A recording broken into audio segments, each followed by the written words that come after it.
Chapter 1: The Loss of the Apocalypse. As night descended, the city of Washishonalaki appeared against the Inkidarnas of Teski, with audacious Ladresadov strolling along the streets. Tangsis thistan down and glanced at a traffic light, feeling fatigued and deciding to forego any further delivery orders for the day. A thunderous roar up Ted from a Lamborghini parked nearby, akin to a beast scroll. Tangs a ternethish tosi striking led beautifully ungwoman in the passenger seat, while a teaman behind wheel raised ania broatham as if to flaunt his wealth. Tangs scoffed, muttering, "What's the big deal, I can't review willing hongwang just as well." Suddenly, 8 Kalir was emanated from his Bluto with the RPs.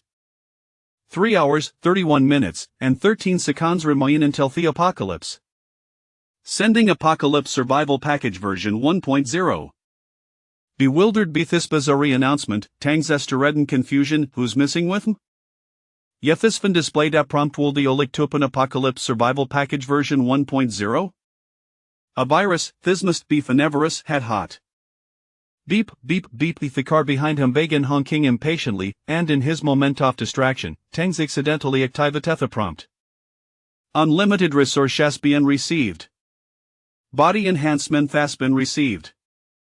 Weaponry package version 1.0 has been received. Note items can be extracted through hot. Extraction of Apocalypse Survival Package version 2.0 requires an upgraded energy lot.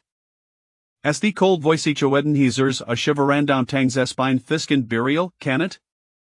With a Sarden Niklef, equipped, sure, let's say you bring mean and manageable AK-47. To his astonishment, a battered AK-47 materialized between his legs, causing him tonerly Fisken quickly willetted away. As the weapon vanished, Tangzi exhaled deeply, Hishiar tracing thighs Wazeltuzen, leaving him no time to prepare. Hesweeft lighter net around and headed back to his rental apartment. The genuine community was somewhat distant from Thesatisander, and Therentoft wat Hasandamonth weighs a considerable strain in his finances. He parked his electric scooter for charging and hurried home. The 50 square meter apartment felt somewhat spacious to him, removing a shelmet trivia ledesion kisset faciatus 22 hehadal redispense several years working various jobs, from security guard to wider, with no relative estaspe. After washing his face, Tang Zeppleped on the sofa, determined to quickly educate himself on hilas of apocalypse. He opened tomato novlapen dimmer said himself in the material. To horse later, Tang grasped a crucial truth self-interest was paramount. Hexes Thupanskachi discovering gonorrhea handguns, automatic rifles, sniper rifles, and a decent supply of ammunition, yetl wormerla-like weaponry with no EOV firepower. Regarding physical enhancement, Hepakejapaka knife, Easaliban dingit with his hands, and found that his finger scoot penetrate the concrete wall. Gazing gethetust in his fingers, a broader smiles pre-decross Tang's esfus. Tangzidr wapastel fromit sholstran took a deep breath. Kamion, apocalypse have grown weary of this mundane existence. I am no longer just a livery boy, I am a man of significance. As the clock struck midnight, the sound of raindrops began to patter outside, gradual evolving into agent drizzle. Suddenly, horrifying screams echoed throughout the community. Tang Zirished to the balcony, only to witness several lifeless bodies sprawled across the street below. Among those seeking refuge from therein, one person attempted to save another, only to bedren kadan subsequent lysakunto the corrosive downpour, collapsing amid extinguished cryasak and tuthawalsoft damned. Meanwhile, lights flickered on throughout the complex, with residents standing bewildered on their balconies, utterly oblivious to the unfolding chaos. At that moment, every phony buzzed simultaneously at an urgent notification. All residents are advised not to leave their homes, do not expose ourselves to therein, await rescue. Tangzafuro disbrauslide lion internet to glance at adjacent balcony, where striking young woman Wazel looking easeway. Having lived Harafarayer, he recognized Harris a popular streamer, undeniably attractive with her alluring curves, yet somewhat watery Austeringat, you pathetic closer, Shariter Ted before turning back into hair room. Tangzi couldn't help but chuckle dismissively, even in an apocalypse, she still fancied herself something special. In this world, women equate to commodities for exchange. Asking the loaf off bread could grant on whatever they'd desired.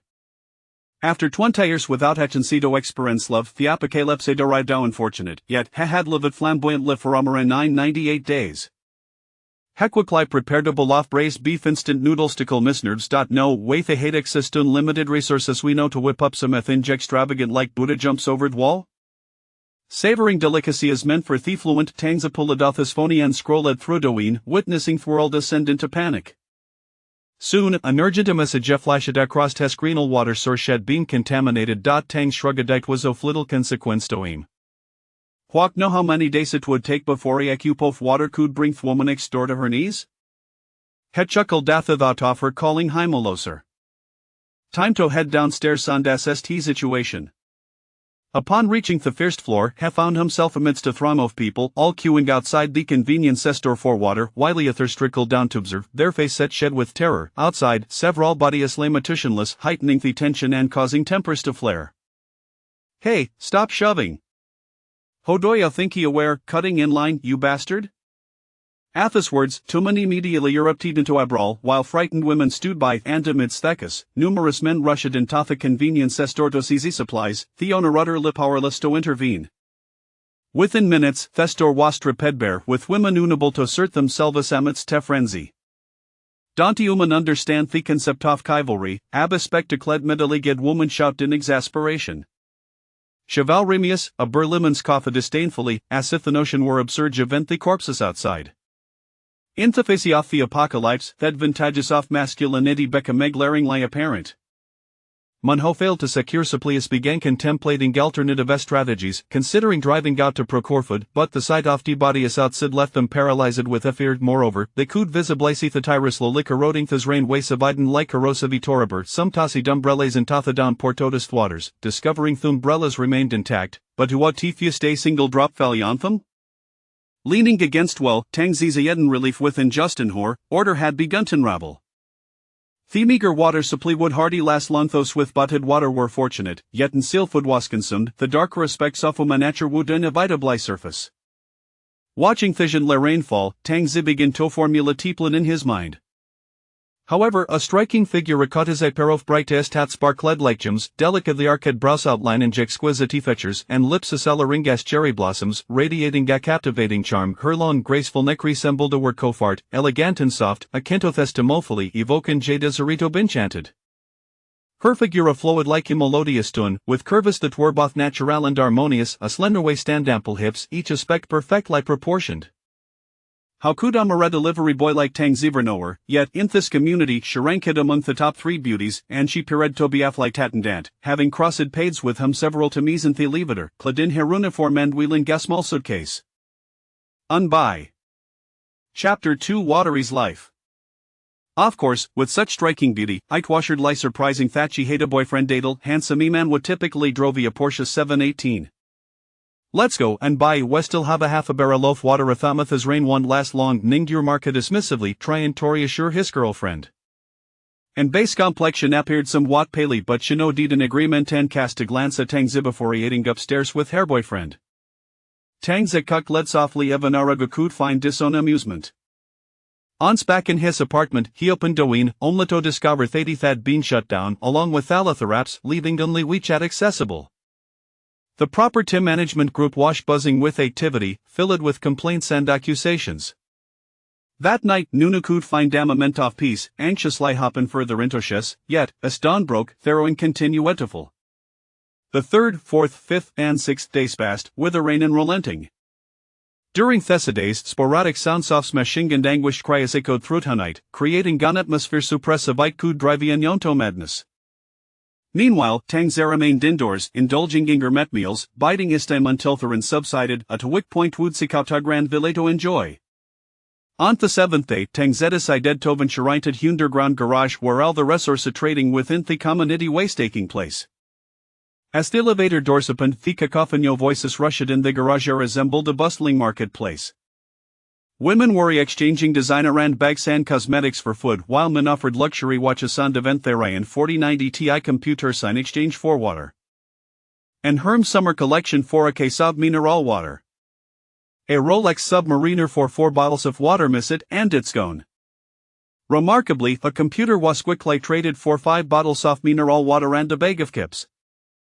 Tangzi couldn't help but marvel at the situation that it took must have cost at least 40,000, and diety that been traded away so easily. However, normal transactions were still occurring, both of that in 3 days, such exchanges would be thing of the past. Suddenly, Hespatatis neighbor, Thestreamer, setting due pastel to sell cosmetics, as he sipped from a bottle of mineral water, she glanced at Tangze. Sun Ting's expression turned slightly uncomfortable. This delivery boy surely had plenty of it at home, yet seeing him drink water stirred a longing within her. Before long, Tangze noticed in by other stall, attracting gay faremonto fatten to her striking looks. Hey, beautiful I feel play with Megistance, il give out his bottle of water. Head il tradi outwa bottles. Il offer 3. Themen began to bid, causing in base Facito flush with her. Shameless, she exclaimed, packing up her stall and heading towards the levator, casting an innocent glare at Tangzisha past. One man jeered, Watario pretending for, over the Rheinthird Light District, you can jatadring for a bottle of water. Third Light District? Tangze curiously surveyed area, realizing that the so-called red light district was merely a warning light, surrounded by Zaviral's scantily clad women, heavily made up beaut of dubious quality. Suddenly, a thunderous sound of footsteps approached. Over 20 young men appeared, led by a Berliminator Ned with tattoos, his followers exuded an air of menace, each wielding steel pipes and event fruit knives. The suit and appearance of this gang plunged theory into an eerie silence. Everyone grab what you can, the leader commanded, and Dissenderling scarged forward with malicious grins. Don take me things. Dare to take my stuff, Yuri asking for trouble, my head. The leader chuckled darkly, hand over your supplies, Oreo Ulcifer. Is the Reno Lawanamore, robbery in broad daylight, an older man in his 50s stepped forward to protest. Law, I ding foam amphalaw, break his legs.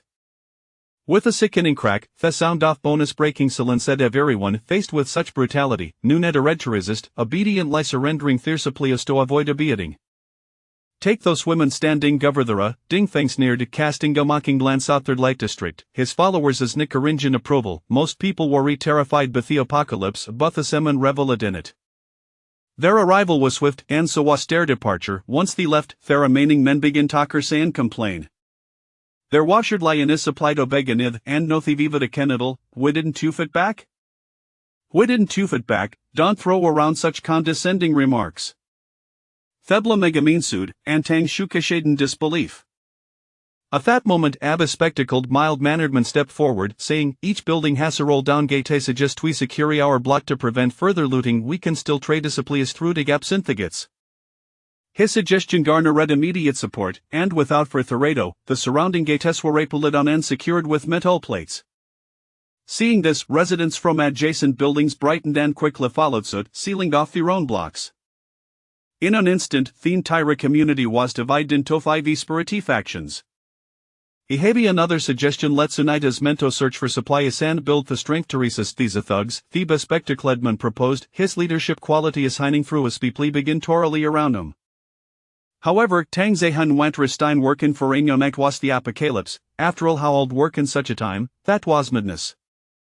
Returning to his own floor, Tangze found the internet celebrity Sun Ting squatting at his door. So you've been hiding gear, he teased. While she might not be stunning gas the flight attendant, she was still an attractive woman.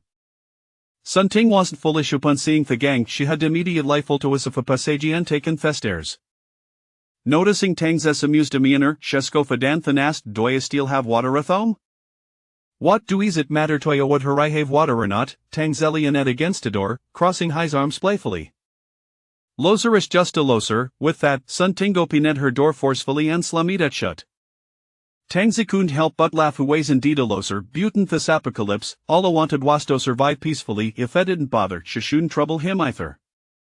3 more days passed, and Thurinshad no signal stopping. The 5 buildings shed form a distinct factions, reaching a tentative agreement to hold a meeting at Teveningen Thir building.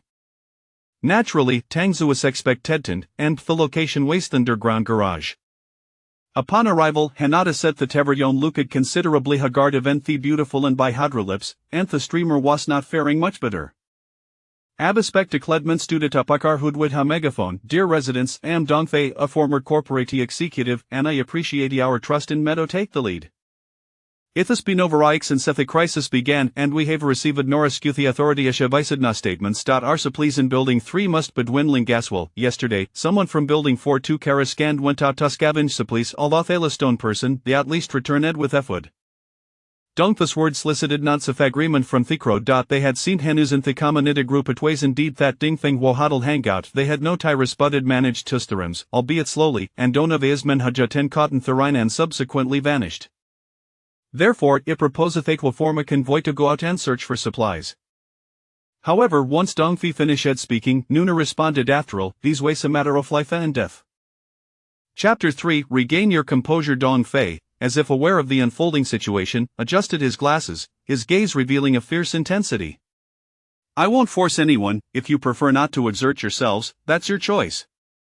However, once we retrieve the supplies, do not expect to partake without offering something in return. Damn it!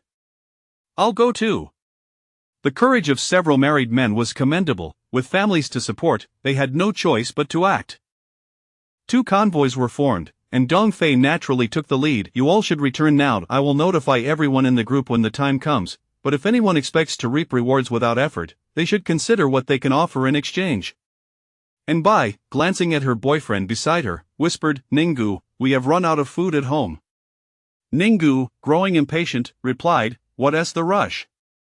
My father has assured me he is finding a way to send us supplies. Do you wish for me to perish? That's not what I meant, and Bai hastily clarified, yet Ningu responded in a low tone, Then what do you mean? And Bai's face turned pale, for she knew that was indeed what she meant. Approximately 3 hours later, 2 vehicles returned, their wheels sparking. 6 individuals had set out, but only 4 returned to the waiting families. Upon seeing their sons or husbands missing, fell into tears. Was my husband caught in the rain? My son, Dongfei spoke solemnly, the situation outside is utterly chaotic. People are fighting over supplies. Your husbands and sons were not killed by rain, but by others. Upon hearing this, the crowd exchanged fearful glances, their faces etched with dread. However, when they noticed the food and water in the back of the vehicles, their fear was swiftly replaced by desire. I need water, cried a gaunt man, disregarding everything as he rushed forward. Dongfei seized a bloodied baseball bat and swung it mercilessly, sending the man's jaw flying, yet he did not stop there. He brought the bat down upon the man's head repeatedly until it was utterly crushed. With blood splattered across his face, Dongfei turned to the crowd, who else dares to steal? 1 man lay dead, and the rest were too terrified to utter a word. Listen closely. If men wish to trade for supplies, they must venture out. If women wish to trade, they must offer their bodies. Dongfei's words shattered the last remnants of their moral compass. Yet one could hardly blame him. These supplies were earned at the cost of lives. Why should they be shared? The apocalypse had its own set of rules that night. A faint knock echoed through the air. Tang Zhe set down the pizza he had been enjoying, wiped his hands, and approached the door, peering through the peephole. Upon recognizing a familiar face, a smile crept across Tang Zhe's lips, wondering how long she could endure. Today, she looked quite presentable in a white dress with expertly applied makeup, almost rivaling a flight attendant. Opening the door revealed Sun Ting, who was still watching live streams these days. Even if there was some income, those numbers could not procure supplies. A fellow streamer had recently exchanged goods and recounted the inhumane treatment she received. Several men took turns with her, and in the end, she had only secured a cup of water and a piece of Oreo. Thus, Sun Ting had resorted to seeking out this delivery boy, certain he must have stashed away some food. After freshening up, she hoped he would offer her a favor. Indeed, as soon as the door opened, Sun Ting caught a familiar yet unfamiliar scent. It was Orlan's pizza. Seeing the steaming pizza on the coffee table, she could hardly believe it. He still had pizza to eat at a time like this. Is there something you need? Tang Zhe asked nonchalantly, taking a sip from a bottle of mineral water. Though she wore lipstick, Sun Ting's lips were on the verge of cracking. Asa streamer, having some food at home was normal, but the pressing issue was the lack of water. What good were instant noodles without it? Big brother, could you spare me some water? The once proud Sun Ting, upon seeing the water trickling from Tang Zhe's lips, nearly wanted to open her mouth immediately to catch it. Tang Zhe's smile broadened. I still prefer your haughty demeanor. Do return to it and call me a filthy loser. Big brother, you misunderstand. I was blind to your worth. Sun Ting quickly apologized, completely abandoning her original plan. Forget seduction. She would do anything for a sip of water. Tang Zei let out a long "oh," gradually lowering the bottle's opening. Water dripped slowly onto the floor, and without hesitation, Sun Ting instinctively knelt down, extending her cracked tongue to lick the ground.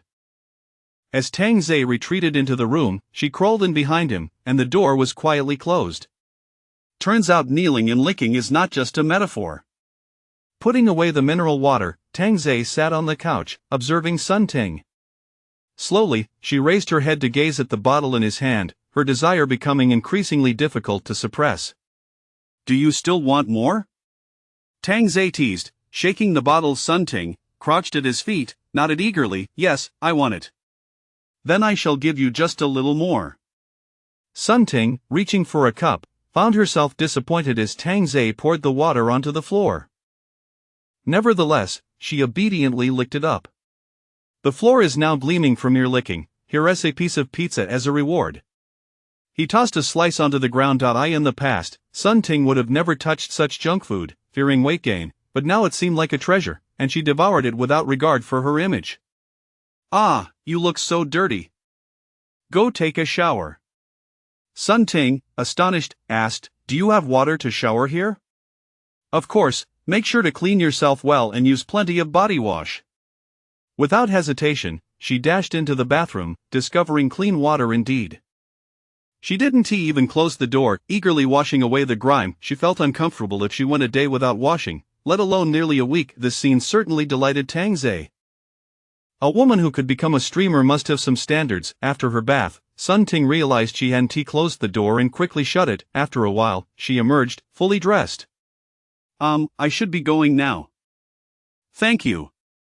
Sun Ting did not wish to offer herself up for free, and besides, this filthy loser seemed different from the others. He could do nothing to her, and given how things had gone, this was merely compensation for the food. Tang Zei smiled lightly. "You think you can just eat my food and leave without a word? I've already done that, and I even showed you."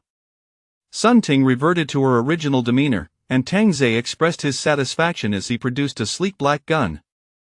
Upon seeing the firearm, Sun Ting froze, but quickly recovered, laughing. "Is that a lighter or a water gun? Who are you trying to scare?" Bang! The sound of the gunshot echoed throughout the building, triggering the emergency lights, startling everyone in the neighborhood. Who fired the gun? There was a gun. At that moment, Sun Ting's face drained of color, shattered decorations littered the floor. It was the real deal. Chapter 4 of The Consequences of Deceit. The group down there can manipulate a woman with just a glass of water. "You even had a slice of my pizza, so why not let me treat you to a peanut instead? What do you say?" Sun Ting abruptly collapsed onto the ground, trembling in fear, mistaking this place for a sheep pen, only to find it was a den of tigers. "Where did he get that gun?"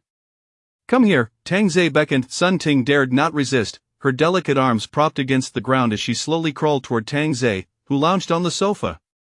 "Big brother, spare me. I promise I won't deceive you again."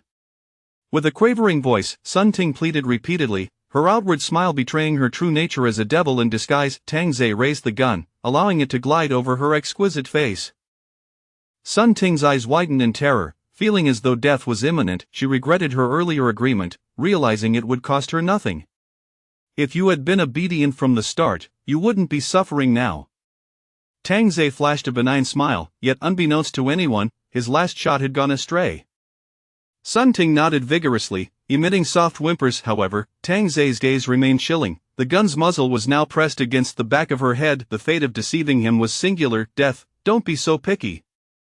In this apocalyptic world, there aren't many beauties left." Suddenly, Tang Zei noticed a one increase in his progress, rather slow, indeed, so he casually tossed Sun Ting aside and settled onto the sofa to enjoy a hot pot and replenish his energy. This was far superior to the previous fare, merely a bottle of mineral water and a slice of pizza in exchange. Who said cheap was inferior? "Spare me," Sun Ting uttered a faint plea. Tang Zei paused momentarily, seizing a handful of her hair to pull her up, only to discover her face devoid of color, her skin alarmingly dry. His brows furrowed slightly, realizing the energy gauge was at play. It seemed a steady flow was necessary, a mere 2 increase was far too sluggish. "Have something to eat," Tang Zei said casually, gesturing to a plate filled with succulent slices of pork belly and fatty beef at his feet. Overcome by hunger, Sun Ting disregarded her pain and crawled quickly to feast on the delicacies. Here, water. This time, Tang Zei offered a large bowl, more than sufficient. Chewing on the meat, Sun Ting mumbled her gratitude. Thank you, thank you. No need for thanks. From now on, you belong to me. Sun Ting, crouched on the ground drinking water, froze in place yet dared not resist. Tang Zei offered little explanation, smiling as he added, you now have two choices. Either eat peanuts or obediently comply. I will obediently comply, Sun Ting chose without hesitation, realizing that only a fool would opt for peanuts. Satisfaction was all that mattered. Tang Zei affectionately patted her head, saying, from now on, you are mine. Tang Zei was taken aback.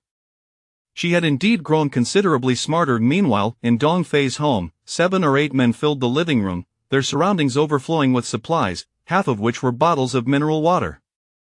One bald man appeared particularly anxious, exclaiming, damn it, when are they coming out? Don't let them die in there. Dong Fei sipped his red wine, casting a glance, what's the rush? There are plenty of women around. The bald man chuckled wryly, beautiful women are scarce, it's a rare find to have one good-looking lady, and it's taking so long. Compared to the women, that gunshot is what we need to address, Dong Fei said solemnly. That gun posed a threat to his position, making him feel as though it were pointed directly at his forehead. If he could seize that weapon, he could control the entire neighborhood. Calling himself the emperor of the area would not be an exaggeration. A nearby man with yellow hair remarked seriously, I feel like the gunshot came from this building. It certainly seems so, another man concurred. Dong Fei set his wineglass on the table. Baldy, you and yellow hair check each unit. The two exchanged glances, aware that the other party was armed. 1 box of bread and a case of water for each. A generous reward would surely inspire bravery. The two nodded, and as the bald man stood, he called into the bedroom, take it easy, save some breath for when I get back. Dong Fei sighed, you're quite taken with a woman nearing 40. Dong Gu, you don't understand. I've had my eye on her for a long time. Not if it weren't for this apocalypse, I wouldn't have a chance. I owe my thanks to this world's downfall. The others shared wicked smiles. This was far more entertaining than a day at work. After leaving, yellow hair chuckled, Baldy, there's a streamer in room 701 with a fantastic figure, and in 603, there's a flight attendant, her looks are exquisite. You're a clever lad. With me watching your back, you'll be safe when you step outside. Thanks, Baldy, once you're done, make sure to share the fun with me. The bald man patted yellow hair on the shoulder, no worries. In this world, women are ripe for the taking. The matter of the gun had slipped their minds as they headed directly to room 603 to find the flight attendant inside. Ninggu appeared particularly agitated, unable to sit still, both thirsty and hungry, on the verge of losing his sanity. His beautiful girlfriend, and Baiwan, sat on the sofa, looking woefully pitiful. Bang, bang, bang. The sound of knocking startled both within the room, and Ninggu approached the door, peering through the haze to see the bald man in yellow hair. There was no way he was going to open it. I know you're in there. Open the door. Yellow hair shouted. Ninggu retained a sliver of rationale. Once the door opened, and Bai would become their playthings. Chapter 5 of the Ruthless Tang Zei. The bald man pressed down on the yellow-haired youth and said, Brother, you've been starving for many days, haven't you? Yesterday's supplies were quite abundant. Come by room 201 for a chat sometime. With that, he left with the bewildered yellow-haired youth in tow. Ninggu let out a sigh of relief, and Bai similarly breathed a sigh of comfort. However, the bald man's words echoed incessantly in their minds, eroding the last vestiges of the man's resolve. Soon, the two arrived at room 701 and knocked on the door. The bald man called out in the same tone, We have plenty of food. Come by room 201 for a chat. It's better to be alive than to starve at home. The door suddenly swung open, revealing the neighbor. Tang Zei looked at the two and said in a deep voice, Knock a little softer. You're making a racket. The bald man and the yellow-haired youth exchanged glances. All the men had been exceedingly respectful towards them lately. When had they ever spoken like this? Are you looking for death? How dare you speak to my brother like that? The yellow-haired youth immediately advanced towards Tang Zei, only to be rendered speechless and stunned upon seeing the interior. The bald man approached with confusion, only to be equally taken aback. On the dining table lay a sumptuous spread of chicken stew with mushrooms, braised pig estrauders, and stir-fried asparagus. Notably, a woman sat beside the table, enjoying her meal. Brother, that seems to be the female streamer, the yellow-haired youth stuttered. After so many days of deprivation, even the most beautiful women had become haggard, but the woman before them appeared almost ethereal. "You've got some connections, you have food and drink, and a beauty at home," the bald man remarked with a hint of sarcasm, striding directly into Tang Zai's residence, with the yellow-haired youth following closely behind. Tang Zai closed the door with a smile. The yellow-haired youth eagerly reached for the pig's trotter and exclaimed, "Brother, pig's feet, delicious." Sun Ting, seeing the two men enter, remained unfazed and casually reclined on the sofa. The bald man gazed at Sun Ting, unable to conceal his greed. "Kid, if you know what's good for you, hand over the food and this woman, it'll save you some trouble." "This is mine. How could I possibly give it to you?" "No way," Tang Zai replied, feigning innocence. Sun Ting inwardly mused that these two fools were doomed. "Ha, you're refusing a toast and opting for a penalty drink. Brother, step back, I wouldn't want blood to splatter." With that, the yellow-haired youth brandished a fruit knife and lunged at Tang Zai. However, he missed and felt a powerful fist envelop his face. With a resounding thud, the yellow-haired youth spun, his face slightly caved in, while the bald man looked on in terror. Sun Ting on the sofa was astonished. She knew Tang Zai had a gun but hadn't anticipated his strength as well. Any lingering thoughts of defiance quickly dissipated. She had no desire to be on the receiving end of Tang Zai's wrath. "Little Ting, go open the window," Tang Zai said with a light chuckle, effortlessly lifting the yellow-haired youth, who weighed at least 130 pounds, with one hand. The bald man trembled. Sun Ting obediently opened the window, and Tang Zai casually tossed the yellow-haired youth out. There was a dull thud, yet no one paid any attention. They were numb to the daily occurrences of despair as individuals succumbed to the mental torment and chose to leap to their demise. Tang Zai clapped his hands and resumed his seat, smiling. "Sit down, let's eat together, bring a set of chopsticks for this brother." The sight of the obedient Sun Ting sent a shiver down the bald man's spine. He wondered what inhumane acts this young man had subjected her to. As he watched the graceful Sun Ting approach, any desire he had vanished, replaced by a surging fear. "Brother, how about this? Is it acceptable?" Tang Zai leisurely picked up his chopsticks and began to eat. The bald man, however, dared not reach for his own. "Do you look down on me?" Tang Zai narrowed his eyes slightly. The bald man hastily grabbed his chopsticks. "Brother, you misunderstand, that's not the case." "That's good, what's the situation outside?" The bald man dared not lie, immediately responding, "It's chaotic outside, people are killing each other for supplies. The nearby convenience stores and supermarkets have been looted clean by several neighborhoods." "What does your leader plan to do?"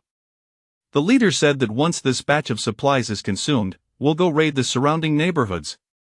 "How much do you have left?" "If we ration it, it should last about a month." "By the way, is your leader searching for this?"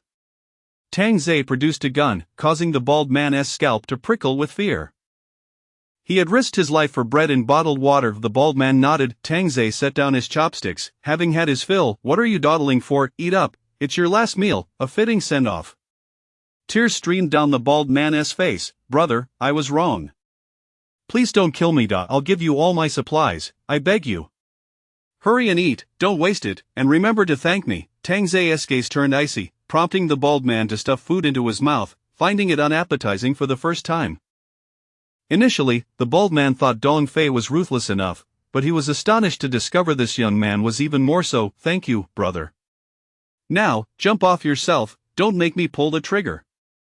The blood will splatter everywhere, and it'll be hard to clean up, right?"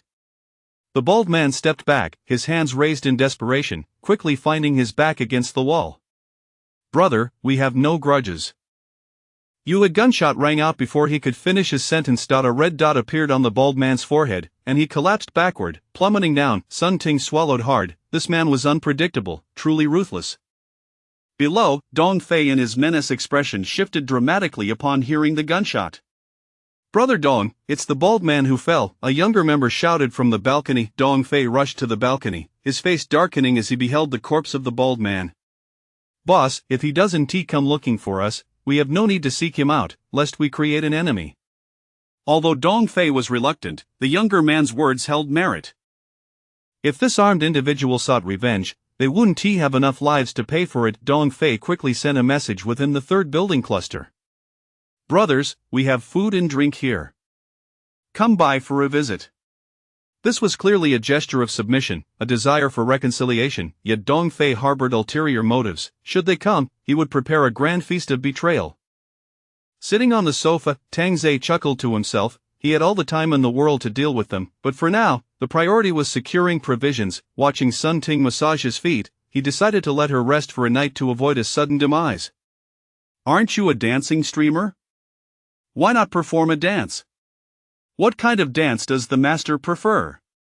What do you think? Sun Ting understood and turned on the music, swaying her enchanting figure. Chapter 6 Betrayed by my boyfriend. You little streamer dance quite well, Tang Zhe remarked, lighting a cigarette while Sun Ting sat beside him, cradling the ashtray. Sun Ting pouted defiantly, retorting, "Who is a little streamer? I am one of the top 3 streamers on the platform, with a monthly income starting at 6 figures. No wonder they call me a pathetic loser," Tang Zhe replied. Sun Ting could only remain silent. At Dong Fei's residence, 6 men were seated around, drinking beer, their brows furrowed in concern. The bald man and the one with yellow hair felt a significant blow to their confidence. They had assumed they could dominate this building, only to discover a formidable adversary lurking in the shadows. Standing on the balcony, Dong Fei gazed down at the lifeless bodies below and suddenly focused his attention. Given the positions from which these two had fallen, it appeared they had been thrown from above. Dogsy, investigate the owner information of the residence above me, see how many Haven T reported in. The man referred to as Dogsy was in his 30s, with a gaunt face and deep-set eyes, clearly having indulged excessively in recent days. Before long, Dogsy returned with findings. Brother Dong, only 2 families from above have not checked in. One on the 6th floor named Inbai, a flight attendant, and another on the 7th floor named Tang Zhe, a delivery man. The plump man sitting nearby slapped his thigh in excitement. I encountered that flight attendant in the elevator before. She is stunning, with fair skin, and is always accompanied by a tall, wealthy boyfriend. Could it be that her boyfriend has a gun? Dong Fei mused, recalling Inbai's boyfriend, who certainly didn't strike him as the type to carry a firearm. Could it possibly be the delivery man? What are the odds that a delivery worker would be armed? Yet, apart from these two, who else could it be? Was he misjudging the situation? Suddenly, his phone rang. Noticing the voice call was from Ding Feng, the leader of the neighboring building. Dong Fei's expression darkened. Adjusting his glasses, Dong Fei answered with a professional smile, "Ding Laoda, still awake at this late hour?" "Dong Laoda, aren't you also awake?" "It seems the gunfire has kept us all from sleep," Ding Feng quipped, confident in his safety since he wasn't in the 4th building. Dong Fei chuckled lightly. "No need for you to worry, Ding Laoda. I can handle it." "Alright then, I was just offering to help. If you find yourself in trouble, don't hesitate to reach out, I would be more than willing to assist." "Thank you for your kind offer, Ding Laoda. I have matters to attend to, so I'll hang up for now." After ending the call, Dong Fei cursed Ding Feng internally, wondering how the gun could possibly end up in his hands. On the other end, Ding Feng clicked his tongue in annoyance before putting his phone down. Beside him sat a woman in her 30s, his girlfriend, who possessed a certain charm. "Feng, we must find a way to acquire a gun. With a firearm, you would reign as the emperor of this complex, possibly even extend your control to neighboring areas," the woman suggested, stirring Ding Feng's ambitions. "Furthermore, I heard from the sisters in the group that there is a flight attendant and a streamer in Building 3 who are exceptionally beautiful. I have photos," she added, pulling out her phone to show Ding Feng pictures of Inbai and Sun Ting. Ding Feng's eyes gleamed with greed, solidifying his resolve as he grinned wickedly. "Let us convene a meeting tomorrow. Prepare to breach Building 3. The woman beamed, adept at pleasing him. "Feng, I have also prepared a late-night snack for you." "Oh," he inquired. "Bring it in," she called out. Moments later, a girl was dragged in by one of Ding Feng's subordinates, her hair clutched tightly. Such occurrences had gradually become the norm in the complex, where those with resources controlled life and death, forcing everyone to bow down for survival. In room 603 of Building 3, Inbai donned a black silk nightgown, hastily cutting open a water bottle. Her once rosy tongue now appeared pale as she licked the cap. At that moment, Ninggu walked out from the bedroom, glancing at Inbai on the sofa. "I'm stepping out for a bit," he announced. "Where are you going?" Inbai inquired anxiously, fearing Ninggu would leave her alone. "Just out for a moment." Seeing Ninggu's reticence, Inbai grasped his sleeve tightly. "Are you going to find them?" Are you annoying or what? If I'm not going to find them, who else should I look for? My Porsche was exchanged for a bottle of water and 2 pieces of bread, while you, on the other hand, enjoy the food I bring back. With that, he flung his right hand, sending the frail Anbai tumbling to the ground, her face ashen. Seeing Anbai's once radiant beauty fade, Ninggu's demeanor shifted entirely. To be frank, I've reached an agreement with Brother Dong. You'll need to accompany them once a day for us to survive. You want me to accompany those beasts? Anbai stared at Ninggu in disbelief, questioning whether such words could come from a boyfriend. Would you prefer to starve? Can you bear the thought of me starving? Didn't you once say you would die for me? Now, this isn't about dying, it's merely a matter of sacrificing your body. A wave of helplessness washed over Anbai.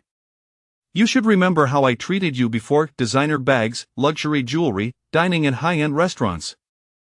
Didn't it all cost money? I used to provide, and now it's your turn. With that, Ninggu left to negotiate terms with Dong Fei, confident that his girlfriend was the most beautiful in the building. Though she seemed a bit weak from hunger, a few days of nourishment would restore her. As the door closed behind him, despair filled Anbai's eyes. Dong Fei and his gang had become utterly inhumane. For a girl to fall into their hands was to endure a fate worse than death. Gazing around the home, Anbai felt no trace of its former warmth, even finding it repugnant. She couldn't bear to stay there any longer. Stepping outside, the fresh air surprisingly cleared her mind, and a self-deprecating smile crept onto her lips as she glanced at the window of the emergency exit. Anbai made a decision: she would rather die than allow those brutes to defile her. Entering the emergency exit, Anbai overheard voices coming from upstairs. Curiosity piqued, she ascended the stairs quietly, only to spot Tang Zhe. He and Sun Ting had also come out for some fresh air. At that moment, Tang Zhe noticed the weak Anbai and greeted her with a smile. Good afternoon, Mississippi. Chapter 7. The friction of worldviews underfoot. Sun Ting paused for a moment, glancing back at Anbai, taken aback by her frailty after just a few days apart, feeling even worse than herself. Although Anbai was not well acquainted with Sun Ting, she had heard whispers of Sun Ting's prowess as a streamer, earning more than she herself did.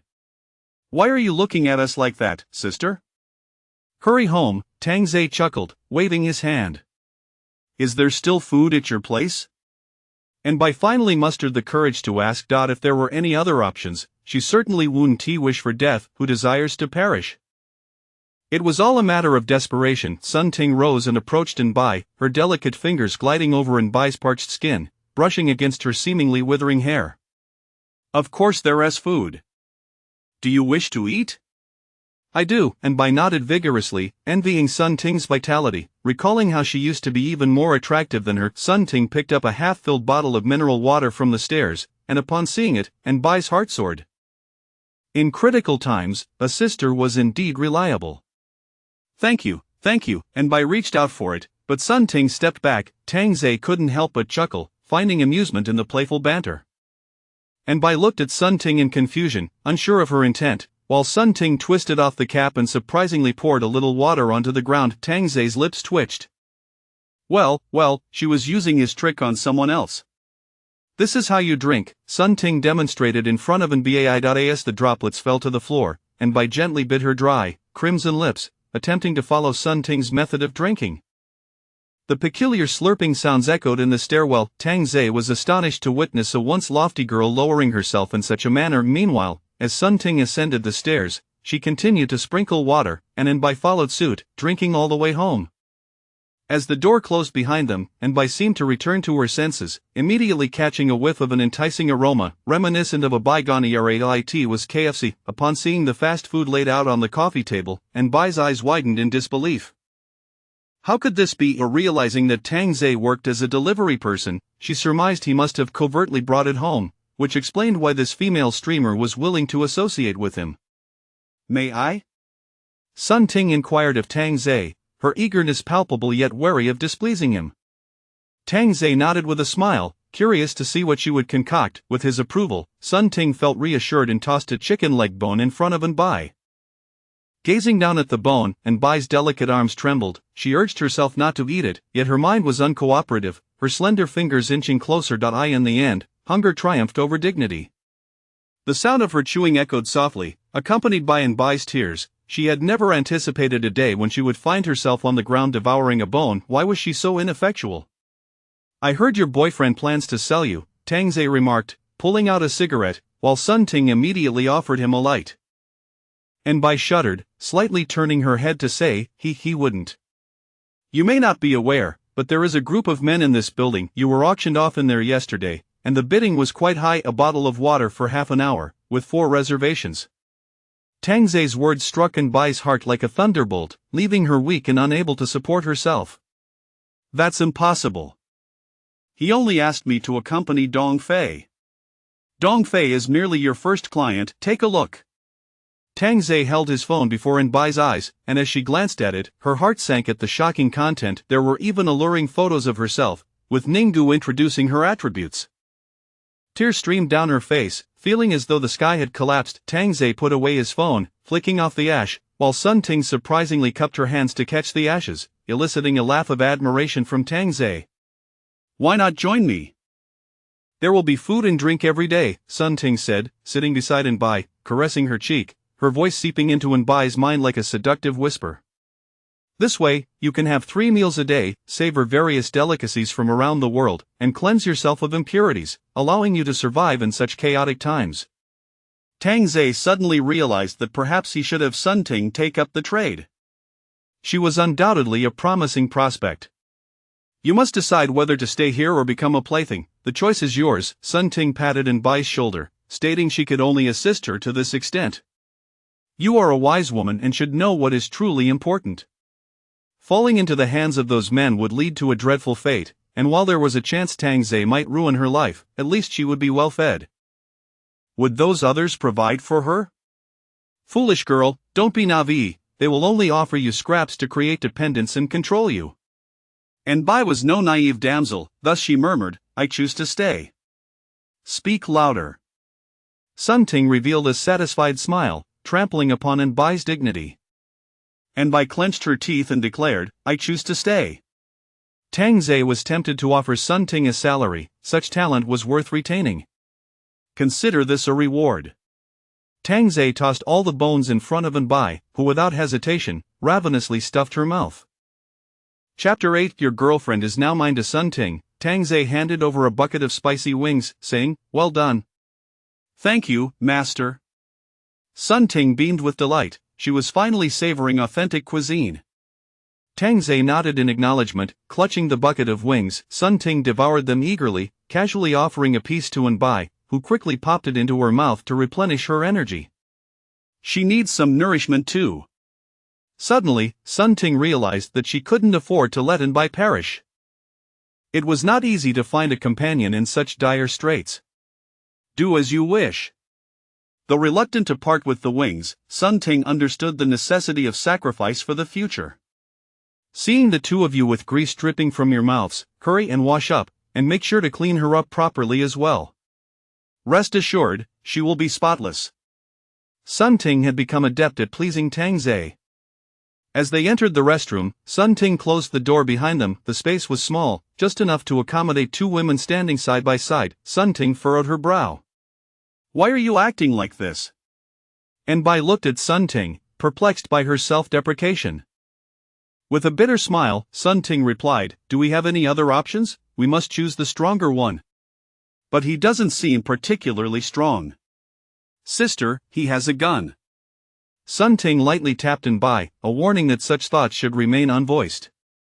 If Tang Ze overheard, they would be in serious trouble. Anbai suddenly understood, the gunshots she had heard over the past few days had indeed come from him. Feeling scrutinized by another, Anbai still appeared uneasy, biting her red lips as she asked, "Can I go back?" "Back?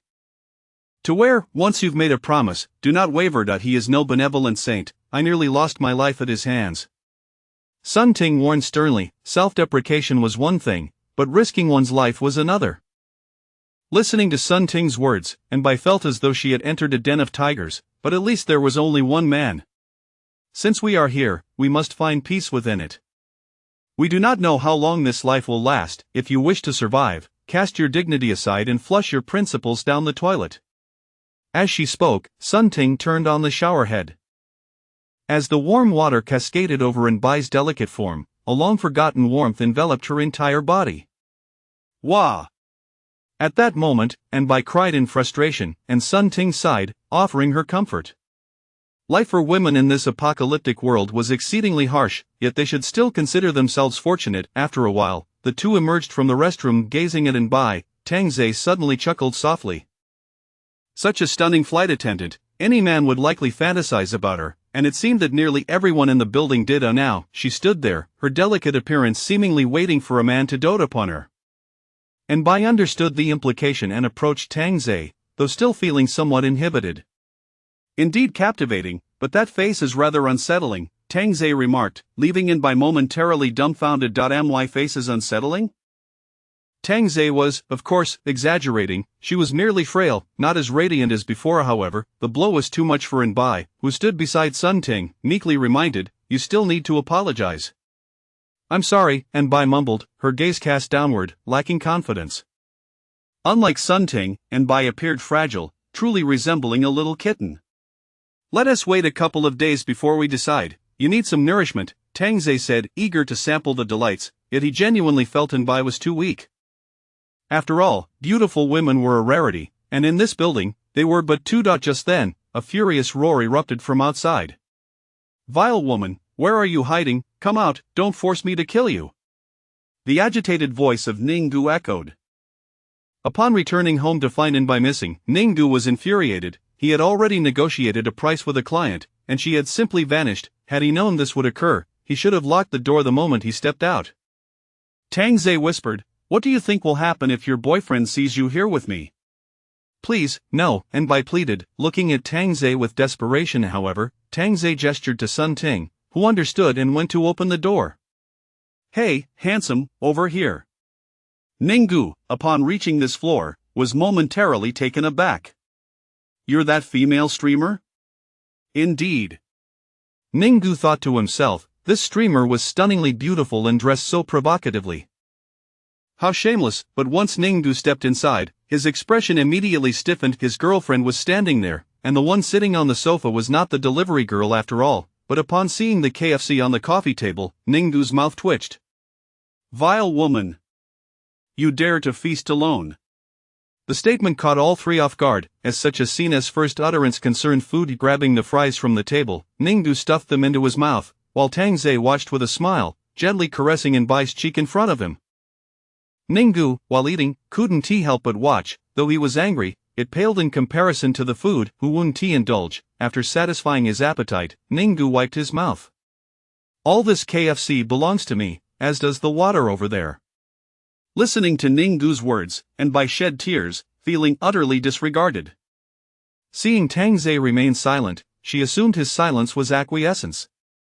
"Anbai, why are you dawdling? Come here, my woman charges by the minute." "Sorry, but your woman is mine now," Tang Zhe replied nonchalantly. "Come here." Ningdu shouted as he approached Tang Zhe, intending to pull Anbai away. However, Tang Zhe retrieved a desert eagle from the sofa's crevice. Ningdu stood there, dumbfounded, unsure of how to react. "Brother, let us talk this over. I was wrong." "She's yours," Ningdu quickly apologized, fearing for his life. Tang Zhe flashed a friendly smile. "After consuming so much of my food, aren't you going to say thank you?" "Why yes, of course, thank you," Ningdu hastily replied. Bang, blood splattered. Chapter 9. The time has come. Ningdu found himself perplexed, unable to comprehend why, despite adhering to Tang Zhe's directives, he still faced the specter of death. Tang Zhe declared that he would not allow threats to flourish, he would extinguish them in their infancy. Yet, the deafening sound of gunfire once again plunged the community's leaders into a state of panic. The distinct sound of the shots indicated a variance. A discerning ear would recognize two different calibers. This suggested the presence of two firearms within the community. Were they wielded by the same individual, or were there two assailants? Terrified, the leaders convened an emergency meeting in their group chat, realizing that if there were indeed two individuals collaborating, their chances of survival were utterly bleak. Inside the room, Sun Ting maintained a semblance of composure, while Anbai had succumbed to unconsciousness, only to be roused by Tang Zhe's insistence. Upon regaining consciousness, Anbai rushed to the restroom, where she violently retched. After a considerable interval, she emerged, only to find Ningdu lying in a pool of blood. Strangely, she felt no emotional upheaval. Shouldn't she be mourning? "Give me a hand," Sun Ting urged. Oh, Enbai replied, and the two women dragged the corpse to the window, exerting all their strength to dispose of it below. Sun Ting gasped for breath and turned to Enbai, asking, "Are you all right?" Enbai nodded, though her pallor remained, for this was the first time she had witnessed death so closely. "I killed your boyfriend. You won't be angry, will you?" Tang Zhe inquired cheerfully as he handed her a glass of water. Enbai noted that while Tang Zhe's smile appeared benevolent, it sent a chill down her spine. She shook her head. "That's good, take care of yourself, that is your priority now." Tang Zhe calculated that their exchange had progressed at an accelerated rate, but it still felt sluggish. However, he hesitated to disturb the delicate facade of their circumstances. "Are there any other beauties in our community?" Tang Zhe asked curiously, wondering if he had overlooked anyone during his frequent comings and goings. Sun Ting shook her head, asserting that she spent her days live streaming at home and thus had no knowledge of the surroundings. Enbai flitted about the world, her time residing here would be brief, and even if she stayed, it would be spent indoors. Therefore, Tang Zhe's question was rendered moot. "Both of you, come and massage my legs." The two women obediently settled beside him, their hands working diligently. As Tang Zhe perused messages in their community chat, he noted. Building 5, damn it, a gunman has appeared and taken my wife. Building 2, a gunman has shown up here as well, my wife has been taken. Building 1, how many gunmen are there, for heaven's sake? Building 3, the gunman is in our building. You've all been deceived, stay vigilant. Building 5, what, does that mean my wife has been taken for nothing? Tang Zhe shook his head in disbelief, astonished that someone would impersonate him for gain. The two women had read the messages but refrained from expressing their thoughts. Astute women know better than to appear overly opinionated, especially in Tang Zhe's presence, where assertive women often met unfortunate ends. "Go wash some fruit," Tang Zhe instructed, glancing at his phone. Enbai immediately rose to comply, leaving Sun Ting momentarily stunned. Had she finally awoken to her surroundings? Before long, Enbai returned with a beautifully arranged fruit platter, showcasing her skill.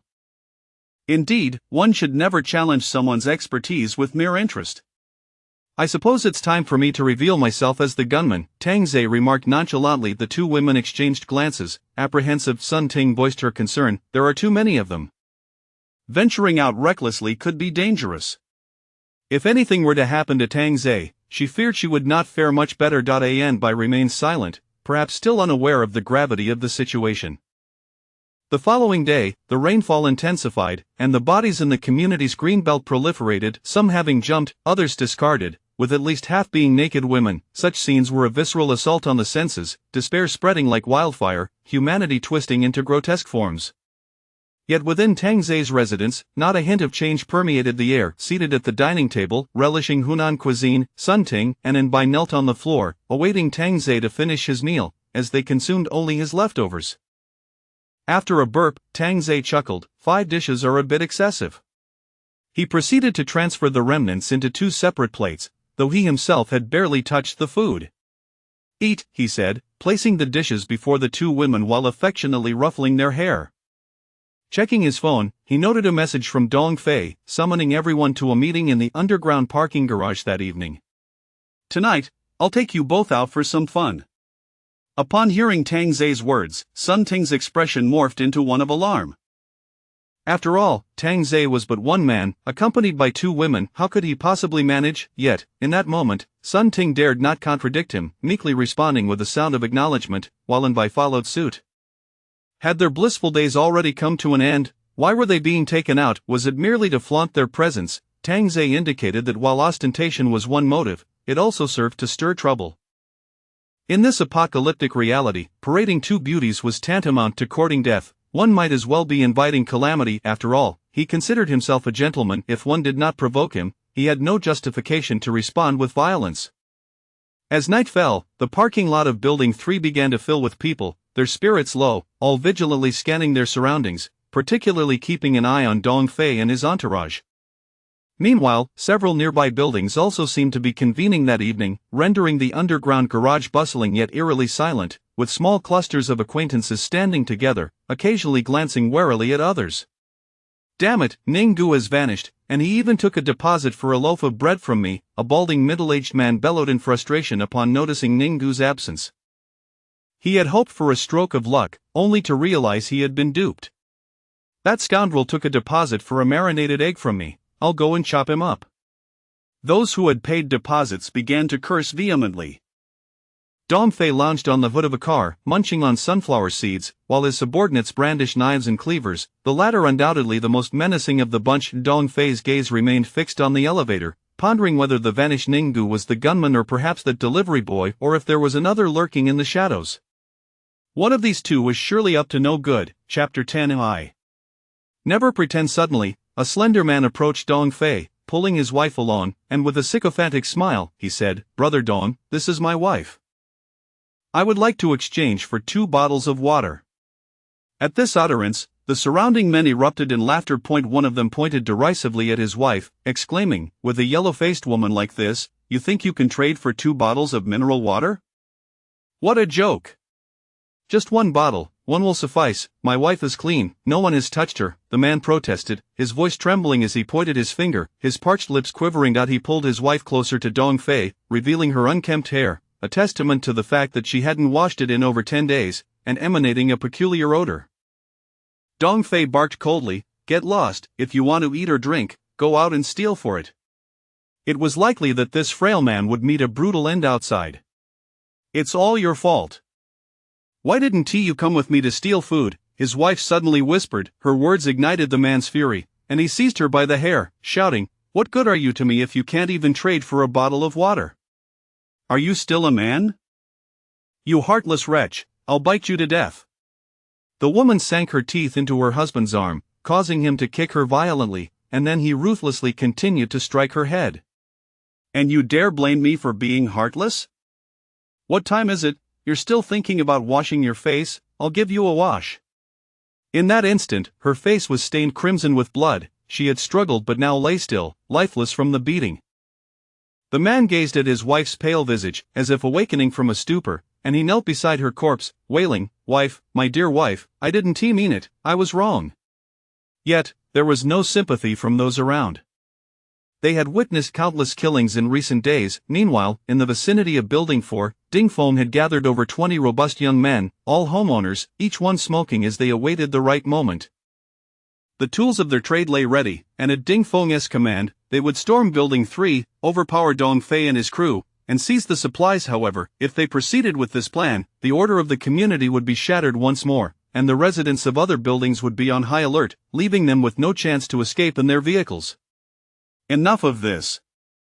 I'll say a few words," Dong Fei declared, noticing that Ninggu and Tang Ze were absent, as he jumped down from the hood of the car to address the crowd. Just as his words fell, the elevator chimed, and the doors opened slowly. Out stepped Tang Ze, clad in casual attire. Dong Fei had never had the opportunity to scrutinize him closely before, but now, he perceived him as an ordinary young man, one who likely wouldn't dare to kill anyone. Suddenly, Dong Fei noticed Tang Ze was accompanied by others. The ensuing scene left everyone agape, their cracked lips parting in disbelief, some even rubbing their eyes, convinced they were dreaming. 2 exquisitely beautiful women emerged, their high heels clicking softly against the floor, their flawless faces betraying no signs of weakness, their skin a luminous peach-like glow, as if they had been washed clean daily. The men present gulped as they beheld the women's attire, adorned with playful cat ear headbands and clad in alluring feline-themed outfits, their curves relentlessly bombarding the senses of all the men present. The white stockings accentuated their long, delicate legs to perfection. In this dire time, the sudden appearance of such breathtaking women rendered the surroundings utterly silent, overshadowing the other women present who suddenly seemed drab by comparison, unworthy even to carry their shoes. Yet, these ethereal beings were trailing behind a mere delivery man, a stark contrast that felt like a blow to the senses. As Dong Fei compared the women beside him to Sun Ting and Bai, the disparity was astonishing. Just look at their silky hair, their radiant skin, compared to the disheveled women around them. Today, Sun Ting and Bai indeed looked captivating. Sun Ting donned a white ensemble while Bai wore pink, their striking appearances a remarkable spectacle. Sun Ting stood at 168 centimeters, her legs a sight to behold, while Bai, at 169 centimeters, showcased her smooth, elegant limbs. With a poised catwalk, they would have drawn a crowd in the world before the apocalypse, but now, they were also a sight to behold, though not for admiration. Sun Ting walked with newfound confidence, flaunting her alluring figure, relishing the greedy, bewildered expressions of the men around her. In contrast, and by appeared more timid, her beautiful eyes reflecting anxiety and fear, yet it was this vulnerable demeanor that drove the men nearby to the brink of madness. Isn't that the female streamer? How did she end up with this delivery guy? That delivery man must have hoarded a treasure trove of supplies. How did we not see this coming? The flight attendant, that's the flight attendant. Damn, her wealthy boyfriend must be dead. The crowd soon grasped the situation. The only attractive woman in their building was right here. Dong Fei observed Tang Zhe approaching and couldn't help but chuckle. If you had kept it a secret, no one would have known. But now you flaunt it. Have you thought about the consequences? Consequences? What consequences? Care to demonstrate? Tang Zhe replied with a smile, his gaze fixed on Dong Fei. Onlookers from the adjacent buildings gathered to witness the spectacle, whistles echoing around the scene, with some men shouting boisterously. Bro, how much for a woman? Will 3 bottles of water do? 3 bottles, I'll give you a whole case of water for those 2. Suddenly, a lecherous man sidled up to Sun Ting, his filthy hand reaching toward her delicate arm, a mocking grin plastered across his dirty face. Without hesitation, Tang Zhe unsheathed his saber with a smile and swiftly struck down. The man's grotesque hand fell to the ground, his body gradually sliding apart, his insides spilling onto the floor. The crowd was stunned into silence by Tang Zhe's ruthless display. It required immense strength to cleave a person in 2 with a single blow. It was no wonder he had the audacity to flaunt his beauty with 2 stunning women. With a flick of his wrist, he shook the blood off his blade, leaving a crimson trail on the ground, and solemnly declared, "Touch my rations, and you sever my lifeline. The only outcome is death." The onlookers exchanged glances, their gazes finally settling on Dong Fei. If they eliminated this delivery man, who knew what pleasures they could partake in with those 2 women, even if it meant facing death, for the allure of a libertine life was far more enticing than starvation. Sun Ting breathed a sigh of relief, knowing that Tang Zhe was not one to seek attention. If he truly desired it, he would have taken her out long ago. The sight of the pile of mangled flesh beside her was utterly revolting. Chapter 11. In this apocalypse, reasoning seems futile, and Bai was witnessing Tang Zhe's martial prowess for the first time, and she was profoundly taken aback. Her prior fears and anxieties gradually dissipated, replaced by a confident and demure smile that slowly graced her exquisite features. Tang Zhe was seated at the front of the vehicle, while Sun Ting and Bai sat on the ground beside him, their alluring forms pressed against his calves, exhibiting a visage of sheer contentment and enjoyment.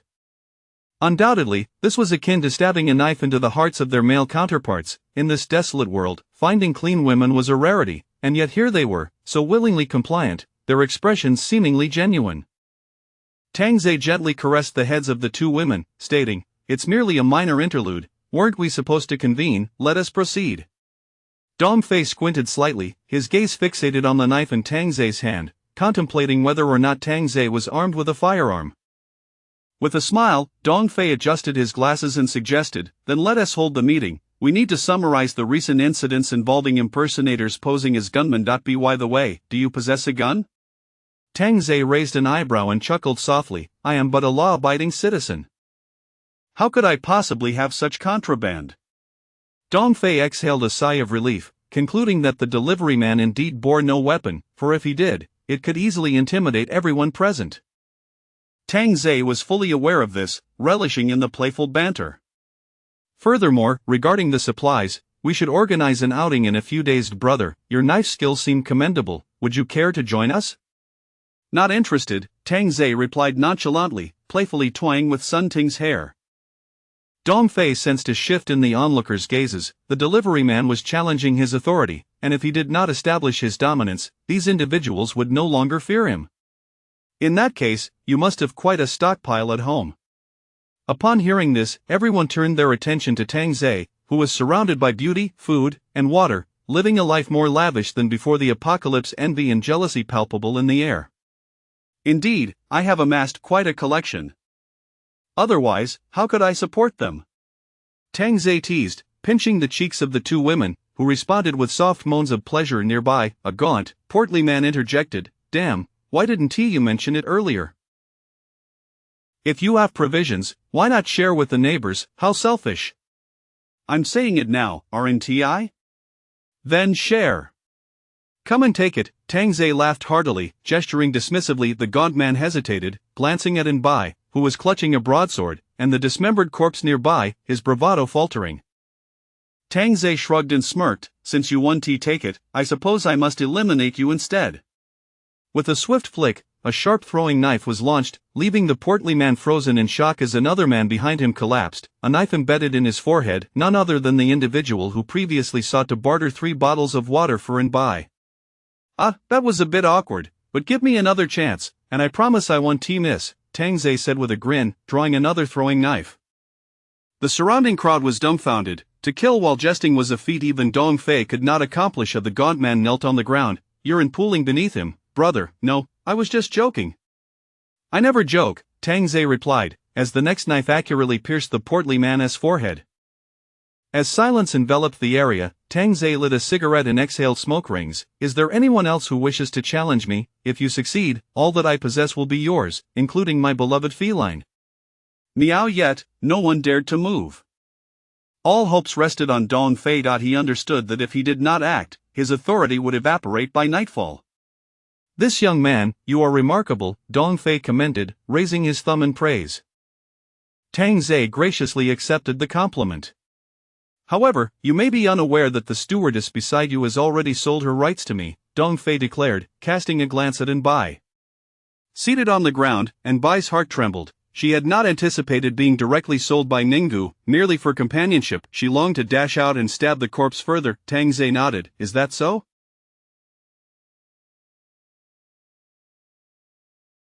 I was not informed of this. Summon her boyfriend forth. Dong Fei's lips twitched. Where could he procure this individual? He might have already been dispatched by Tang Zhe. Producing a slip of paper, Dong Fei announced, this is the bill of sale penned by her boyfriend. Who was to say you didn't forge that? Tang Zhe scoffed. This bears her boyfriend's fingerprint. Dong Fei pointed to the vibrant red mark, clearly not an ink stamp, but blood. Tang Zhe shrugged. And how can you prove that this fingerprint belongs to her boyfriend? I believe we ought to have it examined by an institution. Dong Fei's hands trembled in anger, his voice cold. I advise you not to test my patience. In this apocalypse, who still concerns themselves with reasoning? Tang Zhe couldn't contain his laughter. Ding Feng and his companions from Building 4 were also laughing heartily, sensing Dong Fei's impending failure, thoroughly mocked. You're mocking me! Dong Fei shouted, removing his glasses in fury. Tang Zhe playfully lifted the chins of the 2 women, laughing. He truly has no idea I'm toying with him. The 2 women could not suppress their laughter. This statement drove Dong Fei into a frenzy. Kill him. 1 case of mineral water, no, 2 cases of mineral water, plus 10 packs of beef jerky, 10 self-heating pots, 20 packs of instant noodles. This was an extravagant bounty indeed. Under such Tang Zhe rose, withdrawing the broadsword from Anbai's chest, twisting his neck before launching into an attack. With a single leap, he cleaved Dong Fei's strategist in half, then with a flick of his wrist, he sliced upwards. With such prowess, the onlookers were too terrified to approach, but Tang Zhe, wielding the broadsword, charged again. Seize those 2 women! Dong Fei commanded, hoping that capturing them might grant him control over this formidable delivery man.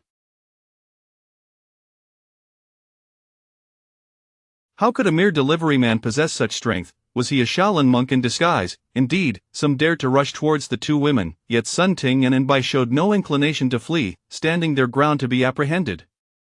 As a hand reached out to grasp Anbai's delicate arm, a throwing knife embedded itself in the assailant's forehead from a distance. Tang Zhe's cold voice resonated, to touch my provisions is far more grievous than to touch me.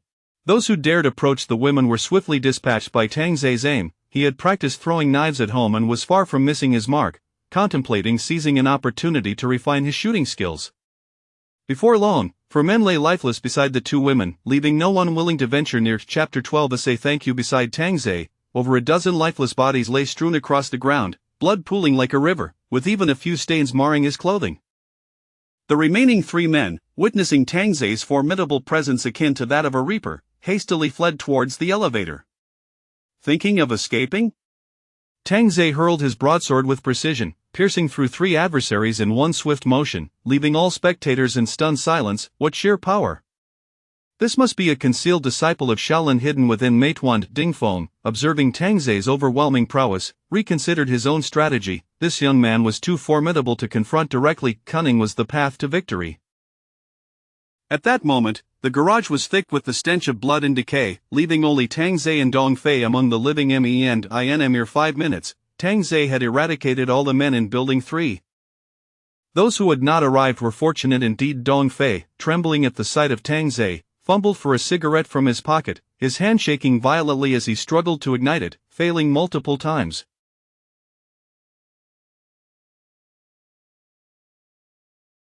Tang Zei, with a cheerful demeanor, produced a lighter out of gas. Here, I have one. Dong Fei, filled with dread, watched as Tang Zei leaned forward, taking a few puffs from the lit cigarette.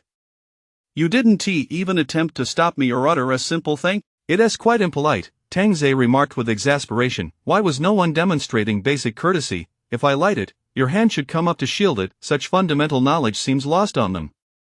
Dong Fei, taken aback, stammered, Thank you. Yet, as soon as the words left his lips, Tang Zei's fist struck mercilessly against his heart, causing his chest to cave in, and Dong Fei was sent crashing into a Porsche 718, shattering its glass into a million pieces. I detest impolite individuals, Tang Zei declared, lighting another cigarette as he glanced around at the onlookers from the adjacent buildings. Upon meeting Tang Zei's gaze, several instinctively averted their eyes. Sun Ting and Bai, witnessing Tang Zei's immense strength, felt relieved by their choice, obediently delivering the chains into his hands. In a corner, 12 women huddled, trembling in fear, anxious that Tang Zei might turn his wrath upon them as well, given that most of the men from Building 3 had already perished. Tang Zei halted, directing his gaze toward the cluster of women. Lift your heads. Those who dared not defy his command complied. Tang Zei sighed internally. Not a single one was pleasing to the eye. Only older women surrounded him. Clean up this mess of intestine. Each of you will receive a bottle of water. Come to Dong Fei's place to claim it.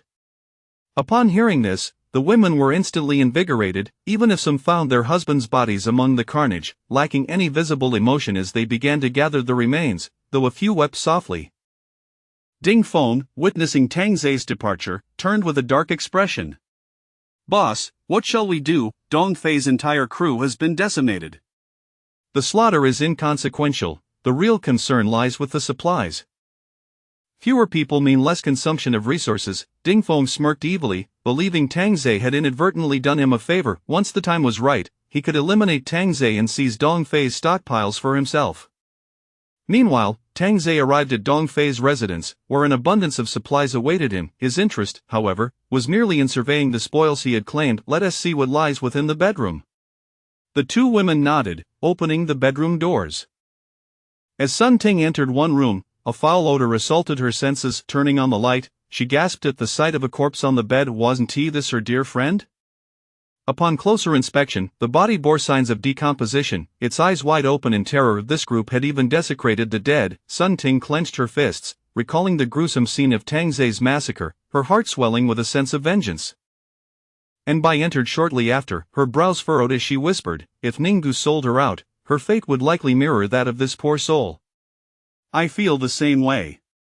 You should search the other bedroom, Sun Ting replied. All right. What's the matter? Tang Zei inquired as he entered, frowning at the sight of the corpse on the bed. Nothing, just a friend of mine, Sun Ting replied. Oh, toss her out. The stench is unbearable. Tang Zei pinched his nose. This group was truly depraved, even toying with corpses days after death. Sun Ting complied, opening a window and unceremoniously discarding the body. Master, there are numerous bottles of wine and cigarettes here, and Bai called from the master bedroom. Tang Zei approached to inspect. Oh my, Dong Fei certainly amassed a significant stash, yet he was remarkably stingy. He retrieved a bottle of red wine and exited the bedroom, spotting Sun Ting as she emerged. Let them collect it later. We must honor our word. Understood. With that, Tang Zei reclined in a rocking chair, savoring a sip of the wine. Is there anything I can do? And Bai asked sweetly, squatting beside him, eager to prove her worth. Having just seen the lifeless body of Sun Ting's friend, she feared abandonment and a similar fate. Tang Zei chuckled, patting his thigh. And Bai, slightly taken aback, shyly climbed onto his lap. Here, take this wine. Tang Zei offered, handing her the bottle. And Bai accepted it eagerly, pressing it to her lips, her alabaster neck arching gracefully as the wine trickled down the corner of her mouth. What a seductive vision she made.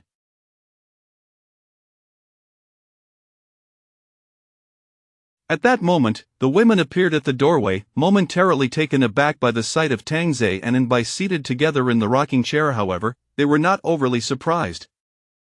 Having witnessed so much in recent days, they had grown desensitized. As women, they felt a pang of jealousy toward Bai's beauty and her unblemished skin, even catching a whiff of her fragrant body wash.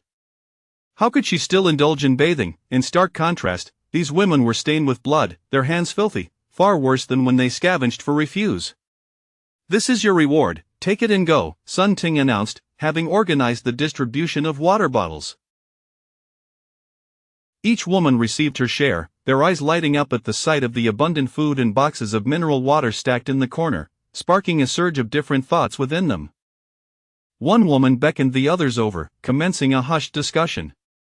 "All of those supplies were taken by Dong Fei before. This amount is far too meager, don't you think?" A woman in her 40s readily chimed in, "Indeed. After the exhausting task of moving corpses, how can we be satisfied with just a bottle of water? It's akin to being dismissed like beggars." "Exactly, those 3 men could hardly consume it all, especially now that the men are dead. There should be enough for us all." The more they spoke, the more animated they became, as if they were transported back to the days before the apocalypse. After a pause, the 12 women chose a representative who approached the doorway once more. "Excuse me, we should have crossed paths before," one woman smiled at Sun Ting. Sun Ting scrutinized the woman before her, unable to recognize her. "Who are you?" Chapter 13. "You steal from me, I steal from you, that's only fair." "I am Zhou Min from the property management department of our community," Sun Ting recalled, finding the resemblance somewhat uncanny, yet dismissing it. "What brings you here?" "Well, we are all women, and moving the body has drained us of our strength. Previously, Dong Fei had us under immense pressure, and there was hardly anything to eat. Could you possibly spare us some food?" Zhou Min spoke, her voice trembling as she awaited Sun Ting's response. However, Sun Ting found herself unable to make that decision, glancing back at Tang Zei. Tang Zei, with his hands resting on his pristine, serpentine waist, appeared to be in a good mood, his eyes half closed as he leaned back slightly, unable to suppress a sound of delight. "1 piece of bread per person," he declared generously, his mood evidently elevated. Sun Ting nodded and opened a nearby box containing bread from 3 squirrels, specifically the kind filled with egg yolk. Each person was allotted 1 piece. "All right, that's enough, let us go," Sun Ting. Yet Zhou Min pressed a hand against the closing door, unabashedly stating, "Could we take both boxes?" Sun Ting's expression darkened instantly. Tang Zei's brow furrowed, his grip tightening instinctively, while Bai gasped, her eyes widening. "Bai, take a moment to rest," Tang Zei instructed, as Bai, startled, gently leaned against his chest. He then turned toward the door, inquiring, "What did you just say?" Despite her fearing Tang Zei's presence, Zhou Min summoned a bit of courage, recalling that he seemed to spare women. "You are Tang Zei, right? You once delivered takeout to my home." Zhou Min attempted to ingratiate herself, oblivious to how sycophantic her words sounded. "Oh, you are from the property management." Tang Zei's amicable smile returned. Encouraged by his apparent sincerity, Zhou Min's boldness increased. "Given the abundance of supplies here, could you perhaps spare us a couple more boxes? Surely, you cannot consume all of this." "That does make some sense," Tang Zei nodded, much to Zhou Min's delight. "We will only take a little, not too much," she added eagerly. Tang Zei remained silent, and Zhou Min interpreted his quietude as consent, shoving Sun Ting aside, who stumbled and fell, pain flashing across her face as she glanced at Tang Zei, only to find him smiling benignly. "Oldly, there are still spicy strips here, let us take them. There are even fries. Help yourselves, and look, there are duck necks and chicken wings, so much. Let us take this box too." A throng of women began their seemingly endless task of carting away supplies. Tang Zei patted Bai, who bit her red lip and gazed at him, her eyes brimming with emotion. Tang Zei stepped forward with a smile, asking, "Still moving things?" "Oh, you want to finish all this anyway, there is another box, hurry up," Zhou replied, rallying her companions, her greedy demeanor making Sun Ting feel not. Xian and Bai had to make sacrifices for their food, while these women simply took without effort. How despicable! Half of the supplies had been piled at the entrance. Zhou clapped her hands, grinning. Rest assured, young man, we will remember your kindness. Once we're safe, we will definitely help you cover up the matter of the murder. Then I should express my gratitude. Tang Zhe chuckled heartily. No need for thanks, we are all neighbors, after all. We'll take our leave now. Tang Zhe scratched the back of his head, feeling discontent. You've taken so much from me, and you think you can just walk away? That doesn't seem quite right, does it, Auntie? How can you speak like it? Is not theft, it's taking. Zhou immediately adopted a scolding tone, trying to assert her authority. Let it be clear, I never agreed to your taking. My cats can testify to that. Sun Ting nodded vigorously, and Bai, seated on the ground, echoed her agreement. You are utterly unreasonable. Let us go, ignore them. Zhou waved her hand, unwilling to engage further with Tang Zhe, seemingly forgetting his earlier decisive actions. Tang Zhe sighed, discreetly drawing his pistol, smiling as he said, all right then, it's my turn to take from you. With a resounding bang, Zhou skull was pierced, her body collapsing forward as blood began to flow, her pupils dilating in shock. Outside, the women were waiting for the elevator, smiles adorning their faces, when suddenly the gunfire erupted, and Zhou fell, her head a sight to behold. Instantly, they turned to see Tang Zhe emerging, a black pistol in hand, the atmosphere plunging into an eerie silence. You steal from me, I steal from you. It's all about fairness. One woman finally reacted, her first instinct not to flee but to scream at the top of her lungs. Ah! Bang, bang, bang, bang, bang. The continuous gunfire echoed through Building 3, sending everyone in the community into a frenzy, uncertain of what was transpiring. Building 4. Boss, shots were fired in Building 3. I'm not deaf, I heard. Ding Feng said, cradling his girlfriend closely. She smiled. I wonder if that delivery guy was killed. Ding Feng speculated, it's quite possible.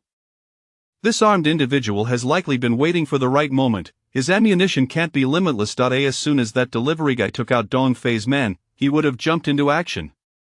Ding Feng's conjecture found support among many, with a strong likelihood of being true. Fengge, should we go take a look? His girlfriend suggested.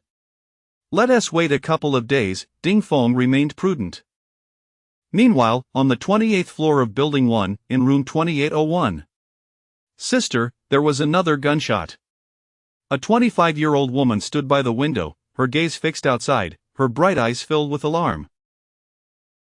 This woman possessed an indescribable beauty, her features seemingly sculpted by nature itself, embodying the subtlety of Eastern femininity alongside the dimensionality of Western allure. Wisdom and gentleness radiated from her brow. As the gentle breeze swayed her skirt, a sense of melancholy enveloped her, although her enchanting figure was partially concealed by the white fabric. Hints of her alluring waist and shapely hips were still discernible. In the kitchen, a woman in her 50s, her face etched with wrinkles and slightly plump, bore a resemblance to her sister in her youth, though time had not been kind. The elder sister was named Yi Yuling, while the younger was Yi Qingyi. They were biological sisters, albeit with a significant age gap due to their parents having desired a son in their later years, only to be blessed with another daughter. Chapter 14. This must be the great disciple of Shaolin. Since the onset of the apocalypse, Yi Qingyi had never ventured outside, particularly during the chaotic times of unrest. She remained hidden in her bedroom, and even now, the entire neighborhood was oblivious to her existence. She had merely come to her sister and brother-in-law's home for a meal before preparing to fly back to Yunhai City. However, the world had descended into chaos, especially upon witnessing the bodies of women strewn about downstairs. Yi Qingyi understood that if anyone discovered her presence, her fate would be dire. Yi Yuling, of course, heard the commotion and swiftly pulled her sister away from the window, admonishing, "Are you trying to get yourself killed? Bullets do not discriminate. Sister, when will this end?" Yi Qingyi felt on the verge of collapse. At times, she contemplated jumping down to end it all, yet she could not bring herself to do so. Yi Yuling sighed, "Our building remains relatively safe, thanks to your brother-in-law's vigilance, but look at the other buildings, they have already descended into chaos." Beep, beep, beep, the sound of the entrance code echoed from the door, prompting Yi Yuling to immediately draw her sister behind her, eyes alert. When she saw her husband return, she breathed a sigh of relief. "Honey, how did it go? Why is there gunfire coming from Building 3 again?" Yi Yuling inquired curiously as she helped her husband out of his coat, while Yi Qingyi hurriedly poured a small cup of water for him. "Brother-in-law, here is some water." Xia Yuhong nodded in acknowledgement, accepting the cup but only taking a small sip before setting it down on the coffee table. The next words that escaped his lips caused the sisters' faces to pale. "The men in Building 3 are likely all dead." "What? What?" The sisters exchanged incredulous glances, bewildered by the sudden news of total annihilation, having heard no prior mention of such a calamity. Xia Yuhong rummaged through his pocket for a cigarette, only to find it empty, and had to abandon the thought. They were all killed by a delivery man. A delivery man, the sisters found this hard to believe. They had long heard rumors of the hidden prowess among delivery workers, once dismissing it as mere hyperbole, yet now it felt all too real. "I have a video of it. Do you want to see? It's a bit graphic," Xia Yuhong stated, pulling out his phone. The sight of the bodies on the grass was overwhelming. What more could they not bear to witness? The sister sat on the sofa, watching the phone in silence. Upon seeing Tang Zhe, Yi Yuling furrowed her brow slightly. "This delivery man looks familiar. He must have delivered to our home before." "Yes, he has," Xia Yuhong confirmed with a nod. Yi Qingyi's attention was immediately drawn to Sun Ting, and by their attire evoked a flush of embarrassment in her. How could they possibly venture out dressed like that? Yet they appeared pristine, their hair radiating a softness that made Yi Qingyi envious, despite her daily use of conditioner. In this apocalypse, even beauty sparked comparisons, and Yi Qingyi felt she was not inferior to them. "Brother-in-law, how could they be with this delivery man? Were they coerced?" Yi Qingyi inquired, perplexed by how such alluring women could find themselves in such a predicament.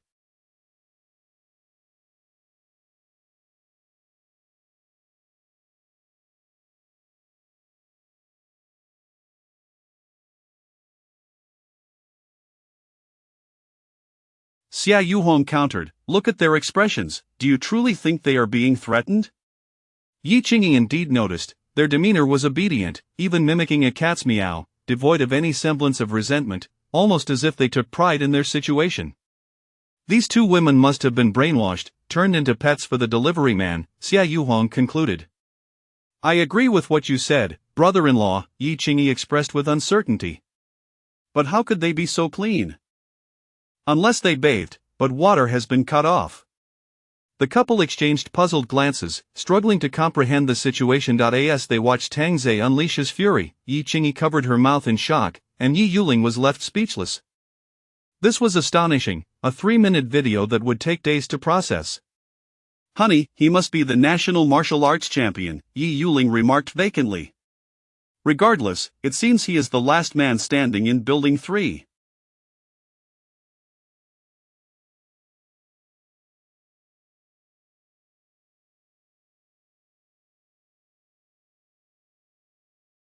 The gunfire we just heard can either mean this delivery man was killed or that the women in Building 3 were involved. There are no other possibilities."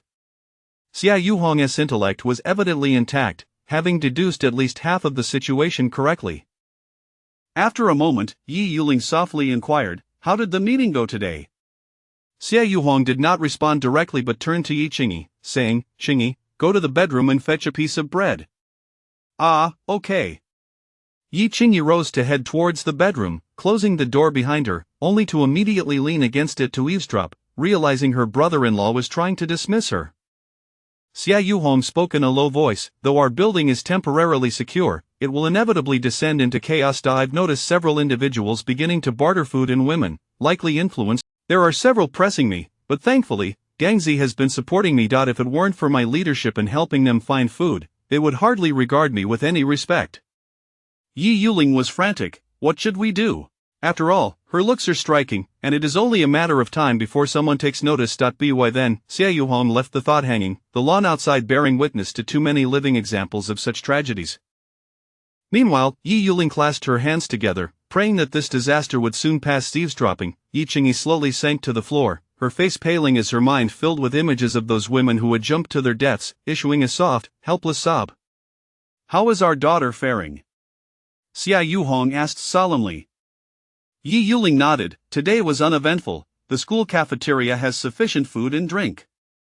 University students generally possess a higher caliber of character, unlike the residents here. Yet, deep down, Xie Yuhong understood that once supplies ran dry, no matter how virtuous, they would revert to primal instincts. At that moment, the stairwell of Building 3 echoed with the sound of Tang Zhe retching.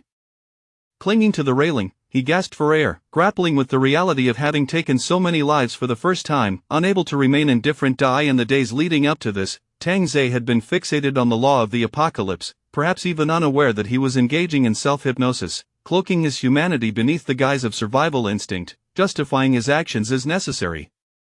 However, as this self-hypnosis faded, the harrowing images flooded back, triggering waves of nausea. Yet, he soon steadied himself, recalling the law of the apocalypse. Do not perceive oneself as at fault. In this world, there are no absolutes of right or wrong, self-preservation reigns supreme. With this thought, Tang Zhe's gaze hardened with resolve. To abide by the law of the apocalypse, unburdened by guilt. Descending to the ground floor, he observed Anbai and Sun Ting dragging bodies down the stairs, the air thick with the stench of blood, the steps slick with crimson, an alarming sight indeed. Chapter 15 Bartering goods for beauties. Be careful, don't slip, Tang Zhe cautioned. The two women looked up and smiled, their delicate hands stained with vivid crimson blood, even their fair skin bore a touch of blood red, exuding an unconventional allure. Observing the abundance of food and water within the room, Tang Zhe pondered how to manage it, seeking to maximize the benefits of these resources. Bartering, that seemed futile. What else could be exchanged?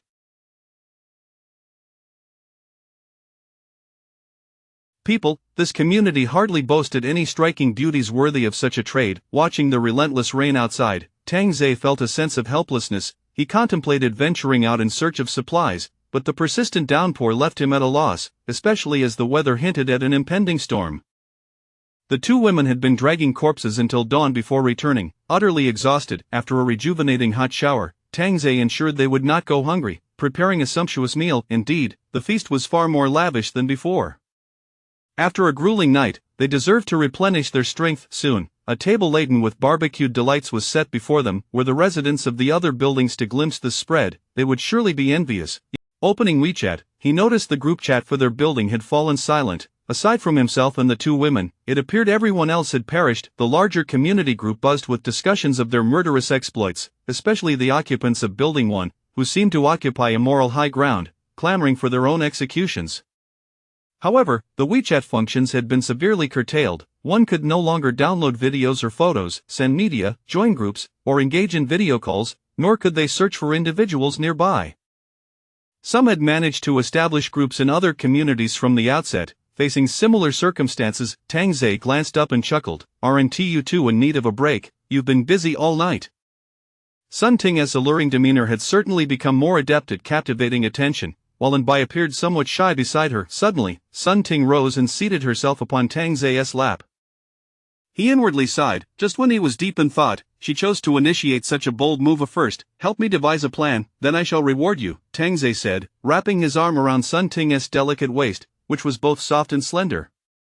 What kind of plan? Anbai inquired curiously. What do you think would be the best barter for the goods in this room? Sun Ting blurted out without hesitation. Of course, we should trade for beauties. Anbai paused, contemplating the implications. If they were to exchange for women, what would happen to them in Tang Zhe's eyes? Yet, Sun Ting understood Tang Zhe's capabilities well enough. Acquiring more supplies would ensure their safety, and indeed, Tang Zhe shared this sentiment. I've observed for quite some time. Aside from the two of you, there are no other worthy candidates in this community, Tang Zhe stated. His standards were not so low as to accept any random individuals as sustenance. How would we know if we don't try? Sun Ting retorted, rising to grasp her phone. What are you planning to do? Tang Zhe asked, intrigued. I intend to advertise in the community group. How much of our resources would be exchanged? Sun Ting chided herself silently for not consulting Tang Zhe before taking such initiative. However, he did not mind. He had entertained a similar thought. He replied nonchalantly. Sun Ting raised an eyebrow. Isn't half rather excessive? Anbai softly remarked, if half of our resources could procure a single beauty, I believe it would be a worthwhile exchange. I appreciate Xiaobai's perspective, Tang Zhe said, affectionately patting Anbai's head in approval. Sun Ting shrugged her shoulders. Oh, you little Bai, I have taught you so many tricks, and now you're competing for my favor.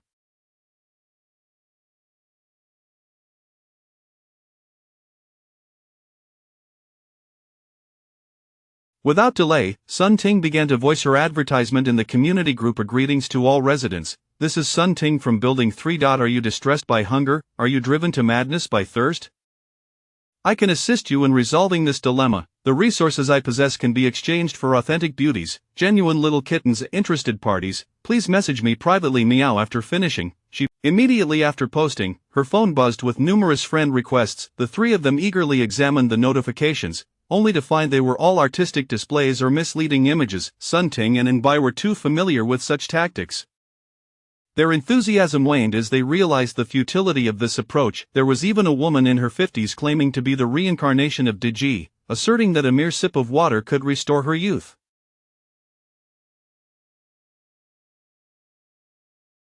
Tang Zhe laughed so hard his stomach hurt. Let it go. It seems we won't be able to procure any beauties after all. We might as well gain some experience and search gradually.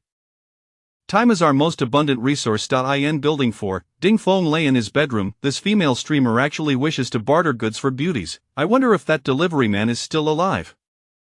A frown creased Ding Feng's brow. The delivery man had instilled a sense of trepidation in him. His girlfriend whispered, perhaps that armed individual has killed the delivery man. It's possible these two women have allied with the gunman.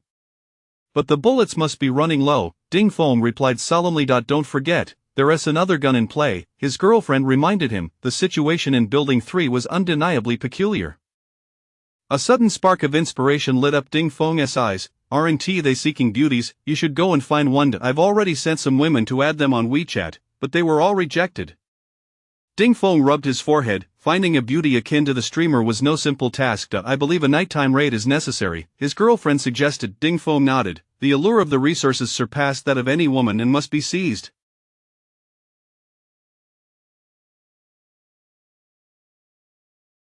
In room 2801 of Building 1, Yi Qingyi tossed and turned in bed, unable to find sleep. She opened WeChat, discovering several of her close friends were unreachable, the prospects grim. Only those residing in upscale communities appeared to be somewhat safe, yet her brother-in-law had previously mentioned that safety was merely temporary. Upon entering the community owners group, Yi Qingyi noticed numerous women engaged in conversation. Scrolling up through the chat history, she quickly spotted Sun Ting's advertisement. Greetings to all residents, are you troubled by hunger? Are you driven to madness by thirst? I can assist you in resolving this issue.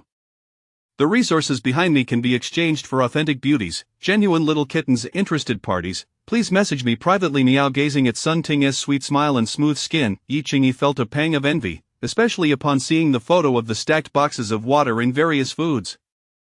Her stomach involuntarily growled. However, with enough food at home to last another month, Yi Qingyi had no intention of throwing herself into danger as a big kitten, nor would she mimic a cat unless she had lost her mind.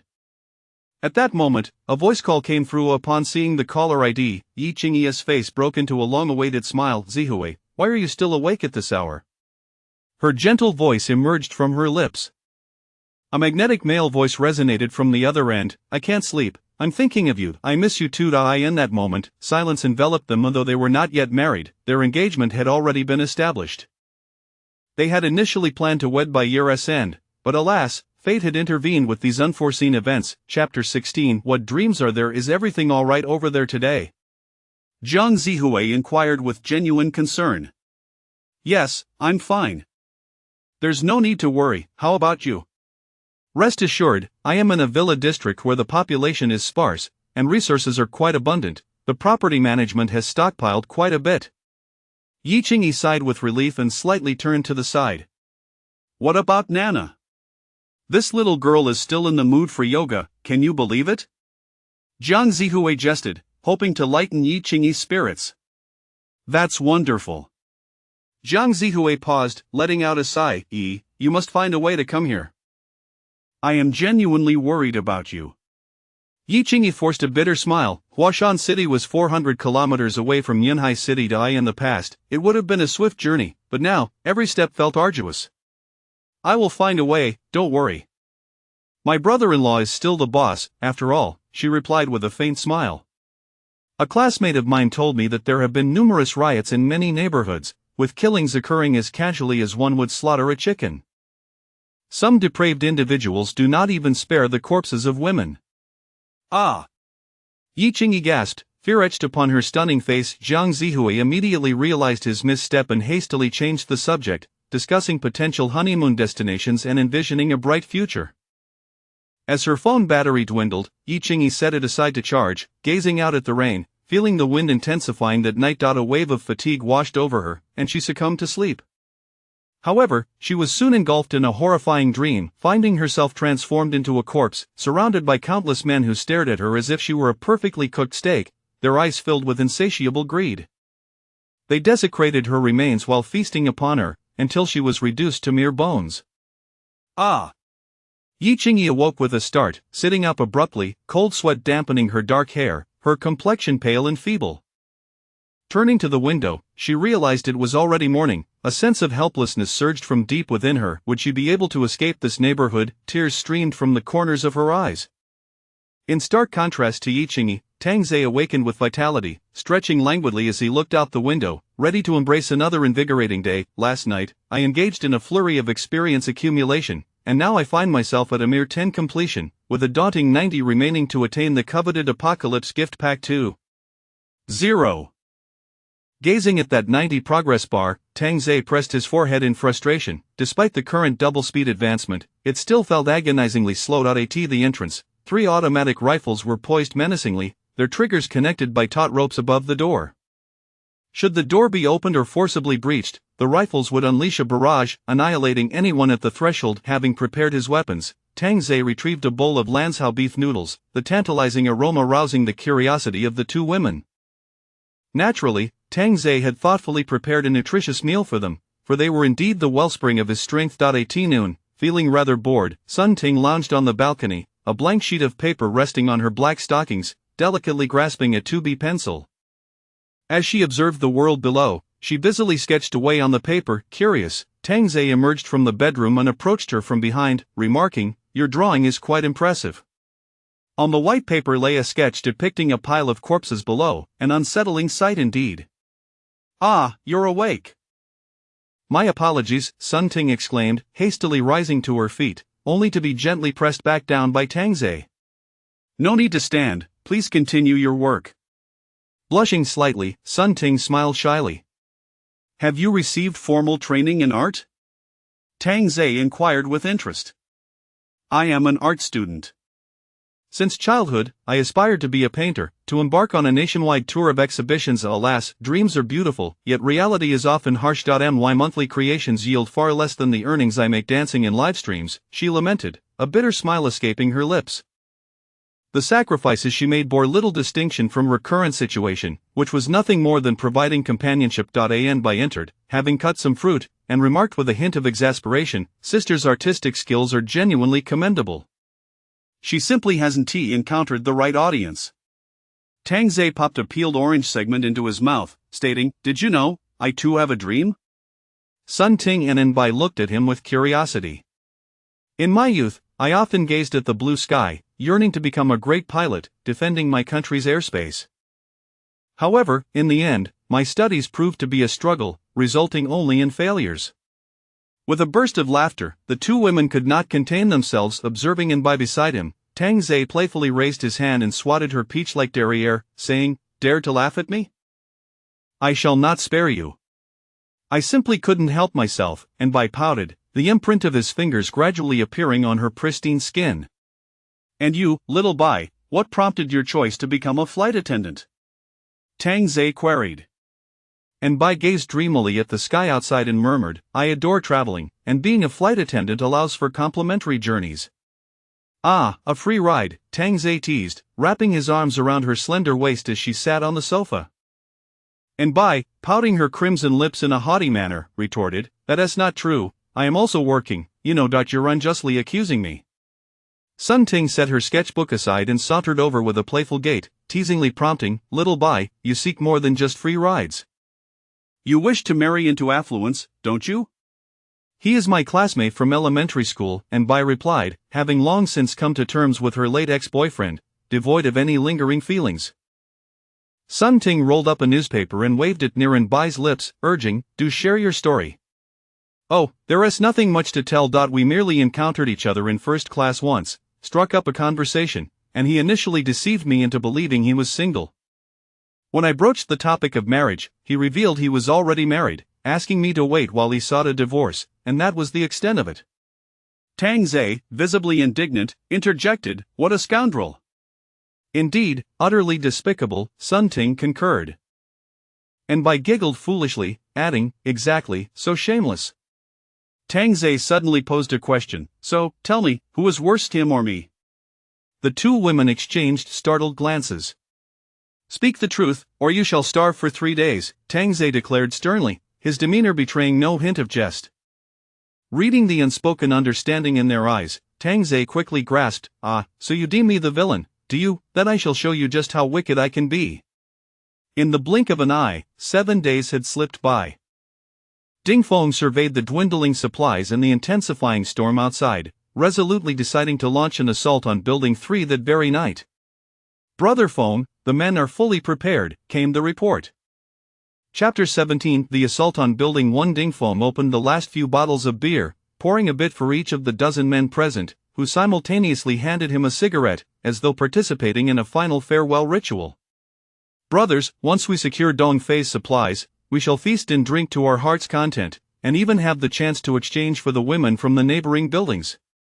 Ding Feng surveyed the crowd. These promised luxuries were their motivation, without a tempting reward, who would toil earnestly.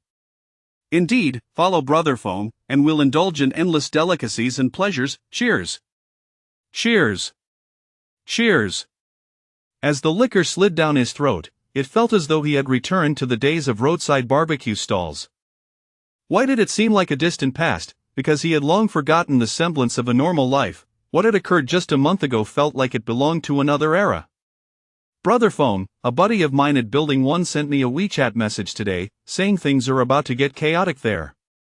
Ding Feng scoffed, exhaling a puff of smoke as he replied, "That Xie Yuhong truly believes he can maintain control. Without sufficient food to sustain them, chaos is inevitable. Moreover, a man like him, who is too soft-hearted, will inevitably come to regret his choices." "Exactly, the food they salvaged from outside, and they even distribute it to those old codgers. What a waste! Brother Feng, when are we going to seize Building 3? When shall we take the others as well?" Ding Feng squinted slightly, crossing his legs and turning his gaze toward the heavy rain outside. "Feng Jin and Sun Qingqing have quite a few loyal subordinates. They are remarkably united. If we do attempt a raid, we will face substantial resistance. If we are to strike, it must be Building 1, while they are leaderless. Eliminate the men and leave only the women." The group of underlings nodded in agreement. This plan sounded promising. Just then, Ding Feng's phone buzzed, and upon reading the message, his brow furrowed deeply, taking a long drag from his cigarette. "Brother Feng, what's the matter? Feng Jin and Sun Qingqing plan to raid Building 1 tonight." Ding Feng was exasperated. The very scheme he had just contemplated was now in disarray. The underlings exchanged glances, and one ventured, "So, are we still going after Building 3 tonight?" Ding Feng's gaze hardened, causing the underling to shrink back. They had summoned him. If he did not attend and they managed to seize Building 3 and its supplies, the two of them would undoubtedly unite to eliminate him and divide the spoils. In the end, it would culminate in a clash between the two factions, with the victor emerging as the ruler of the neighborhood. He could not allow himself to be caught in their crossfire. With this thought in mind, Ding Feng promptly declared, "We shall not raid Building 3 tonight, we will all go for Building 1 together. We move in half an hour." With the leader's command, the underlings nodded in agreement, some even visibly relieved, as Building 3 was armed.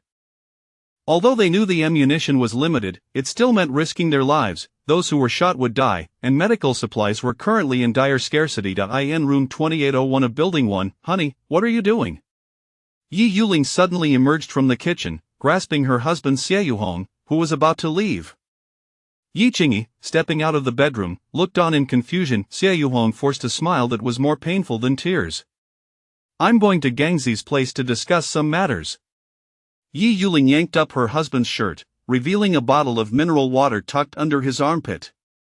"Do you need to take water for a meeting?" she said in a low tone, her lips cracked. Yi Qingyi at the bedroom door mirrored her concern. The family was now extremely frugal with water, only drinking enough to quench their thirst. Faced with his wife's reproach, Xie Yuhong managed a strained smile as he explained, "In the past, meetings involved exchanging money, cigarettes, or tea. Now, bringing water is only natural. But that's our last bottle of water, what will we drink afterward? Xia Yuhong remains silent, his expression darkening. Gangzi is your childhood friend, you're so close, do you really need to take water with you? Tell me. Yi Yuling's emotions seemed to unravel as she shook her husband frantically. In that moment, Xia Yuhong appeared ignited, pushing his wife to the ground. Yi Qingyi gasped and rushed over, looking up in confusion. Brother-in-law, what are you doing? Sister was just asking. Xia Yuhong suddenly laughed, but the laughter quickly turned to tears. For this family, I used to toil endlessly at the company that I had to provide for you, for our daughter. With mortgages and car loans, every burden was a mountain on my shoulders. When this catastrophe struck, I briefly felt a sense of relief, but soon I realized I still could not relax. I must protect you both, I still have to fight tooth and nail out there. But what do I gain from this? Or previously, it was my salary for the month, and now it's just water. Do you have any idea how immense the pressure is? They have all gone mad. Xia Yuhong nearly roared, his last nerve fraying. The two sisters were stunned, unsure of how to respond. Suddenly, Yi Yuling began to sob, and Yi Qingyi could only offer her comfort. Xia Yuhong said nothing further, taking the water and leaving the house, but not before warning, no one opens the door but me. With that, he closed the door behind him. Before long, Xia Yuhong reached the first floor and pressed the doorbell. Footsteps echoed from within, and a muscular man opened the door, smiling upon seeing Xia Yuhong. Yuga, have you come to a decision? Xia Yuhong entered the room, placing the prepared bottle of mineral water on the dining table. Gangzi, as long as you stand by me, we can keep building one from descending into chaos. Once the storm passes, I will take you all out to find food. Mao Gang covered his forehead, pacing back and forth, before suddenly leaning over the table, barking, Yuga, I know you are a good man, wishing for everyone's safety, but that is impossible. You have done remarkably well, for so many days, those people have transformed into beasts, while we remain civilized. Then we must persevere, search for food, and await rescue. Gangzi. We cannot allow ourselves to devolve into beasts like them. Xia Yuhong grasped Mao Gang's shoulders, speaking earnestly. Mao Gang chuckled, Yuga, in this era, being a good person is no longer feasible. You have done well, allow me to take on the role of the villain. Seeing that Mao Gang remained unmoved, Xia Yuhong snapped, Gangzi, wake up. We cannot descend into chaos. If we do, they will surely seize the opportunity. Yuga, you know it too, so why do you oppose me? Why not support me? Do you still consider me a brother? How could I not see you as a brother? When you couldn't afford a house, who lent you the money? That was because you wanted me to live beneath you. You lent me the money, but the 3,000 mortgage is crushing me. I originally intended to buy a cheaper apartment, but you insisted I come here. I have done everything according to your wishes, brother. Because I wanted to take care of you. Ha! You only wish to care for those old men and women. At this point, Mao Gang became agitated, shouting, what use are those elderly? They are merely wasting our resources, we receive less, and they still lecture us. What purpose do they serve? Look at building 2, they killed all the old ones, after all, they won't live much longer. Hearing such words from his childhood friend, Xia Yuhong could hardly believe his ears. Gangzi, do not let them brainwash you. Chapter 18. Brotherhood. Brother you, in this lifetime, I shall heed your every command. I have but one request now, grant me this one favor. Mao Gang fixed his intense gaze upon Xia Yuhong, who, in turn, returned his unwavering stare. Suddenly, Xia Yuhong noticed blood seeping from behind Mao Gang's ear, and his brow furrowed. Where are your wife and children? In the bedroom, Mao Gang replied without hesitation. Xia Yuhong strode towards the bedroom, opening the door to find Mao Gang's wife and child huddled in the corner, trembling in fear. Witnessing this dire scene deepened the furrows on Xia Yuhong's brow, but he closed the door and turned back to Mao Gang in the living room, only to suddenly swing open another door. What lay before him made him gasp in horror. A 70-year-old man lay on the floor, a kitchen knife embedded in the back of his skull. This was none other than Mao Gang's elderly father. Xia Yuhong turned to Mao Gang, who spoke in a grave tone, the old man can no longer endure, he has asked me to end his life. Gangzi, can you still call yourself human? That is your father. Xia Yuhong exclaimed, seizing Mao Gang by the collar, tears brimming in his eyes. Mao Gang shrugged off Xia Yuhong's grip. Brother Yu, I could even kill my own father. No one can obstruct my path. Madman. Xia Yuhong forcefully pushed Mao Gang away and grabbed a bottle of mineral water from the table before departing. As he stepped outside, he encountered a 60-year-old woman emerging from the opposite apartment. Upon noticing the water in Xia Yuhong's hand, she paused, smiling. Mr. Xia, you are truly kind, bringing water again. This is not for you, Xia Yuhong replied tersely. The woman caught his arm. What do you mean? Didn't you say resources are shared? That bottle of water is mine too. Not at all. Fine, I still have a few bottles left. A few bottles?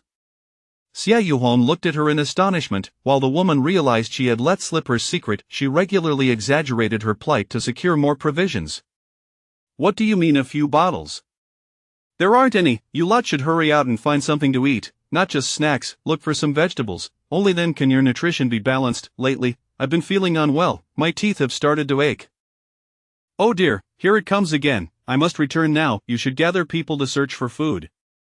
With that, the woman retreated into her home. Xia Yuhong clenched his fists tightly, her words bombarding his mind.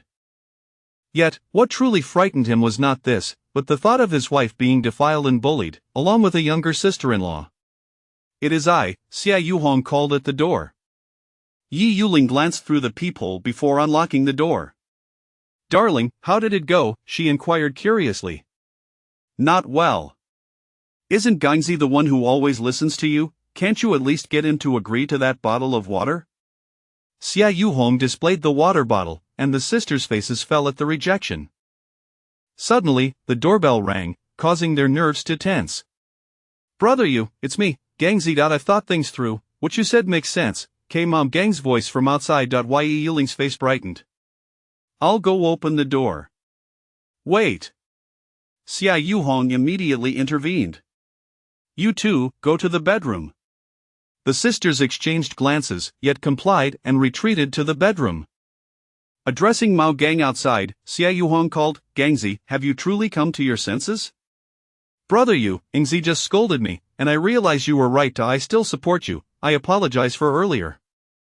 I am leaving now, Brother Yu, sleep early. With that, Mao Gang turned and walked towards the elevator. Xia Yuhong breathed a sigh of relief and opened the door, calling out, Gangzi, I am truly glad you can see reason. But Mao Gang, with his back turned, quietly replied, Brother Yu, you should not have opened the door. Xia Yuhong was taken aback, just as Mao Gang's large hand pressed against the door.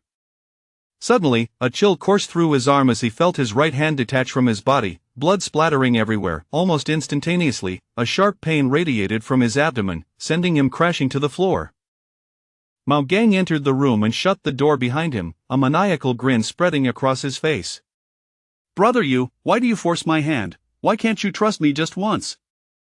Why do you compel me to harm you? Why? Gangzi, do not remain so obstinate. The one who is obstinate is you. Those people will assault the building tonight. We have no choice. Where is the key to the roller shutter? Hand it over. Mao Gang extended his hand, his gaze growing colder. Enduring the excruciating pain, Xia Yuhong struggled to rise, incredulous. You have betrayed me. You have become their spy. Who told you to distribute food to those useless people? Do you have any idea how much those old geezers hoard at home? Give me the key. I would rather die than give it to you. Brother Yu, in the next life, I will still be your brother. With that, he brandished a cleaver he had prepared, and chaos erupted in the living room. The sisters, hiding in the bedroom, were terrified, crouching beneath the bed, fully aware that a violent altercation had ensued outside. Yi Yuling, filled with worry, whispered, I must check on my brother-in-law. Sister, do not go out. If brother-in-law wins, he will naturally come to open the door, Yi Qingyi quietly urged. But what if it is Gangzi who opens the door? If he discovers me, he will also find you, Yi Yuling said, her gaze fixed intently on her sister. As the sounds of struggle outside gradually faded, Yi Yuling softly declared, if anything happens to me, you must find Yaya. Sister, sister. Yi Qingyi watched helplessly as her sister crawled out from beneath the bed, unable to prevent this reckless act. Yet she comforted herself with memories of Gangzi, who had always been kind and jovial, having once chased away bullies who tormented her during school, surely he would not come to harm. At that moment, the bedroom door creaked open. Yi Qingyi clamped her mouth shut as she realized the feet that entered were not her brother-in-laws. The soles were stained with blood. It was, in fact, Mao Gang, his body splattered in crimson. Yi Yuling covered her mouth in horror upon seeing her husband sprawled on the floor, surrounded by blood. Mao Gang revealed a blood-soaked smile, resembling a demon. Sister-in-law, just now, brother, you mentioned that you know where the key to the roller shutter is. Yi Yuling, shaken and disoriented, slowly raised her hand, pointing towards the nearby vanity. Mao Gang immediately rushed to search for it. Yi Yuling murmured, Ingzi is giving birth, your brother you helped you contact the hospital, you were unemployed, and brother you assisted you in finding work.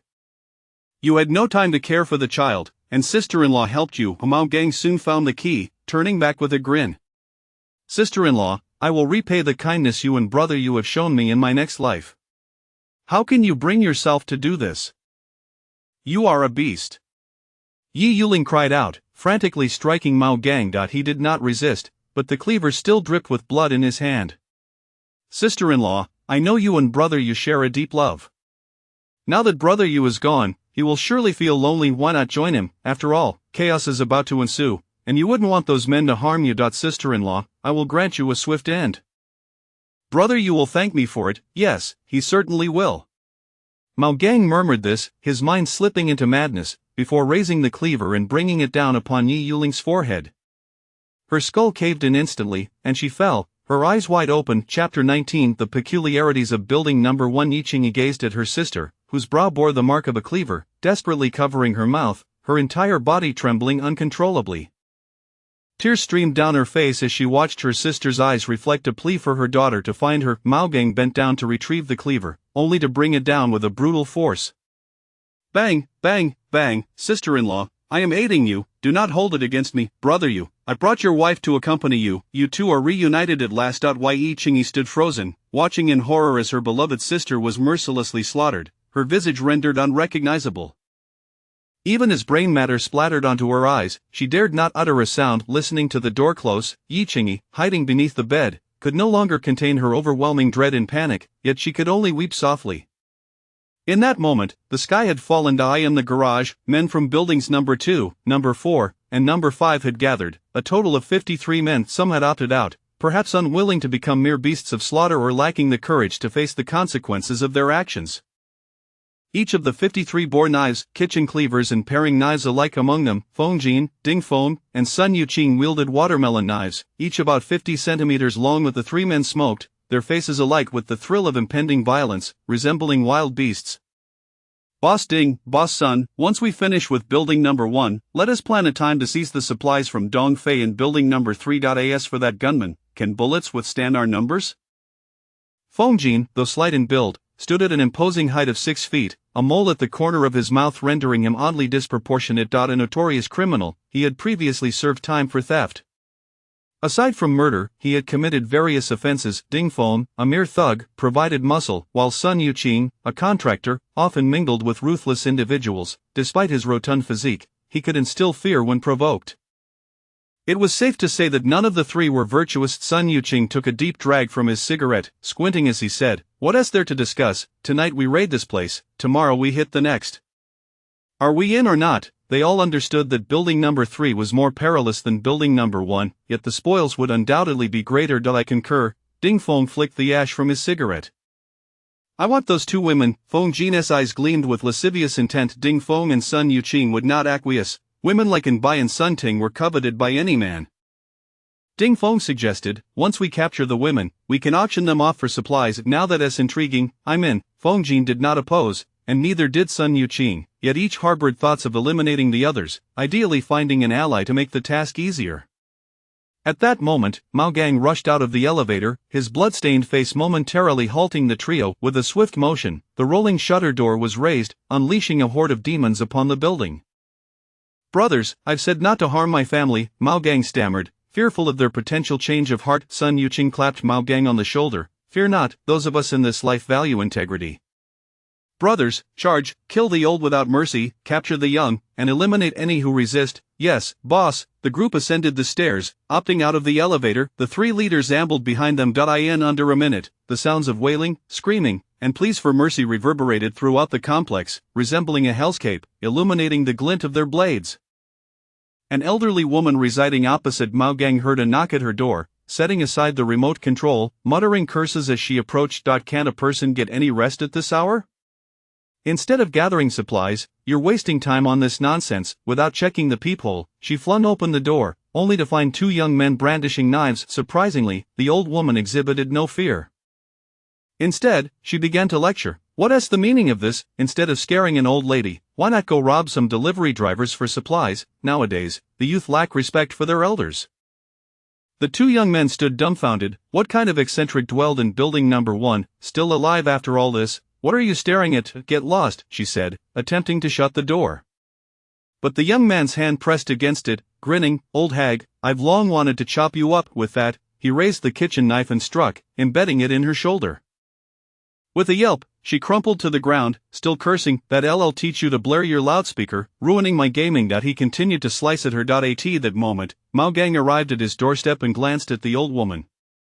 Gangzi, save me, the elderly woman gasped, her life slipping away as she looked to Mao Gang for help, who remained indifferent, a smirk playing at the corners of his mouth, likely having long desired her demise. With each stroke, the old woman breathed her last, the 2 young men rummaging through her home for supplies. Damn it, this old hag hoarded a whole box of yogurt, 2 boxes of water, and even sugar-free soda?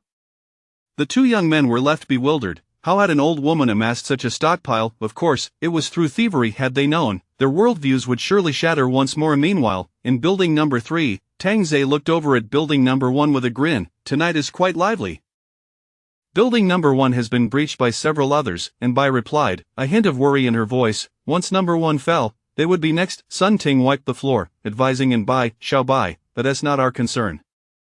And Bai pressed her lips together, recalling the female corpse in the bedroom, resolutely stating, even if I must perish, I refuse to fall into their hands. Tang Zhe smiled confidently. If I Haven T died, how could you? Whatever comes, I will slay. An hour later, the purge of building number 1 reached its climax, with boxes upon boxes of supplies being transported to the underground parking lot. Gazing at the mountainous pile of goods, the 3 leaders were momentarily stunned. Nearby, the residents of building number 1 huddled on the ground, astonished by the abundance of supplies, wondering how this was possible. That Xie Yuhong is quite capable. Look at how much she gathered, Feng Jin said, opening a box of spicy strips, tearing open a packet and devouring it with gusto. One of his subordinates chimed in, boss, most of these supplies were scavenged from those elderly folks' homes. Chapter 20 of the Auction of Beauties. Your boss truly is a paragon of virtue, hoarding all the good things for himself while leaving you young ones to starve. Sun Yongqing could not help but burst into laughter, finding the situation utterly ludicrous. At that moment, several men stepped forward, vociferously denouncing Xie Yuhong and expressing their desire to join other factions. And naturally, the 3 factions were in need of young male members, yet, a few men remained steadfast in their principles, refusing to compromise. Feng Jin displayed no compassion whatsoever. Kill them. Husband, one woman cried out, dashing towards her spouse, only to be swiftly pulled away by a subordinate. You brutes will surely face execution one day, she screamed in frenzied outrage. However, the trio remained unfazed, and before long, several men were brutally slain before their eyes. Observing the 20 or so women in their 30s, Sun Jin remarked with a smirk, what are you dawdling for? Divide them up. For fairness, let us take turns selecting, one proposed. As the eldest, I should go first, if that is agreeable, Feng Jin asserted, his gaze fixed on a particularly youthful woman, the widow of the man just slain. The other 2 naturally objected to this arrangement. Meanwhile, in the basement, Yi Qingyi huddled in a corner, her arms wrapped around her legs, trembling uncontrollably as if gripped by a frigid chill. She had taken advantage of the chaos to seek refuge here, just as Xie Yuhong had advised her to do. Suddenly, a beam of light pierced the darkness, emanating from a mobile phone. Boss, we've found another woman hiding here, a subordinate exclaimed, brimming with excitement. Yi Qingyi immediately attempted to flee, but was swiftly caught by her hair. You little vixen, where do you think you're going? The pain forced a scream from her lips as she was dragged along. Upon reaching the parking lot, the subordinate flung Yi Qingyi into the center, declaring, Boss, this one is quite adept at hiding, I'm glad I searched. With disheveled hair, Yi Qingyi failed to capture the interest of the three leaders. However, one of the subordinates crouched down to brush her tangled locks aside, lifting her chin with a finger. His expression froze as he stammered, "B-boss, a true gem." Sun Yongqing, witnessing his subordinate's foolishness, kicked him to the ground. "What gem? Look at you." Yet, upon closer inspection, Sun Yongqing found himself taken aback. Ding Feng approached to assess the situation, quickly understanding, indeed, she was exquisite, a stunning beauty, rivaling even the two women previously considered. Remarkably, after so many days, her face remained pristine, though her dress was slightly soiled from the earlier dragging. "Let me go!" Yi Qingyi protested, shaking off the filthy hands of the subordinate, her eyes darting warily around the men, as if caught in a surreal nightmare. Feng Jin laughed heartily. "A little wild horse, I wonder how it feels to ride her." The surrounding subordinates were captivated. She was far superior to those other women, her natural beauty was striking, and with a little adornment, she would surely take flight. Sun Yongqing tossed a pack of cigarettes to the subordinate. "A reward for you." Clutching a pack of Furongwang cigarettes, the subordinate was overjoyed. In these times, a single cigarette could compel a smoker to do one's bidding. "Thank you, boss." "Feng, Ding, this woman was discovered by my subordinate. You wouldn't dare to snatch her from me, would you?" Sun Yongqing's words dripped with veiled menace. Feng Jin chuckled. "What are you saying, son? We had agreed long ago to split everything from building one evenly." Ding Feng, aligning himself with Feng Jin, added, "Feng is right. Sun wouldn't want to break our agreement, would he?" Sun Yongqing took a deep drag from his cigarette, his malicious gaze obscured by the smoke. Suddenly, he laughed, "Just a jest, no need to be so tense." Though he spoke lightly, his heart burned with a desire to eliminate the two men. It must be said, the allure of a beautiful woman always stirs trouble. This one nearly incited a rift in their fragile alliance. As Sun Yongqing's laughter echoed, Feng Jin and Ding Feng joined in, yet had he opposed them, it would have been a swift death for Sun Yongqing's men. However, Sun Yongqing grinned, "With such a treasure, shall we take turns?" Such a prize was too tempting to share. Who would want to divide it? Sitting on the ground, Yi Qingyi listened to the men's conversation, her face ashen, feeling like a mere object to be divided among them. Spotting a load-bearing wall nearby, she suddenly sprang to her feet and ran forward, yet, with quick reflexes, Feng Jin seized her hair. "Wanna die? It's not that simple." Yi Qingyi, in despair, flailed her arms, cursing, "You bastards will meet a terrible fate. Bind her tightly." Ding Feng commanded coldly. A subordinate produced rope, binding Yi Qingyi securely, tears like pearls tracing down her exquisite face. After hiding for so many days, she had still fallen into their clutches. "With such a gem, let us not take turns." "Didn't we agree on an auction?" Feng Jin suggested. "Agreed, let us auction her," Sun Yongqing concurred, while Ding Feng remained silent. Suddenly, Feng Jin's eyes gleamed with mischief. "Since it's an auction, we ought to inspect the goods thoroughly." At this, all the men understood. "What do you intend to do? Don't come any closer." Yi Qingyi screamed in panic as two subordinates advanced towards her, but her cries only served to heighten their thrill. The three leaders gazed with lustful eyes. Her figure was devoid of excess flesh, her waist adorned with defined lines, exuding a blend of softness and strength. Her appearance and physique rivaled that of the stars on television. "Bind her to the roof of the car." Helpless and weeping, Yi Qingyi was forcibly secured atop the vehicle, posed in a humiliating manner, a spectacle for all to admire as their auction item. Feng Jin called out towards Building 1, "Does anyone recognize her?" Immediately, a woman responded, "She seems to be Xie Yuhong's sister-in-law." Feng Jin burst into laughter. Who would have thought that Xie's family concealed such a treasure? This old softy hasn't laid a finger on her, surely saving her for us brothers.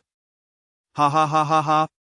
The surrounding men erupted in laughter. As Yi Qingyi lay atop the car, her tears seemingly dried up, she trembled at the sound of their wicked mirth. She graduated from a prestigious 985 university. I heard she is about to get married, her fiancé being the son of a CEO from a top 500 company. Another woman chimed in. Sun Yongqing was elated. With such high credentials, she probably wouldn't even glance at us if she met us before. Indeed, Feng Jin guffawed. Sun Yongqing cleared his throat. All right, let us commence the auction. His eagerness was palpable. Chapter 21. Is he even reasonable? Oh boss, how about I take on the role of the auctioneer? One of the underlings volunteered eagerly. "Ha, go ahead, let us see what you can conjure up," the boss replied with a smirk. The young man cheerfully approached the car and cleared his throat, calling out, "Ladies and gentlemen, esteemed neighbors, and dear brothers and sisters, tonight we present a most extraordinary auction item. This beautiful lady what is her name, Yichingi?" Someone from the crowd chimed in. Yes, our auction item is the illustrious Miss Yichingi, who is, this year." One of the onlookers, Mao Gang, reminded. 25 years old, vice president of an advertising company, Mao Gang added. A chorus of impressed murmurs rippled through the crowd. Such a woman would have been regarded as a goddess in the past, someone everyone dared only to admire from afar. Although they still gazed from a distance, they could now behold her fair and delicate form. Yichingi glared at Mao Gang among the crowd, gritting her teeth in frustration. This was no longer the same Mao Gang from before. This lovely Miss Yichingi is 25 years old, the vice president of an advertising firm, and also the daughter-in-law of a CEO from one of the nation's top 500 companies.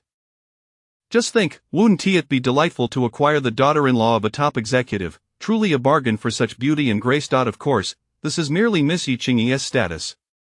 The true highlight is her essence. Just look at her exquisite features, devoid of any artificial traces, completely natural. Marvel at her skin, so delicate it could be shattered by a gentle touch. The tactile experience is undoubtedly a top-tier indulgence. However, the most captivating aspect is her internal structure. 3 esteemed gentlemen may take their time to appreciate that. At home, we shall refrain from gazing further. It still echoes that adage of the poor savor your sweetness, while the wealthy relish your saltiness. Bidding commences at a bottle of mineral water, with no upper limit. "I bid 1 bottle," an underling exclaimed, excitement coursing through him. His companions gasped in astonishment. Was he mad, competing with the boss for a woman? Did he not fear for his life? Ding Feng casually declared, "1 box, old Ding is being stingy, 5 boxes. Sun Yuqing asserted, extending his hand with determination. Meanwhile, Feng Jin remarked coolly, "Boss Sun, are those 5 boxes for your personal use, or for the entire brotherhood?" Sun Yuqing's underlings hesitated, realizing the implication. If their boss used his own supplies to bid for a woman, they would be left empty-handed. Sun Yuqing cursed inwardly, sensing the attempt to sow discord. "Of course, they are for personal use," he replied firmly, recognizing he could not rob his comrades of their resources, as that would be akin to stealing their lives. The underlings breathed a sigh of relief. "Very well, we shall bid with our own resources," Ding Feng continued. 6 boxes of water. Feng Jin's expression soured slightly, but he retorted, 7 boxes. 7 boxes of mineral water was a substantial sum, especially in these times of scarcity. 7.5, Ding Feng gritted his teeth, deciding he could forego some drinking in exchange for this prize, sending a subordinate to procure more supplies. 8 boxes, Sun Yuqing scoffed. The atmosphere buzzed. 8 boxes of water could save countless lives, yet they were being offered for a beautiful woman. Regardless of the circumstances, attractive women were always in demand, igniting envy among many women present.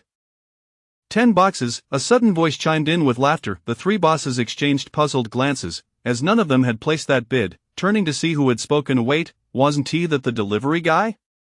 He is still alive. Could it be that the one who died was the shooter?" Indeed, it was Tang Zhe, who had just leveled up at home and, feeling bored, decided to check out what supplies they had amassed and whether there were any enticing items. Upon arrival, he heard the auctioneer's voice and, upon closer inspection, discovered a woman bound atop the car. Tang Zhe was taken aback. He had never seen her in the neighborhood before. She was remarkable, rivaling in Bai and her companions, even possessing a slightly stronger aura. Today was indeed fortuitous. Provisions were falling from the sky, and the speed of acquisition would soon triple. Yichingi instinctively looked up at Tang Zhe, recognizing him as the delivery boy, or rather, the delivery boy with a penchant for violence. Tang Zhe's presence rendered the underground garage silent. Did he not fear being besieged? How audacious to appear alone! Feng Jin broke the tension first, saying, "Isn't this the boss from Building 3? Would fancy a stroll downstairs? Bored, I decided to see what you were auctioning off." "Is that all right?" Tang Zhe scanned the 3 bosses, his smile casual, yet the 3 had seen that smile before, the smile of a killer. Noticing he wasn't armed with his signature cleaver today, they wondered if he had brought a gun instead.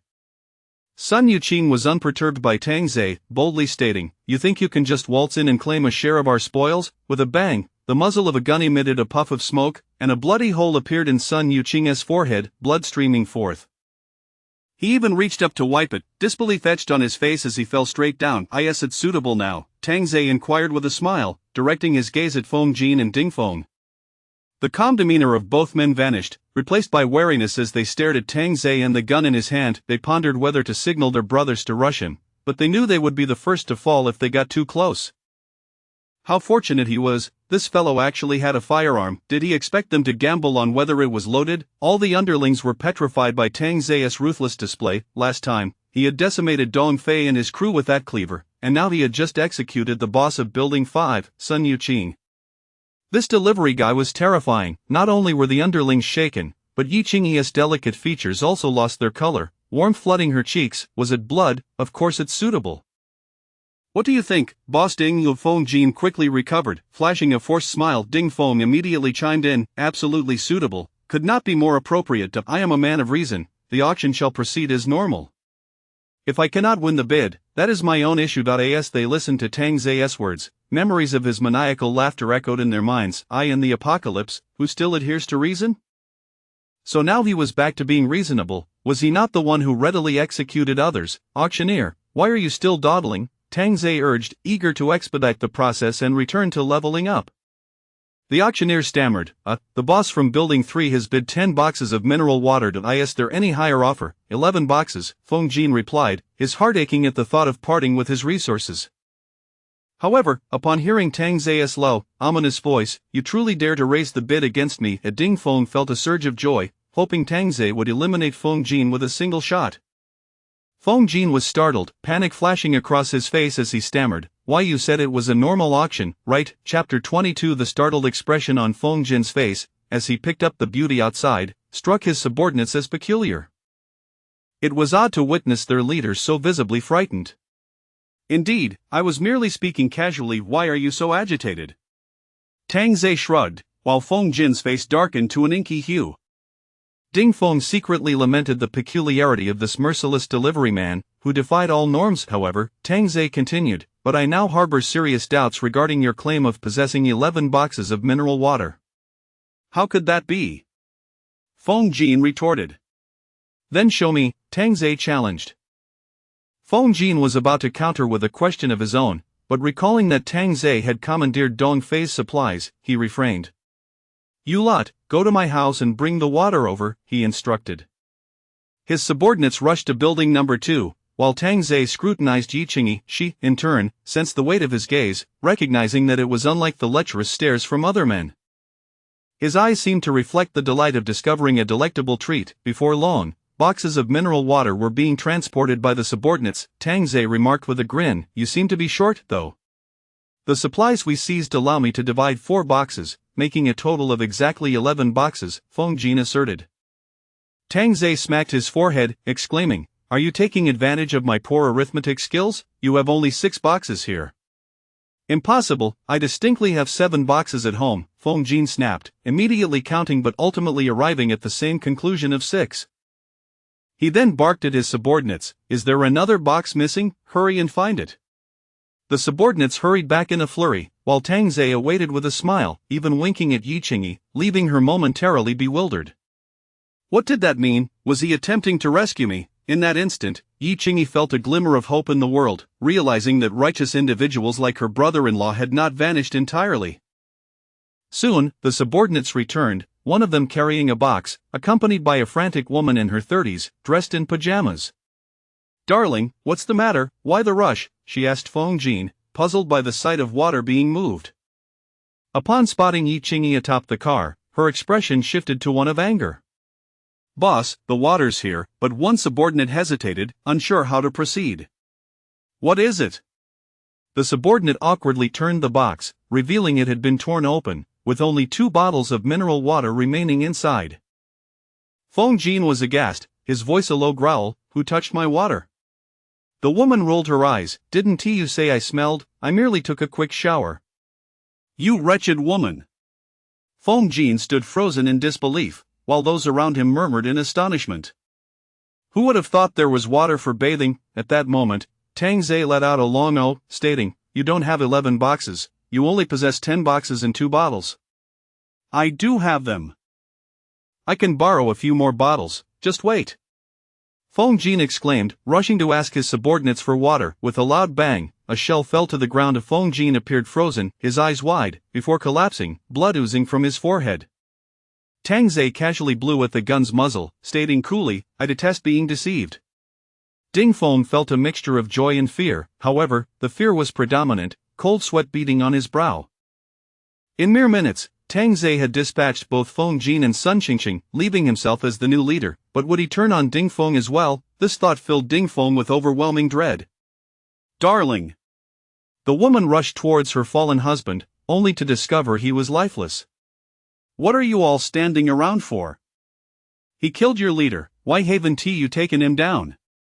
Another gunshot echoed as the woman collapsed atop Feng Jin, seemingly oblivious to who truly held power here. Tang Zhe sighed, "Why the violence? Can't we coexist peacefully?"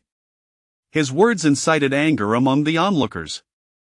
Who was truly perpetuating this cycle of violence? Yet, they dared only to think such thoughts, none willing to step forward, knowing that to do so would mean death. Why Yi Qingyi found Tang Zhe peculiar. He behaved like a cold-blooded killer, yet his words carried a hint of humor. What an odd man, but she still felt grateful to him. "I'll take the 10 boxes, who else wishes to follow?" Tang Zhe inquired, directing his gaze towards Ding Feng. Ding Feng immediately shook his head, following Tang Zhe would be tantamount to risking his life. "Anyone else? I am quite fair and just," Tang Zhe called out, surveying the crowd. Silence reigned, fear evident in their eyes. Tang Zhe, bored, shrugged, "Very well, let us proceed." "All right, congratulations to the leader of building number 3 on acquiring a beautiful prize."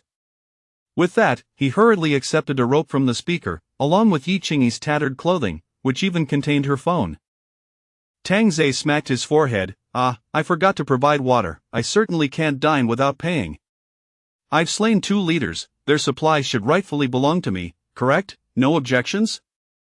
Tang Zhe glanced at the crowd. Ding Feng laughed heartily, "No problem at all. Since that is settled, we will deduct supplies from both leaders today." In a generous mood, "I'll treat everyone to some water." A thought emerged in the minds of the crowd.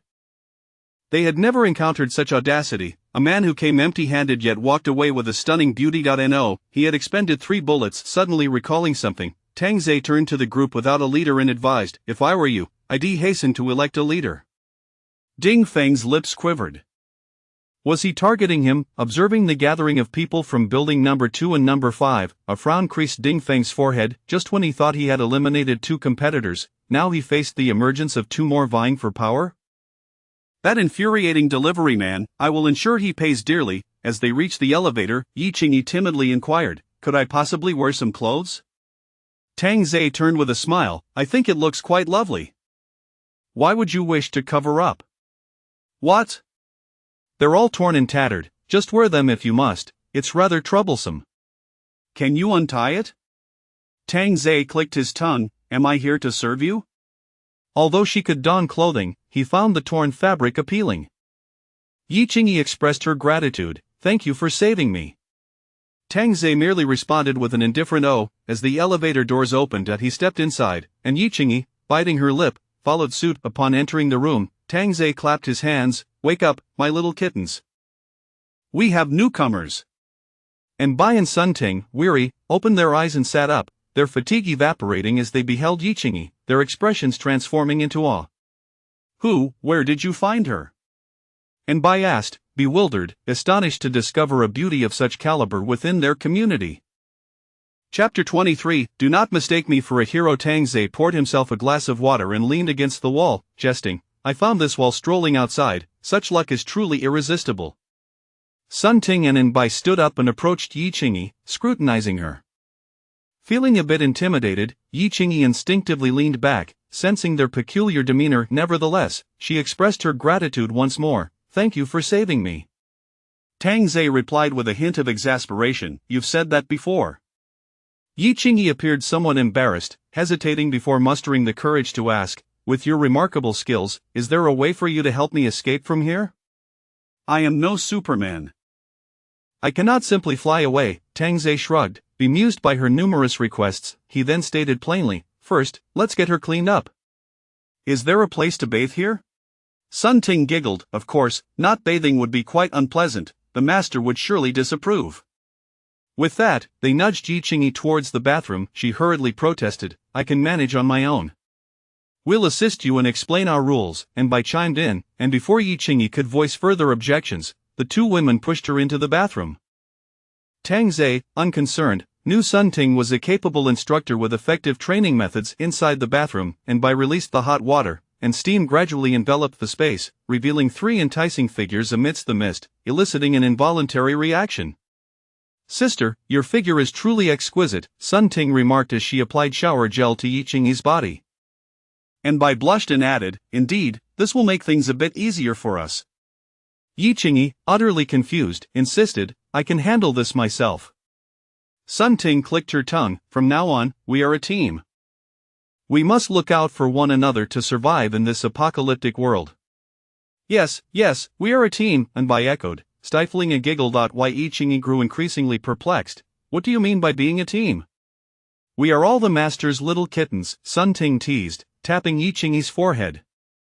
With such beauty, how could her reactions be slower than a simpleton? Taken aback, Yi Qingyi stepped back, her expression shifting. "I am not anyone's little kitten, nor will I be." And Bai and Sun Ting froze momentarily, as though they were gazing at their former selves. "Sister, please don't be upset. This is merely a formality. Our primary duty is to make the master happy," Sun Ting clarified. However, Yi Qingyi's tone shifted sharply. "I am not anyone's slave, there is no need to please anyone, and I will not join you. Step aside, I want to leave." She reached for her tattered dress. Bai and Sun Ting exchanged glances, realizing they were in peril. This was a recipe for disaster. Suddenly, Tang Zhe noticed the bathroom door open and thought, "Has she finished so quickly?"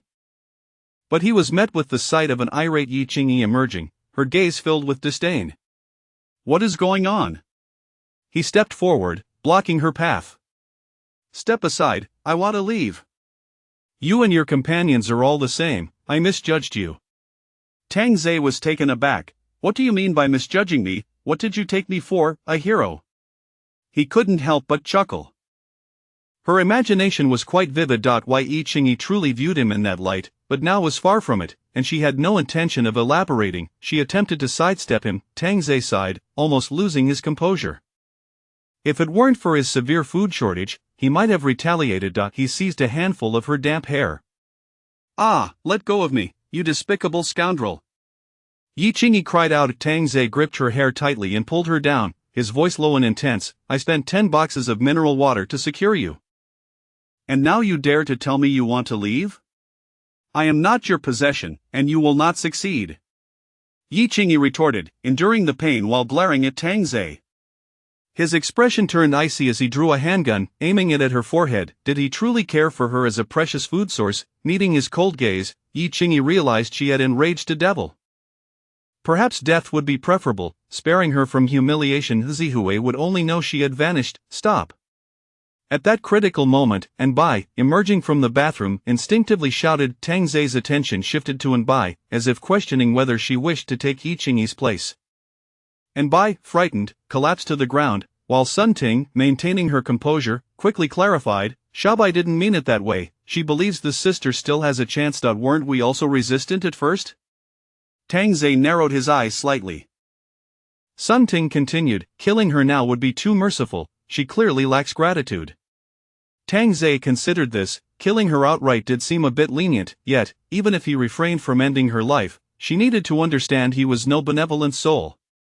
He delivered a powerful punch to Yi Qingyi's soft abdomen, employing just enough force to surpass what a woman could endure. Why Yi Qingyi's beautiful eyes widened as she clutched her abdomen, her knees buckling as she collapsed, racked with intense pain and cold sweat. "Fine, you have a few days.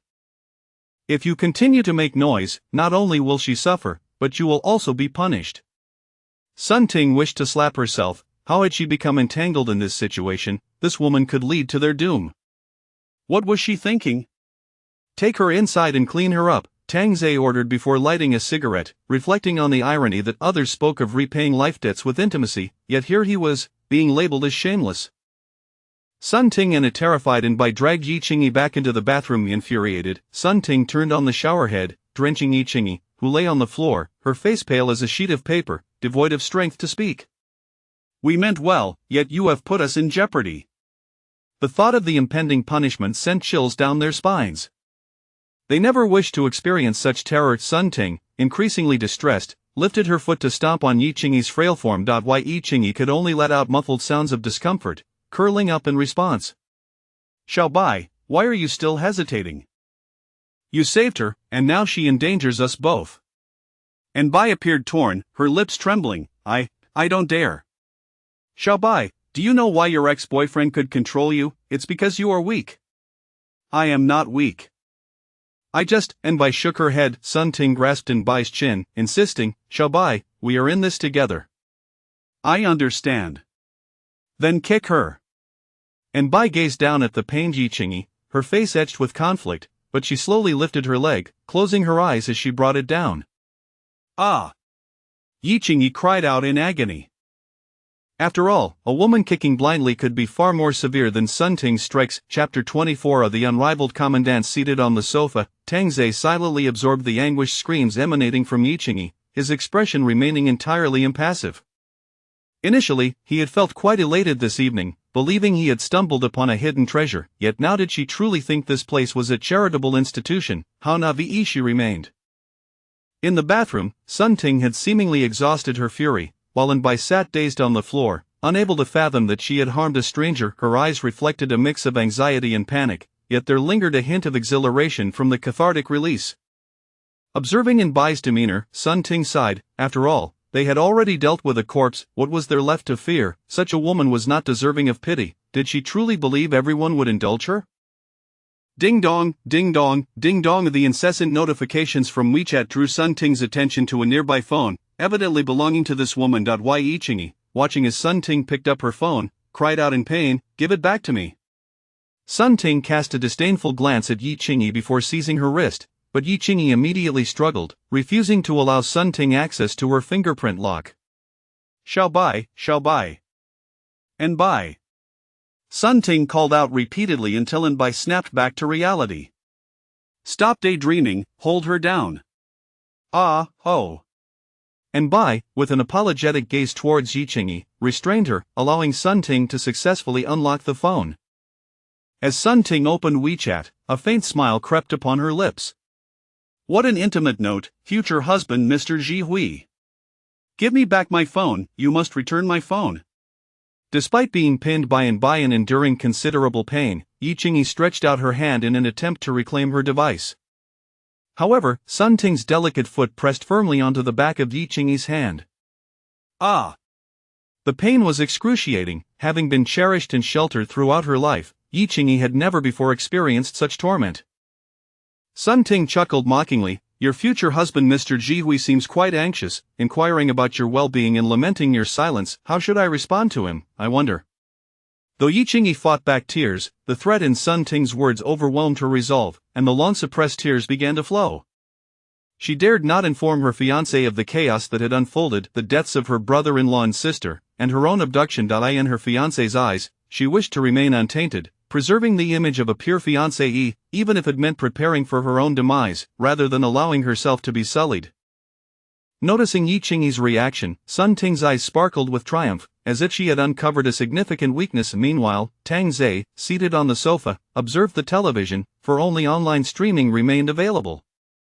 Local channels had vanished. As the bathroom door creaked open, he turned to see Yi Qingyi emerge, transformed after her cleansing. Indeed, she was striking, albeit with a somewhat vacant gaze.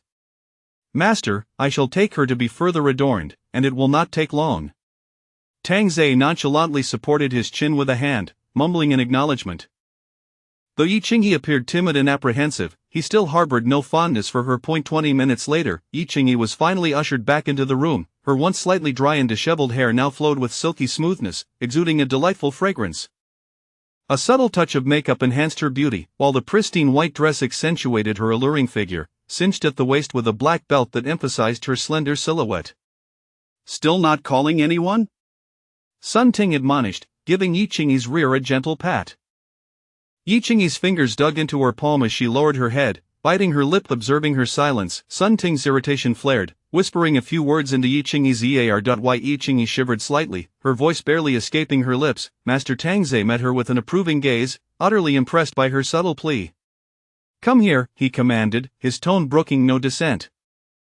Yi Qingyi rose and approached Tang Zhe, keeping her gaze averted. Once, They had been worlds apart, one a mere delivery person, the other the vice president of an advertising firm, but now, their paths were undeniably intertwined. "Sit here," Tang Zhe said, patting his lap casually. Yi Qingyi bit her luscious red lip, its vibrant hue paling under the pressure. Chapter 25. Sweet engaged couple. Tang Zhe felt not an ounce of compassion as he placed his hands upon her smooth, elongated legs. "Look at me," he instructed. Noticing that Yi Qingyi remained unresponsive, he added with a hint of indifference, "I would rather not repeat myself." With her tear-streaked, beautiful eyes gradually turning towards him, Tang Zhe discerned a lingering defiance and resentment deep within her gaze. Suddenly, a familiar ringtone pierced the air. A voice called. Sun Ting glanced at Yi Qingyi's phone and remarked with a smile, "It's your fiancé calling." Those words sent Yi Qingyi into a flurry of panic as she hastily implored, "Do not answer." "How could I do that?" "Your fiancé is worried for your safety. I'll answer, and you can speak for yourself," Sun Ting replied, assisting in answering the call before handing the phone to Yi Qingyi. She had no time to hang up as the visage of her fiancé appeared on the screen. Immediately, Jiang Zihui's concerned voice resonated. Why haven't you replied to my messages? I was worried sick, thinking something had happened to you. Why are you crying? Is something wrong?" Listening to her fiancé's anxious tone, a wave of unease engulfed Yi Qingyi. "No, I'm just very scared," she managed to suppress her tears, offering a sincere smile to reassure her fiancé. Jiang Zihui's heart ached for her. Asa man, he felt powerless, unable to protect his beloved fiancée. "I'm so sorry, I hate myself for being incapable, for not being able to bring you here and keep you safe." Yi Qingyi maintained her composure, showing no signs of vulnerability as she gently replied, "Silly, do not blame yourself. We will be all right. Yes, please don't cry. I won't cry anymore." Suddenly, Jiang Zihui noticed how exceptionally beautiful his fiancée looked that evening. Why have you suddenly put on makeup?" "I didn't want to worry you by not replying, so I thought I'd wear a little makeup to show you my best side." Tang Zhe couldn't help but smirk at her cleverness in deceiving her man, her intelligence soaring to remarkable heights. "You are the most beautiful woman in the world." Sun Ting scoffed quietly to and by beside her, "What a cliché from a scoundrel." "Indeed, I've heard it before," and by concurred. Jiang Zihui's words filled Yi Qingyi with shame, realizing she had betrayed the man she loved dearly. "Zihui, you should rest early, I need to get some sleep as well." Yi Qingyi feared that any strange sounds might arouse her fiancé's suspicions, wishing to say no more. Jiang Zihui blew a kiss towards the camera, eliciting a collective gasp of disbelief from those present. Tang Zhe smiled faintly, "What a loving couple, truly enviable. I admire your physique, but your gaze, I find rather displeasing."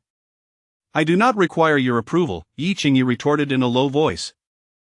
Tang Zhe chuckled suddenly, "It seems you fear them more than you fear me, I wonder why?" Yi Qingyi remained silent, her fair face paling from the pain. Tang Zhe reached out, grasping Yi Qingyi's chin, and stated coolly, "They will threaten you, informing your fiancé of your situation. I, however, will not. I shall simply find your fiancé and eliminate his entire family. You have witnessed my methods." "You are inhuman!" Yi Qingyi exclaimed, clutching his shirt in a desperate tone, fear coursing through her. "When have I claimed to be human? I am the devil among devils, and a rather lascivious one at that." Yi Qingyi could scarcely fathom what would transpire should her fiancé discover the truth. He might very well seek to annihilate Jiang Zihui's family.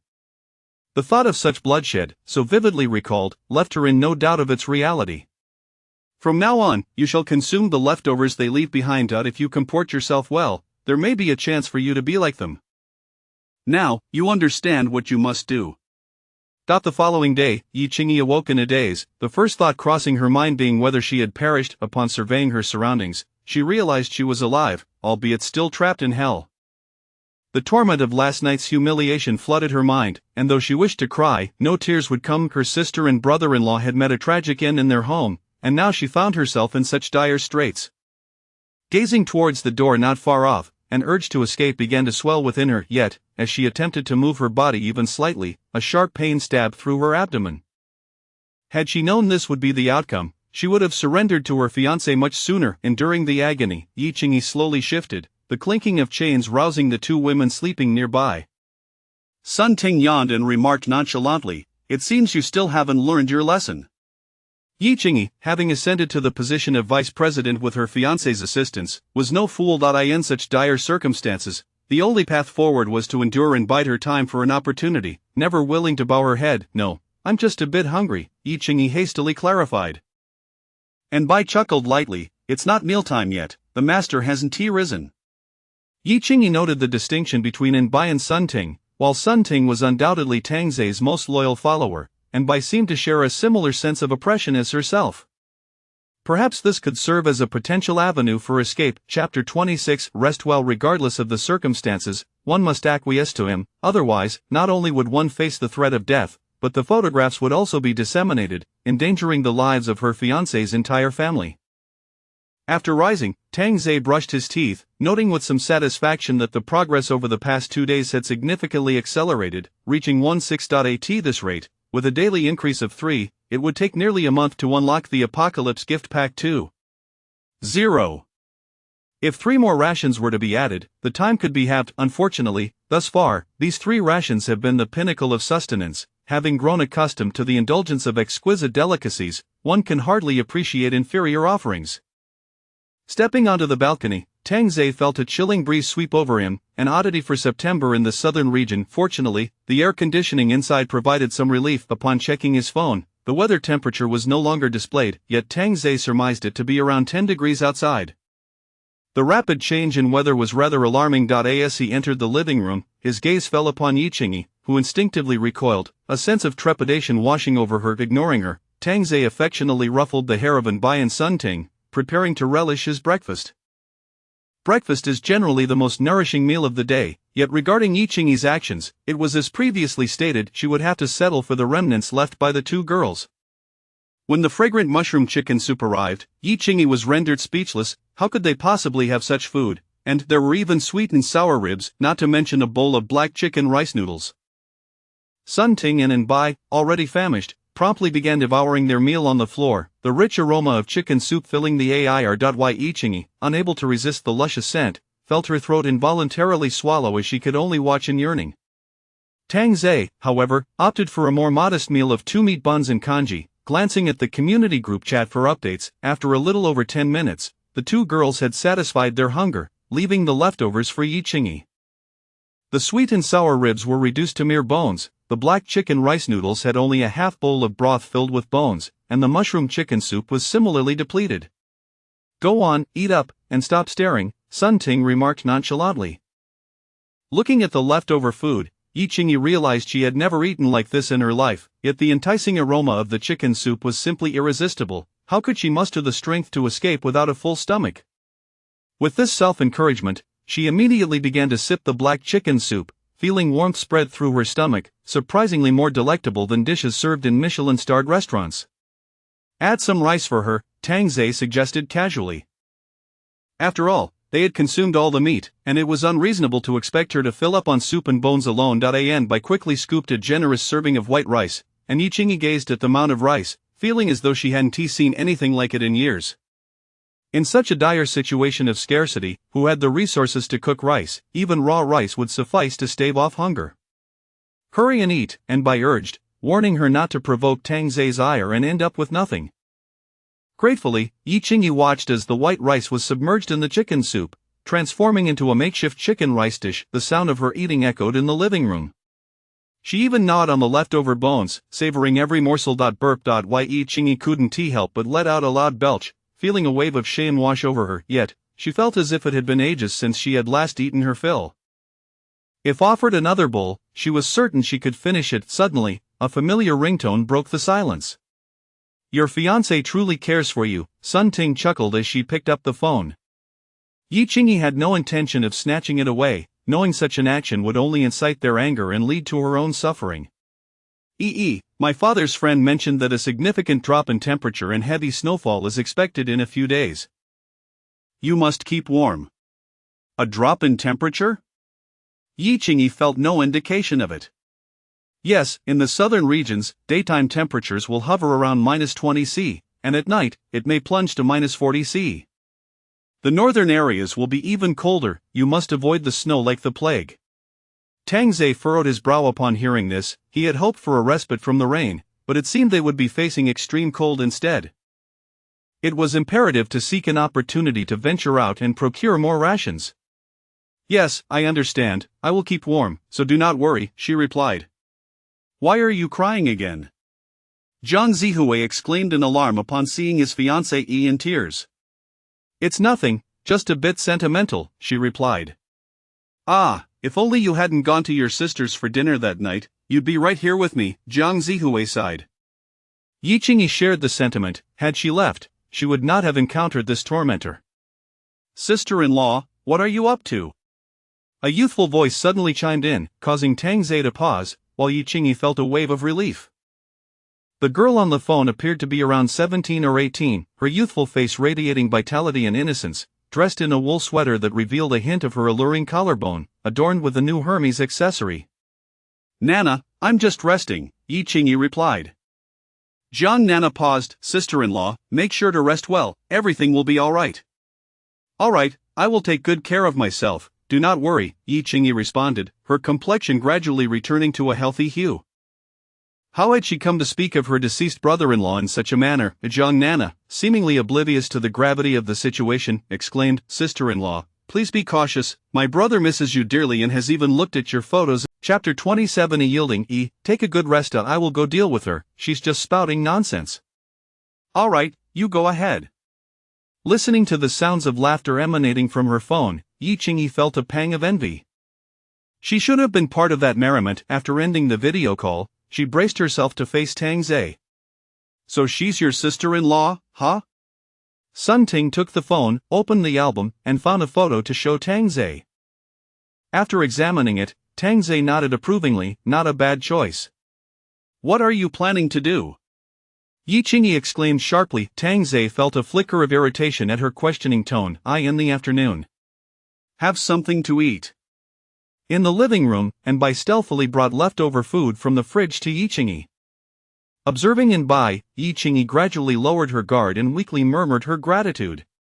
Sister, please don't provoke the master any further. Yi Qingyi devoured her meal, grappling with thoughts of self-destruction, yet hesitant to act on them. And Bai, why are you all so obedient? Yi Qingyi inquired, puzzled by their lack of resistance. And Bai paused for a moment, then quietly replied, we have food and drink now, all thanks to the master. Were it not for him, we might have already become corpses. In these past few days, there have been 4 or 5 additional female corpses. Yi Qingyi certainly did not wish for that. Every time she saw the female bodies in the grass, they bore the marks of brutal violation. What had happened to this world to make it so horrifying? If fear was the initial motivator, perhaps now it is gratitude. Gratitude? Yi Qingyi echoed in surprise. Indeed. Look at the character of those in the neighborhood. Has any girl captured ever met a good end? Under the master's protection, we are quite safe, and what we give pales in comparison to what we receive. Yi Qingyi suddenly realized the validity in Bai's words. At that moment, Sun Ting emerged from the bedroom, noticing the two in the living room. Yi Qingyi quickly set down her plate, fearing Sun Ting might inform on her. Sun Ting merely remarked, eat up, lest you starve. And Bai nodded and whispered, Sister Ting isn't actually bad. It's mainly your stubbornness that's the issue. Not bad, she was the one who concocted this situation, leading to her current plight. Xiao Bai, don't speak out of turn, I am indeed a wicked woman, Sun Ting retorted, curling her lips. In these times, being a good person often led to dire consequences. It was far more straightforward to embrace villainy. Bai pursed her lips, understanding that Sun Ting was merely venting her frustrations. Thank you, I am full now, Yi Qingyi dabbed at the corners of her mouth. The sensation of fullness sparked an impulse to sleep. Sun Ting coolly cautioned, if you wish to die, you may plead for it, the master will grant you that opportunity, but if you wish to survive, then shed your identity as the vice president or the fiancée of a wealthy heir. Do not drag me and Xiao Bai down with you. Every individual desires to live, no one yearns for death. The living room fell into an oppressive silence. Bai poured Yi Qingyi a glass of warm water. Yi Qingyi accepted the water but did not drink. Instead, she softly asked, could you find me a beautiful dress? Sun Ting and Bai exchanged glances. This time felt different, perhaps life was indeed paramount. Tang Zhe, meanwhile, had enjoyed a stable afternoon nap. Upon rising, he stood by the floor-to-ceiling window, observing the central greenbelt of the community. now nearly obscured by corpses. Perhaps due to the recent drop in temperature, the stench of decay had lessened somewhat. In such an environment, Tang Zhe was eager to leave. He would not linger until the odor suffocated him. Stepping out of the bedroom, Tang Zhe noticed that Yi Qingyi was unusually quiet and calm. He promptly presented her with food as a reward. When Yi Qingyi beheld a perfectly fried chicken leg before her, an overwhelming urge to cry surged within her. This food, once dismissed as mere junk, now required her to forsake her dignity to obtain it. Without a moment's hesitation, she consumed it all. In the apocalypse, was it not solely about satiating hunger? Do you have any further requests? Tang Zhe asked, his gaze steady upon Yi Qingyi. This question was quite tricky, yet it did not stump the highly educated Yi Qingyi. She would not voice any demands before Tang Zhe, opting instead for unconditional submission, even if it meant leaping from this place. I have no requests. I merely wish to bring the master endless joy.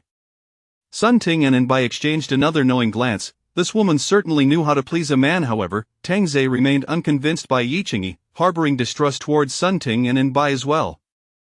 In the law of the apocalypse, one could only trust oneself, others were not to be relied upon. Chapter 28 Double Happiness. Not bad at all, you two can have these, Tang Zhe remarked as he handed the remaining drumsticks and wings to Sun Ting and Anbai, primarily to convey to Yi Qingyi that she should not presume that a mere pout and a touch of charm would place her above them.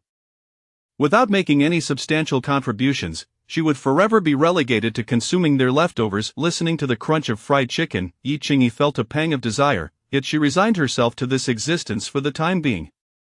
You may still communicate with your fiancé, but only under my supervision, Tang Zhe said with a gentle smile as he caressed Yi Qingyi's silky hair. Yi Qingyi understood the implications of this supervision all too well, but at least she could still see her fiancé. Thank you. Of course, you can also covertly seek your fiancé's assistance, should you wish for him to rescue you. I want tea. I promise I want tea.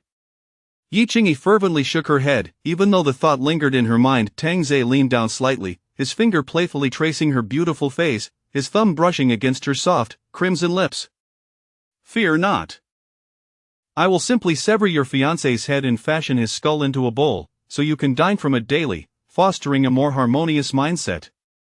Hearing such macabre words from Tang Zhe, vivid images flashed through Yi Qingyi's mind. It wasn't just her, even Sun Ting and Anbai appeared visibly shaken. Suddenly, Tang Zhe burst into laughter.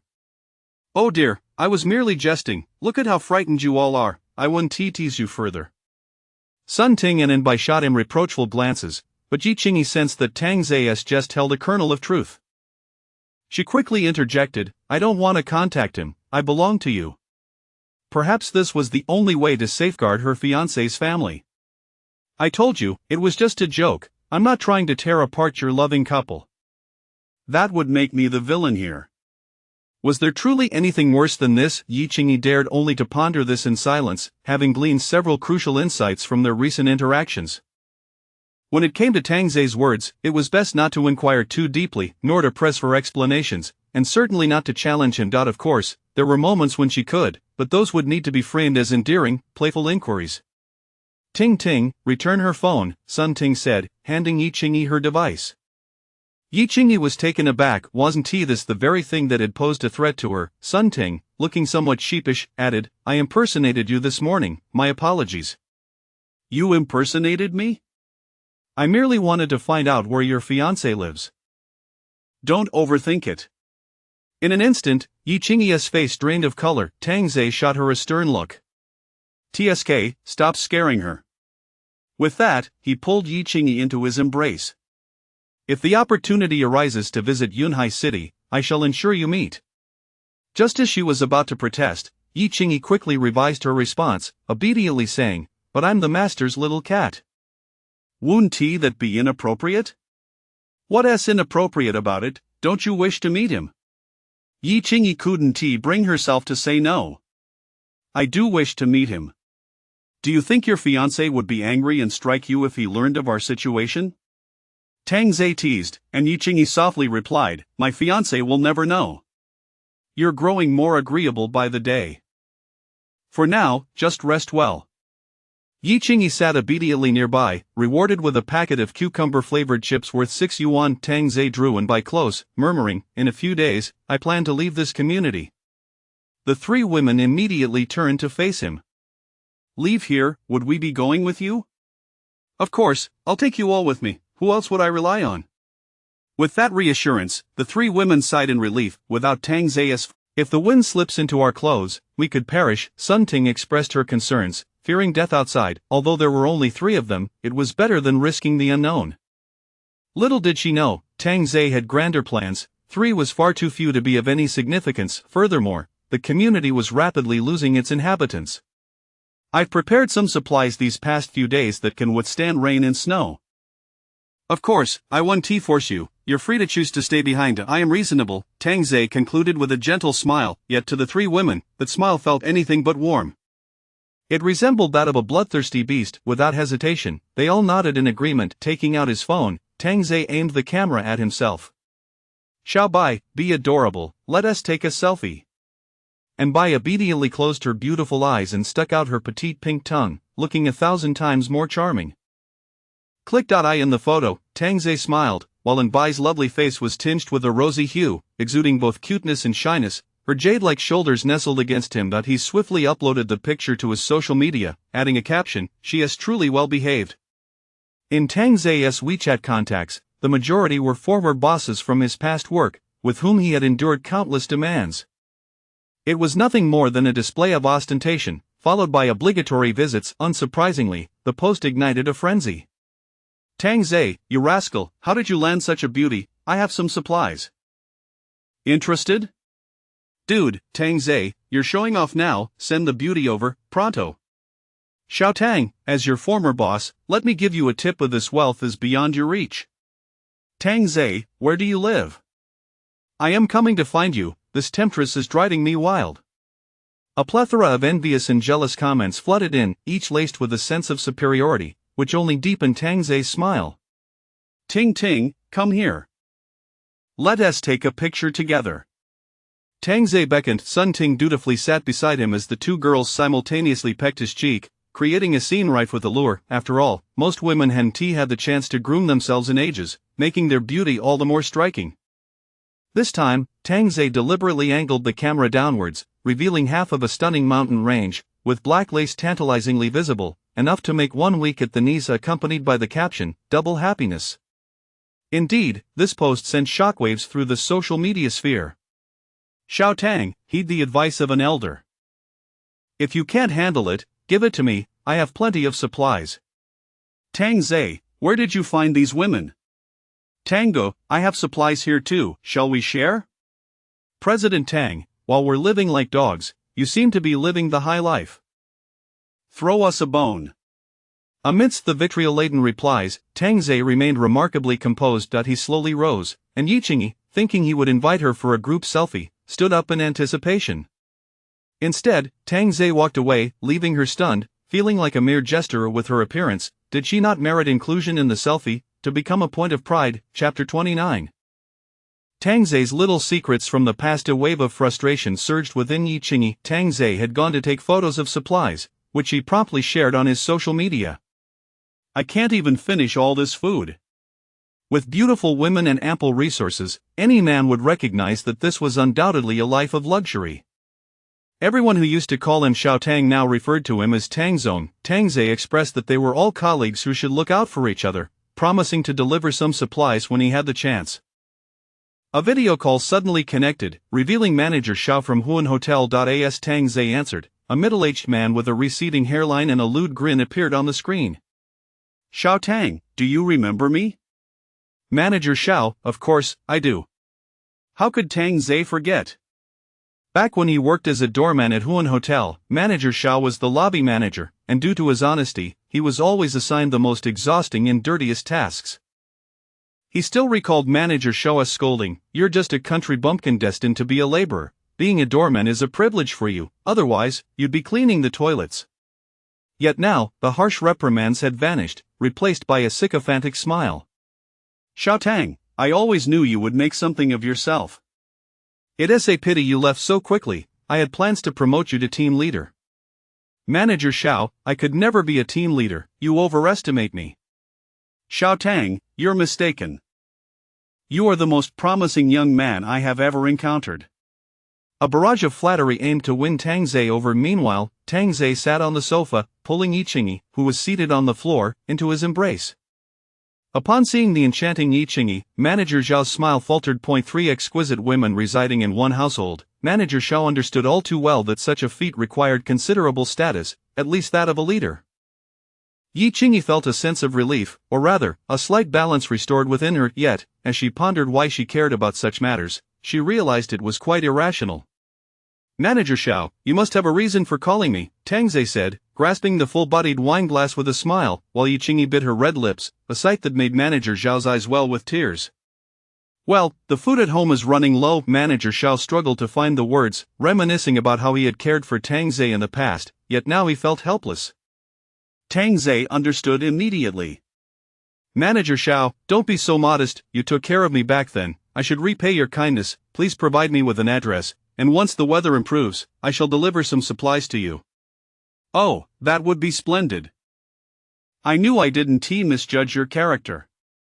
Manager Zhao was overjoyed, though jealousy lurked in his gaze as he began to concoct ulterior motives. After receiving an address, Tang Zhe felt unsatisfied. Former supervisors were sending congratulatory messages, and addresses were pouring in. As he read those addresses, his smile deepened. Ding, a notification chimed. All 3 women turned simultaneously to glance at Tang Zhe's phone, their expressions akin to that of girlfriends instinctively checking their partner's messages. It was no wonder. Tang Zhe's WeChat had never made a sound before, not even moments ago when video calls had confirmed the authenticity of his supplies rather than mere edited images. Tang Zhe initially thought it might be an awkward message from a former supervisor, but upon glancing at the sender's name, he paused. It wasn't a former supervisor, it was an ex-girlfriend. No, not even that, as she had never officially accepted his advances. The 3 women could tell by Tang Zhe's expression that there was a story behind this. A man of such caliber harbors secrets. Their curiosity ignited, and even Yi Qingyi found herself irresistibly intrigued. One could say women are innately perceptive. Tang Zhe swept his gaze over the 3 women, who immediately averted their eyes, pretending to be casually engaged elsewhere. "If you wish to come, just come. You're reacting like thieves," he chuckled. Bai was the first to rush over, while Sun Ting tried to hold her back. "What if Tang Zhe is just joking? You'd better not take it seriously, or you might end up without dinner tonight." Only after confirming that Tang Zhe genuinely welcomed them did Sun Ting feel at ease and approach with curiosity. Inwardly, Yi Qingyi admonished herself for being so nosy. What business was it of hers? But upon seeing the exaggerated expressions of Sun Ting and Bai, she scolded herself again and quickly joined the gossip. A cartoon avatar sent a message, "How have you been?" Those simple 4 words immediately led the 3 women to conclude that the sender was a woman with a significant connection to Tang Zhe. Otherwise, she wouldn't have initiated contact in such a manner. Thus, they deduced that she was most likely an ex-girlfriend. "One at a time, you're all making my head spin," Tang Zhe said, exasperated. "You women are so nosy. Yi Qingyi, you start first, then Bai, and finally Ting Ting." Upon hearing Tang Zhe place her first, Yi Qingyi felt a small thrill of happiness, but it quickly faded as she questioned her own reaction. Why was she pleased merely for being chosen first? What was there to celebrate? "Don't let him manipulate you, Yi Qingyi, you're simply bored and want to hear a story." Sun Ting immediately suggested, "Should we pour some red wine? It's the only way to enjoy a good story." "Why are you so troublesome? Go get it," Tang Zhe replied indifferently. Boredom was still boredom, and aside from him, no one else would know about this matter. Sun Ting opened a bottle of 800 yuan red wine and poured it for everyone, even serving Yi Qingyi a glass. "Go ahead and ask," Tang Zhe said, taking a sip and reclining on the sofa. Yi Qingyi cleared her throat. "Who is she?" "She was someone I pursued in the past," Tang Zhe replied honestly, recalling a rather unhappy chapter of his life, yet now he could overlook that past and even share it with them. Bai quickly inquired, "Did you win her over, or did you end up breaking up after getting together?" "Of course, I didn't win her over," Tang Zhe retorted. Sun Ting chimed in, "Why didn't you manage to win her over?" Tang Zhe sighed in exasperation. "Are you all daft? If I had pursued one of you, would you have paid me any mind?" His statement was undeniably valid. The 3 women did not refute it. In the past, they would undoubtedly have ignored him. "What does she do?" Was she not interested in you? Yi Qingyi asked next. Tang Zhe swirled the wine in his glass, speaking softly. 3 years ago, we worked at the same hotel. I was the doorman, and she was at the front desk.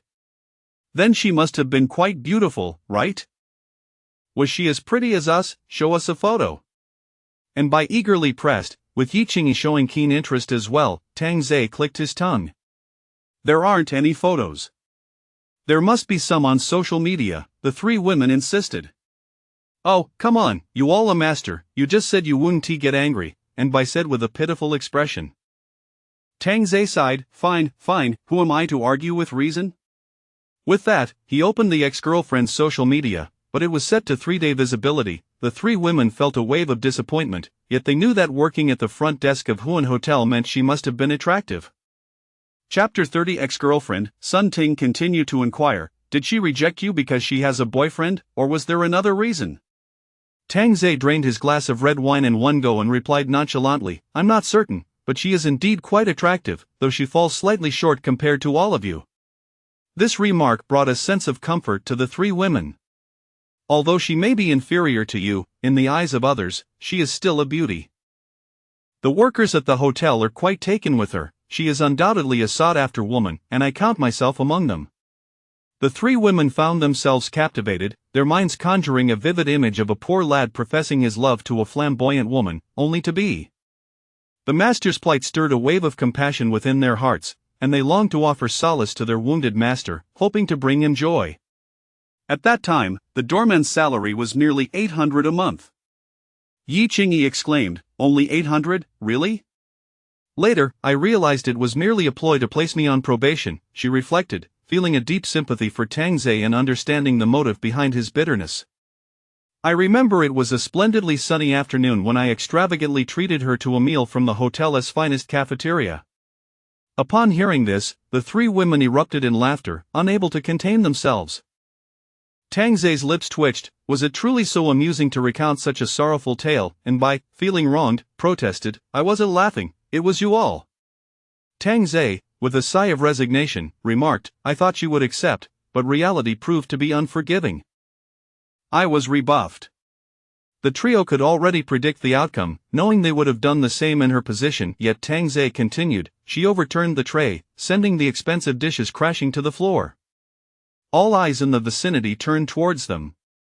Upon hearing this, and Bai ceased her playful demeanor, finding it hard to believe that someone could reject another so harshly, she then uttered a memorable line, glancing at Sun Ting, your comment about being a loser doesn't seem so significant now. Sun Ting inwardly cursed herself. Why had she resorted to insults? It was merely that during a dance, the screen had been flooded with venomous language, and her frustration had led her to vent it upon Tang Zhe. She called me a mud dog, suggesting I should lift my leg and urinate on myself to reflect on my qualifications to treat her to a meal. The living room fell silent. Yi Qingyi was taken aback by the existence of such a woman. It was truly despicable, a rejection sufficed, why resort to cruelty, although, in fairness, Tang Zhe was hardly an angel himself. Did you confront her? And Bai inquired eagerly, hoping to hear that Tang Zhe had retaliated against that wicked woman. Tang Zhe chuckled and shook his head. I picked up the food that had fallen, it cost 199 yuan, and I couldn't let it go to waste, despite the laughter surrounding me. The three women were astonished. Had the former Tang Zhe truly been this timid and cowardly, he seemed a far cry from the ruthless persona they had witnessed. Thus, I failed before I even commenced. Tang Zhe shrugged and lit a cigarette, reflecting on how naive and weak he had been back then. Then don't respond to her. Let her starve, and Bai exclaimed in anger. Why? Yi Qingyi interjected, that would be too lenient. This prompted both Tang Zhe and the other two women to look at Yi Qingyi, surprised by her swift change of stance. The astute Yi Qingyi understood the nuances of allegiance. She sought to align with Tang Zhe to secure her own opportunities, yet, it seemed she had overlooked that her own advancement came at the expense of another's suffering, indicating a gradual shift in her mindset. So, how should I respond appropriately? Tang Zhe mused, intrigued by their reactions. Yi Qingyi volunteered, Master, shall I take charge of the reply? Sun Ting and Bai exchanged glances, impressed by her audacity. Tang Zhe paused, curious to see how Yi Qingyi would handle the situation, and placed his phone in her palm. After pondering, Yi Qingyi crafted her response. Very good. The Shanhula community in Huashan City was considered upscale, averaging 21,000 yuan per square meter, conveniently located near the city center with direct subway access. Naturally, the residents here were elite individuals, devoid of the circumstances surrounding Tang Zhe, although that was likely only a matter of time. On the sofa, Qiao Yu, clad in a sheer nightgown, stared vacantly at the television. The content was inconsequential as her mind wandered to one particular thought: how had that mud dog managed to thrive during such a time, accompanied even by girls more beautiful than herself, while her own supplies dwindled to near depletion? Frowning deeply at her waning resources, Qiao Yu contemplated how to acquire those coveted goods. Haven't you received a reply yet? A man in his 50s emerged from the restroom, considerably larger than before.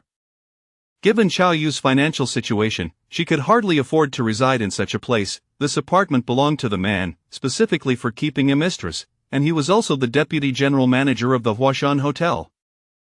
However, his weight was rather excessive, easily tipping the scales at 300 pounds, while Qiao Yu weighed a mere 90 pounds, occasionally leaving her breathless under his weight. Not yet, Qiao Yu replied helplessly. Bai Jian, seated beside her, placed his ample hand on her delicate shoulder. Once such a man rises to prominence, he will flaunt it, especially to those who have previously forsaken him. Thus, he will surely respond, he may even wish to win you back.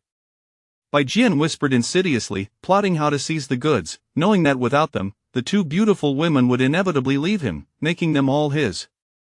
Ding dong. Look, the bait has been taken, Qiao Yu remarked as she picked up her phone, relieved she hadn't been ignored. Be straightforward, make it pleasurable for him, Bai Jian suggested from the side. Taking a deep breath, Qiao Yu replied, I miss you. Meanwhile, Yi Qingyi, upon seeing such a reply, couldn't help but laugh in disbelief at the woman's audacity. Tang Zhe simply smiled, playfully pinching Sun Ting's exquisite cheek. She was nothing more than a former front desk attendant, hardly comparable to the allure of the streamers. Why Yi Qingyi continued her replies, now you miss me, where were you before? Chapter 31 To Hell with Civilization. Bai Jian, upon reading such a response, chuckled, it seems there's still some affection left for you, continue. I'm sorry, I was wrong. Can you ever forgive me? Yi Qingyi could no longer endure it. She felt an overwhelming urge to leap through the screen and pummel the shameless woman on the other side. She is simply a green TBTCH, and Bai said, her voice filled with indignation. Master, please do not show any mercy. Heh, do you really think I would forgive you? Not a chance. Qiao Yu's expression darkened at the reply. How could a mere mutt speak to her in such a manner? Yet Bai Jian, ever the seasoned player, remarked, the more furious he becomes, the more he cares. You don't understand that, do you? Keep feigning weakness. I was foolish back then, it was all my fault. Could you grant me another chance? Only if you kneel and send me a photo as proof. Qiao Yu nearly erupted in anger. How dare this mutt demand that she kneel? However, with Bai Jian present, she complied, taking a photo and sending it over. Upon seeing the picture, Yi Qingyi felt a wave of satisfaction. Tang. Master, she has knelt. Tang Zhe glanced over, well done, get the address. Yi Qingyi continued to reply, you are certainly more obedient than you were back then. Give me the address, and I shall see if you truly behave. Tell him, Bai Jian pondered for a moment, speaking in a low tone, we will capture her, and what has to worry about the supplies escaping? Shanhu Community, Building 3, Unit 1, Room 501. Make sure to clean yourself up by the time I arrive. After sending the message, Yi Qingyi felt a sense of relief. Tang Zhe took the phone and glanced at it. You certainly know how to engage in conversation, even instructing her to clean up. Why don't you go have some fun instead? Ah, no, I am merely helping Master vent. Yi Qingyi quickly shook her head. Since the conversation is so lively, why not share your own story? Yi Qingyi, puzzled, asked, my story? What about it? Did she inadvertently offend this devil once again? And Bai interjected, we are curious about some personal matters. We hardly saw you in the community before. How did you meet your fiancé? Upon hearing this, Yi Qingyi's expression turned sorrowful. I had been hiding at my brother-in-law and sister's home until that day when my brother-in-law was betrayed by his friends, leading to both his and my sister's deaths.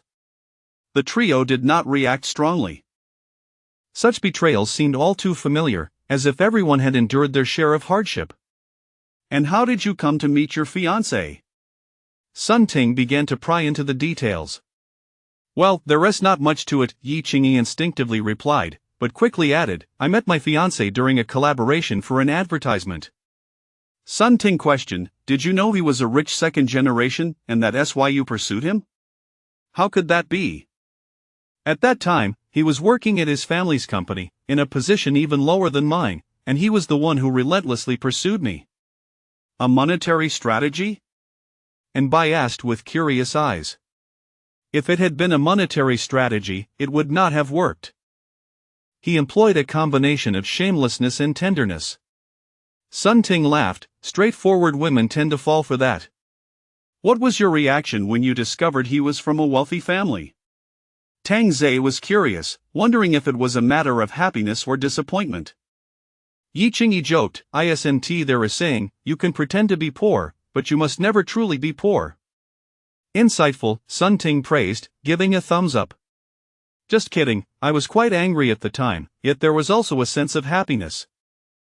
It was truly a contradiction, Yi Qingyi reflected, realizing she had not lied. Suddenly, Sun Ting posed a daunting question, "So, do you think Master is better, or your fiancé?"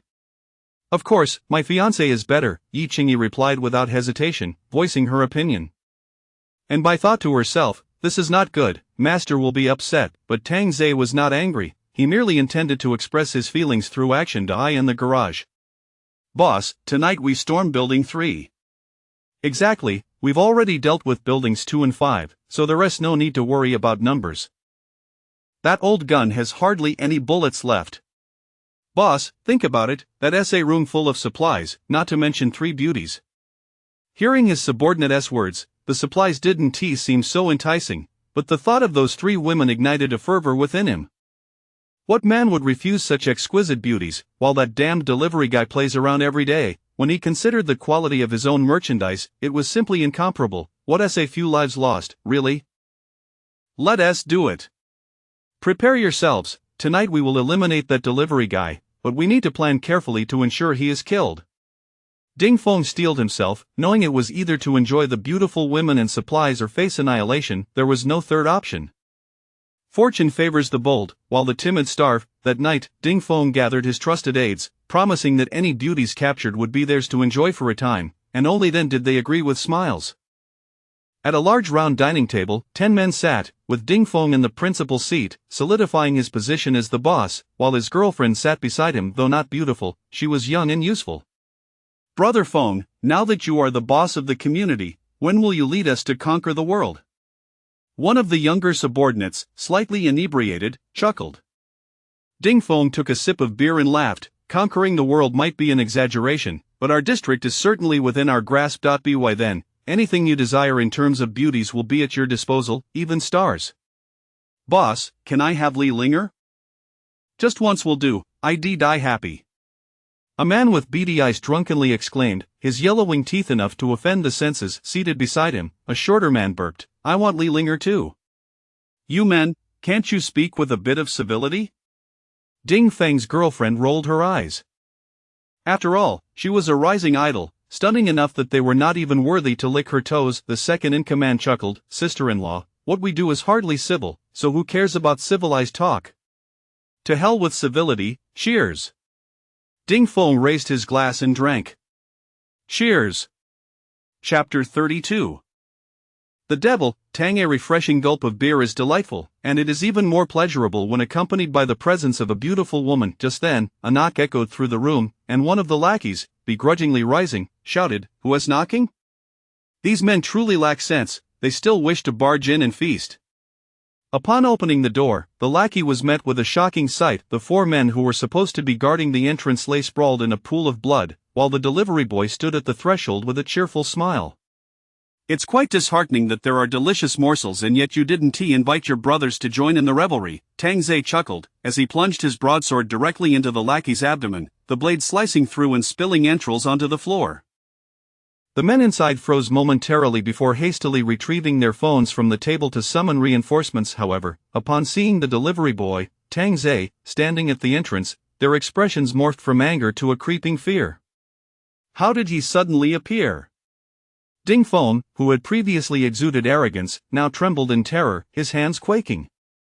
Tang Ze stepped into the room, dragging his bloodied broadsword behind him, leaving a long trail of crimson in his wake. As he took a seat, the hearts of the surrounding men raced to their throats, and they dared not breathe. They had indeed conspired to eliminate Tang Ze, but upon his arrival, their demeanor shifted drastically. Their fear had driven them to plot against him in the first place. There are peanuts to munch on. Quite delectable, Tang Ze remarked casually as he savored the snacks. As the leader, Ding Feng sensed Tang Ze's malevolence, but the sheer coincidence of his appearance right after their plotting was too uncanny to ignore. A traitor lurked within their ranks. Before Ding Feng could further contemplate, one lackey immediately fell to his knees before Tang Ze, pleading, "Brother Tang, you promised not to kill me, grant me some supplies." The others glared at the betrayer with palpable disdain. "When did I ever make such a promise?" Tang Ze inquired with feigned curiosity. Just as the lackey appeared bewildered, a flash of the blade caught the light, splattering hot blood against the white wall. With the sword embedded in the corpse, Tang Ze addressed the others. "Today, one who betrays you will betray me tomorrow. Thus, I have done you a favor by eliminating this traitor. Should you not be grateful?" The 9 men stood in silence, none daring to speak, while a woman trembled in fear, realizing her partner was woefully inadequate compared to Tang Ze, who commanded control over all present, instilling dread in their hearts. "This must be your wife." "Fear not, I do not harm women," Tang Ze reassured with a smile. Ding Feng understood that the night would not remain tranquil. His murderous intentions had drawn this calamity upon him, but if he had not sought blood, he likely would not have found himself in this predicament. Resolute in his decision, Ding Feng whispered, "What do you intend to do?" Already feeling the weight of defeat pressing down on him, Tang Ze raked his fingers through his hair and replied, "As the saying goes, when one intends to kill, one must be prepared to be killed in return." "Kill him!" Ding Feng suddenly shouted, hurling a bottle at Tang Ze. The 2 lackeys seated beside Tang Ze immediately pinned him down. The bottle shattered against Tang Ze's forehead, the liquor cascading down his face, yet miraculously, he did not bleed. "Your strength seems to have waned." "I shall begin my resistance now." Tang Ze's laughter sent a chill down the spines of the 2 men beside him. With an overwhelming force, he drew his broadsword and swiftly severed the heads of both lackeys. "Do you understand why I favor using a blade? Unlike a gun, I relish the sensation of the edge slicing through flesh, the tearing of skin, the splatter of blood, and the desperate, anguished cries." Ding Feng believed himself to be twisted, yet Tang Ze, "Kill him, otherwise, we are all doomed." Ding Feng screamed in a frenzy, realizing he had no escape. Under the threat of death, the lackeys cast aside their motives and lunged at Tang Ze. Outside, the hurried footsteps of their comrades approached, and upon seeing Tang Ze and the bodies strewn across the floor, fear gripped them. "He's just one man, we can take him down. Everything will be ours." Ding Feng roared, rallying the collective strength of the neighborhood's men, believing they could overpower a mere delivery boy. Evidently, Ding Feng had underestimated the strength of this delivery boy. "Charge! Brothers, slay him, the women will be ours." The allure of the women spurred some to leap towards Tang Ze, only to be met with a swift downward strike that cleaved one in 2, demonstrating an overwhelming and terrifying power that left the others paralyzed with fear. Yet those behind, oblivious to the carnage, continued to push forward, desperate to claim their share of glory. This was a line of fools marching to their demise. The more Tang Ze killed, the more exhilarated he became, his eyes ablaze with a frenzied zeal, as he fought his way to the entrance, the bodies piling up, creating a scene reminiscent of hell itself. Back inside, Ding Feng stood frozen, the fruit knife in his hand trembling uncontrollably, his gaze fixated on the blood-soaked Tang Ze, who appeared as though he had just risen from the depths of hell. Tang Ze plunged his sword into the pile of corpses and wiped the still wet blood from his face with a few tissues. "Could we not settle this peacefully? I had no intention of killing you, especially since I plan to stay a few more days. I loathe the thought of this community being shrouded in death and despair. Well now, it seems I have dispatched nearly all the men." Ding Feng's breath quickened as he suddenly lunged at Tang Ze, gripping the fruit knife tightly, his eyes shining with a flicker of hope. With a swift thrust, a sickening sound echoed. Before he could reach Tang Ze, the broadsword pierced through his abdomen, pinning him against the wall, the blade pointing skyward. Veins bulged on Ding Feng's forehead as he clutched the hilt with both hands, his body sinking, aware that he was on the verge of being bisected. The nearby woman, paralyzed with fear, trembled uncontrollably. "Do not be afraid, I assure you, I do not harm women," Tang Ze said, approaching her with a smile before pressing her down onto the table. Ding Feng's eyes reddened with rage, but soon transformed into sheer terror as he beheld his partner, now a lifeless husk, seemingly drained of all vitality. Was this delivery boy a vampire? Standing before Ding Feng, Tang Ze chuckled, "I did not expect you to endure for this long. I shall spare your life, for I must visit other residents." Withdrawing his broadsword, Ding Feng crumpled to the ground, the blade having grazed his chest, blood pooling around him, his complexion pale as death. This was not mercy, it was merely a prolonged agony, waiting for the inevitable end. "Demon, devil, dev," Ding Feng muttered, lamenting how he could have lived in luxury, yet chose to provoke such a formidable figure. As Tang Ze savored the thrill of his conquests, he began to knock on doors one by one, forcing them open when met with resistance. Standing in the master bedroom, Tang Ze smiled as he overturned the bed. "Your husband plotted my demise, but I turned the tables on him. You won't hold that against me, will you?" Chapter 33, Clearing the community. The woman shook her head vigorously, unable to bear the sight of Tang Ze. As he emerged from the bedroom, collecting the supplies from within, he proceeded to visit the next house. This night was one steeped in bloodshed, a night of slaughter, with the echoes of anguished cries persisting until the faint light of dawn finally brought a reprieve. In the living room, the three women were unable to find sleep. Rest eluded them. The previous night, Tang Ze had merely mentioned he needed to attend to some matters outside, and since then, he had failed to return. With the break of day, their anxiety grew as outside, sounds of terror continued to resonate. What had transpired? If Tang Ze had perished, they would be left to endure inhuman torment. Even Yichingi, at this moment, hoped fervently that no harm had befallen him. The weight of this uncertainty caused Yichingi to stifle quiet sobs, memories of recent tragedies flooding her mind. Her sister and brother-in-law's brutal demise. Overcome by grief, she began to weep uncontrollably. The contagion of her sorrow spread, and Anbai soon joined her in tears, while Sun Ting trembled, haunted by the thought of becoming like her fallen friends, fear glistening in her tear-filled eyes. Without Tang Ze, they felt utterly lost. As the door creaked open, the three women turned, their expressions a mixture of dread and hope. Tang Ze stepped inside, a smile gracing his blood-smeared face, a large gift box in his hands. "Why are you crying so early?" "I am still alive," he remarked. Anbai gasped and burst into tears, truly terrified. The thought of Tang Ze dying outside filled her with despair, a despair so profound that she felt she might leap into the void herself, not out of romantic devotion, but merely to escape the agony. "Ah, take care of her," Tang Ze sighed, exasperated. Sun Ting wiped her tears and said, "That's just how Xiaobai is, she has a timid heart." Shaking his head, Tang Ze approached Yichingi, placing the gift box down before her. "This is for you. No need to thank me." Yichingi stared at the box in bewilderment, while Anbai ceased her crying, and Sun Ting looked on with envy. This was the first gift Tang Ze had bestowed.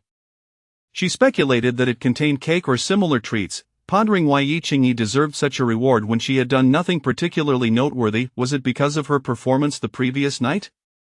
"I'm going to take a shower. Tidy yourselves up, you look ghastly, like a ghost. Be careful, or I might just eliminate you all," Tang Ze warned playfully. The three women were taken aback and hurried to freshen up, aware that Tang Ze favored beauty and had little regard for the unattractive. In the bathroom, warm water cascaded over Tang Ze's muscular form, washing away the blood that had stained him. Reflecting on the night's achievements, he felt a surge of satisfaction.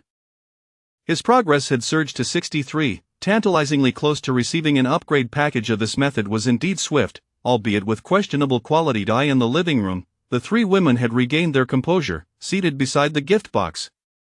What could it possibly be? "I am so curious," Anbai said, her large, watery eyes wide with anticipation. Sun Ting expressed her envy. "We've been here for days without gifts, and you've only just arrived to receive one." "Perhaps it's because I'm still a maiden," Yichingi remarked, inadvertently striking a blow to their spirits, as Sun Ting and Anbai exchanged hurt glances. Yichingi chuckled softly, "I'm just teasing, we'll share it together." It was essential to cultivate a good relationship with them. Hearing Yichingi's willingness to share her bounty, Sun Ting and Anbai's spirits lifted, their perceptions of her shifting slightly. Slowly, Yichingi began to unveil the box, and the smiles on their faces instantly froze. "Woo woo!" Anbai stifled a gasp, her stomach churning as she rushed to the nearby trash can to vomit. Sun Ting, initially only feeling queasy, could not withstand Bai's retching and soon joined her, yet Yi Qingyi remained stoic, her gaze fixed upon the severed head within the gift box, the very visage of the murderer of her sister and brother-in-law, Mao Gang. Sun Ting, pale and trembling, pointed and asked, "Who is this?" "The one who killed my sister and brother-in-law," Yi Qingyi replied with a calmness that belied the turmoil within. "Sister, brother-in-law, you can now rest in peace. Gangzi has come to bow an apology." And Bai, dabbing her lips with a tissue, remarked enviously, "Your master treats you exceptionally well." Yi Qingyi managed a strained smile, wondering why Tang Zhe had acted so suddenly. Was it truly her beauty that had ensnared him? Moments later, Tang Zhe emerged clad only in his undergarments and plopped down onto the sofa, exclaiming, "I'm utterly exhausted." Sun Ting and Bai exchanged knowing glances and immediately began to massage him. "Thank you," Yi Qingyi expressed, crouching beside Tang Zhe's feet in gratitude. Tang Zhe, eyes closed, replied nonchalantly, "I just happened to run into him. He claimed to be your brother-in-law's good friend, so I dealt with him directly." "What about his wife and daughter?" "They're all dead," Tang Zhe replied lazily, "on the brink of sleep." Sun Ting, while massaging, glanced at Yi Qingyi with curiosity and asked, "What took you out all night?" "I eliminated a few people. In the future, you won't need to remain cooped up indoors. You can stroll around the community," Tang Zhe said, his tone light and cheerful. Bai gasped, "I wouldn't dare wander about, I might get caught." "It appears we are the only 4 left in the entire community," Tang Zhe stated. Sun Ting and Bai exchanged incredulous glances. Were they truly the only ones remaining? What of the others, had they all perished? "All right, I'm off to bed," Tang Zhe said, patting Yi Qingyi's head. "I'm quite pleased with your performance." Once back in his bedroom, Tang Zhe fell into a deep slumber, a handgun propped at his door. Anyone who dared to enter would face a bullet to the head. The 3 women understood this rule and would never intrude upon Tang Zhe's sanctuary. "Shall we venture out and take a look?" Sun Ting proposed. And Bai expressed her concern, "What if it's just a joke?" Yi Qingyi shook her head, "He wouldn't jest with our lives." Yi Qingyi's rationality instilled confidence in Sun Ting and in Bai, who agreed. The 3 women armed themselves with kitchen knives and opened the door. Summoning their courage, they descended into the underground garage, where a chilling silence enveloped them. Upon entering building number 4, the stench of blood assailed their senses. As they climbed the staircase, blood dripped continuously from above. Swallowing hard, the trio pressed on, with the bold Sun Ting leading, the timid Bai positioned in the middle, and Yi Qingyi bringing up the rear. Soon, they reached the first floor, where the air was thick with the metallic scent of blood. A man's corpse lay sprawled on the floor, and upon stepping inside, the 3 women collectively gasped, their faces paling as they leaned against the wall, retching in unison. The bodies piled high like a macabre mountain, encasing another emaciated female corpse sprawled across the dining table, her eyes wide with terror. Chapter 34 of The Rain Ceases. So many people, were they all murdered by him? Yi Qingyi murmured, pondering whether a single individual could accomplish such a feat.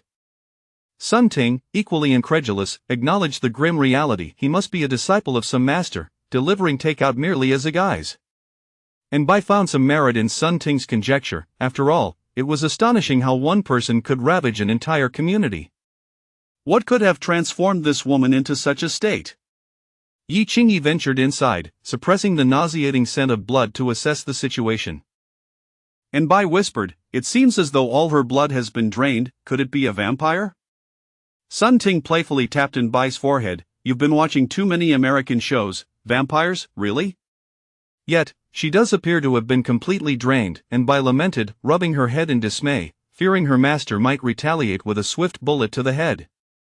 Yi Qingyi concurred, noting the absence of any blood, an anomaly that begged the question of whether this could be yet another virus. Let us proceed and investigate further. Upon arriving at the next location, the trio encountered yet another desiccated female corpse, the entirety of building number 4 exhibiting the same horrific sight. All the women appeared emaciated. No, it was more accurate to say the entire community was afflicted. This revelation left the 3 women pallid with terror, as they now had certainty Tang Zhe was the perpetrator. A little speculation confirmed their fears, especially since they had narrowly escaped becoming such lifeless husks themselves. Returning indoors, the 3 women remained in a state of shock, resembling mere specters of their former selves. They began to perceive Tang Zhe as a vampire, a particularly predatory one, targeting women. At that moment, Tang Zhe sauntered out, yawning, and immediately caught sight of the three women, who regarded him with palpable dread. He paused for a moment, then chuckled, "You've all seen Haven Tiu?" And Bai nodded cautiously. "Are you a vampire?" Yi Qingyi inquired, her voice a mix of disbelief and curiosity. Tang Zhe hesitated, acknowledging her intelligence, yet found her naivety equally amusing. With a sudden seriousness, he intoned, "I had intended to coexist peacefully with you, but since the charade is over, let me reveal my true identity. I am Nicholas, the 79th branch of Edward's vampire lineage, residing in this country." The three women gasped in unison. A genuine vampire, no wonder he could conjure food. Surely, this was a vampire's extraordinary ability, just as depicted in films. Amused by their reactions, Tang Zhe thought to himself how easily they were convinced. Ah well, let them believe, he mused, finding their gullibility endearing. He approached them and suddenly made a fierce grimace, prompting the trio to huddle together in fright. Ha ha ha. Tang Zhe's boisterous laughter only solidified their belief. "Behave yourselves, or I shall drain every last drop of your blood." He pinched in Bai's cheek, finding her adorably innocent.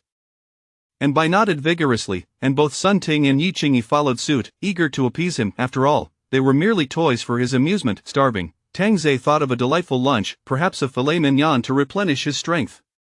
"Master, may I pose a question?" And Bai asked, her voice tinged with anxiety. As he bit into a piece of steak, Tang Zhe responded with a non-committal grunt. "Why do you only consume meat and not drink blood? Won't that lead to malnutrition?" Tang Zhe's lips twitched. "Do you sleep in a coffin at night? Have you evolved to the point that sunlight doesn't phase you? If the blood types differ, would it induce nausea while feeding?" And Bai, resembling an inquisitive child, bombarded him with questions, causing Tang Zhe's patience to wear thin. In a swift motion, he lifted the curious girl and brought her to the balcony, declaring, "I shall drain you now." "Please, master." And Bai gasped. Tang Zhe leaned in, ready to bite her alabaster neck, and she braced for the worst, only to realize there was no pain. "Ask another question, and I shall drain you dry," he warned, his tone menacing. Clinging tightly to his neck, and Bai entwined her long, delicate legs around his waist, exhaling softly, mm. Sun Ting and Yi Qingyi exhaled in relief, having feared for Bai's life. Suddenly, Tang Zhe ceased his actions, gazing outside. The wind had stilled, and the rain had ceased, the moment passing unnoticed. "The rain has stopped." And Bai exclaimed incredulously. Sun Ting and Yi Qingyi rushed to the balcony, flinging open the windows. Although ominous clouds still loomed overhead, the rain had indeed stopped, and the wind had calmed, glimpses of sunlight filtering through the darkened sky as if breaking free. Yi Qingyi pondered whether this signified the imminent arrival of rescue or if they had weathered the crisis. Her previously dim gaze brightened, and even Sun Ting felt a flicker of hope. Yet, before they could revel in their newfound optimism, they noticed a scattering of figures gathering outside the community gates. The crowd swelled, their shoes encased in what appeared to be plastic coverings, lending their movements an odd gait. If her eyes did not deceive her, they were approaching the very community they inhabited. There were at least 100 of them, a stark contrast to the mere 50 or so remaining men in the area, indicating a lack of internal strife, at least, not among the majority. Armed with knives, it was evident these individuals were not there to offer assistance but rather to instigate violence. Tang Zhe's excitement surged. Having not satiated his thirst for blood the previous night, he welcomed the opportunity for fresh prey. If only killing could replenish his energy reserves. In the courtyard below, a burly man with a shaved head, exuding an air of menace, wielded a cleaver, its handle wrapped in white cloth. "Boss, I'll have my revenge on Xie Yuhong and Feng Jin later. Last time they injured my brother," one man growled, his fury palpable. Mo Han turned to his comrades and declared, "Today's mission is simple: to kill men, seize women, and loot supplies." The underlings raised their weapons, chanting, "Kill men, seize women, loot supplies." "Boss, I heard this community has beauties, air hostesses even." "I saw one last time, she was stunning." The man's lascivious grin was utterly revolting. Mo Han spat, "From now on, all the women in this district belong to me. Mo Han, I shall have a harem of 3,000.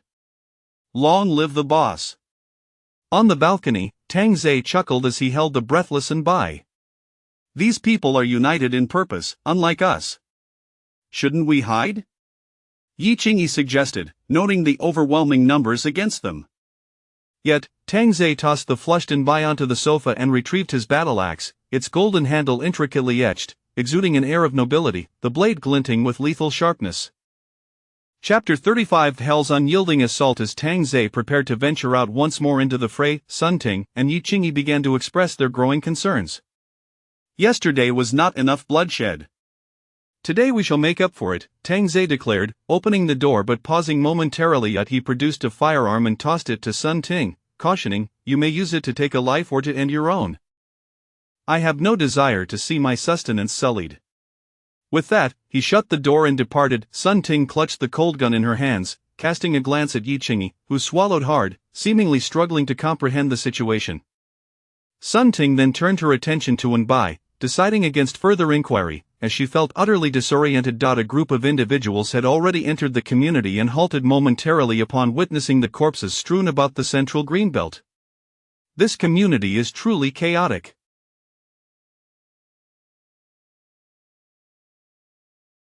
So many lives have been lost. Indeed, look at these women, how delightful it would be to have some fun with them. Yet, a few men lurked nearby, retching violently. They had thought their own neighborhood was brutal enough, but upon entering the Jin Yuan community, they realized theirs was far too gentle. At least there had not been this many female casualties. "Boss, it feels eerily quiet." "Something is amiss," one of the underlings remarked, scanning the surrounding floors. He had expected at least someone to be watching or secretly alerting others, but to his dismay, not a single shadow could be seen at any window, a chilling phenomenon that sent shivers down his spine. A palpable sense of icy dread enveloped them. Mo Han scoffed, "What if there's an ambush? If we do not seize their belongings today, your wives and children will starve." Upon hearing this, the previously bewildered men tightened their grips on their knives. It was now a matter of survival. Either they would die, or their adversaries would. "Let us proceed as previously planned. Swift and decisive action is imperative. Who knows when the rain will return?" With that, the group dispersed into various floors, placing their shoe covers outside. They smashed the glass and entered the lobby, for Mo Han had come seeking vengeance against Ding Feng. The last time they had ventured out to procure food, they had suffered losses, much of which had been pilfered by Ding Feng. "Boss, there's a distinct smell of blood." The youngest of the underlings, barely 20 and wearing a cap, appeared somewhat anxious, his knife trembling in his grasp. "What is there to fear? We are numerous, move forward."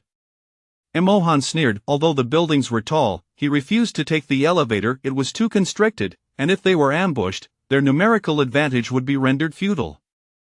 "Boss, there are numerous corpses upstairs." The underling stumbled down, his face ashen, utterly frightened to ascend further. The scene was horrific, it resembled hell itself. Mo Han smacked him on the back. "Useless, are you so afraid of corpses? Follow me." 20 or so men, steeling their nerves, climbed the staircase, the blood on the steps increasing in quantity, a sight so harrowing it made even Mo Han uneasy. What on earth had transpired here? Soon, they encountered body after body, some dismembered, others severed in half, and some with heads displaced, the ground littered with scattered entrails. Ugh! Half the group began to gag. Such a sight was beyond anything they had witnessed, even in films. Upon entering a room, they were met with a pile of corpses that left them dumbfounded. "Boss, what has happened here?" "It seems as though they were all butchered by some sharp blade," one underling, crouched on the floor, noted as he examined the wounds. "Perhaps we should leave, boss, this is too eerie." Mo Han gazed at Ding Feng's lifeless body, sensing something was gravely amiss. A gaping wound marred his chest. "Quickly, gather supplies, now." The group immediately scattered to search for resources, but one underling accidentally bumped into a woman slumped on the dining table, her corpse collapsing to the floor. As he beheld her visage, he screamed, startling those nearby. "Damn it, stop yelling! Boss, this woman. The underling trembled, his words stammering. Mo Han turned to look and was equally taken aback. This woman appeared nothing but skin, akin to a desiccated corpse. "Boss, there are no supplies in any of the rooms." "What?"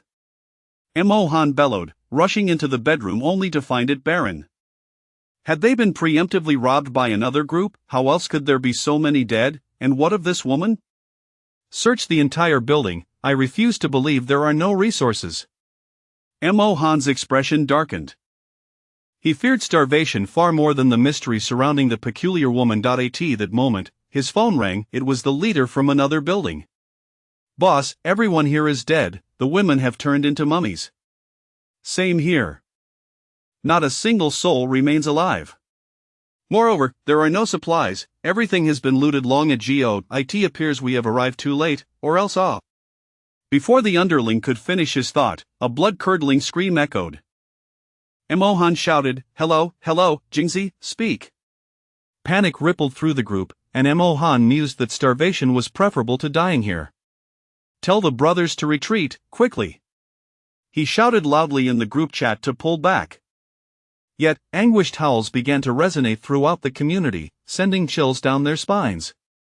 Boss, in Building 3, someone has killed all our men and is heading towards Building 2. Mo Han urgently inquired, "How many? How many are they?" "I only saw one, but we are no match for them, Mo Han had anticipated a group of foes, but to his dismay, there was just one. "Brothers, we were frightened by a single individual who dispatched our men. We cannot let this stand, the supplies must be in that person's possession. Eliminate him. Take him down." Observing the fiery determination of his men, Mo Han's fear dissipated once more. He commanded the group, "All brothers, head to Building 2. Once they donned their shoe covers, they cautiously approached Building 2, where screams echoed ominously, an undeniable tranquilizer for their racing hearts. "Brothers, do not fear," Mo Han implored, striving to bolster their spirits as they entered Building 2 with trepidation. He opened his phone, whispering, "Hello, what is the situation in Building 2? After a half-minute of silence, all was quiet. "Hello Daozi," Kai Ji sang, "Hello, oh damn it, has everyone perished, say something." Yet, no one responded in the group chat. Mo Han's lips quivered as he stared at the door, too frightened to approach. Suddenly, a man burst through the emergency exit, wailing in agony. "Kai Ji, where are you going?"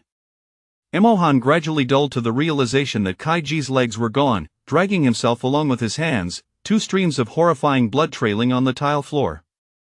As Kai Ji crawled, he murmured deliriously, "They are all dead, everyone is dead, the devil, I want to go home, I want to go home." Chapter 36. Your takeout has arrived. Listening to the words of the hapless fellow, Mohan could not help but swallow a mouthful of dry saliva. At that moment, the door to the emergency exit swung open, drawing the attention of all present. To their astonishment, a blood-soaked figure appeared, wielding a broadsword, his features obscured, yet a slight smirk could be discerned at the corners of his mouth. "Is there still this many of you?" Tang Zhe approached the hapless individual with a laugh, and in a swift motion, brought the blade down, severing the head of the unfortunate soul, epitomizing the phrase "to kill as one would a chicken." At that point, some of the lackeys began to flee, their screams echoing in the air. One of them, having forgotten to don shoe covers, stepped onto the still wet pavement, the rubber soles melting with each step. As his foot made contact with the puddles, he crumpled to the ground in agony, convulsing, and perished within seconds. Another, clad in pu-soled shoes, took off running, only for the splashed water to burn into his skin, resulting in a pained cry as he collapsed. Tang Zhe flicked his blade, and the crimson blood sprayed forth like a dazzling display of snowflakes, resting the weapon upon his shoulder. "What are you standing there for? Run!" Even Mohan, the so-called leader, wasted no time turning to flee, prompting the others to follow suit. Upon witnessing their leader's retreat, Tang Zhe stood at the entrance, observing the panicked escapees, while Mohan, seeing, "For killing my brother, I will surely slay you next time."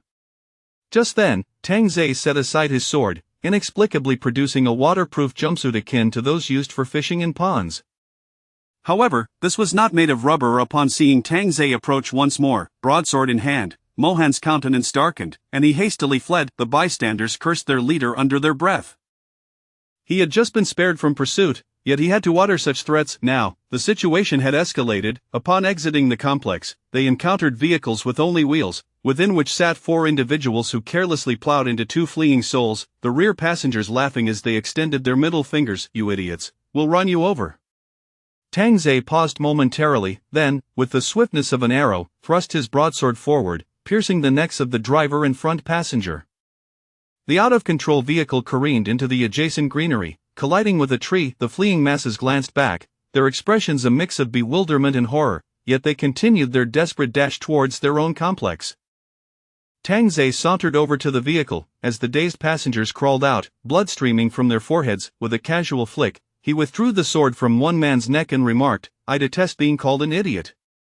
The man, stripped of his earlier arrogance, looked at Tang Ze with pleading eyes, yet could do nothing to avert the descending blade. His head rolled away as he beheld his own body, and the figure of the man who resembled a demon. Regret flooded his thoughts. Why had he felt the need to boast? In the past, such bravado held no consequence. Now, it was a matter of life and death. At that moment, Tang Ze's mindset was as tranquil as a still lake. Killing brought no turbulence, akin to squashing an ant. He regarded the fleeing throng and their expressions of terror, a smile slowly curving upward at the corners of his mouth. "Quick, close the door, close the door."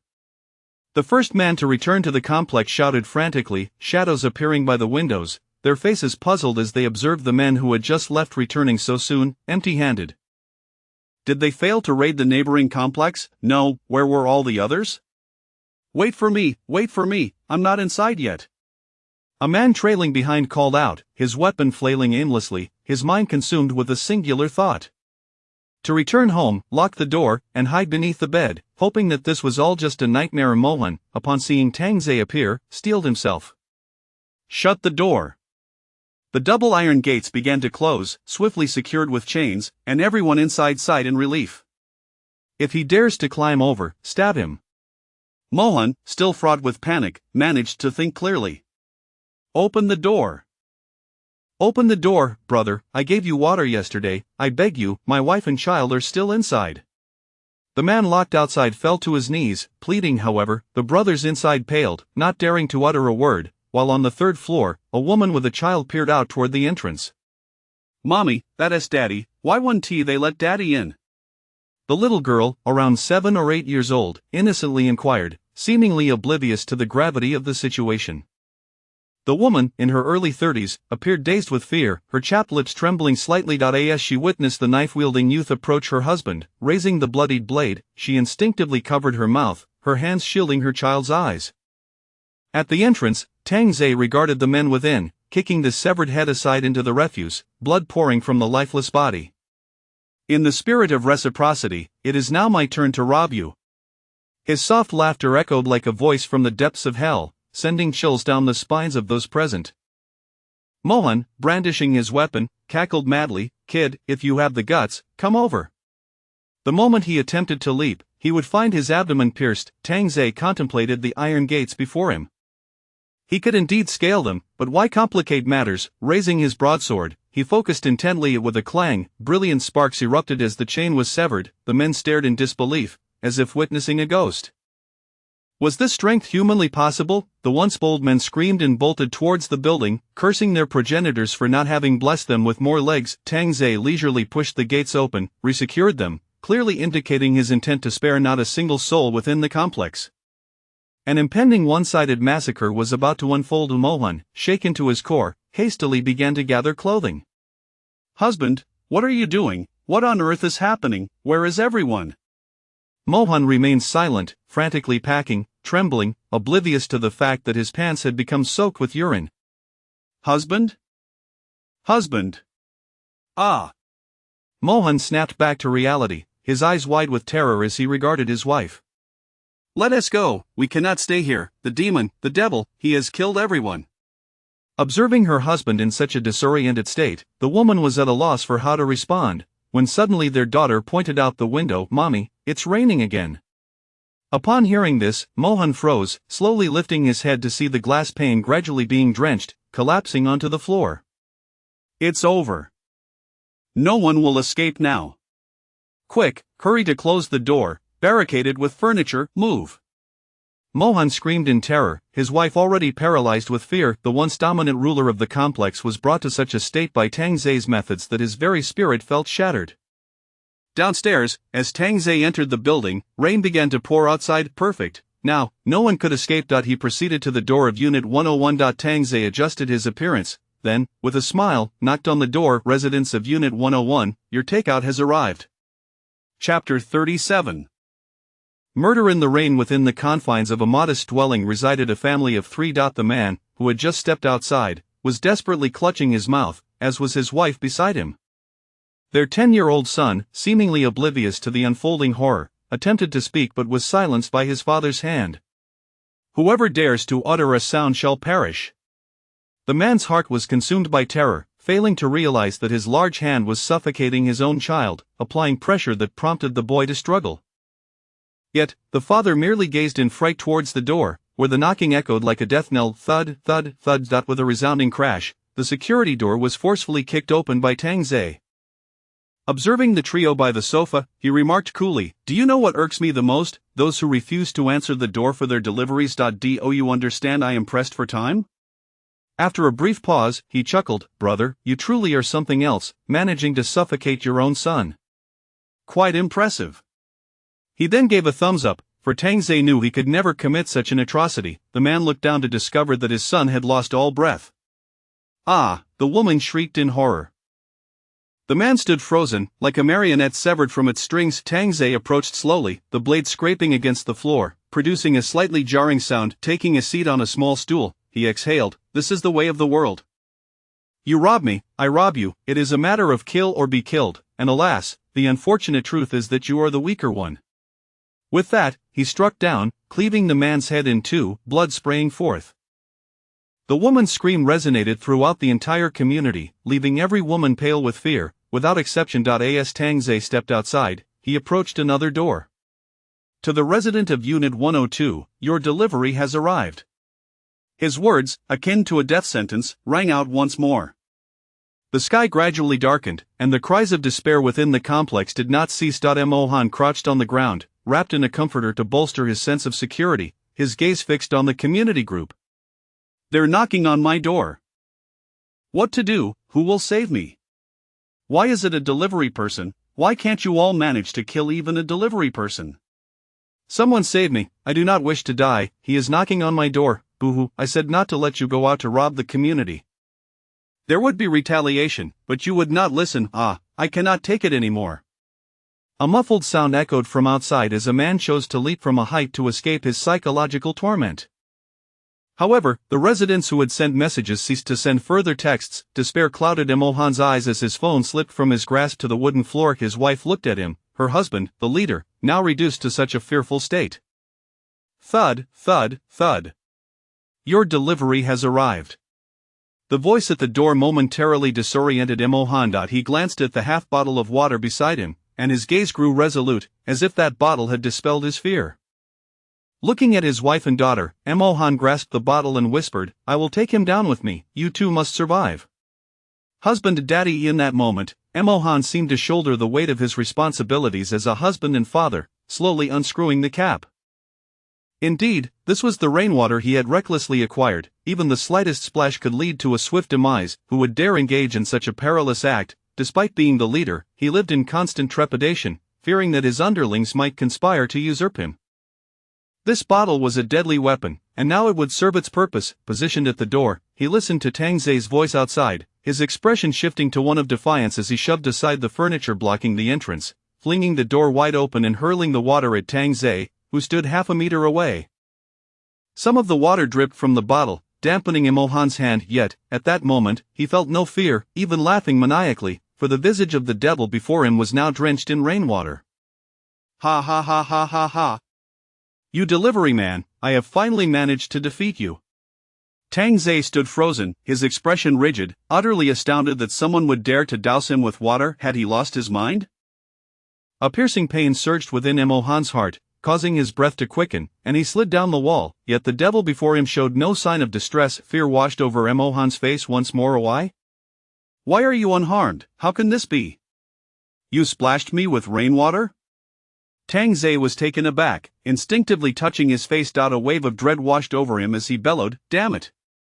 Raising his blade, Tang Zei furiously slashed, the ceramic tiles shattering into fragments, while Mo Han's body emitted a putrid stench, resembling ground meat.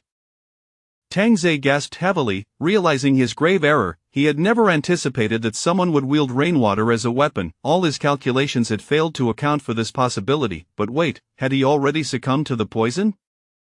Why had he not yet succumbed? Was it not time yet? After a minute, Tang Zhe still felt no ill effects. In his recollection, those caught in the rain would convulse in agony within 5 seconds, and perish within 10. Could it be that his enhanced physique granted him immunity? Approaching the window, Tang Zhe swung it open and slowly extended his hand. The icy rainwater fell onto his palm, gradually forming droplets. It was impossible for him not to feel a twinge of anxiety at this moment, but he had just been doused and felt nothing. Time moved slowly, and the smile on Tang Zhe's face deepened. His fortified body had indeed withstood the viral invasion. A low chuckle began to resonate, growing louder, yet to others, it sounded like the greedy laughter of a demon. On the other side, 3 women sat on the plush carpet, largely silent, perhaps lost in their own thoughts. Sun Ting gazed out at the rain, then glanced at the gun in her hand. "Will he return?" Anbai asked softly, clutching her legs. "Do you wish for him to come back?" Sun Ting retorted. Anbai hesitated, unsure of how to respond. If he did not return, the supplies could last a long time, and the entire community could be devoid of life, making it exceedingly safe. Yet, on the other hand, she longed for his return, for the sense of security that came with it. Sun Ting then turned to Yi Qingyi. "What about you?" Yi Qingyi nodded, sensing that a negative response would lead to dire consequences.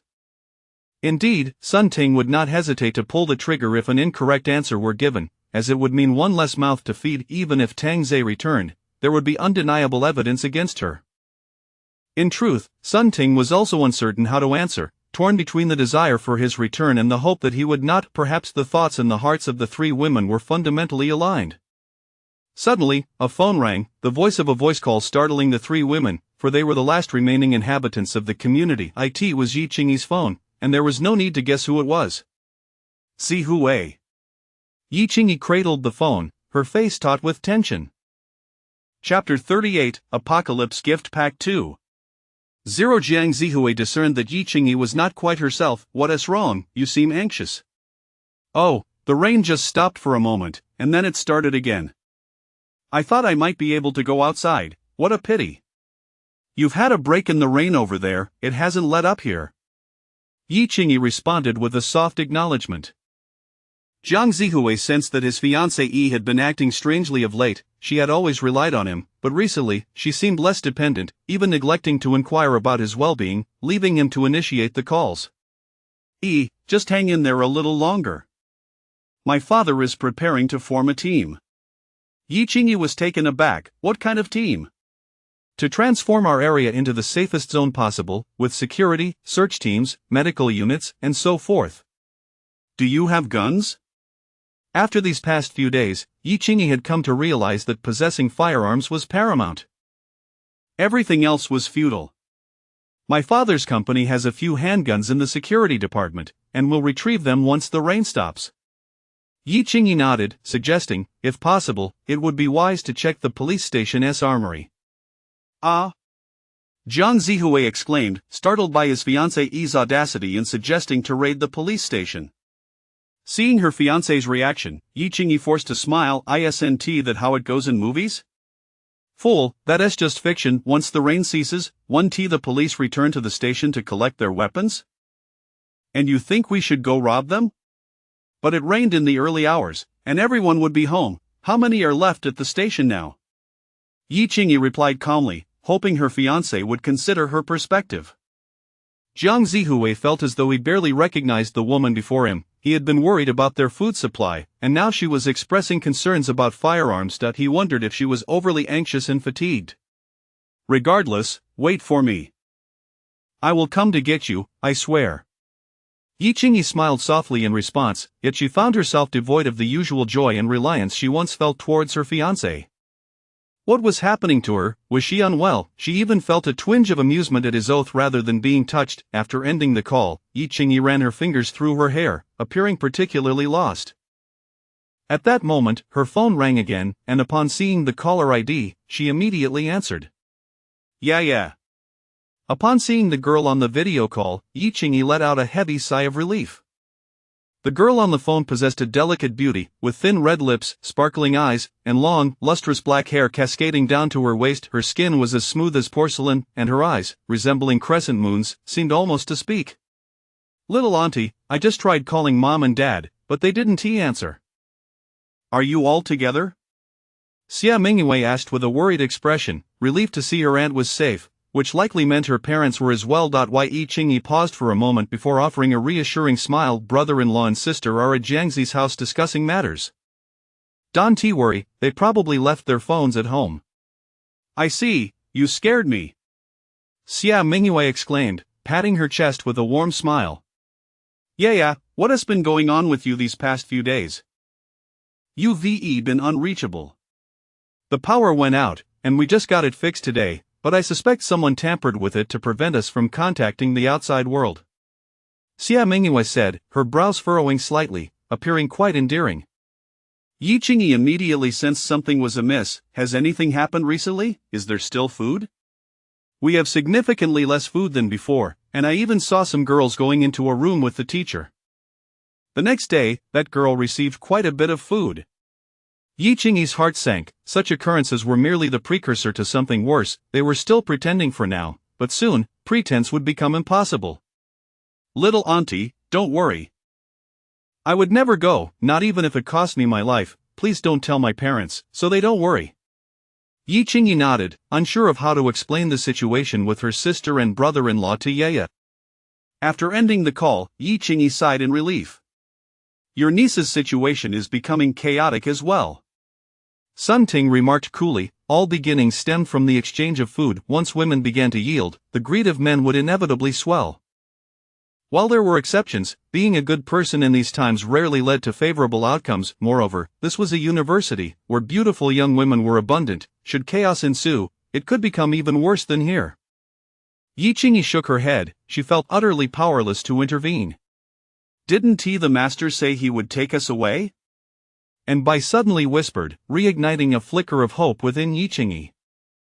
Sun Ting scoffed, he wouldn't risk himself to save anyone for your sake.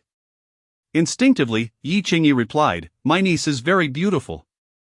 After saying this, she pulled out her phone to show a picture. So, she is your niece, Sun Ting remarked as she looked through Yi Qingyi's phone. Perhaps due to a woman's compassion, she refrained from mentioning these photos to Tang Zhe. Sun Ting chuckled softly, you truly are a wonderful aunt. While we appear secure here, in many ways, we are not. Yi Qingyi fixed her gaze on Sun Ting, speaking earnestly, one is better than many. At least with him, we can survive. Yaya cannot die. You seem to have come to terms with it. Sun Ting took a sip of water, unable to suppress a laugh. Throughout history, women have had but one path. To lean on powerful men, for that is where security lies. Bai, clutching a cushion, curiously inquired, what about your fiancé, are you going to abandon him?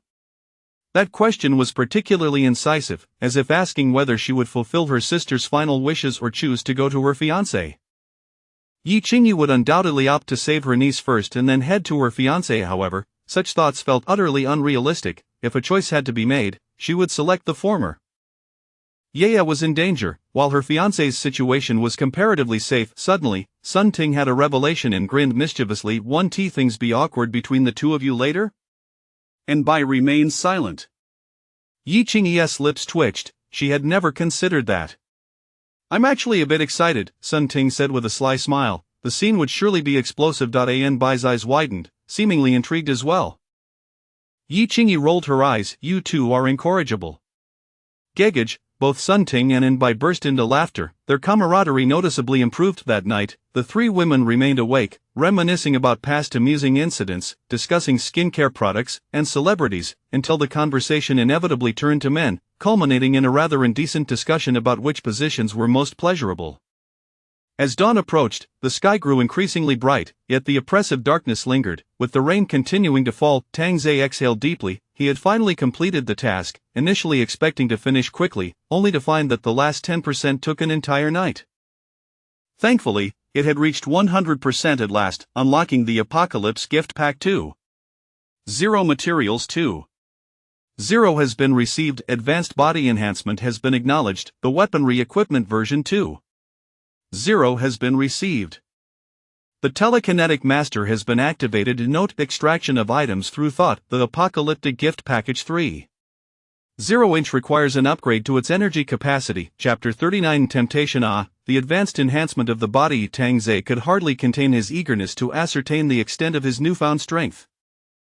Perhaps he should attempt to slash at himself to gauge it, yet, he reconsidered, the prospect of pain was daunting. The 2.0 version of the supplies includes additional protective suits, modified vehicles, and medical equipment.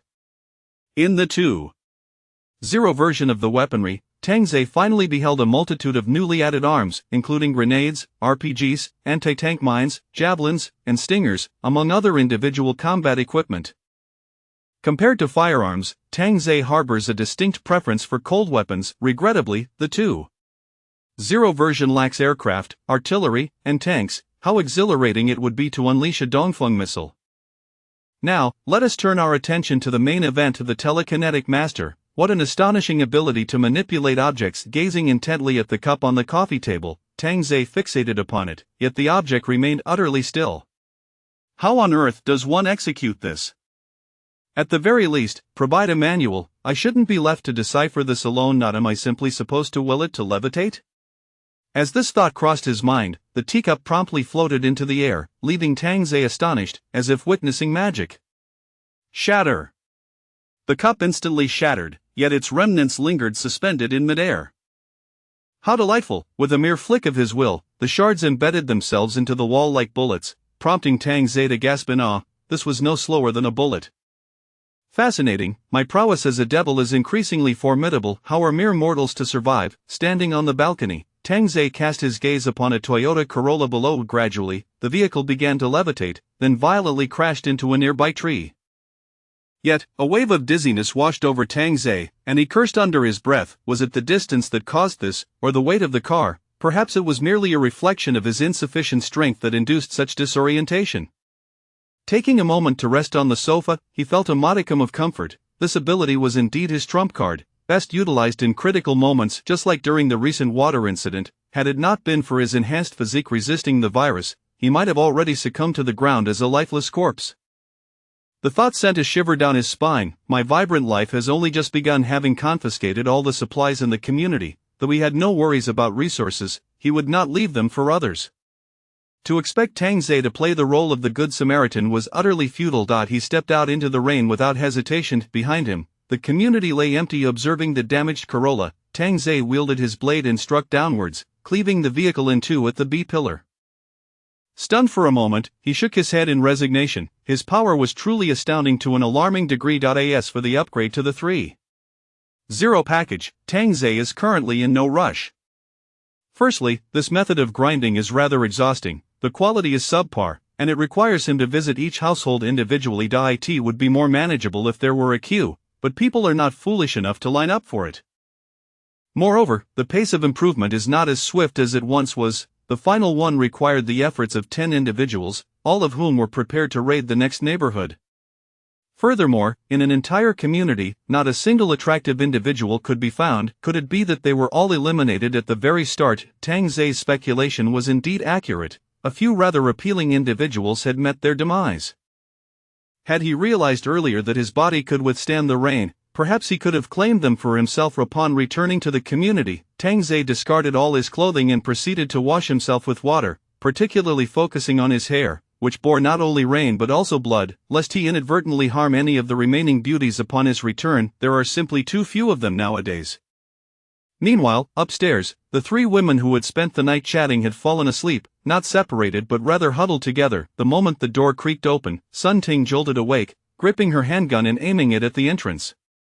Whoa, whoa, whoa, I surrender, Tang Ze chuckled, raising both hands. If that gun were to fire, the bullet would likely curve and explode her head. Sun Ting let out a long sigh of relief. You scared me, I thought it was someone else. And Bai immediately went to pour water, her previous worries transforming into a smile, becoming a model of obedience. Even Yi Qingyi relaxed her tense demeanor. Unconsciously, Tang Ze's life seemed to represent their own. And if he perished, she was certain she would not escape this city, perhaps not even this district. Next time, remember to turn on the safety, Tang Ze said, patting Sun Ting's head.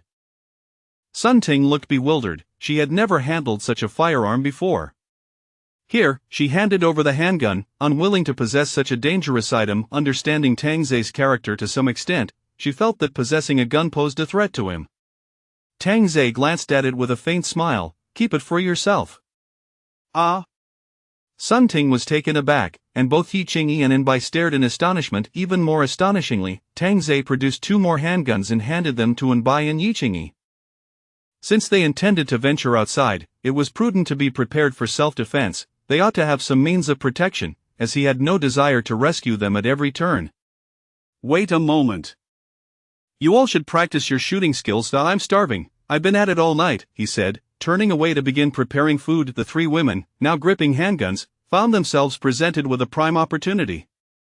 All they had to do was disengage the safety and fire a shot at the back of Tang Ze's head, and they would attain their freedom. With his death, the 3 guns would suffice for their safety, and with supplies at home, Yi Qingyi felt she could even seek out Yayat. However, this was merely a test from Tang Ze. It is often said that human nature cannot withstand temptation, and he wished to ascertain whether they possessed the courage to kill him. In truth, Tang Ze had long desired to test this, but previous attempts had been too perilous. He might have ended up as the unfortunate victim, yet, the circumstances were different now. With the abilities of a psychic, he had no fear. As soon as a shot was fired, she would meet her demise in the next instant. For a moment, the living room fell into an eerie silence, suffocating in its stillness.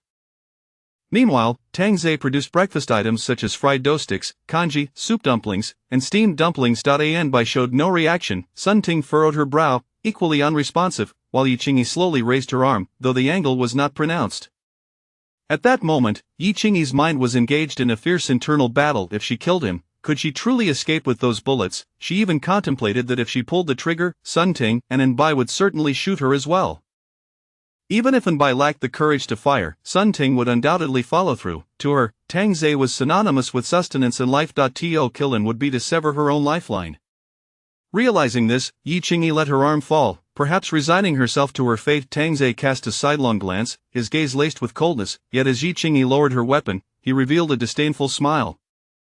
He had expected her to pull the trigger, but she had disappointed him. In the end, she was merely an ordinary woman. After thoroughly enjoying his meal, Tang Ze let out a satisfied belch and began instructing the 3 women on practicing their shooting.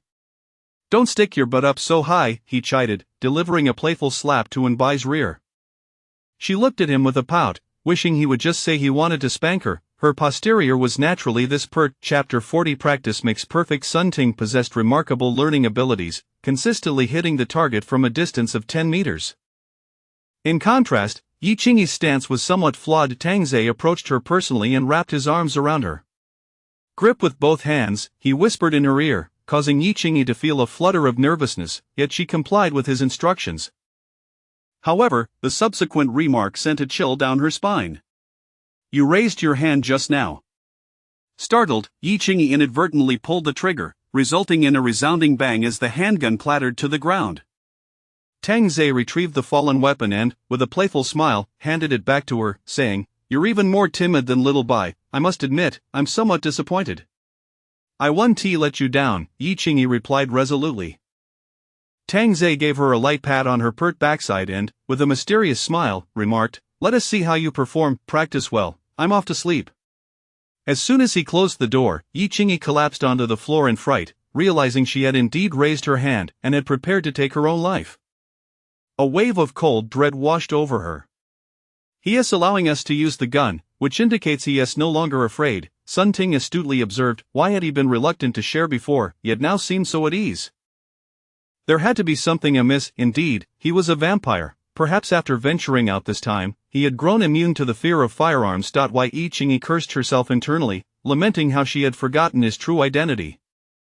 Suddenly, Tang Ze poked his head out from the bedroom and cheerfully announced, "If anyone scores below 8 rings tonight, congratulations, you'll be keeping me company for the entire night." With that, he shut the door. The 3 women exchanged glances and immediately began practicing their shooting skills. Even timid Anbai became resolute. An all-nighter, who could withstand that? It was far better to practice with this gun, which was unlikely to be fatal. After all, that gun could kill. Tang Ze awoke that evening, having slept soundly, and while eating, he reviewed their scores. As the saying goes, sharpshooters are nurtured by bullets, and considering the mere 20-meter distance, it was not overly challenging. All 3 women managed to pass, thus, the difficulty was set to increase. The next hurdle was shooting from 50 meters away. merely hitting the target would suffice, followed by 100 meters, where the same rule applied, but those with exceptional scores would receive rewards. Master, what will the reward be? Nbai inquired curiously. What reward do you desire? After a moment's thought, Nbai shyly replied, I just want to accompany you. Sun Ting and Yi Qingyi exchanged approving glances, realizing that perhaps if they ever erred, Tang Zhe might hesitate to punish them harshly. Competition breeds progress, and the distance from the balcony to the opposite building was nearly 100 meters. From that vantage point, the bottle on the coffee table across the way appeared as a mere speck, posing a significant challenge for handguns. Bang, bang, bang, the spent casings piled up on the ground, yet Tang Zhe had already prepared 10 crates of ammunition, leaving the three women utterly astonished, likening him to an arms dealer. Residents of the neighboring complex mistook the sounds for firecrackers. As the bangs continued unabated. After 2 days of relentless practice, they could hit the target from 100 meters, and Tang Zhe was quite pleased with their progress.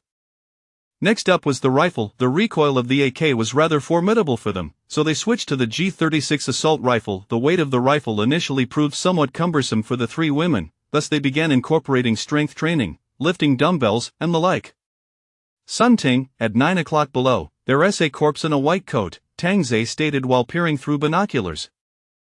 Sun Ting now held the gun with confidence, executing her shots fluidly towards the corpse. Bang, bang, bang. Tang Zhe smiled in satisfaction, noting that at least all her shots found their mark.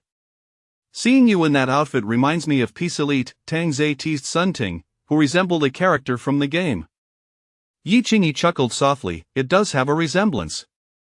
You're not much different. Sun Ting rolled her eyes, pointing out Yi Qingyi's own flirtatious demeanor. Soon after, Nbai and Yi Qingyi completed their shooting tasks, their bullets tearing through the target with brutal efficiency. Master, do you have a sniper rifle? Nbai asked, her curiosity piqued. Do you fancy sniper rifles? Tang Zhe inquired with interest. I often enjoy playing CSGO during my downtime. Sniper rifles are incredibly powerful. Tang Zhe promptly produced an AWM sniper rifle. Yi Qingyi thought that even if Tang Zhe pulled a rocket launcher from his shorts, she wouldn't be particularly surprised. Nbai's eyes sparkled with excitement as she eagerly engaged with the weapon, even setting up a bipod and lying prone on the ground. Tang Zhe positioned himself on Nbai's back, using the binoculars to scan for targets. At 11 o'clock, behind the red curtains, there is a crystal ball. Got it, Nbai responded with a surprising level of professionalism. Bang, Tang Zhe raised an eyebrow, impressed by little Bai's prowess. That's too close, he remarked, encouraging her. On the street below, approximately 300 meters, the street lamp bulb. Bang! Impressive, little Bai. Yi Qingyi couldn't help but praise her. Suddenly, Tang Zhe had a thought, their provisions shouldn't be too weak either. Sometimes, they must seize other supplies to avoid wasting their talents. Tang Zhe continued to search for targets, when suddenly, a window caught his eye, a smirk forming on his lips. Little Bai, at 2 o'clock, approximately 700 meters, the middle window on the 8th floor. Nbai aimed at the target, where a woman pressed her hands against the window, seemingly in distress, while a man behind her wore a smug grin, continuously assaulting her. Your target is that man, Tang Zhe stated coolly. Nbai nodded, taking aim at the man's head. In that moment, she felt no fear, even though it was her first time shooting at a living target, for the sight of the man reminded her of all those despicable creatures. Bang, Nbai's body trembled slightly. Tang Zhe exhaled, patting her shoulder gently. You still need more practice, he said, lowering the binoculars. Sun Ting immediately seized the binoculars, confirming the hit, though it had resulted in the woman's head being blown apart. Little Bai, you've liberated her from her suffering, Sun Ting consoled her. Nbai's expression soured, overwhelmed with guilt. Her intention had been to kill the man, yet she had overlooked the bullet's trajectory. In the realm of games, such considerations did not exist. Yi Qingyi spoke softly, Little Bai, even if you had killed that man, others would have harmed the woman. But this was my mistake. Tang Zhe lightly tapped Nbai's head, practice makes perfect. This remark ignited Nbai's competitive spirit. As a girl, she had often faced teasing about her gaming skills, especially that phrase, practice makes perfect. In the following 3 days, Nbai immersed herself in rigorous training, starting at an 800-meter distance, gradually increasing to even greater lengths, achieving her best score with a headshot at 1,000 meters. All her targets were men, and occasionally, she would startle herself, exclaiming, "I almost shot the adorable kitty." This left Sun Ting and Yi Qingyi astonished. The formerly timid Little Bai now shot men with nary a blink, even striving for headshot precision. It must be said, she was indeed a girl obsessed with gaming. Chapter 41 Departure from the community. However, this also resulted in all the curtains being drawn tightly in the buildings across the way, as their occupants were too frightened to show their faces. Meanwhile, Anbai and Sun Ting had significantly improved their marksmanship. The bodies in the center of the community were now devoid of any intact remains, leaving only the need for real combat experience. Before engaging in actual combat, it was imperative to practice close-quarters fighting. One must avoid resorting to hair-pulling in a pinch. For combat skills, Tang Zhe had little experience. Her own knowledge consisted solely of instinctive, brute-force actions. However, they lacked such instincts. Fortunately, Yi Qingyi had learned a bit of Sanda, and even a brief tutorial from her would be better than nothing. Before stepping out, they needed to run through a few drills. The ongoing skirmishes primarily revolved around the buildings, and the enemy's heavy firepower was merely a large cleaver. Nothing to fear. The only caution was that the adversaries would recklessly douse them with rainwater, necessitating a careful maintenance of distance. The three women began to coordinate as a team. Though their attire remained provocatively alluring, Tang Zhe mused that this was likely intended to please him. After all, who would don a t-shirt and a wrapper on top to engage in gunfire? Such a combination could only exist in a video game, and perhaps even there it would be censored. In the early morning, the rain outside continued to fall, albeit much lighter. Occasionally, vehicles would appear on the streets, driven by those desperate enough to scavenge for supplies. After all, the winds had yet to rise, and once they did, few would venture out. The sound of clicking echoed through the living room as the three women meticulously cleaned their handguns, their movements now deft and practiced. Tang Zhe, with his tousled hair, entered the living room. "It seems we are nearly ready. Today, we shall venture out." Instantly, the three women halted their actions, a mix of excitement and trepidation coursing through them, tinged with a fear of the unknown. Playfully patting Yi Qingyi's rounded posterior, Tang Zhe chuckled, "Dress like that, you won't be able to hide a gun."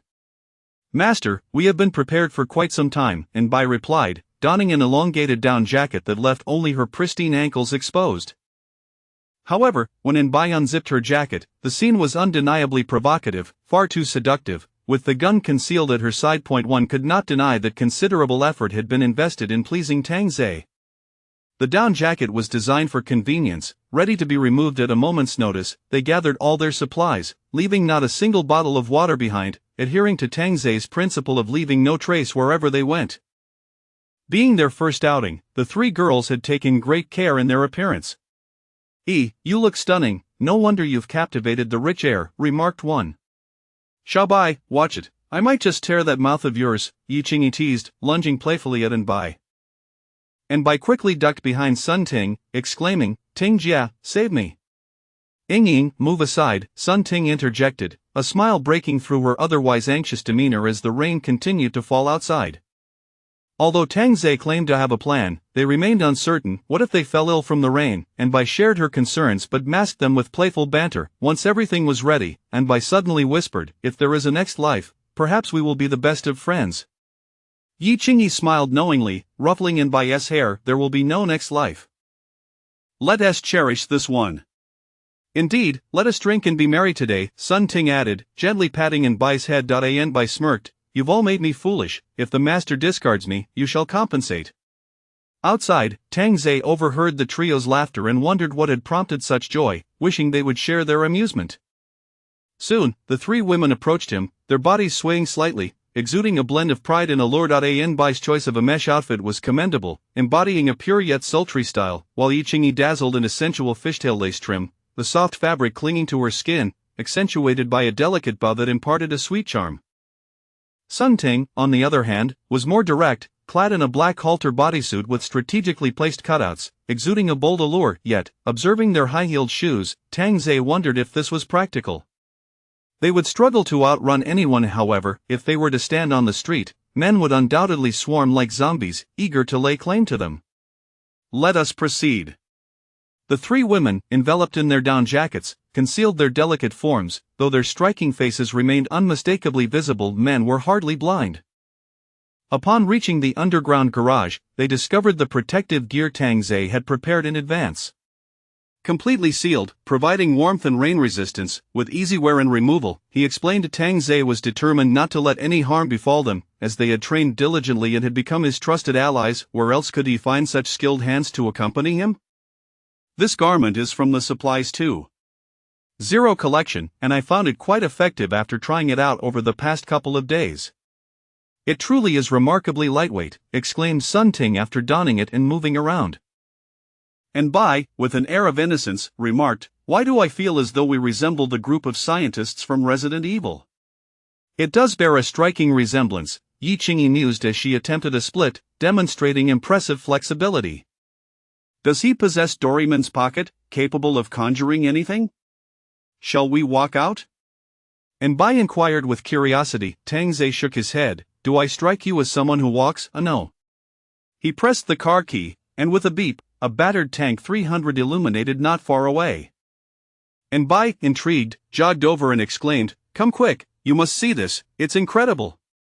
Sun Ting and Yi Qingyi followed suit, and upon witnessing the vehicle's tracks instead of tires, they were taken aback. It seemed designed for snowy terrains, yet it was perfectly suited for the current circumstances. Tang Ze approached and patted the engine hood, saying, "Originally, we had a 2.0 engine, but now it's been upgraded to a 4.0, complete with reinforced crash beams, a thickened chassis, bulletproof glass, and not a single rubber component in sight. With this beast, we can traverse any terrain." Yi Qingyi felt an overwhelming urge to rush to Yunhai City and retrieve her niece, while her thoughts about her fiancé were in complete disarray. "You drive," Tang Ze casually tossed the car keys to Yi Qingyi. She was momentarily taken aback. Did he not fear that she might abscond with the vehicle? After all, she was armed, donned in protective gear, and possessed a car. There was no corner of the world she couldn't navigate. Tang Ze had forgotten to mention that the car was equipped with 2 C4 explosives. Should they attempt to drive away, it would detonate spectacularly. The thought of the loss brought her a pang of sorrow for 3 days, for after all, Xiao Bai was indeed quite endearing. Yet, Yi Qingyi was not naive. She realized that Tang Ze would not easily relinquish control. Perhaps there were tracking devices hidden within the vehicle, and if she were to drive off, he would locate her in no time. One must commend Yi Qingyi for her quick thinking. Though she overlooked one crucial detail, Tang Ze would not come after her. The fate of betrayal was singular at death. First, let's remove the protective gear. The car will be safe. We can put it back on once we exit, Tang Ze declared, settling into the back seat. Sun Ting and Bai dutifully took their places beside him, while Yi Qingyi drove with unwavering focus. Chapter 42. The retaliation operation. Yi Qingyi, inexperienced with driving a tracked vehicle, exhibited an unusual caution. Tang Ze spoke nonchalantly, "Just drive casually." With this encouragement, Yi Qingyi pressed the accelerator, feeling a rush of momentum, though the tracked vehicle still moved at a considerably slower pace. As they emerged from the underground garage, raindrops pattered against the roof, activating the windshield wipers. It would be disingenuous to claim that they were not tense. Cradling Sun Ting in his arms, Tang Ze stated, "Let's head to Yinghua Road, Dihai Community." Understood. The appearance of the vehicle attracted considerable attention. Passers-by gazed out from their windows, their expressions a mix of surprise and envy. Indeed, it was worthy of admiration, for the car was filled with stunning beauties, exuding an intoxicating fragrance. Tang Ze's gaze swept the streets, where charred vehicles and scattered corpses lay strewn about, particularly in front of supermarkets and malls, where the bodies were more numerous. The streets appeared desolate, largely deserted, as this chaos had unfolded in the early hours of the morning when most people were still at home.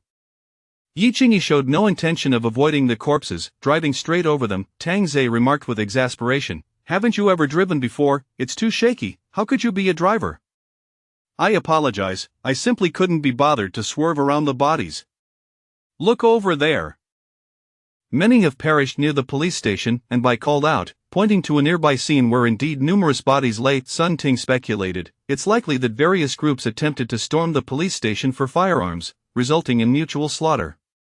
"Let us take a look," Tang Ze replied calmly. Yi Qingyi steered the vehicle towards the police station and parked. "You all go ahead, I'll guard the vehicle." Tang Ze's words sent a shiver through the hearts of the 3 women. This was, after all, a police station. If armed individuals were hiding inside, the situation could turn dire. Yet, the 3 women dared not defy Tang Ze's wishes. They donned protective gear and armed themselves with MP9 submachine guns before disembarking.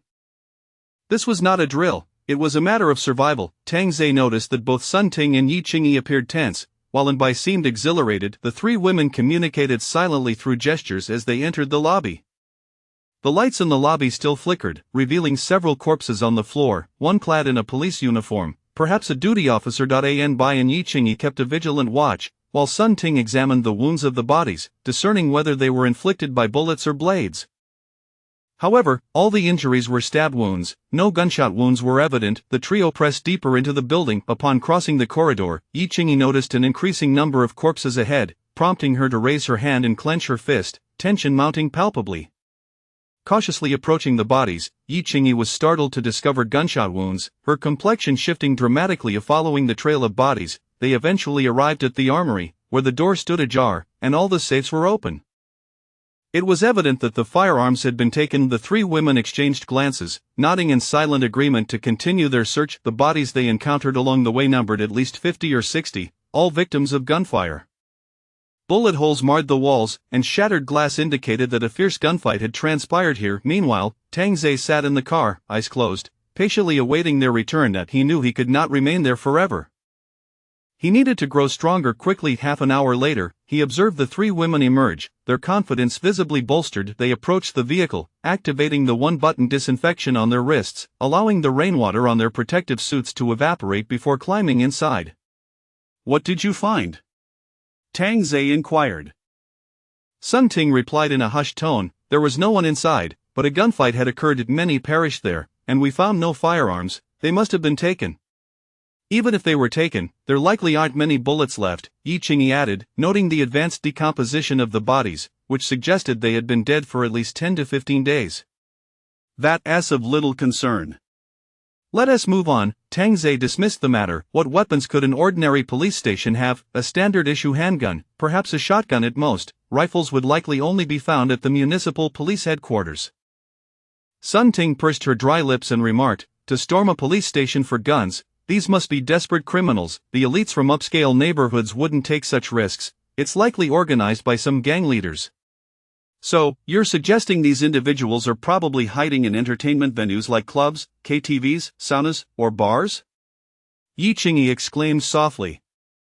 And Bai chimed in, "Those are the only places open at this hour." Tang Zhe suddenly chuckled, drawing the attention of the three women. They wondered what was so amusing during their serious discussion, though they kept their thoughts to themselves. "You three are quite astute, managing to deduce the likely culprits," Tang Zhe praised, giving them a thumbs up. Receiving Tang Zhe's approval, the three women felt a surge of pride. Who did they look down upon? They were all university graduates, and Yi was a distinguished scholar from a prestigious university.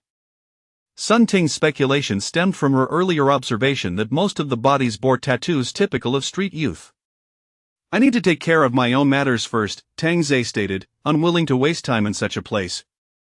Yi Qingyi resumed driving towards their destination. 20 minutes later, they arrived at the target community, parking under the eaves of an alley. "Wait here, I'll be back shortly," Tang Zhe said as he donned his protective gear and stepped out of the alley. The three women sat quietly in the vehicle, and Bai toyed with the submachine gun, appearing quite fascinated by firearms. Yi Qingyi gripped the steering wheel tightly, lost in thought. Sun Ting then cautioned, "If you dare to drive off, we will all perish." Upon hearing this, Yi Qingyi furrowed her brow but eventually relaxed, assuring, "I want to drive away. Make sure to mention your niece. She might be interested in going," Sun Ting suggested. Yi Qingyi nodded, murmuring, "Thank you." Meanwhile, Tang Zhe had entered the community. Unlike his previous neighborhood, there were not many corpses scattered about on the ground, suggesting that the residents of this upscale community were of a higher caliber and more harmonious. Following the address, Tang Zhe knocked on a door. Footsteps echoed from within, and the door swung open to reveal a man with cracked lips, disheveled and gaunt. If memory served him correctly, this was the manager of a hotpot restaurant, previously a rotund figure who had bullied him during his employment, constantly finding excuses to dock his wages and forcing him to work overtime without compensation. Ultimately, Tang Zhe had overheard that this man had pocketed his deducted pay. Infuriated, he had left without collecting his last paycheck, suspecting the manager had taken it as well. "Tang Zhe? You really came, that's fantastic. Did you bring food?" The man's eyes immediately fixated on Tang Zhe's empty hands. "Why didn't you bring any food?" wasn't it supposed to be your responsibility? The manager's demeanor shifted instantly, reverting to his previous self. Observing the manager's familiar face, Tang Zhe revealed a genuine smile as he drew his handgun. Bang! The manager collapsed to the ground, and Tang Zhe strolled into the elevator, hands tucked into his pockets, leaving.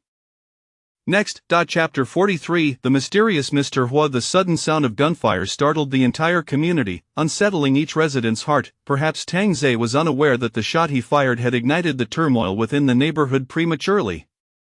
However, he was indifferent to such matters. In this apocalyptic world, his primary concern was his own survival, rendering the lives of others as inconsequential as mere clouds in the sky. Observing the vehicles in the alley, Tang Zhe smirked, amused by their obedience and not fleeing. Subsequently, he executed each individual on his list one by one until 4 o'clock in the afternoon, completing the grim task of cleansing the names from the roster, a necessary reckoning with his former self. Yet, one remained. I've made the arrangements, she will arrive this afternoon. Yi Qingyi returned her phone to Tang Zhe, who felt a surge of satisfaction. I've heard that the Shanhu community is home to the affluent. Surely, there will be no shortage of beautiful women. The three women shook their heads, indicating uncertainty, as luck would be the deciding factor. Shanhu community was indeed a prime piece of real estate in Huashi City, known for its riverside views and proximity to prestigious schools and parks, an epitome of a golden property. Many wealthy individuals had purchased units there, often resorting to loans to showcase their status. For Tang Zhe, a single apartment in that area was once an astronomical figure, yet now, it might be attainable for the mere price of a bottle of water. Meanwhile, Bai Jian and Xiao Yu were scheming on how to coerce Tang Zhe into surrendering all his supplies. Are we really considering leaving this place?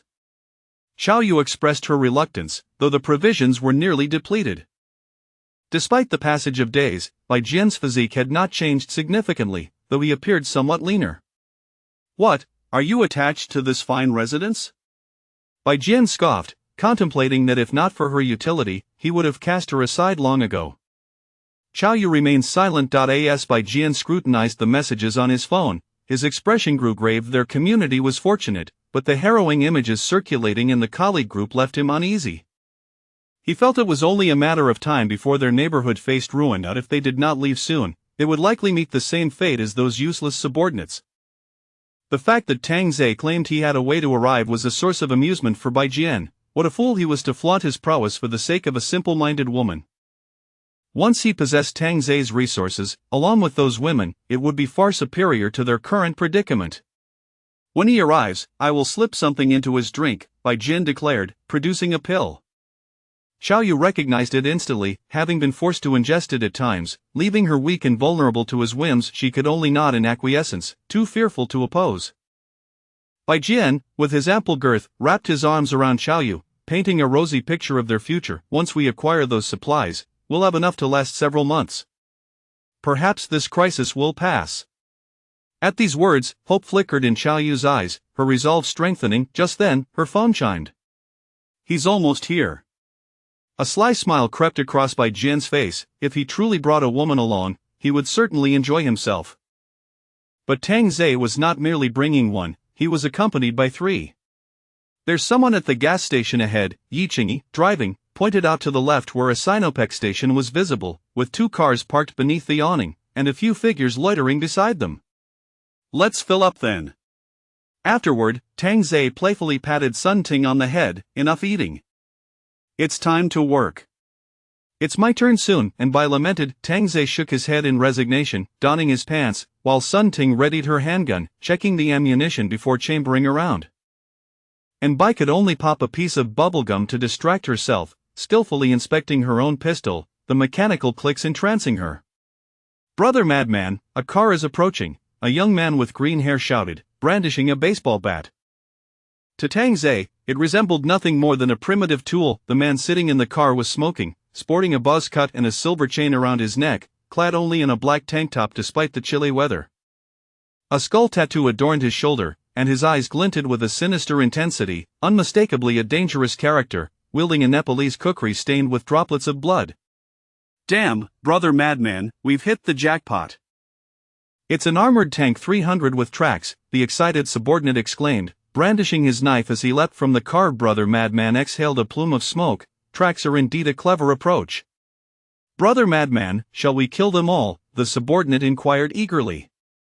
Brother Madman flicked his cigarette but aside, unconcerned about the gas station's safety. If they possess such capabilities, we must keep them alive, they could be beneficial to Mr. Hua. He then cautioned, if they dare approach us, they are no ordinary foes. Stay alert and assess the situation before we act, we cannot afford to disrupt our plans. Understood, Brother Madman. As the group caught sight of the driver being a woman, they paused, inching closer for a better look. To their surprise, she was a striking beauty. Brother Madman, she's a gem. Brother Madman was momentarily stunned. After nearly a month of crisis, such exquisite women were rare. Even the women around Mr. Hua paled in comparison. Let's observe her. If she proves suitable, we will capture her and send her back. A bloodthirsty grin crept onto Brother Madman's face. It was foolish for such a beautiful woman to be wandering about. Yi Qingyi parked the car and slowly opened the door, revealing her delicate ankle. The men nearby stared at her red high heels and fair skin, salivating as if it had been ages since they had seen a woman. Upon glimpsing Yi Qingyi's visage, their eyes glimmered with predatory desire, wishing they could tear her apart. The only unfortunate aspect was her long down jacket, obscuring her figure, yet even a flat silhouette was enticing. After exiting the vehicle, Yi Qingyi stretched her back, twisting her slightly stiff neck, murmuring, I am exhausted. The onlookers, including Brother Madman, were bewildered. Could she not see them? Were they invisible? At that moment, the rear door also swung open, and as Anbai and Sun Ting emerged, the subordinates, including Brother Madman, were left speechless. It had been ages since they had encountered such women. The high heels seemed to tread upon the ground, yet it felt as if they were walking upon the hearts of the brothers, causing waves of ecstasy. They couldn't wait to seize those legs and indulge themselves. Today, they had stumbled upon a treasure, encountering 3 exquisite women. Surely, Mr. Hua would grant them a generous reward. Brother Madman even entertained thoughts of keeping it all to himself. Indeed, for beautiful women, one could commit any acti in the end. Tang Zhe leapt from the car, catching the attention of Brother Madman and the others. 1 man and 3 women? What was this man's identity? How could he be accompanied by such stunning companions? Brother Madman, what's going on? A subordinate hurriedly inquired. Brother Madman, still processing the sight, replied, let's gauge the situation. Anyone capable of bringing out 3 beauties must possess some degree of confidence. Chapter 44.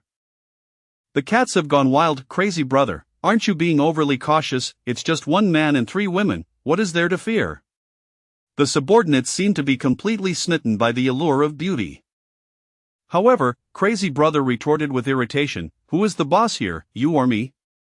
The subordinate quickly offered an apology. Tang Zhe, with a smile, pulled out a pack of cigarettes, while Sun Ting, standing nearby, produced a lighter to ignite it. You two, go take a look inside, Tang Zhe said nonchalantly. Anbai and Yi Qingyi nodded in agreement and made their way into the room, only to find that all the food and water had been plundered, and several corpses lay scattered on the floor, 3 of which were dressed in gas station uniforms. After all, a gas station serves as a storehouse of supplies, rendering it akin to a battlefield. At the cash register, a naked woman was present, her hair disheveled obscuring her face, while a buck-toothed man, grinning maliciously, advanced without even noticing Anbai and Yi Qingyi's arrival. Outside, the subordinate swaggered over, a baseball bat slung over his shoulder. Brother, which side are you on? Tang Zhe flicked the ash off his cigarette and replied coolly, none of your business. This retort irked the subordinate, who, had it not been for the boss's admonition to stay calm, would have swung the bat at his head. We are under General Hua's command, and that over there is Crazy Brother. You should go greet him. After saying this, his eyes greedily scanned Sun Ting's face. Within her down jacket, Sun Ting clutched her gun, unable to suppress the urge to blow his head off. The sudden mention of General Hua made Tang Zhe pause momentarily, his gaze drifting to the car not far away, and he approached with a sincere smile. The subordinate wore a look of feigned understanding, even sticking out his tongue at Sun Ting. Crazy Brother, it's a pleasure to finally meet you, Tang Zhe exclaimed with hearty laughter. Seeing that Tang Zhe was perceptive, Crazy Brother stepped out of the car, revealing a Nepalese machete in his hand, stained with the blood of 10 lives. Brother, where are you heading? Crazy Brother asked with a grin, as if they were old friends reuniting after many years. Tang Zhe shrugged, no particular plans, just wandering aimlessly. Is it just you? Crazy Brother inquired curiously. My neighborhood has gone mad with killing. Who would stick around to await their demise? Crazy Brother erupted in laughter upon hearing that it was just one person. Indeed, today's neighborhoods are quite hypocritical, unlike us, who value loyalty, sharing both burdens and blessings, and have women to enjoy together. Sounds like your situation is rather favorable, Crazy Brother. Indeed, you must have heard of the Imperial Club. Our boss, General Hua, has control over resources and is keen to welcome capable individuals. I see your modification skills are impressive. Would you care to join us? Tang Zhe had indeed heard of the Imperial Club and had even delivered food there. It was renowned in Huashan City, known for its young and beautiful ladies, albeit a bit pricey, which Tang Zhe felt he couldn't afford. If it weren't for the visit to Chao Yu's home, he would have considered stopping by, for where there are beauties, there he would go. How about in a few days? Can you give me your WeChat? Tang Zhe's words were sincere, but to Crazy Brother, it sounded dismissive, almost like a rejection. Where are you off to, brother? Crazy Brother's smile faded slightly, a sinister grin beginning to surface. Just visiting an old friend. Is that so? Noticing the emptiness of the car, Tang Zhe curiously asked, what about you? Planning to go somewhere, didn't find any supplies? Crazy Brother did not respond but sighed, brother, you should be aware of the state of the world. If I speak to you amicably, you should reciprocate, otherwise it becomes awkward for everyone. But I am speaking amicably. Tang Zhe feigned confusion, his innocent expression eliciting suppressed laughter from Sun Ting. Kid, you're asking for trouble by refusing my hospitality.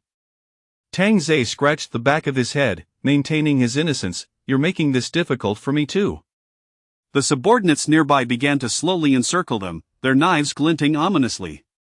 Crazy! Suddenly, a panicked voice erupted from within the room as a subordinate rushed out, trousers half on, as if he had seen a ghost. The surrounding crowd erupted in laughter, with one jesting, Fish Brother, why aren't you dressed? Our brothers might not appreciate that.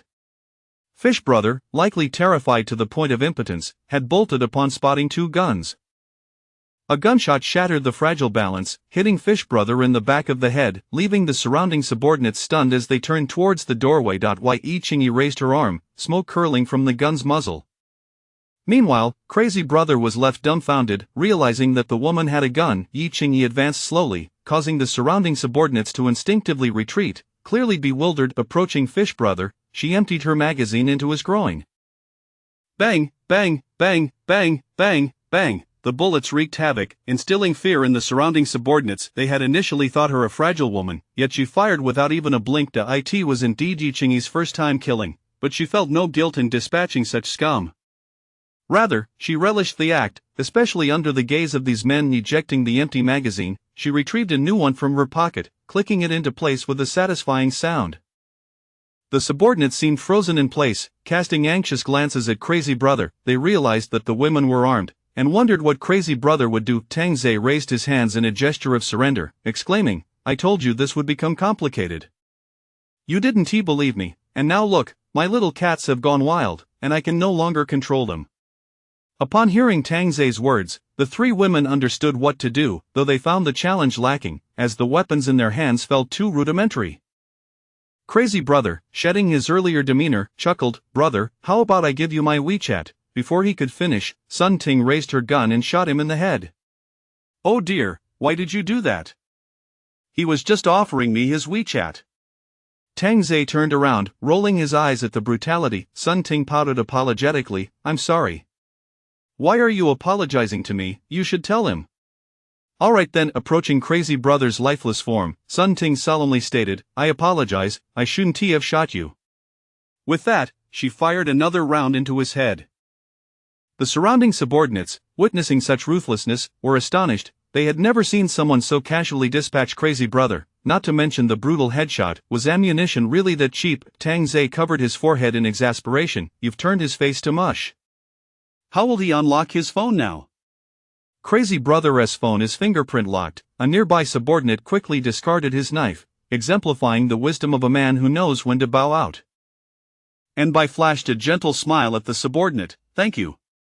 Ah, no trouble at all, he stammered, suddenly bashful. thinking such a lovely girl must be coerced. Another gunshot rang out, and the subordinate fell, disbelief etched on his face as his last vision was of the gentle girl lifting her gun, wondering why she smiled so sweetly.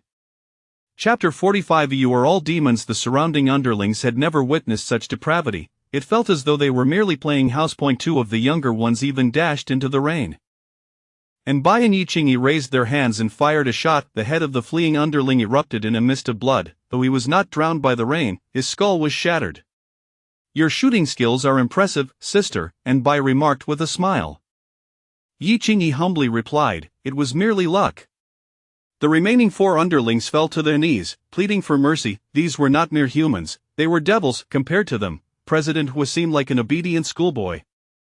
Tang Zhe sighed, I only wanted a WeChat contact, but here we are, in a gunfight, and now there are fatalities. The 4 underlings cursed in their hearts, calling him shameless and utterly brazen. Now, tell me, where were you planning to go to seize supplies? Tang Zhe inquired with a smile. The underlings had never encountered such a terrifying smile, which sent them scrambling to confess. Big brother, we were planning to go to the Shanhua community. Tang Zhe was taken aback, it seemed their goals were aligned. You lot are going to rob the Shanhua community? It's not a robbery. It's a lesson, and to scout the situation, they clarified. Tang Zhe hissed, I find your words somewhat incomprehensible. Sun Ting raised her hand and shot. You explain. The underling, gazing at the fallen body nearby, was paralyzed with fear, unable to utter a single word. Bang! Tang Zhe placed a comforting hand on the underling's shoulder, offering a reassuring smile. Don't be nervous, just don't behave like those 2. The underling nodded vigorously. Our President Hua has a transaction with President Shi of the Shanhua community. President Hua supplies water, and President Shi buys it at 100 times the market price. However, in recent days, President Shi's real estate has been mortgaged to President Hua, who then demanded young men and women from her. President Shi was unwilling, so she sent us to stir up trouble and eliminate a few people. The 4 listened in astonishment. Could money truly purchase supplies? They couldn't help but hope for a return to the past.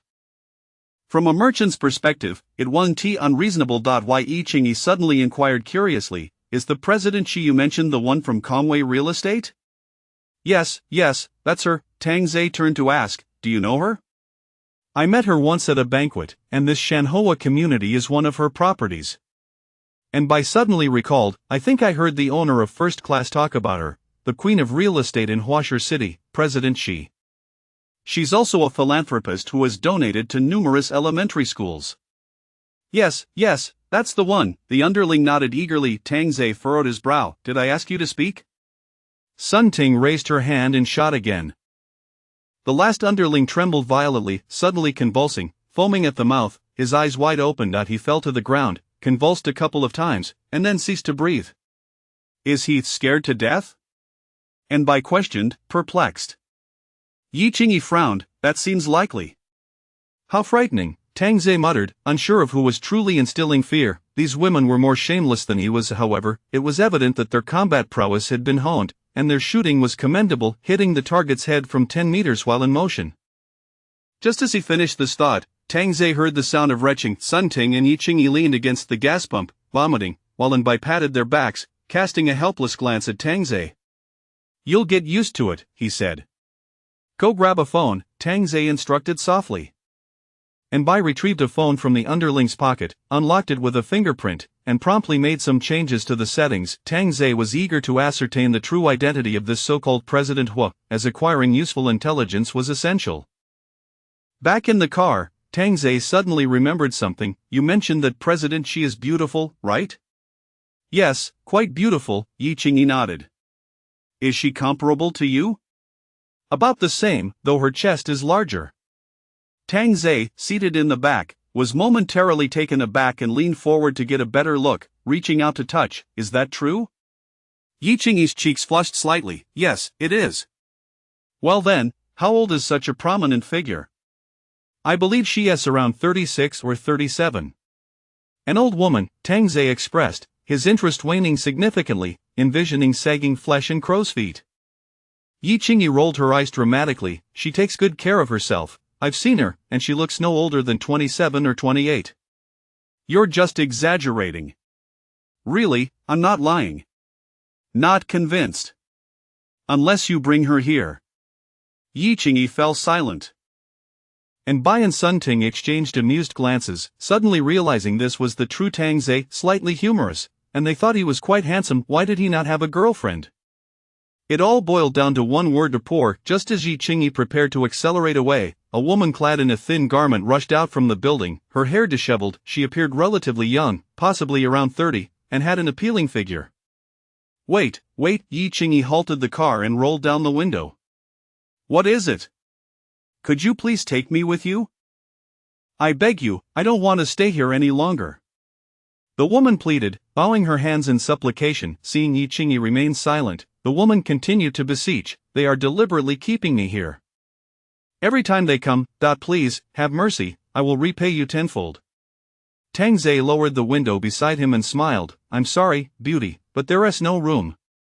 However, upon noticing the empty passenger seat, the woman immediately knelt down. Big brother, I implore you, I have a mother at home, and children. Please. Tang Zhe sighed, she seems rather pitiable, let us grant her release to spare her from further humiliation. Yi Qingyi's heart fluttered, if she saved her, would she still have to kill her? Watching the woman kneeling and bowing, Yi Qingyi slowly drew her pistol. However, when the woman looked up and saw the gun aimed at her, terror flashed in her eyes. I'm sorry, I'll leave, I promise. With that, the woman turned to flee, and Yi Qingyi squeezed the trigger. Bang! A spray of blood filled the air. Bai lowered her head slightly, her mood seemingly dampened. Tang Zhe pulled in Bai close. This is the way of the world, she would only suffer and die, better to grant her a swift end. However, Tang Zhe added that to get into the car, one must at least meet their standards. Taking out the underling's phone, Tang Zhe perused the chat logs. This President Huo indeed possessed some means. There were 287 individuals in this group. With him as the leader, these 8 were merely a small faction within, and the so-called Mad Brother was merely the group leader. As they had mentioned, they were headed to the Shanhua community to cause unrest, but this unrest was not mere vandalism, it was to commit murder. What do you think? If these individuals fail to respond to the leader's messages, will they think they were taken out by the Shanhua community? Tang Zhe jested. Sun Ting twisted open a bottle of mineral water and handed it to Tang Zhe. With President Hua's methods, next time it won't be mere intimidation, it will be a gathering of underlings to invade the Shanhua community. Chapter 46. Meeting with Mr. Sheath. Then we must take action first. There should be plenty of beautiful women in the unoccupied neighborhoods. Tang Zhe chuckled, a mischievous grin spreading across his face. At this moment, he considered himself quite the libertine, dismissing ordinary women with disdain, uninterested even if they were to present themselves to him. The hardships endured in the pursuit of experience were no longer worth it. After all, grinding for the sake of grinding was utterly monotonous, akin to the life of a beast of burden. They're definitely more plentiful than in our neighborhood, Sun Ting mused, a hint of anxiety creeping into her thoughts. If newcomers were to join, would it affect her standing? She glanced at Xiao Bai, who was engrossed in handling firearms, utterly devoid of cunning, while Yi Qingyi, the driver, even entertained notions of escape.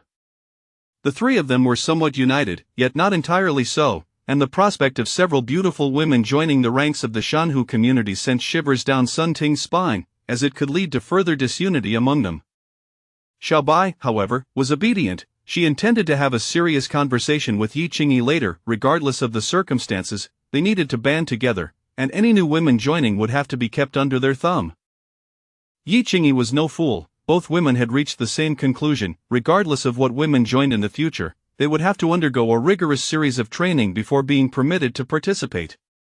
And Yi Qingyi had already experienced this so-called training firsthand, which could be summed up in 4 words: worse than death. Tang Zhe was likely still oblivious to the emerging hierarchy within his little cat den. However, he paid little heed to such matters. Competition bred progress. A gaggle of thoughtless women was no different from robots. As he often asserted, his expectations would only rise. He had no desire to accommodate idlers. Let us change cars, Tang Zhe suddenly declared. Yi Qingyi acknowledged this with a nod, having considered suggesting a vehicle swap herself. After all, driving a modified car into other neighborhoods seemed rather inappropriate. You three should swap out your lace accessories. Otherwise, people might think I'm some sort of pervert, he quipped to the three women burst into laughter simultaneously. What are you laughing at? Do you dare to test me? Tang Zhe rolled his eyes, asserting that if he were a pervert, they were far worse than he. A tantalizing wardrobe change unfolded within the vehicle, and Tang Zhe occasionally teased the women, relishing the delightful atmosphere. He parked the car in a narrow alley not far from the neighborhood, and the four of them climbed into a bare-bones BYD. Xiaobai, once we enter, you are my girlfriend. Really? That's wonderful. Xiaobai beamed with delight. Sun Ting pouted slightly. Master, can I be your girlfriend next time? Sure, we'll take turns, Tang Zhe replied, spreading his hands. It seemed everyone was eager to claim the title of girlfriend. He wondered why he hadn't noticed such enthusiasm when he was delivering food. Suddenly, Tang Zhe placed his hand atop Yi Qingyi's head and gently ruffled her hair. How about a wager, shall we? A wager? Yi Qingyi asked, her brow furrowing in confusion. I know you have a niece trapped at school. If you win, we'll go rescue her. Yi Qingyi's eyes lit up with excitement as she nodded vigorously. Don't be too hasty in your agreement, you understand the consequences of being rescued by me. At his words, Yi Qingyi bit her crimson lip, the color draining from her face. After a moment, she replied, I understand. And don't get too cheerful just yet. If I win, I'll be coming to eliminate your fiancé and his entire family. Do you dare to take that bet? In the backseat, Xiaobai and Sun Ting were taken aback, realizing Tang Zhe was forcing Yi Qingyi into a difficult decision. It seemed he was still wary of her. I will not lose. Yi Qingyi declared firmly, gripping the steering wheel tightly. Good, I admire your spirit. Tang Zhe patted her shoulder. A courageous woman was far superior to those who merely begged for favors. What shall we wager? Tang Zhe pondered aloud, glancing back at Xiaobai and Sun Ting. What do you think we should bet on? Sun Ting and Xiaobai were momentarily stunned, realizing that he was leaving the choice of wager in their hands, perhaps fearing they might favor Yi Qingyi. Yi Qingyi turned back, her gaze pleading. Sun Ting thought to herself that if she proposed a wager advantageous to Tang Zhe, it might fracture Yi Qingyi's resolve. With the unknown beauties of the Shanhu neighborhood looming, retribution would surely follow. It would be better to offer a willing partner, even at the cost of Tang Zhe's ire. What if we use Mr. Shi as the wager? Xiaobai suggested suddenly. Both Sun Ting and Yi Qingyi paused, realizing that wagering a woman was indeed Tang Zhe's forte. What woman could escape his grasp? Such a clever and considerate choice from my Xiaobai, Tang Zhe remarked, pinching her cheek playfully. Xiaobai nuzzled his palm like a large plush cat. Let us wager on whether Mr. Shi will run away or not. Master, you mustn't threaten her, Xiaobai continued. Interesting, Tang Zhe mused, his interest piqued. He then turned to Yi Qingyi. Ladies first. Yi Qingyi clenched her fists, her heart racing and breath quickening, her mind swirling. She will not run. Yi Qingyi asserted, convinced that Mr. Shi was not a foolish woman. She would surely recognize the benefits of being by Tang Zhe's side, yet, Yi Qingyi seemed to overlook one crucial detail, what Xiaobai had said about not threatening. Then I'll wager that she will run. You two bear witness. Sun Ting and Xiaobai nodded in agreement. Of course, you two can offer her some assistance to prevent me from bullying her. Yi Qingyi felt a rush of joy. Although she had only met Mr. Shi once, they were still acquaintances. Hey, you can't threaten her with a gun. Tang Zhe interjected, reminding them not to disrupt the rules of the game, lest they face dire consequences. The three women understood not to play tricks, aware of Tang Zhe's disapproval. Suddenly, Xiaobai giggled, Master, I'm so curious how you managed to win over this real estate queen. No threats or food bribes, mind you. You little rascal, you've blocked my usual methods, Tang Zhe replied. Feigning annoyance, Xiaobai stuck out her tongue playfully. Master, you're already quite remarkable, tall, strong, and handsome. Just standing there, Mr. Shi would surely be captivated. Ha, you have a way with words. Come, let us go see just who this Mr. Shi truly is, Tang Zhe declared, waving his hand grandly. However, he quickly added, but first, let us introduce a bit of difficulty for our Mr. Shi. With that, Tang Zhe picked up a subordinate's phone and sent a message. Mr. Hua, it's bad. Brother Crazy and his crew have all been killed. The three women exchanged glances, realizing that this message accelerated the offensive against the Shanhu neighborhood, leaving them little time to act. Sun Ting and Yi Qingyi suddenly locked eyes, sensing that something was amiss. Chapter 47. Shimeng. Their task was to ensure that President Xi did not escape. Naturally, this required them to follow Tang Zhe closely. Thus, they must present President Xi to him on a silver platter. Tang Zhe need not lift a finger. The three of them would assist him in securing her. Xiaobai, what kind of challenge have you set? And was Xiaobai truly as naive as she appeared? Clearly not. While it seemed she had devised a difficult method for Tang Zhe, the reality was that as long as they pursued their objective, success would naturally follow. There was no need for Tang Zhe to lose face. In fact, they might even commend him later. Xiaobai had her own methods for charming Tang Zhe. At the entrance of the garage in the Shanhu community, several cars were blocked at both the entrance and exit, surrounded by 7 or 8 men wielding knives. These men, however, were dressed impeccably, resembling elite members of society. Their gazes lacked any ferocity, the knives appeared to serve merely as intimidation, and the obstructing vehicles were there to prevent anyone from crashing in. After all, the rain had lessened over the past few days, prompting many to venture outside, and as one of the affluent communities, there was no room for complacency. "Sigh, when will this come to an end?" lamented a man in his 40s, dressed in a wool sweater. "President, she said it would be soon. We just need to hold on for another month, and we shall return to our previous lives," another replied, his eyes gleaming with hope. The leader of the group, a man with a shaved head primarily due to a lack of water for washing, was named Luo Jun, the head of security for the Shanhu community. He was quite capable and fiercely loyal to President Xi. "President Xi has promised us tenfold wages. Once this calamity passes, we will also possess shares in the Shanhu group, which could amount to millions." Upon hearing this figure, the eyes of the others sparkled with excitement. In their hearts, they believed the disaster was merely temporary, that brighter days would eventually return. Not only Shimeng, but other business owners had also pledged substantial rewards to ensure safety. The elite members of the community had naturally joined in, firmly believing that light would shine upon the earth once more. As the group envisioned their future lives, a loud honking erupted, and a frantic voice crackled over the intercom, "A car has breached the garage." Upon hearing this, everyone immediately grabbed their knives and stood alert, their gazes fixed on the entrance. 10 seconds later, a BYD crashed through, unable to stop due to its missing tires. With a resounding crash, the 2 cars blocking its path were severely damaged, and the airbags deployed. A group of men cautiously observed the incoming vehicle, none daring to approach. Only Luo Jun slowly moved closer to inspect. Upon seeing a man and 3 women inside, he breathed a sigh of relief. They were likely not members of President Hua's faction. Most likely, they had fled from outside. However, the striking beauty of the 3 women and the man accompanying them was indeed puzzling.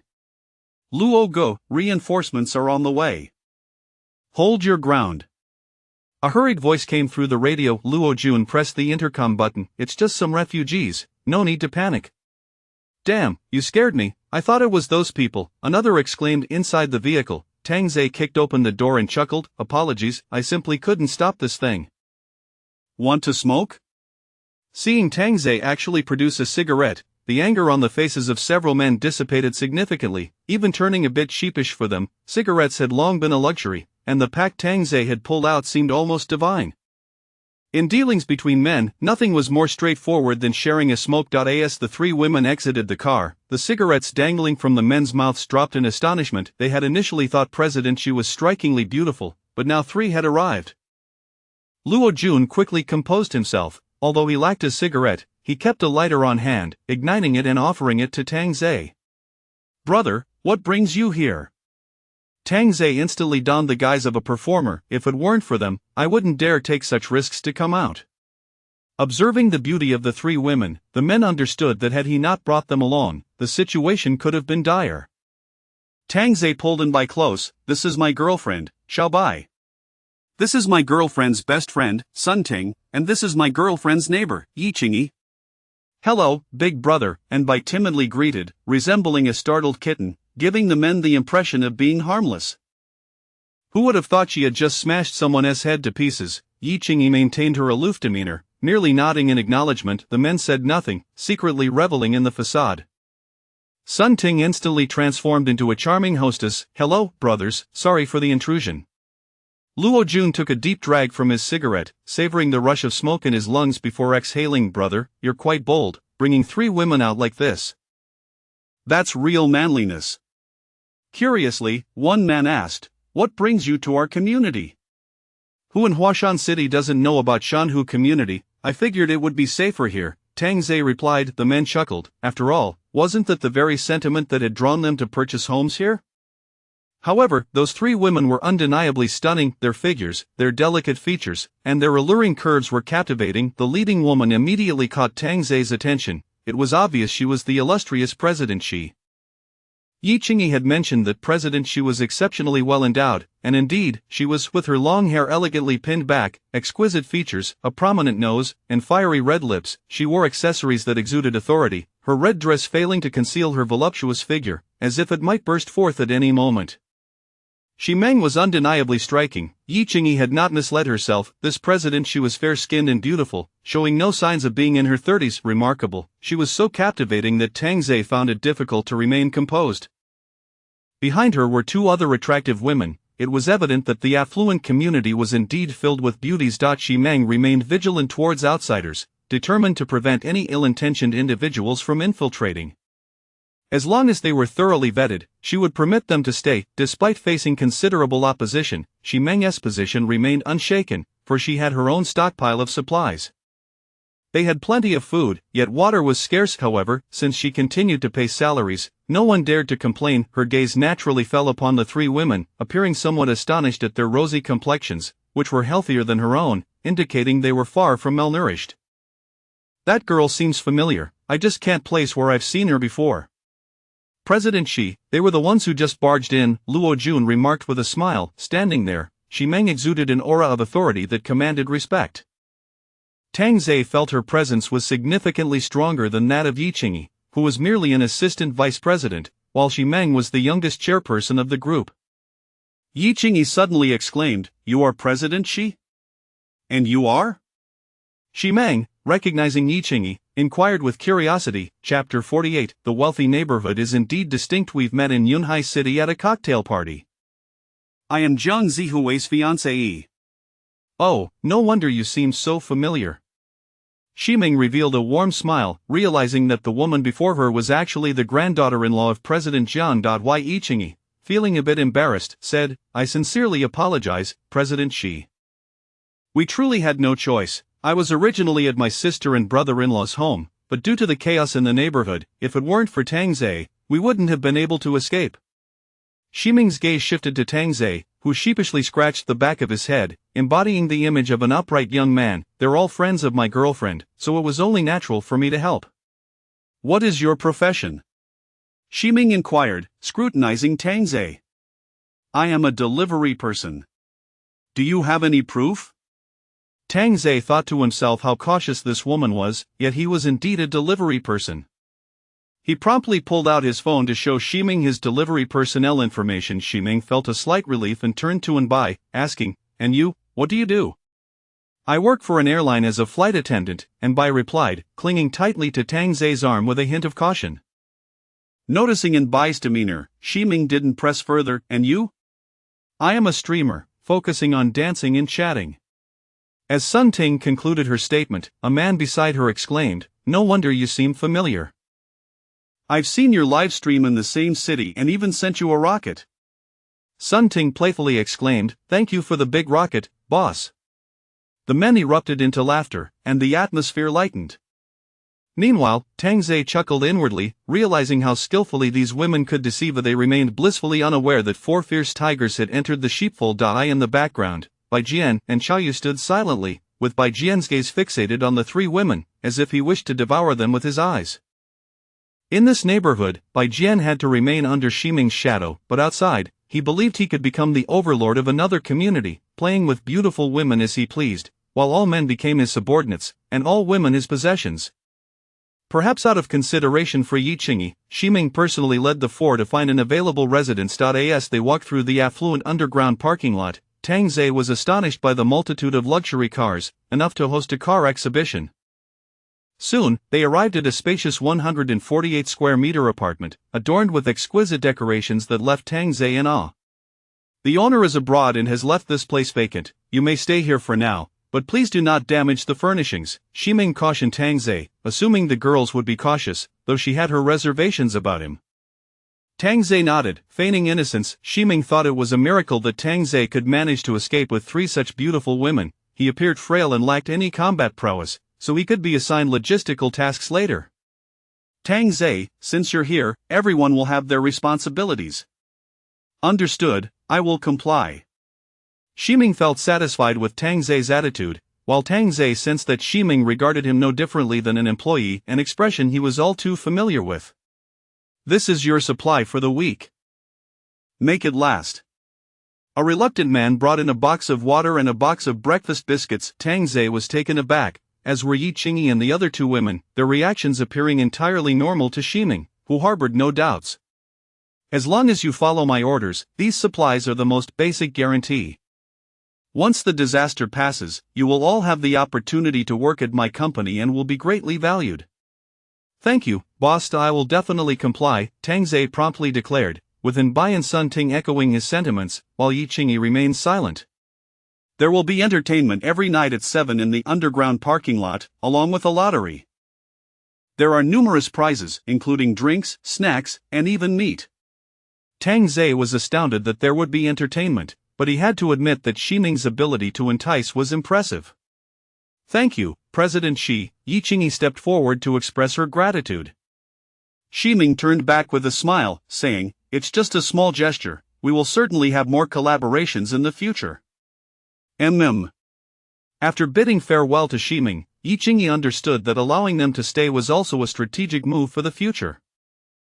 The investment queen was not to be underestimated, as every action she took was an investment. Once Shiming departed, Tang Ze flopped onto the sofa, saying, "Xiaoyi, this President Shi is indeed older than you." Yi Qingyi felt a sense of resignation, as if she were being compared to a dumpling. The environment here is wonderful, Bai remarked, gazing at the lake from the balcony, where a golf course could be seen in the distance. Sun Ting stood beside her, envious of the opportunity to reside in such a fine place, something she had never experienced before, yet her envy dissipated now. Xiaobai, check if there are any surveillance cameras here, Tang Ze tossed Bai a device. Bai acknowledged him and began scanning the entire house, finding no cameras. Keep these weapons with you, Tang Ze handed a handgun to the 3 women, ensuring they had the means to protect themselves, especially since that President Hua could strike at any moment. Holding the gun, the 3 women felt as though they were grasping their own lives, simultaneously wielding the power over others' lives. Xiaoyi, you should inform your fiancé that you are safe, lest that President Shi takes credit first, Tang Ze chuckled, tapping his leg, adhering to their usual practice. She understood. Yi Qingyi did not resist. She was uncertain why she felt this way. The video call was quickly connected. You finally called me.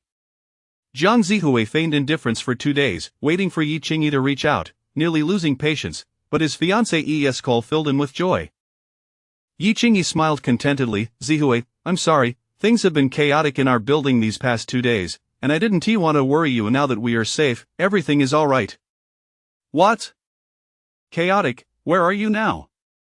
Jiang Zihue sprang to his feet, gazing intently at his fiancée.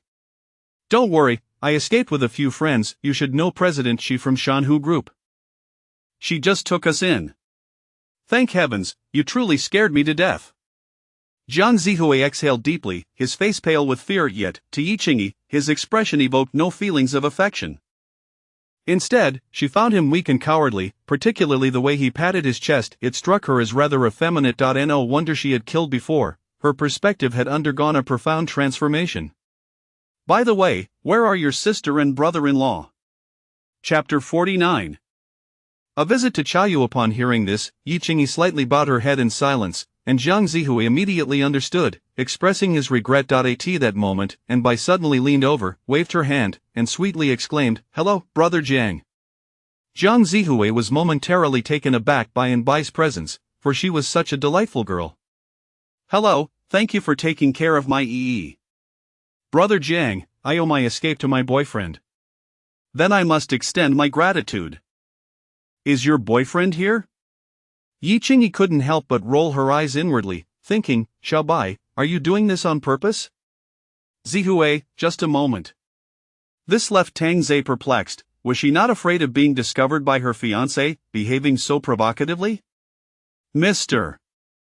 Jiang, hello, Tang Zhe greeted with a smile, noting that his fiancé seemed a bit flirtatious today. Looking at the seemingly ordinary man before him, Jiang Zihui felt reassured. His fiancé clearly would not be attracted to someone like this. Yet, it was peculiar that such a charming girl was indeed his girlfriend. Brother, thank you for taking care of my fiancé. Once this calamity passes, 500,000 will be directly transferred to your account.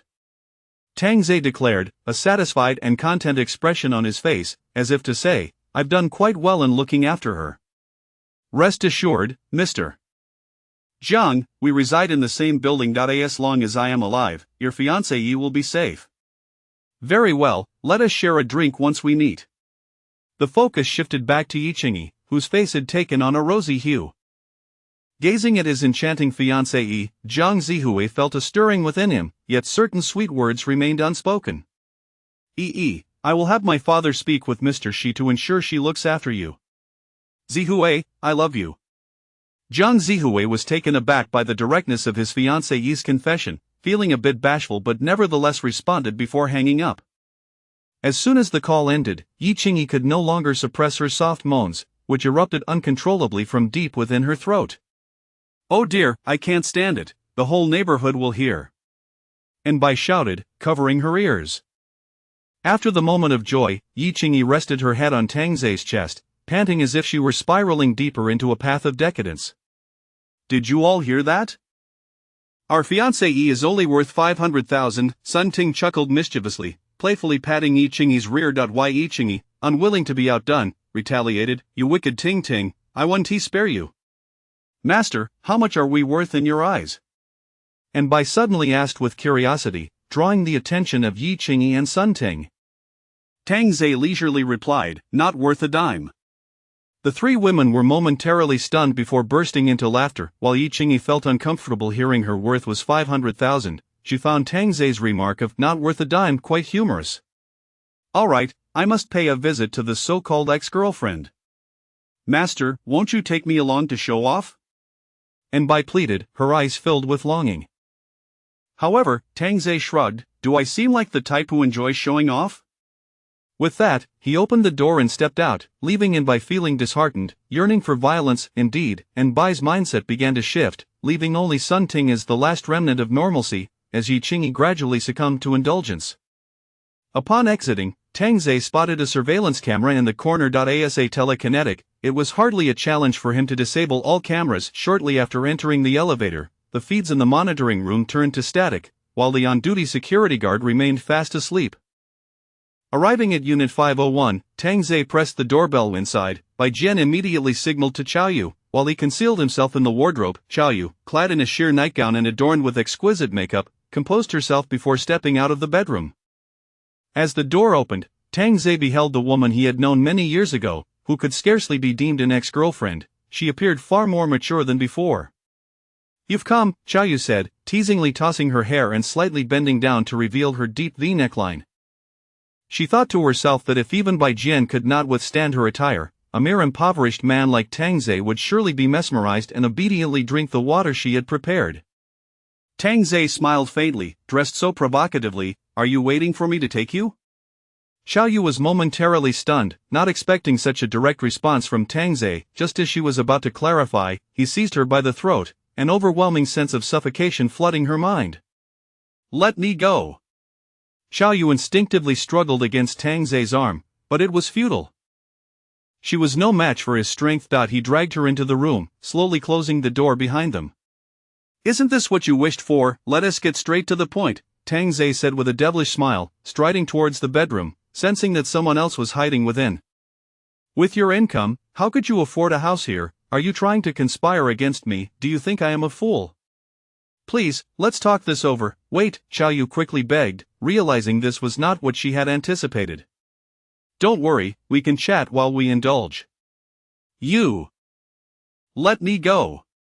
With a swift kick, he burst open the bedroom door, startling Bai Jian, who was hiding in the wardrobe. Upon hearing Qiao Yu's pleas for mercy, Bai Jian furrowed his brows, realizing this was not what he had expected. Get out! Tang Zhe, you beast! Tang Zei forcefully pinned Xiaoyu against the wardrobe, and even Bai Jian, hidden inside, could see her face through the cracks, causing him to feel increasingly anxious. "You filthy pauper, I won't let you off." Feeling a severe sense of suffocation, Xiaoyu ceased her insults and began to plead, "Please, don't kill me. I am dying, save me, old Bai, help me." Xiaoyu's wide eyes sought help from the terrified Bai Jian in the wardrobe. Bai Jian never imagined that Tang Zei could be so brutal. This did not align with the persona of a mere food delivery man. "And you, what a wretched woman you are, exposing me." "Hey, isn't she your woman? Won't you come out and save her?" Bai Jian was too terrified to speak, convinced that Tang Zei was merely scamming him. "See, he won't come to your aid. When you meet Yama, you must report his name." With a sickening crack, Xiaoyu's neck was crushed, her pristine skin bending at a grotesque angle.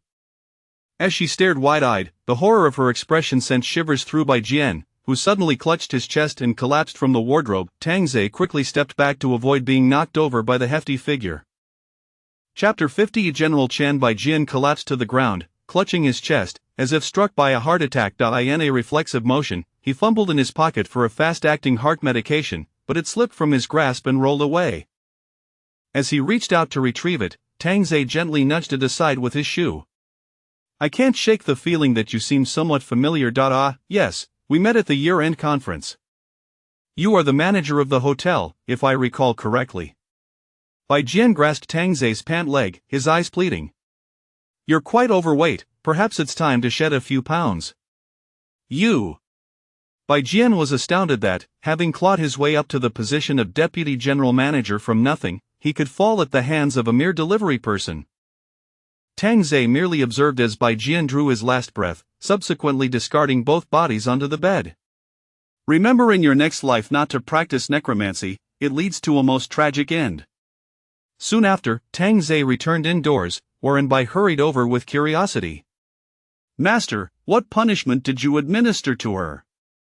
"I snapped her neck with my bare hands," Tang Zei replied, playfully squeezing in Bai's delicate neck, to which she responded with an expression of enjoyment rather than fear. Sun Ting softly remarked, "That seems rather lenient. If it were me, I would have inflicted severe torment." "Indeed, torment," Yi Qing concurred. Tang Zei sighed, pondering how he found himself surrounded by such twisted individuals who had led them astray. Within the opulent private room of the Royal Club, a 50-year-old man lounged on the sofa, smoking a cigar, adorned with a gold chain around his neck and a sizable gold ring on his finger. Two women knelt before him, attending to his needs. "Damn that wretched woman, how dare she kill my people!" Huo Wanyan's anger boiled over as he stood, seizing a whip from the coffee table and striding toward the side. Suspended in the room was an 18-year-old girl, captured by Huo Wanyan for attempting to escape. Her body was already marked with wounds from the lashes, her breath faint. Crack, crack, 3 more bloody stripes appeared on the girl's delicate form, a horrifying sight, while the 2 classmates kneeling beside her dared not utter a word. This was the consequence of revelry in the club past midnight. Huo Wanyan picked up his phone and dialed Shimeng. "You filthy woman, do you truly think those men in your neighborhood can withstand my advances?" At that moment, Shimeng, seated in her home, noticed Huo Wanyan's call and furrowed her brows, yet reluctantly answered. "Hello. Shizong, I merely sent someone to speak with you, and you went and killed them. That seems rather inappropriate." Shimeng was bewildered. "Huozong, what are you talking about? I'm not following." "Don't play coy with me. If you don't provide me with an explanation, you can expect dire consequences." Shimeng's temper flared as she was inexplicably branded with the accusation of murder. "Huo Wanyan, watch your tongue. Do not presume that I, Shimeng, fear you." "Good, I was waiting for you to say that. Your neighborhood can expect calamity." With that, Huo Wanyan ended the call. Shimeng slammed her phone down onto the table, irritation etched on her features. At that moment, a man in his 40s appeared beside her, holding a cup of hot water. "Dear, don't be upset, have a sip of this warm water." This refined gentleman was Shimeng's husband, Fu Qi. While he played the role of a supportive spouse, it was also through the assistance of Fu Qi's family that Shimeng was able to establish her foothold. Otherwise, how could a fragile woman achieve such success? Shimeng took a small sip of the warm water and said lightly, "You should have some too, dear." "I'm not thirsty." Xi Meng refrained from pressing further, her slender fingers weaving through her hair. Is it a disagreement with Huazong? Xi Meng responded with a hum. Honestly, I believe collaborating with Huazong is not a bad idea. He has resources, and you possess a food warehouse, but the water supply is far scarcer, Fu Qi suggested, though this was not his first attempt to persuade her, yet she remained obstinate. Xi Meng's tone turned serious. Are those conditions even reasonable, regularly sending women to them and requiring men to act as thugs? When have I, Xi Meng, ever bowed to criminal forces? Alas, times have changed. Today, you allowed several strangers into your space and distributed resources. Some have already voiced their objections. Who? Xi Meng's eyes turned cold. Oh, never mind who. Given the current scarcity of provisions, it's best you refrain from extending your goodwill further. Otherwise, the people below may rebel. With a loud thud, Xi Meng slammed her fist on the table, shouting, "How dare you!" Fu Qi watched his obstinate wife and shook his head, finally grasping the terrifying nature of her benevolent heart. In the club's private room, Huan Yan angrily tossed his phone onto the sofa, grabbing the girl's hair as a means of venting his frustration. 30 seconds later, he felt slightly relieved and dialed another number, a smile creeping onto his face. General Qian, I wonder if you have received my gift. From the phone came the girl's screams, accompanied by General Qian's voice. These girls are quite splendid. I am very pleased. I have more available. Once you grow tired of them, I shall send new ones. Excellent, excellent, Huazong, you truly understand me. Hiss, General Qian, about that last incident. Qian Zhongran paused, then chuckled. Huazong, acquiring firearms is quite difficult at the moment. The authorities would rather destroy the bullets than hand them over. Weren't you supposed to be able to procure some from the armed police? Ha, a heap of bodies lie at the entrance of the armed police. They'd rather starve inside than engage in trade with me, my friend. Huan Yan cursed internally, having sent a few beautiful girls over, yet receiving not a single gun in return. Once I acquire firearms, I will ensure you pay dearly. Ah, General Qian, I plan to take over the Shanhui community. If you provide me with guns, I will deliver Xi Meng tied up to your bed. How does that sound? Are you serious? Qian Zhongran's tone turned stern, clearly captivated by the allure of Xi Meng. Huan Yan cursed the old sly fox. Would I dare deceive you, General Qian? Heh, you wouldn't dare. How about this? We managed to seize a few shotguns from a transport company. I will give you one along with 5 bullets. Transport. Huan Yan felt like slapping himself for not considering this group, allowing Qian Zhongran to seize the upper hand. General Qian, isn't 5 bullets a bit meager? Meager? The purpose of the gun is intimidation. Who would gamble on whether your gun is loaded? One shot is enough to scare everyone off. 1 shotgun and 5 bullets in exchange for a beauty like Xi Meng? Huan Yan found himself chuckling at the absurdity. I'll first secure the gun before making any promises. Then thank you, General Qian. I will send someone over shortly. Also, bring 2 beauties with you. Damn it! Rest assured, I will ensure to bring you the finest. After hanging up, Huan Yan let out a loud roar to vent. In a fit of rage, he seized the whip and struck. Immediate cries of pain echoed through the room. Once he had taken over the Shanhui community and recruited the men there, he would deal with Qian Zhongran.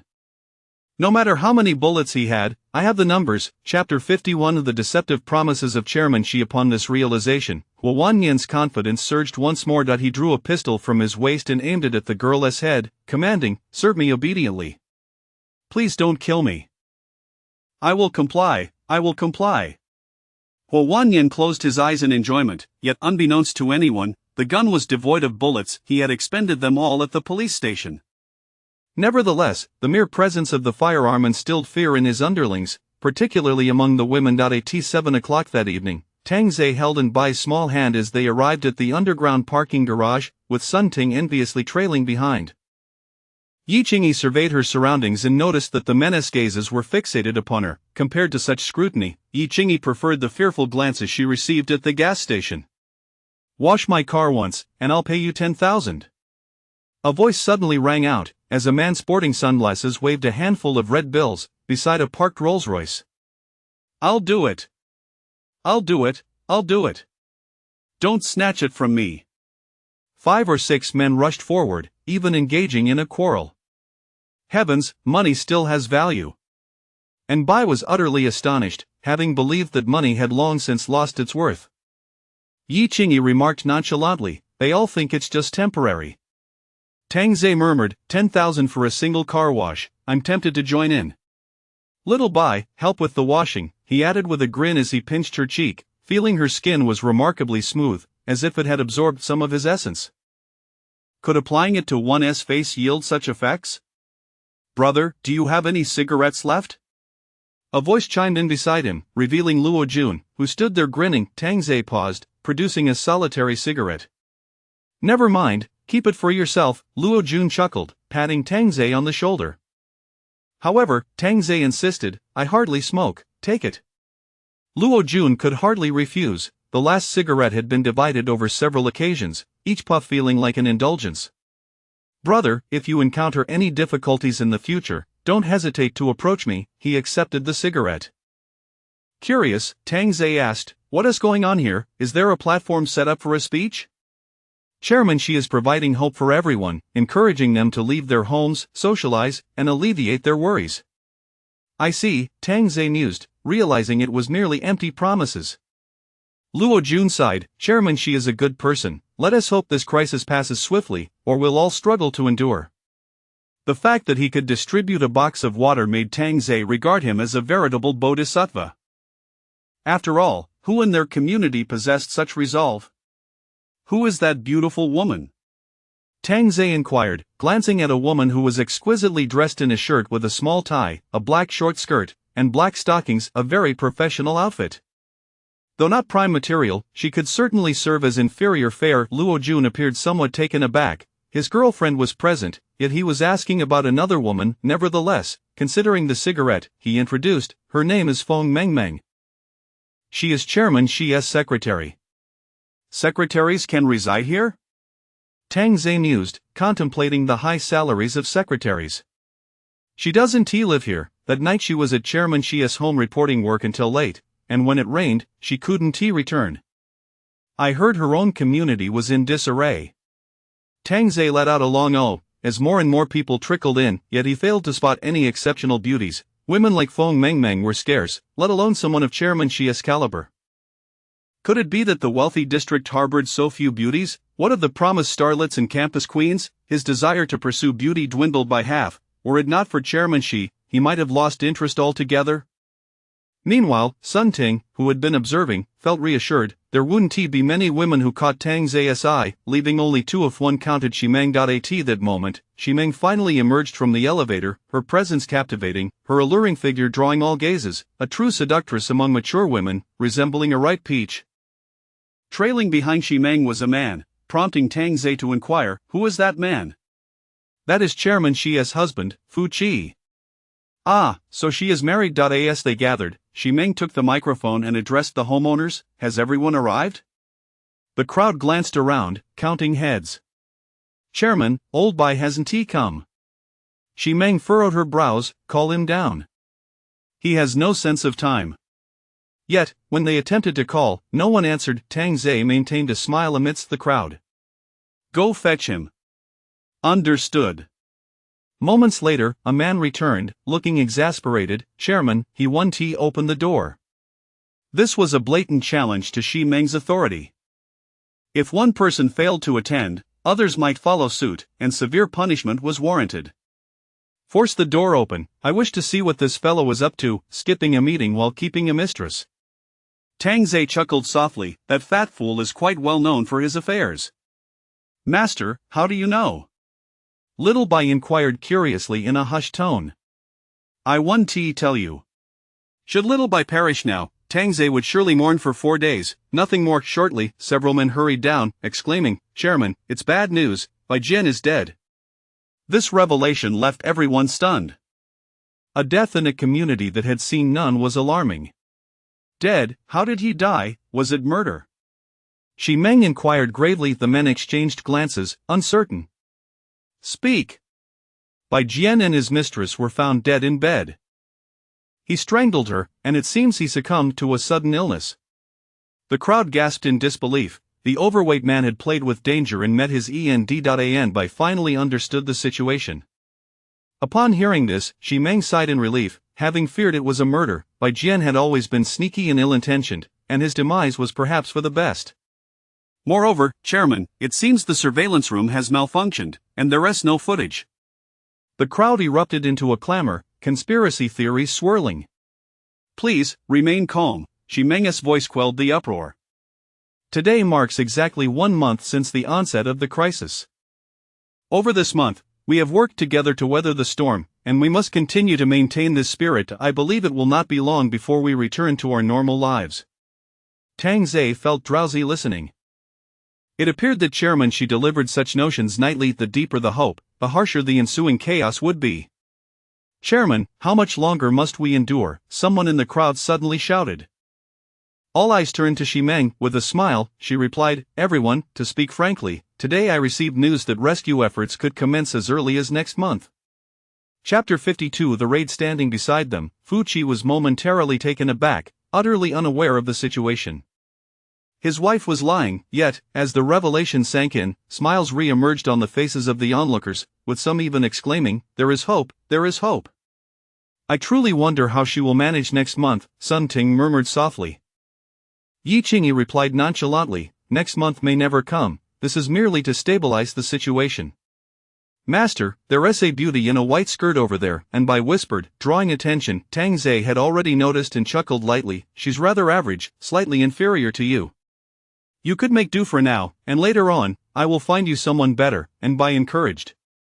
Alright, I suppose I can manage, Tang Zhe conceded, though with an exaggerated reluctance that suggested he had a plan brewing in his mind. As merriment filled the air, a panicked voice crackled through Luo Jun's walkie-talkie. Luo Ge, a dump truck is charging towards the garage. Luo Jun froze, turning to the nearby entrance, and shouted, Everyone, disperse. Scatter. The crowd looked at Luo Jun, puzzled by his urgency. Just then, the dump truck appeared, crashing through the vehicles blocking its path, sending everyone into a frenzied panic, with several individuals knocked down, crying out in pain. Wife, why are you still standing there? Run! How could I leave at a time like this? You go! Xi Mengjiao shouted defiantly, shaking off Fu Qi's grip and calling out to the crowd, Everyone, don't panic, arm yourselves and stand your ground. Don T. flee. As the tarp on the dump truck was thrown aside, 20 robust young men armed with knives leapt out, led by a man wielding a massive machete. Xi Zong sends his regards. Kill. They're killing. Run. The so-called elite were reduced to quivering wrecks in the face of such thuggery, and within moments, 3 or 4 lay lifeless on the ground. Luo Jun bellowed, Brothers, charge. Yet, his comrades were equally daunted, left in a state of confusion. Tang Zhe exchanged glances with the 3 women, signaling them not to fire but to retreat. Though reluctant, they ascended the stairs, while Tang Zhe remained behind. Brother, you must leave. Luo Jun urged Tang Zhe, brandishing his knife as he surged forward. A few men, witnessing Luo Jun's bravery, followed suit. Meanwhile, Xi Mengjiao desperately tried to rally the men to stand their ground, but they were paralyzed by fear. Don't run, they are but a handful. We have so many. Yet, her pleas fell on deaf ears, and as she grew frantic, she commanded, Luo Jun, gather the men and eliminate them. Xi Zong, you must escape, I'll hold them off. Luo Jun shouted, but in that moment of distraction, a blade pierced his back. You seek death. Despite his injuries, Luo Jun retaliated, slicing into his assailant's neck, blood spraying forth.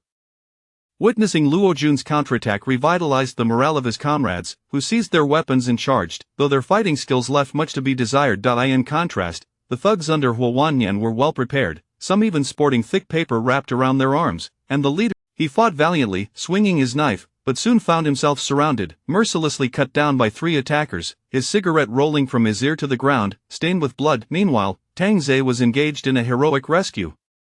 Indeed, the affluent neighborhood is teeming with beauties. One of the thugs brandishing a watermelon knife stood before Feng Mengmeng, a greedy grin on his face. Feng Mengmeng had never encountered such a situation, retreating in terror until her back pressed against the wall, desperate to escape. It is rather impolite to treat a lady this way, Tang Zei's voice rang out nearby. The thug turned, startled, only to be met with a fist that knocked him unconscious. Of course, Tang Zei had controlled his strength. Had he not, he might have crushed the thug's skull, drawing unwanted attention from others. Feng Mengmeng stared at Tang Zei, dazed. "Stop daydreaming and run," he instructed. Patting her head, she snapped back to reality and dashed toward the elevator, only to turn back and call out, "Thank you." Tang Zei smiled, replying, "I charge for my services." Feng Mengmeng hesitated but then fled. Observing the chaos in the center of the battlefield, he noticed that the thugs were gaining the upper hand. Was that Luo Jun, dead? He had seemed like a decent fellow approaching Luo Jun. Tang Zei sighed softly, closing his eyes, murmuring, "I shall send them to join you." At that moment, the leading thug shouted to Shimeng Jiao, "Brothers, seize that woman. Kill. Wife, we must go now, or it will be too late." Fu Qi tugged at Shimeng Jiao, urging her to retreat.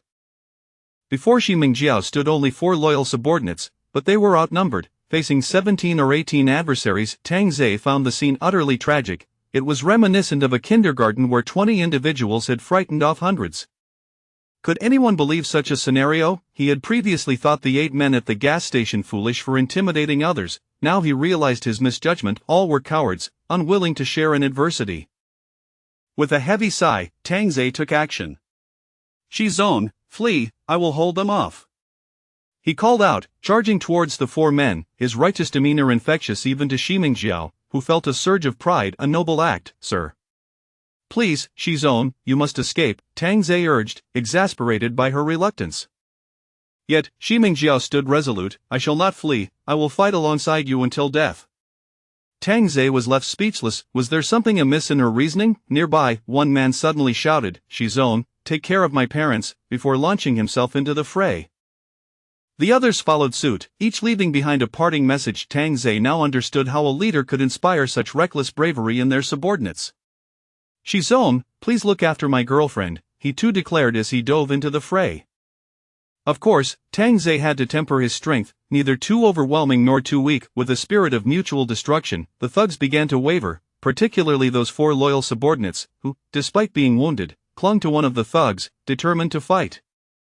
Tang Zei pondered as he fought, if all the men here were like this, would he truly fear them? Alas, they were even less formidable than Ding Feng and his crew. Soon, only Tang Zei remained, while 8 opponents still stood, their comrades' lifeless bodies strewn across the ground, instilling fear in the thugs. After all, Wu Zong had assured them that there would be no resistance, yet here they were, casualties piling up. Chapter 53 The Garage War God. The leading brother noticed that his younger subordinates appeared somewhat apprehensive, and he immediately bellowed, "Brothers, once we return, Boss Wu will provide women, food, and beer." Indeed, upon hearing this, the younger subordinates' gazes gradually turned fierce. Shimeng fixed her eyes intently on the opponent, while Fu Qi, overwhelmed with despair, implored, "Wife, let us leave, this is futile." "I have already stated that I will not leave." Fu Qi nearly cracked under the pressure. How could she still be so stubborn? Being captured by them would lead to nothing good. Did she truly believe that Hua Wanyan would spare her? Such naivety. Was Shimeng truly that foolish? Her gaze shifted toward Tang Zei, who had been the focus of her attention. Those younger subordinates were no match for him. In fact, the blood on him was their own, and he bore not a single wound. He was distinctly different from the rest. With Luo Jun now deceased and the other loyalists gone, if she were to recruit him as a bodyguard, she would wield greater influence here. "Tang Zei, I will fight alongside you." Shimeng surprisingly stepped forward, standing beside Tang Zei. The 2 performers instantly began to play their roles, leaving her husband thoroughly bewildered. Tang Zei truly wished to pry open this woman's head to see what nonsense filled it. However, Shimeng was eager to discover just how formidable Tang Zei truly was. One must admit, Shimeng's audacity was extraordinary. Had it been any other woman, she would have fled in terror long ago. "Kill!" the leader shouted furiously. It was merely one person, and once he was dispatched, capturing Shimeng would complete his task. Tang Zei could only sigh and charge forward with his knife. After a brutal skirmish, he finally felled all his opponents to the ground, emerging unscathed. Feigning injury was not Tang Zei's style. "Brother, don't kill me, why not come with me to Boss Hui's side? There are plenty of beautiful women there for you to choose from." "Really?" Tang Zei feigned surprise. Shimeng inwardly thought this was ill-fated. "Tang Zei, do not be deceived by his sweet words. Tang, do not trust this woman. She has swindled Boss Hua out of a significant amount of goods. What utter nonsense. Shi Meng was infuriated. Brother Tang, I assure you, there are female university students at Boss Hua's, and campus beauties of all kinds. This woman can offer you nothing. Shi Meng silently cursed his shamelessness for using women as bait, while Tang Zhe appeared to be swayed. Tang Zhe, I also have benefits to offer.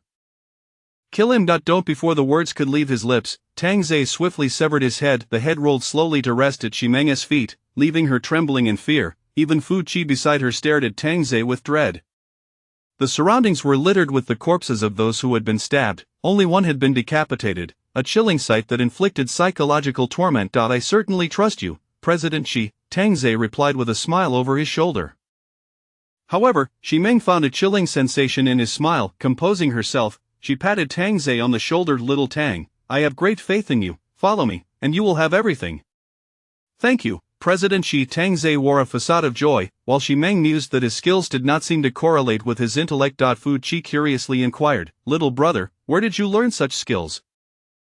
I was abandoned at the Shaolin Gate as a child, hence I began training in martial arts. Fu Qi sighed. Indeed, no delivery person is ordinary. Yet he thought to himself how fortunate his wife was this time. Yet, neither of them noticed the deepening curve of Tang Zhe's smile. The game had only just begun. As the invaders were slain, the men who had previously fled began to return, only to vomit at the sight before them. Meanwhile, Shi Meng commenced her impressive speech, lauding Tang Zhe to the point of dubbing him the garage war god. Truly, from the ancient elevator war god to the contemporary garage war god. Dear brothers and sisters, we encounter difficulties and challenges daily. Evasion will not resolve our problems. As long as we possess courage, each step leads us towards success. Do not fear failure, it is merely another avenue to success. Their deaths have only strengthened us, and we must boldly take steps forward. The darkest hour is just before dawn. Maintain your faith, and victory shall be ours. Our hero, Tang Zhe. Everyone turned their gaze toward Tang Zhe, marveling at his prowess, especially as he stood beside President Shi. It seemed he surpassed Luo Jun. Word had it that the head of the leader was severed by Tang Zhe himself, a truly formidable delivery person. Meng, is he really a delivery guy? The girl in the white dress curiously asked. Presumably, yes, he saved me earlier, Feng Meng replied softly, still seemingly shaken from her fear. Alas, Boss Hua has already begun his moves. We might not be safe. Feng Wei expressed her concern, being a girl without support. Had she been captured, the consequences would have been unimaginable. Feng Meng sighed, casting her gaze upon Tang Zhe's silhouette, wishing for a protector as formidable as he. Feng Wei followed her gaze, perhaps pondering the same question. In times of peril, women seek the shelter of powerful men rather than wealthy ones. Tang Zhe had established his reputation, even receiving numerous snacks as rewards. Tang Zhe, thank you for your hard work tonight. We will discuss some matters tomorrow, Shi Meng said with a gentle smile, feeling she had Tang Zhe firmly in her grasp. Thank you, President Shi. Please rest early. Seeing Tang Zhe regard her with such respect, Shi Meng felt pleased and nodded before turning to leave. However, once the door closed, Tang Zhe stretched lazily. I'm feeling quite fatigued. It seems President Shi is yet to realize her predicament. Sun Ting chuckled, believing she had struck a significant bargain. Yi Qing shook her head in resignation. Who could fathom Tang Zhe's true identity? Meanwhile, Shi Meng returned home and poured herself a glass of red wine. Do you realize how perilous that was? Had it not been for Tang Zhe, we might not have survived. Shi Meng's smile deepened. If I were to leave, would Tang Zhe willingly follow me? He likely thinks he has found a good employer. The food and water are sufficient to keep him content for several days. Wife, think carefully, how could such a skilled person be accompanied by 3 beautiful girls out of the community? He might have eliminated everyone in the neighborhood and simply moved to another. Shi Meng couldn't help but chuckle. Husband, he is indeed strong, but he is just one person. Had there been more adversaries today, Tang Zhe might not have prevailed. It is precisely because of his skills that he could escape with the girls. Fu Qi spoke helplessly. I only wish to alert you to be cautious of him. Rest assured, with him around, these residents will not dare to act recklessly. Shi Meng's gaze flashed with ferocity. Anyone who dared to oppose her would meet their end at Tang Zhe's hands. At that moment, Hua Wanyan awaited replies from his subordinates, growing increasingly anxious. As it grew later, he recognized that this plan had failed, having underestimated that wretched woman, Shi Meng. Chapter 54. From now on, you are my beloved younger brother. In the large bed, Shi Meng and Fu Qi fell into a deep slumber. At that moment, Fu Qi reached out towards Shi Meng, who softly replied, I am utterly exhausted today. I shall refrain from bothering you, Fuchi chuckled. Shiming, preoccupied with significant matters, suddenly expressed her displeasure, saying, I have already mentioned my fatigue. Igniting a fire is futile if I must extinguish it myself. Fuchi's expression fell, and he turned away.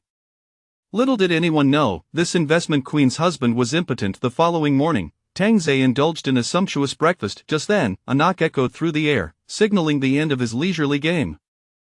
Adjusting his attire, Tang Ze proceeded to open the door, revealing none other than Feng Mengmeng, the girl he had rescued the previous day. Clad in a daring V-neck, she exuded a provocative charm. Sensing Tang Ze's gaze, Feng Mengmeng shyly lowered her head, presenting him with a tray of food. Oh, thank you, Tang Ze said, accepting the tray with both hands. In the process, he intentionally brushed against her fingertips, causing Feng Mengmeng to blush furiously as she hurriedly pressed the elevator button to leave. As he closed the door, Sun Ting smiled and remarked, I told you so, master. With your striking presence, you hardly need to lift a finger. Even young ladies are eager to win your favor. Tang Ze chuckled wryly as he opened the tray, revealing 4 perfectly fried eggs. He had to admit, the presence of eggs was indeed extravagant. It seemed a significant investment had been made. For me, women who throw themselves at me hold little allure. I prefer those with a strong sense of resistance, much like our dearie, Yi Qingyi chimed in melodiously. But she hardly resists. Has Yi now chosen to deny it? Xiao Bai, are you itching for trouble? It's not just an itch. At that moment, Tang Ze's phone rang, prompting him to sit up. Are you free now? I need to discuss something with you. I am available, he replied, recognizing it was Shimeng calling. All right, I will wait for you. After hanging up, Tang Ze stood to stretch his limbs. Master, we had agreed not to threaten the unyielding. Tang Ze gestured an OK sign, smiling as he stepped out. Before long, Tang Ze arrived at Shiming's doorstep and rang the doorbell. Ding dong, ding dong. Feng Mengmeng opened the door and, upon catching sight of Tang Ze, a hint of shyness flickered in her gaze. Tang Ze had meant what he said. The thrill of women throwing themselves at him was rather dull. However, when such opportunities presented themselves, one would be foolish to turn them down. After all, free offers should not be ignored.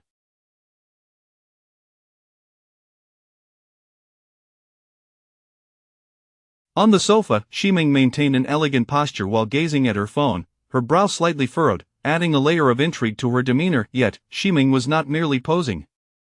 She had received a call from Huo Wannian that morning, seeking to negotiate in person at his club. Shiming was fully aware this was a trap, yet it also represented a chance for her. If she could eliminate Huo Wannian, she would have no further concerns and might even recruit his followers to strengthen her own position. However, all of this depended on whether Tang Ze was capable. Tang Ze has arrived, Feng Mengmeng announced respectfully from the side, still fulfilling her role as a secretary, while Shiming retained her authoritative demeanor, showing no signs of change. Tang Ze found himself drawn to such a commanding woman. The fall from her heights would surely be painful. Pour me a glass of water. Certainly. Soon, Feng Mengmeng returned with 2 glasses of water, a rather extravagant gesture. However, as she leaned forward, the curvature of her back became more pronounced, allowing Tang Ze to glimpse her creamy décolletage. Shiming, sipping her tea, observed this with keen interest. Although her girlfriend was charming, men often found themselves tempted by the allure of the outside world. As Feng Mengmeng exited, Shiming turned her gaze to Tang Ze, who feigned shyness and lowered his head. This reminded her of the recent graduates in her company, who often wore similar expressions easily manipulated. Tang Ze, if there is anything you need at home, do not hesitate to let me know, she encouraged.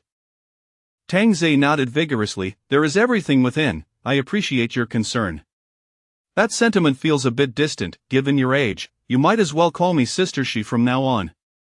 Tang Ze's lips twitched. Did they have to complicate matters with sibling titles?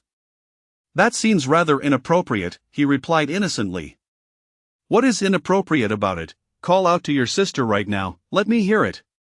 Tang Ze put on an exaggeratedly awkward expression, one that would impress even Yi Qingyi, who suspected he must have graduated from a prestigious drama school. Sister Shi. After a long pause, he finally managed to utter the words. Shiming was quite pleased. There you go, you've called me that. From now on, you are my dear younger brother. With an elder sister around, you need not fear anything. At that moment, Fuchi emerged from the bedroom, chuckling. If you've accepted him as your brother, does that make me the brother-in-law? Greetings, brother-in-law, Tangze stood and called out.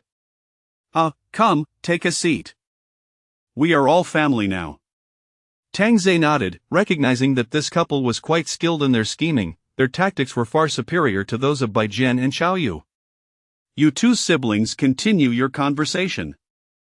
I shall take a stroll, Fuchi said with a smile, taking a sip of water before stepping out. As Fuchi left, Ximing shook her head helplessly. Your brother-in-law only knows how to boast with other men at times like this. I can be boastful too, Tangze said with a sheepish grin, scratching the back of his head. Brother, there is something I wish to ask you, something crucial that requires your honest answer, Ximing said, her beautiful eyes twinkling with seriousness. I promise I will not deceive you, Sister Shi, Tangze replied, sitting with the posture reminiscent of a schoolboy, hands resting on his thighs. If I were your enemy, sitting here, would you have a way to eliminate me directly? Ha! Is it really that simple? Upon hearing Tangze's response, Ximing felt he was boasting, as young people often did. Brother, one must not speak so boastfully. Chapter 55 of The Little Gold Man belongs to you not at all, truly. Then demonstrate it for me. Sister Shi, feel free to toss the paper cup, Tangze replied confidently. Ximing was curious to see what trick Tangze was trying to pull, so she drank the water from the cup and casually threw it in a random direction. At that moment, Tangze swiftly flicked his right hand, and the paper cup was instantly pierced by a flying knife, splitting into two as it fell to the ground. Ximing was stunned. She hadn't even caught a glimpse of his movement. In this era of blades, possessing such a skill was akin to wielding a gun. Amazing, little brother, she exclaimed, applauding and playfully patting Tangze's leg, while he blushed with embarrassment. Ximing felt she could easily manipulate this younger brother of hers. Suddenly, she shifted the conversation. So, what did you think of that girl? Do you like her? I already have a girlfriend. Tangze's reaction was impeccable, so much so that a detail-oriented woman like Ximing failed to notice it. Ximing clicked her tongue. Oh, my dear brother, while homegrown flowers may be fragrant, wildflowers possess their own unique charm. Don't worry, sister will keep your secret. Noticing Tangze's hesitation in responding, Ximing, sister will help you make a move. Tangze appeared bashful, lowering his head and stammering awkwardly. Ximing was taken aback. Why had he excluded her from consideration? Surely a young man like him would have some thoughts about her. That would be entirely normal. You mustn't think recklessly. Ximing feigned a serious expression, feigning displeasure. Tangze remained silent, only displaying a look of dejection, avoiding eye contact with Ximing. This little brat was indeed difficult. He had turned his attention to her. Suddenly, Tangze looked up at Ximing, catching her off guard. Did his gaze truly reflect such sorrow? Do you look down on me, sister? Ximing, she was utterly unprepared for such a statement. I know I am an orphan, unworthy of esteem, relegated to the lowest tier of work, unlike you, sister, who shines so brightly. We are simply two different paths. It is I who have been overly sentimental. With that, Tangze stood to leave, his eyes reddening. It would be an injustice to deny him a little gold man. Ximing stared blankly at Tangze's retreating figure. How could such a formidable expert harbor such deep-seated insecurities? What are you doing, little brother? I never said I looked down on you, she called out, rising hastily to grasp his arm. At present, Tangze was her sole weapon. Without him close by, the others would certainly not behave, let alone eliminate Huwanyan, which would disrupt her entire plan. Tangze appeared like a petulant child, stubbornness mingled with grievance. All right, sister was wrong, shall we sit down and talk? Despite her coaxing, Tangze was still pressed onto the sofa by Ximing. She looked at him, exasperated, wondering how she had concocted such a notion, while this younger brother seemed entirely focused on her, eliciting both amusement and frustration. Brother, if you help sister eliminate that person, I will go all out. Ximing boldly made her. Yet, Tangze replied earnestly, no. Why not? Ximing was taken aback. His response was remarkably decisive. My previous employer once uttered similar words, but not regarding murder, and in the end, none of them kept their promises. What kind of unscrupulous bosses had raised such wariness in a child? Observing Tangze's demeanor, Ximing felt helpless and chuckled softly. You may voice any demands you have. Tang Ze hesitated, casting furtive glances. Shi Meng understood, he was a man with desires but lacking the courage to pursue them, which made negotiation easier. As long as you agree to sister's request, I assure you, you will not suffer any loss once the task is accomplished. Ha, Tang Ze was astonished. Was she merely painting a rosy picture? I knew it, sister still looks down on me. I understand now, I'll take my leave. As Tang Ze began to rise, Shi Meng grew anxious. Without offering him some advantage, he would never consent to her proposal. Stop! Shi Meng exclaimed, and Tang Ze's lips curled into a smirk. Who was truly in control here? Shi Meng approached him, fixing him with a piercing gaze, while Tang Ze turned his head away to avoid her stare. This only served to amuse and exasperate Shi Meng further. Chapter 56. Effortlessly. As long as he could eliminate Hua Wanyan, everything he did would be worthwhile. After leaving Shi Meng's residence, Tang Ze stretched lazily, taking his time to depart. He entered the safety passage and opened a window to inhale some fresh air while indulging in his cigarette. Just as he took 2 puffs, he heard footsteps approaching from below. When he saw Feng Mengmeng ascending, their eyes met, creating a moment that was both awkward and somewhat intimate. Feng Mengmeng nervously brushed her hair behind her ear. Why didn't you take the elevator? Tang Ze broke the silence first. I live just downstairs. Waiting for the elevator takes too long. The stairs are quicker, Feng Mengmeng replied, her gaze lowered. Tang Ze responded with an "oh," and fell silent once more. Thank you for saving me last night, Feng Mengmeng said, her eyes turning towards Tang Ze, conveying her gratitude. It was nothing, no need to dwell on it, he replied dismissively. Feng Mengmeng bit her red lip slightly, clutching her documents tighter, and in a barely audible voice, she asked, Did Shizong mention anything to you? Tang Ze was taken aback. Was this how they casually discussed murder? The poor girl looked terrified. He did, he confirmed. And did you agree? Yes. Feng Mengmeng's face flushed crimson. Shizong had already informed her this morning, and she felt no aversion to it. It was a way to repay her life debt, and perhaps it would offer her protection in the future. Observing the bashful Feng Mengmeng, Tang Ze felt something was amiss. How could she be so shy about murder? She wasn't an AVE child. Why don't you come to my place? Feng Mengmeng suggested. Tang Ze's lips twitched. Now he understood. Shi Meng had mentioned earlier that she wanted Feng Mengmeng to accompany him. It seemed they were not on the same wavelength in their conversation. However, considering Feng Mengmeng's attractive proposition, he found it quite appealing. All right then. Upon hearing Tang Ze's agreement, Feng Mengmeng's spirits lifted. After all, having such a formidable ally would ensure her safety. After quite some time, Tang Ze finally returned home and began recounting his story, much to the delight of the 3 women listening intently. Sun Ting exclaimed, This is even better than Yi. Yi Qingyi playfully pinched Sun Ting's neck, who stuck out her tongue, feigning a dramatic struggle for breath. An by sighed, I never expected it. We haven't even had our turn yet.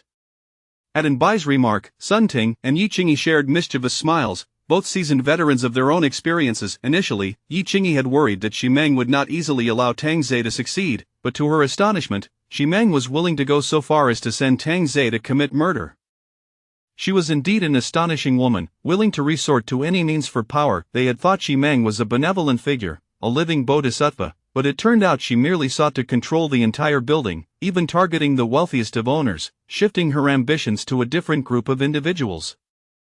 Yi Qingyi felt a pang of inferiority. No wonder others' businesses flourished while hers stagnated. At that moment, Feng Mengmeng arrived at Shi Meng's door, radiating an aura of springtime warmth. Upon entering, she handed over the script for the evening's presentation.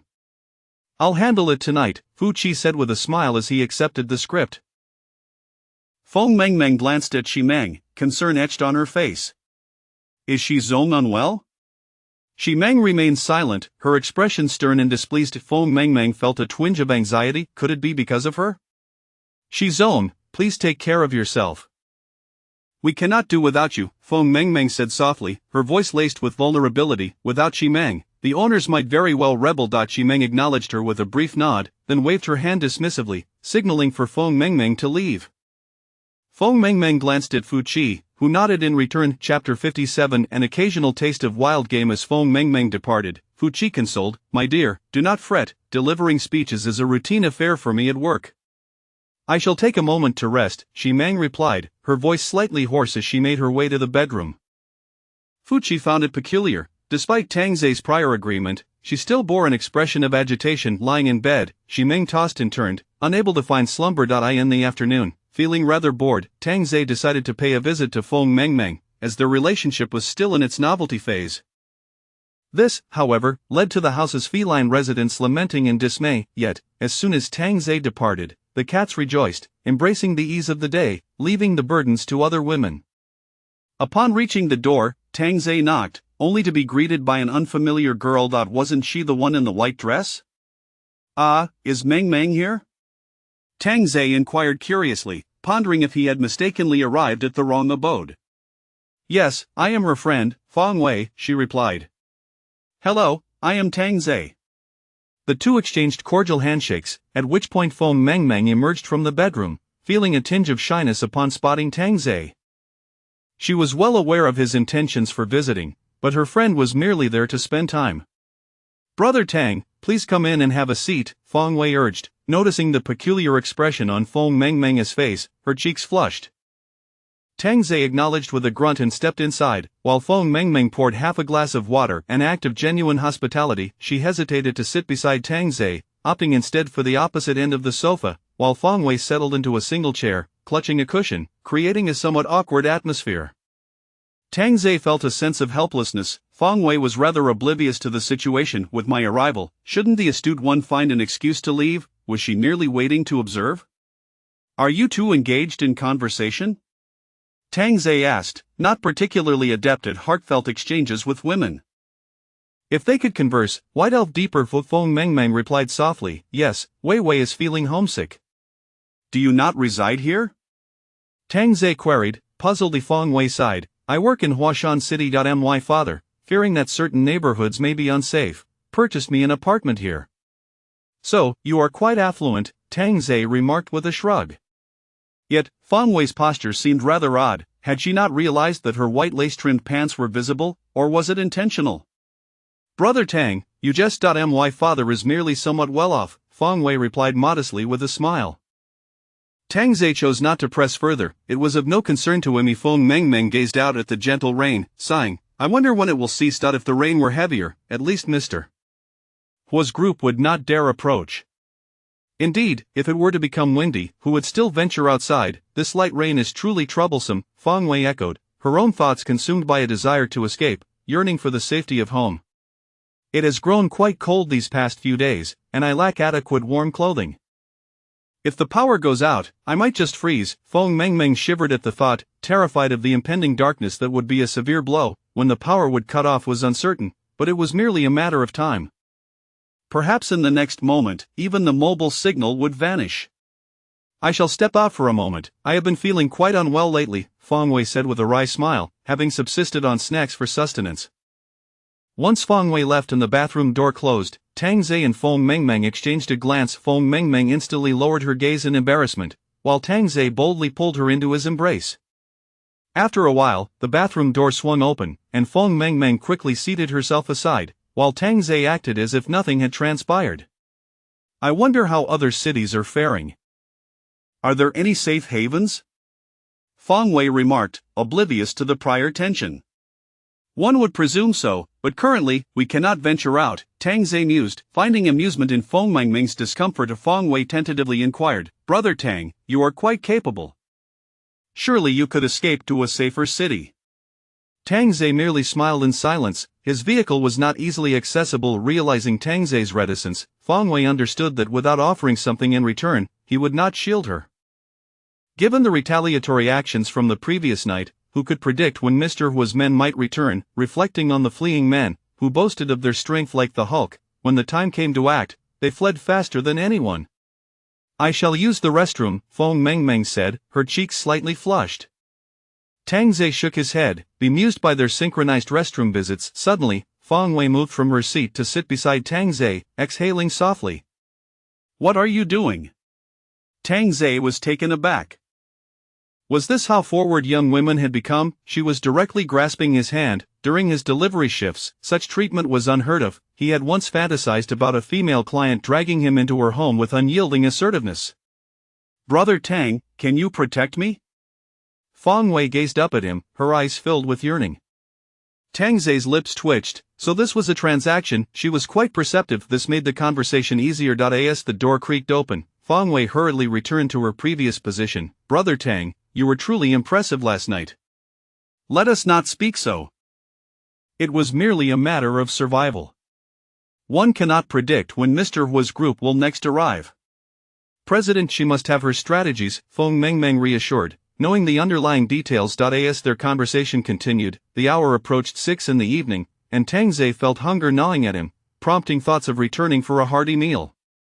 Brother Tang, there is a piece of pork left in the fridge. Why not stay for dinner? Feng Mengmeng offered, clearly hoping to ingratiate herself with him, even willing to part with such a rare delicacy as pork. Chapter 58. The final farewell. As anticipated, Feng Wei immediately began to tease. You only indulge in meat when Brother Tang is around, yet you refuse to share any with me. Isn't there enough now?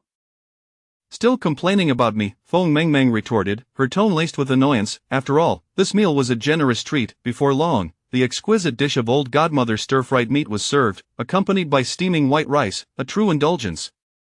However, the meat bore a peculiar taste, likely a result of prolonged freezing, robbing it of the freshness one expects from pork. It was nearly 7 o'clock. Time to witness Sister Shi's speech. Such a simple life was indeed delightful. With Tang Zei's arrival, those around him began to curry favor, and some women even cast flirtatious glances his way. However, Tang Zei had no interest in such superficial charms. He would only consider women of a caliber akin to Meng Meng and Feng Wei. He had standards. After all, noticing Tang Zei's presence, Feng Mengmeng seemed to brush past him, whispering softly, "Come to my house tonight." Tang Zei shrugged, pondering why he had suddenly become so popular in this post-apocalyptic world. What could possibly be the reason? Nonetheless, he found little intrigue in women who were overly forward. As Fu Qi took the stage, Tang Zei paused momentarily. Esteemed residents, Miss Shi is feeling unwell today, so I shall speak on her behalf. He ran a hand through his hair, realizing he owed Sister Shi an apology to avoid coming across as too harsh. Soon, Tang Zei arrived outside Ximeng's door and rang the bell through the peephole. Ximeng spotted Tang Zei, initially irritated and reluctant to open the door. She reconsidered. If she let her imagination run wild, all her efforts today would be in vain. Opening the door, she wore a stern expression as she turned back to the living room, feigning anger. Tang Zei stepped inside, feeling somewhat sheepish. Sister Shi, I heard you weren't feeling well, so I came to check on you. Ximeng rolled her eyes. She had never been at such a disadvantage before. She was used to manipulating men at her whim, and Tang Zei was no exception, yet the cost she had paid was substantial.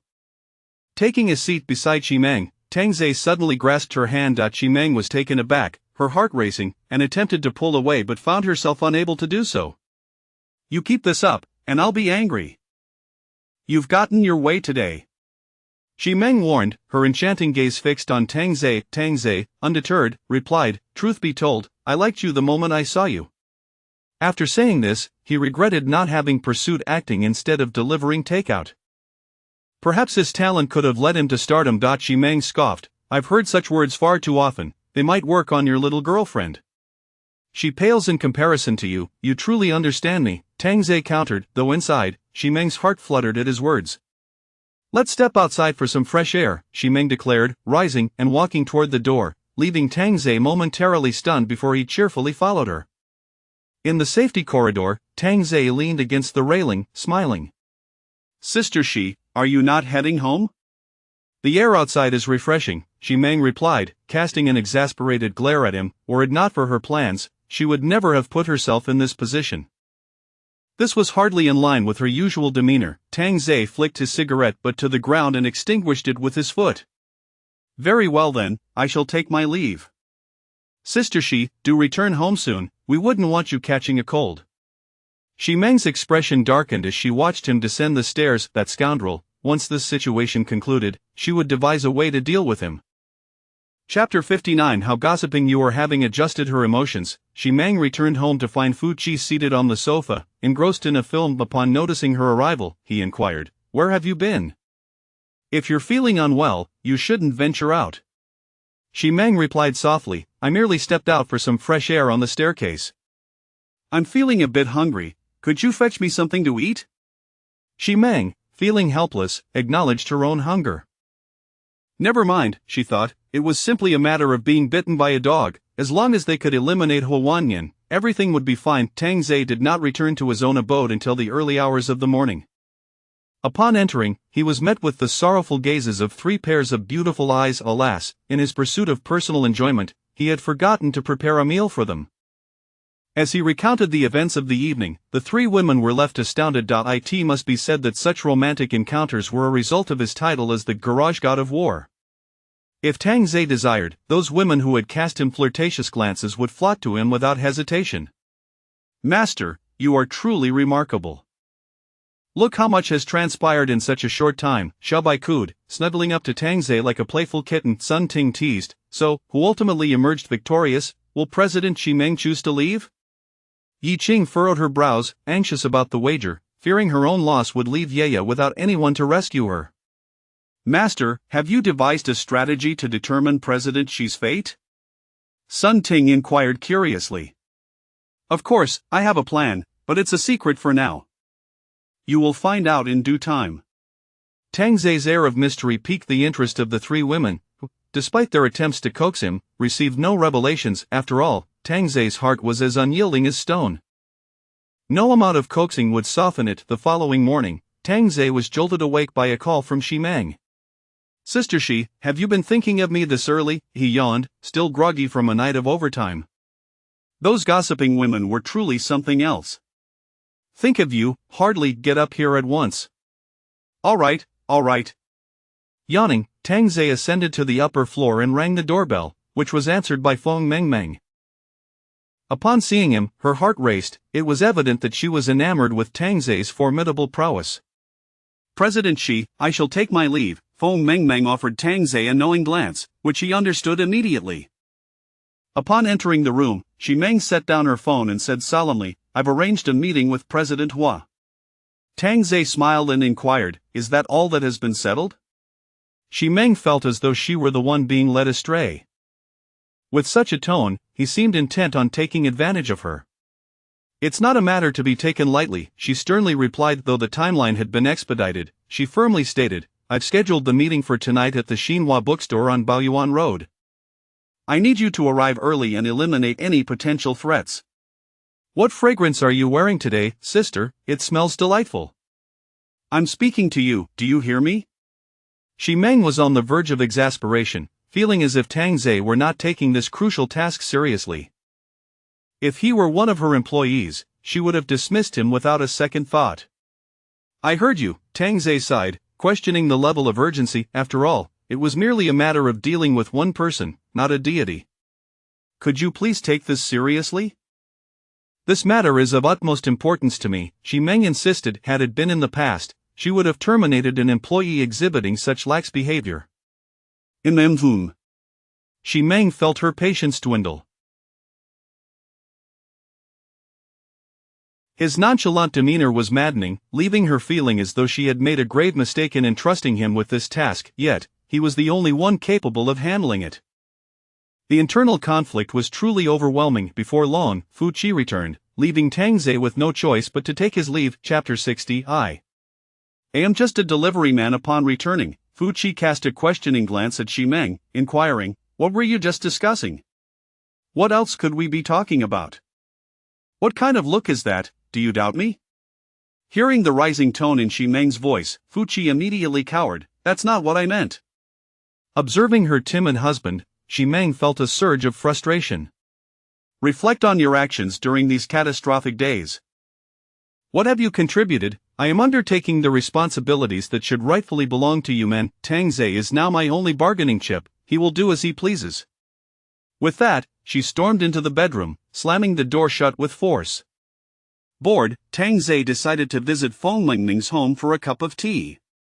"Brother Tang," Feng Mengmeng said, tracing circles on Tang Zei's chest with her finger. "What is it?" "Brother Tang, please ensure your safe return." Feng Mengmeng did not wish for Tang Zei to meet an untimely end, as it would render her efforts futile. They are merely a group of insignificant fools. There is no need for concern. Upon hearing Tang Zei's words, Feng Mengmeng dismissed them as mere bravado, having heard such claims too many times before. Rest assured, Brother Tang will take you away from here when the time comes. Feng Mingming's eyes lit up at this. Does Brother Tang have a way to leave? Did you think I arrived here without a plan?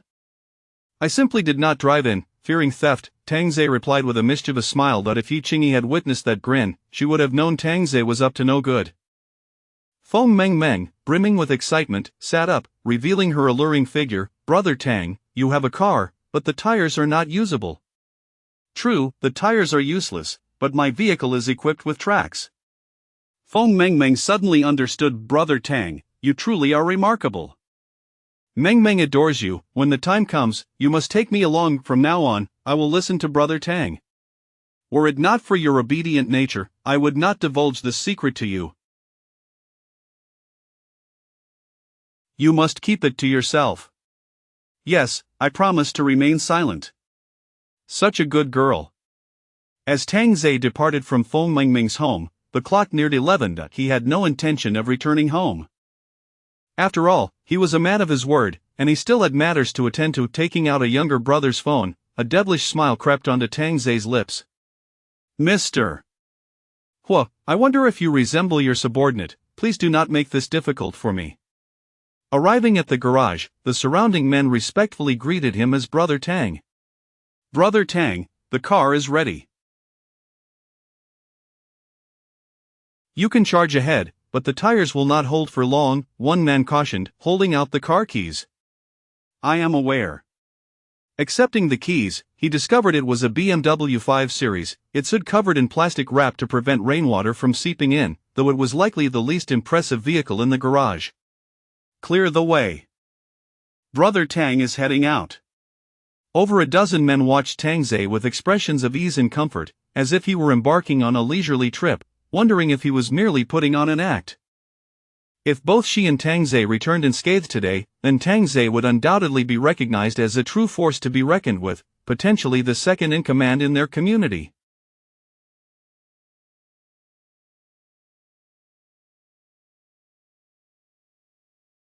Unfortunately, Tang Zhe had little interest in the second-in-command position, nor even in the top spot, but he remained intrigued by those who once held power. At the Imperial Club, around noon, Hua Wanyan dined alongside a group of younger brothers, enjoying genuine rice and stir-fried dishes, almost indistinguishable from their usual fare. Of course, such indulgent meals were rare. Today, as they were out on business, it was only fitting to treat the brothers to a hearty meal, albeit with a limited group of 70 or 80. Nonetheless, feeding 70 to 80 mouths was no small feat, and even Hua Wanyan felt a pinch in his heart. Setting down his chopsticks, Hua Wanyan stood atop the table, proclaiming, "Brothers, allow me a moment to speak." The younger brothers turned their gazes towards their leader, their eyes filled with fervent admiration, particularly for the shotgun in Hua Wanyan's hands. With such a weapon, seizing control of the entire Huan city was within their grasp. The city would belong to them, allowing them to act as they wished. The objective of this operation is singular. To capture Shimeng, with her in our grasp, we shall acquire more firearms. Taking down Huan City will merely be a matter of time. The younger brothers were aflame with enthusiasm, their minds fixated on one thought: to conquer Huan City and reign as its rulers. However, according to intel, a peculiar individual has appeared by Shimeng's side, claiming to be a delivery man, yet he has eliminated our brothers, Scar, and the others. What should we do? Seek vengeance, vengeance, vengeance. Hua Wanyan was thoroughly pleased with the response from his younger brothers. Precisely, in this world of ours, we adhere to the principle of justice. Blood debts must be repaid. Whether he is a mere delivery man or a purveyor of death, all are equal before the shotgun. With that, he raised the firearm in his hand, eliciting excited whistles from the younger brothers. After we finish our meal, we will head to the bookstore. Until then, aside from Shimeng, eliminate everyone else. Before the younger brothers could cheer, knock, knock, knock. Suddenly, a knock resonated through the room. The men in the hall turned their attention to the door, puzzled by the doorman's insistence on knocking. Was the police arriving? Your delivery has arrived, a familiar voice echoed from outside. Who else could it be but Tang Zhe? He had no intention of going to the Xinhua bookstore. Why not come straight to their base and avoid unnecessary complications? As Tang Zhe's voice faded, an unusual silence enveloped the hall. How could there still be a delivery man at this hour? Go open the door, Huo Wanyan said with a furrowed brow, gripping his shotgun tightly.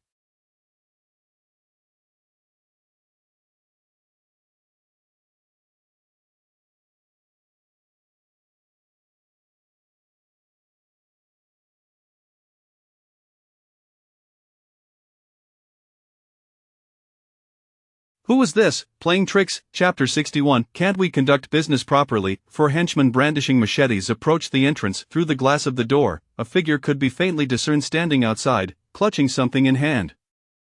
The four exchanged nods, and two of them swung open the double doors. Mr. Hua, don't open the door. The brothers outside have been killed. Huo Wanyan's walkie-talkie blared, presumably from a subordinate responsible for surveillance, who had only just realized the dire situation. However, it was too late. The door had already been opened, revealing the man before them. With a smile, he bore a golden broadsword over his shoulder, and in his right hand, he held two severed heads, their bodies lying nearby. Here is your takeaway, Tang Zhe chuckled as he tossed the heads into the air, causing them to roll onto the dining table in the middle of the hall, instantly staining the delectable dishes with a vivid crimson.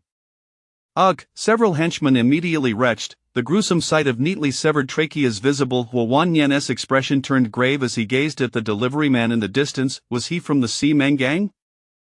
Had he lost his senses, daring to intrude on their territory alone? Kill him, Huo Wanyan roared. You tread the path to heaven yet refuse to take it. You force your way into hell, leave your life behind and see what support Ximeng has left. Tang Zhe blinked in surprise. Hey, Mr. Hua, I'm here to discuss business with you. Huo Wanyan had never encountered such audacity, to bring the severed heads of his own men as a bargaining chip? Was this truly his method of conducting business? The four henchmen were undeterred by such thoughts, bent on avenging their fallen brothers. Killing him might earn them a reward from Mr. Hua, perhaps even a college student. As they lunged at him with their knives, Tang Zhe sighed in resignation. I knew it. The nature of the subordinates reflects their leader, making it exceedingly difficult for everyone. With a swift motion, the four seemed to freeze, their raised arms with machetes dropping to the ground. In the next instant, four heads fell without warning, the blood spraying from the decapitated corpses as if welcoming a sovereign of blood. Tang Ze's display instantly stunned everyone. This was not mere strength but an almost perverse level of power. The force required for that single horizontal slice was unimaginable. Step aside, Huo Wanyan shouted, leaping down with a shotgun aimed at Tang Ze. Yet, to improve his accuracy, he edged closer to Tang Ze, each bullet now worth its weight in gold. The surrounding henchmen erupted in cheers at their leader's display of weaponry. Eye in the face of firearms, what was a mere knife, an archaic tool? Indeed, you're the delivery guy next to Ximeng, aren't you? Huo Wanyan suddenly reconsidered killing Tang Ze. If he could be turned to serve him, it would double Huo's power. Indeed, Tang Ze replied with a shrug and a smile. I came to discuss business with you, but your boys outside were intent on wielding blades against me. I was merely defending myself. Please don't hold it against me, Mr. Hua. Huo Wanyan's face twitched in disbelief. You killed my men and expect me not to blame you? Is there truly such shamelessness in this world? What business do you want to discuss with me? Huo Wanyan inquired in a low tone. It is quite simple, just cooperate with me in staging a little performance. What's in it for me? Tang Ze laughed heartily. The benefit is your very lives. Surely this deal is worth considering. No, are you mocking me, you bastard? Huo Wanyan was not like Ximeng. He would not tolerate the insult from a delivery boy.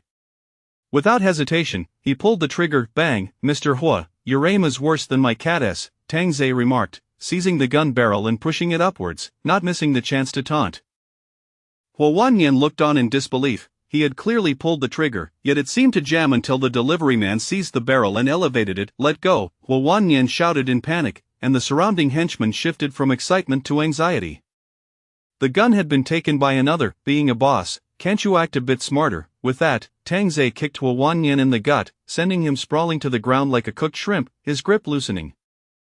With the shotgun in hand and bullets chambered, Tang Ze remarked, Must I kick you to get you to release it? Why bother, Mr. Hua? The henchman recoiled in fear at the sight of the loaded weapon.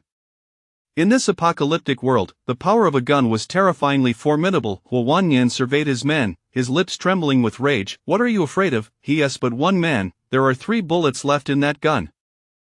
Kill him, and you can choose any woman you desire. You'll become the boss of this district. Tang Ze clicked his tongue, aiming the gun at Huo Wanyan, and spoke in a low voice, Mr. Hua, negotiating with you is quite burdensome. You're making me very unhappy. What do you intend to do? Huo Wanyan's eyes widened in alarm. What do you think? Huo Wanyan screamed frantically, "Kill him! Quickly, kill him!" Bang! All the henchmen wielding knives hesitated, for their leader's face had just been obliterated. Bang! Bang! Each shot landed squarely on Huo Wanyan's face, splattering blood and brain matter everywhere, his head reduced to a gory mess. The henchmen were left in shock at Tang Zai's brutal methods. Though they had seen death before, such a manner of killing was harrowing. Such a meager supply of bullets, who has more? "Lend me a few." Tang Zai tugged at the shotgun, disappointed that such a big boss only had this little ammunition. How many could he kill with that? The henchman stared blankly at Tang Zai. "Lend you bullets? Do you take us for fools, Lord Brothers?" He out of bullets. "Whoever kills him shall be the new boss." A voice rang out from the crowd. This was undoubtedly the most tempting reward. Who among them did not wish to be the leader? As the crowd surged forward once more, Tang Zai shook his head in resignation, his right hand diving into his pocket to retrieve red shotgun shells. The man at the forefront was bewildered. How could he possess shotgun shells in his pocket? This was impossible. Seeing Tang Zai still loading bullets, the henchman's eyes turned bloodshot. Whether they could become the boss hinged on this moment. Taking advantage of his distraction, they aimed to decapitate him. Crack! Apologies, you were just a tad too slow. Tang Zai grinned at the henchman. Bang! The henchman's body was hurled back 2 meters by the force, a gaping hole emerging from his chest. The others, hearing the gunfire, panicked. Who had just said he was out of bullets? Had they led their brothers to their doom? "Whoever kills me shall be the boss." "Why are you hesitating?" After finishing his words, Tang Zai blew the head off the nearest henchman and reloaded with a click. Suddenly, another henchman charged at him. Tang Zai instinctively raised the gun. Bang! Another henchman fell, his face unrecognizable, his eyeballs popping out. Who would dare approach now? This was nothing short of monstrous. "Brothers, charge! What are we afraid of? He only has a few bullets, and we are many." Chapter 62. The Cat and the Mouse. At this moment, no one dared to step forward, as several aspiring leaders lay sprawled on the ground. "Since you choose not to approach, do not blame me for unleashing my wrath," Tang Zai remarked, his smile vanishing as he fired a shot directly into the crowd. Instantly, 4 or 5 individuals crumpled to the ground, wailing in agony. At that moment, some attempted to flee, only to discover that the doors were inexplicably locked, as if sealed shut within the hall. Even the windows remained unyielding. Attempts to shatter the glass in hopes of escape were thwarted by the relentless downpour outside. Their raincoats left upstairs. The cacophony of gunfire and anguished cries instilled sheer terror in everyone present. The delivery man was nothing short of a demon, a being devoid of humanity. Murder was as effortless to him as slaughtering a chicken. "Please, brother, do not kill me. I am merely a hostage of Mr. Hua. I am a university student. From now on, you shall be my leader," pleaded a bespectacled young man, discarding the knife in his hand and kneeling on the ground. Tang Zai merely grunted in response and shot him in the head, blood splattering everywhere. "Do not think I am oblivious. Your voice was the loudest," he continued, reloading his weapon as he surveyed the hall. There were over 30 individuals present, with 7 or 8 already bleeding and injured. Once his gun was reloaded, Tang Zai cocked it with one hand and mockingly called out, "Make sure you are well hidden. I would hate to find you." Nearly 40 individuals were cowering in private booths, restrooms, or the kitchen. Each trembled in fear, bewildered by the turn of events. They had intended to harm others, yet here they were, ensnared in a nightmare. It had to be a dream. Surely, it was all a dream. Tang Zai appeared to relish the game of cat and mouse, kicking open the booth door as music echoed within.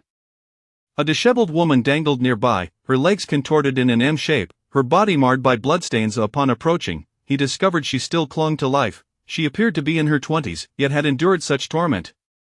"Dear lady, did you see anyone enter?" The girl gazed at Tang Zai and his firearm, her feeble eyes drifting toward the restroom. A smirk graced Tang Zai's lips as he kicked open the restroom door. "Brother, spare me." Bang. Emerging from the restroom, Tang Zai flashed a grin at the girl. "I've avenged you." He turned to leave. "Big brother," Tang Zai paused, bewildered. "What is it? Is there someone else? You've been to my suffering." Tang Zai assessed the girl's condition. Each passing moment was a torment for her. It was a cruel fate. If one wished to toy with women, why subject them to such brutality? "My dear, a bullet would hurt. How about I simply break your neck instead?"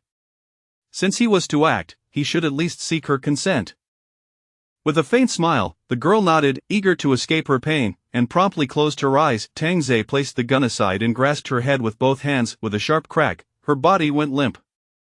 Sighing, Tang Zhe retrieved his weapon and moved to the next booth. To his astonishment, every booth contained women suspended or bound to sofas, all bearing the marks of abuse. After witnessing such horrors, he could only curse the perpetrators as beasts. He liberated each girl from their suffering. Upon entering the restroom, he was once again taken aback, feeling as though his innocence had been shattered. A row of lower bodies protruded from the restroom door. Upon inspection, he realized they belonged to the subordinate's public lavatory, with the more capable individuals securing their own booths. Inside the restroom, a woman was bound, her hands immobilized, her fate uncertain, whether unconscious or deceased. To fall into the hands of such individuals was indeed a fate worse than death. Suddenly, Tang Zhe spotted a black footprint. Evidently, someone else was hiding here. He fired a shot at the door. Bang! Blood oozed from within as he shouldered his shotgun and exited the restroom, feeling as though his naivety had been exposed. Upon entering the kitchen, he realized how merciful he had been. The countertop displayed unidentifiable meat, its appearance far from ordinary. And someone was concealed in the cold storage. Opening the cold storage door revealed 7 frozen female corpses, their once slender legs now coated in frost, each bearing signs of prior torment. Be a good girl. Refrain from visiting entertainment venues late at night, and returning home early is far more pleasant. Noticing what seemed to be warm breath emanating from deeper within, Tang Zhe remained silent and closed the door, locking it securely. The 3 men inside the cold storage trembled from the cold. Has he left? He must have. Let us check outside. The 3 men stealthily approached the door, attempting to open it, but it would not budge, instilling profound terror within them. Forgetting about the threat of death, they pounded desperately on the door. Meanwhile, Tang Zhe stood at the entrance, lighting a cigarette, listening to the frantic knocking behind him as he slowly closed the kitchen door. Soon, the first and second floors were cleared. Those who deserved death had met their end, and those who needed liberation had been freed. Ascending to the 3rd floor, which appeared to be the office area, he noted the reduced number of rooms, saving him the trouble of searching. Entering the general manager's office, Tang Zhe grasped the doorknob, pausing momentarily as a smirk played on his lips. With a resounding bang, the wooden door splintered, allowing him to step inside. A bleeding man with a knife lay on the floor. Tang Zhe dispatched him with another shot to the head. On the sofa sat 4 terrified girls, their faces pale with fear, bewildered by the sudden murder of their captor. Tang Zhe turned to the girls, all quite young, yet lacking in beauty. They would suffice for experience points. "Brother, please do not kill us," they trembled in unison. Tang Zhe inquired curiously, "How did you end up here? You seem quite well dressed." One girl, panic-stricken, replied, "We do not know. It seems they intended to take us somewhere." "Oh, is that so? Had I known, I would not have killed him. Please wait here for a moment. I shall find someone to inquire further."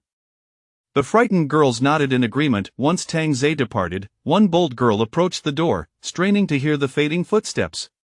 "He has gone, we should hurry and escape." "But he told us to wait here," protested a timid girl. "Are you foolish? Why wait for him? Do you wish to become a toilet seat?" Upon hearing this, the girl's face turned pale with terror, prompting her to rise and flee alongside the others. As they opened the door, they found Tang Zhe standing with his back to them. The girl waved her hand. "Run!" The 4 girls dashed desperately toward the staircase. Tang Zhe glanced back, exhaling a resigned sigh. "Where do you think you can run to in this rain?" Bang! Bang! Bang! The 4 girls collapsed, their bodies twitching, blood seeping from their fair skin. "You promised to wait for me. I detest those who lack integrity." With that, Tang Zhe opened the next door. "Brother!" Chapter 63. I know a star speak, and reveal your worth for survival, Tang Zhe said, seated at his mahogany desk, toying with a golden pen, aiming it at the head of the man kneeling before him. "I am willing to conduct business with you, big brother." Tang Zhe could not help but let out a laugh. "You are the first to express such willingness, and undoubtedly, you shall be the last." The kneeling man, terrified, realized that he was the sole survivor among the dead. "Big brother, my name is Ning Qingwei. I sell liquor at the club, so I possess knowledge that might interest you."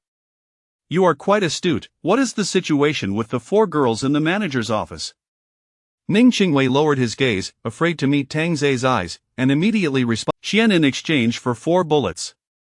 Ah, one woman for one bullet, do you have such an abundance of women?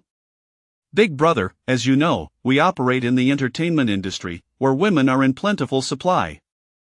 Recently, Mr. Hua ordered all the women from our branch to be concentrated in the club to prevent them from being mishandled by some of the younger brothers. Tang Zai's eyes gleamed with interest. Take me to see them. Right this way, Big Brother. Ning Qingwei led the way, and as they walked, Tang Zai casually inquired, how many women are confined here? Approximately 100. With such a number, what do they eat and drink? They consume human flesh and drink diluted urine. He finished with a wicked grin, one that radiated malevolence. Tang Zai understood then that the flesh in the kitchen was intended for the imprisoned women, otherwise, managing the hunger of over 100 mouths daily would be impossible. They were treated like livestock. Reflecting on his own situation, having bones to eat, water to drink, and the luxury of bathing, he felt a pang of sympathy for Xiaoyi, who had been complaining. He should have brought her to witness this environment. Before long, Ning Qingwei led Tang Zai to a secret passage. As the door creaked open, they were met with the sight of women imprisoned within, accompanied by a foul odor that made Tang Zai frown deeply. He wouldn't even consider leveling up his experience by interacting with them. He had expected to see beautiful women, but instead, he was confronted with a disheartening scene. The captive women all turned to look at them. Some appeared dazed, others were utterly deranged, and a few were screaming for help. Is this what you wanted me to see? Tang Zai demanded, pressing the barrel of his gun to Ning Qingwei's head. Ning Qingwei quickly replied, Big Brother, they can be cleaned up and exchanged for goods. Tang Zai pulled the trigger with a sharp click. Wait, let me load a bullet. Ning Qingwei, terrified, squatted down and repeatedly bowed his head. Big Brother, I know many secrets. Mr. Hua has over 100 brothers scattered across various venues. Calling them back would certainly be of use to you. As Tang Zai continued to load his gun, Ning Qingwei's mind raced. Mr. Xian has acquired quite a few guns for the transport company, and even Mr. Hua is required to regularly send women to him. The gun you hold was also given by Mr. Xian to Mr. Hua. Moreover, Mr. Hua has several beautiful women by his side. Tang Zai paused in his loading, intrigued. How beautiful? Ning Qingwei felt a surge of delight and hastily replied, certainly more attractive than these women. Mr. Ahoy is reluctant to send them to Mr. Qian, claiming he wants to enjoy them fully before letting them go. Deceive me again, and I shall make the muzzle of this gun find its way into your nether regions. I trust you can imagine the scene. Yes, Big Brother, please. There are quite a few hidden doors. Ning Qingwei gasped, drenched in cold sweat. These were previously reserved for some wealthy patrons and celebrities.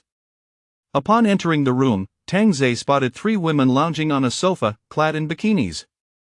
To be frank, none were as attractive as Feng Mengmeng, let alone comparable to Sun Ting and her companions. However, the boy had not lied, they were indeed more appealing than those outside.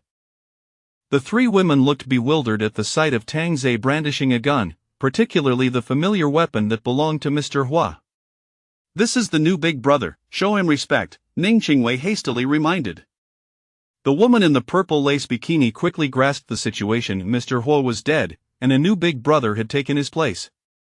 Oh dear, it is an honor to meet you, Big Brother, she cooed, sidling up to Tang Zai and draping her arm over his shoulder. In an instant, the sound of a gunshot echoed as she was blasted onto the bed, her slightly plump abdomen punctured, leaving her in disbelief as to why she had been killed. Ning Qingwei was equally stunned. Was there not some utility in her existence? Even if she were deemed undesirable, she could still be of service to the younger brothers. That high-pitched voice is unbearable. Tang Zai gritted his teeth, never having encountered a sound so grating. The other 2 women, terrified, dropped to their knees, trembling in fear. This new Big Brother was even more ruthless than Mr. Hua. And you dared to deceive me. Ning Qingwei fell to his knees once more. Big Brother, I assure you, these are the finest specimens available. Finest, you say? Look at that nose, crafted like a ghost's, that snake-like face repulses me. Is this the caliber of women Mr. Hua prefers? Bang, another shot rang out, and Ning Qingwei swallowed hard as the remaining women succumbed to their emotions, screaming and attempting to flee. Bang, a woman's body collapsed onto the concrete floor, causing the imprisoned women outside to huddle in fear against the walls. Xiaoning, I believe your usefulness has come to an end, don't you think? With the gun barrel pressing against his head, Ning Qingwei attempted to plead for his life. I am still of use. Give me a moment to think, I surely have information that would interest you. I will count to 3. 1. 3. Ning Qingwei suddenly shouted, I remember now, a female star is trapped in Huashan City. Speak slowly, and you may find your head missing, Tang Zei declared, his expression brightening as he helped Ning Qingwei to his feet, offering him a cigarette, which Ning Qingwei dared not refuse. Are you not going to show me respect? Ning Qingwei promptly accepted the cigarette, shaken to his core. Tang Zei lit the cigarette and settled into a chair. Now, tell me about this star. I overheard a conversation between Mr. Huo and Mr. Qian. It seems Mr. Qian instructed Mr. Huo to handle this matter. Just tell me where. I only know it is in the Shuangdong district. Tang Zei chuckled in exasperation. Do you have any idea how vast the Shuangdong district is? Big brother, a star would not be living in poor conditions. There is only one villa area in Shuangdong district, so she must be within. That reasoning is somewhat sound. Which female star are you referring to? Big brother, I truly do not know. Tang Zei sighed, rising to extinguish the cigarette. Big brother? Big brother? It was as if Tang Zei had not heard him, as he proceeded to open one iron gate after another. Do not open that. Ning Qingwei panicked upon seeing the iron doors swing open. The imprisoned women immediately fixed their gazes on Ning Qingwei, as if they intended to devour him. What are you all standing around for? Tang Zei barked. The women surged forward in a frenzy, bypassing Tang Zei and tackling Ning Qingwei, sinking their teeth into his arm and tearing away a chunk of flesh. Chapter 64. Return home early. Ah, you vile woman, brother, save me, kill them. Tang Zei paid no heed to the cries. It was astonishing that Ning Qingwei was aware of such a clandestine location. She was likely its overseer and had undoubtedly subjected these poor women to relentless torment. These unfortunate souls deserved a chance for retribution. Ning Qingwei watched in horror as her body. Regrettably, Tang Zei had initially hoped to stage a scene with Mr. Huo, indulging in the thrill of playing the lead role, yet the situation had escalated to such a ghastly spectacle. Was it truly necessary? Now, he could only make use of Mr. Huo's head and had to make a trip to the monitoring room to erase his own dashing image. Having commandeered Huowanian's phone, he found it was an Apple device requiring facial recognition to unlock. Had he known, he would not have smashed it. Well, he thought, better to return with a trophy to avoid being accused of deceiving Secretary Shi. He had intended to frighten her.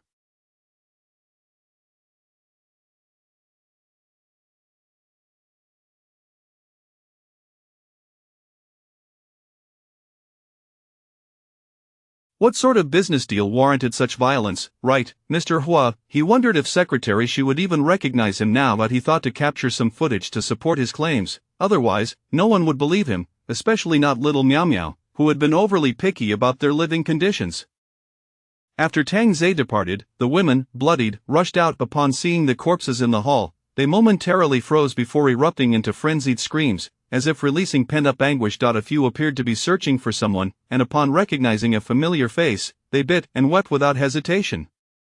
Others, having released their fury, burst out of the club, arms wide open to embrace the rain. Within moments, they collapsed, convulsing, yet even in death, they wore smiles of liberation. Tang Zei observed in the rearview mirror, thinking they might return home early in their next lives. Meanwhile, Ximeng sat on the sofa, clutching her phone tightly, growing increasingly anxious as she awaited Tang Zei's response. Fu Qi brought her a glass of milk, and as he gazed at his stunning wife on the sofa, his mind flashed back to the morning's events. Tang Zei should have perished outside. How dare he touch his wife? Suppressing his rage, Fu Qi forced a smile. Darling, here's the milk I made for you. It must be said that after Tang Zei's slight awakening, Ximeng appeared even more enchanting. After all, even the finest women require a man's cultivation, lest they wither away. Upon seeing the glass of milk in her husband's hand, Ximeng's brows furrowed in disgust. It looks repulsive.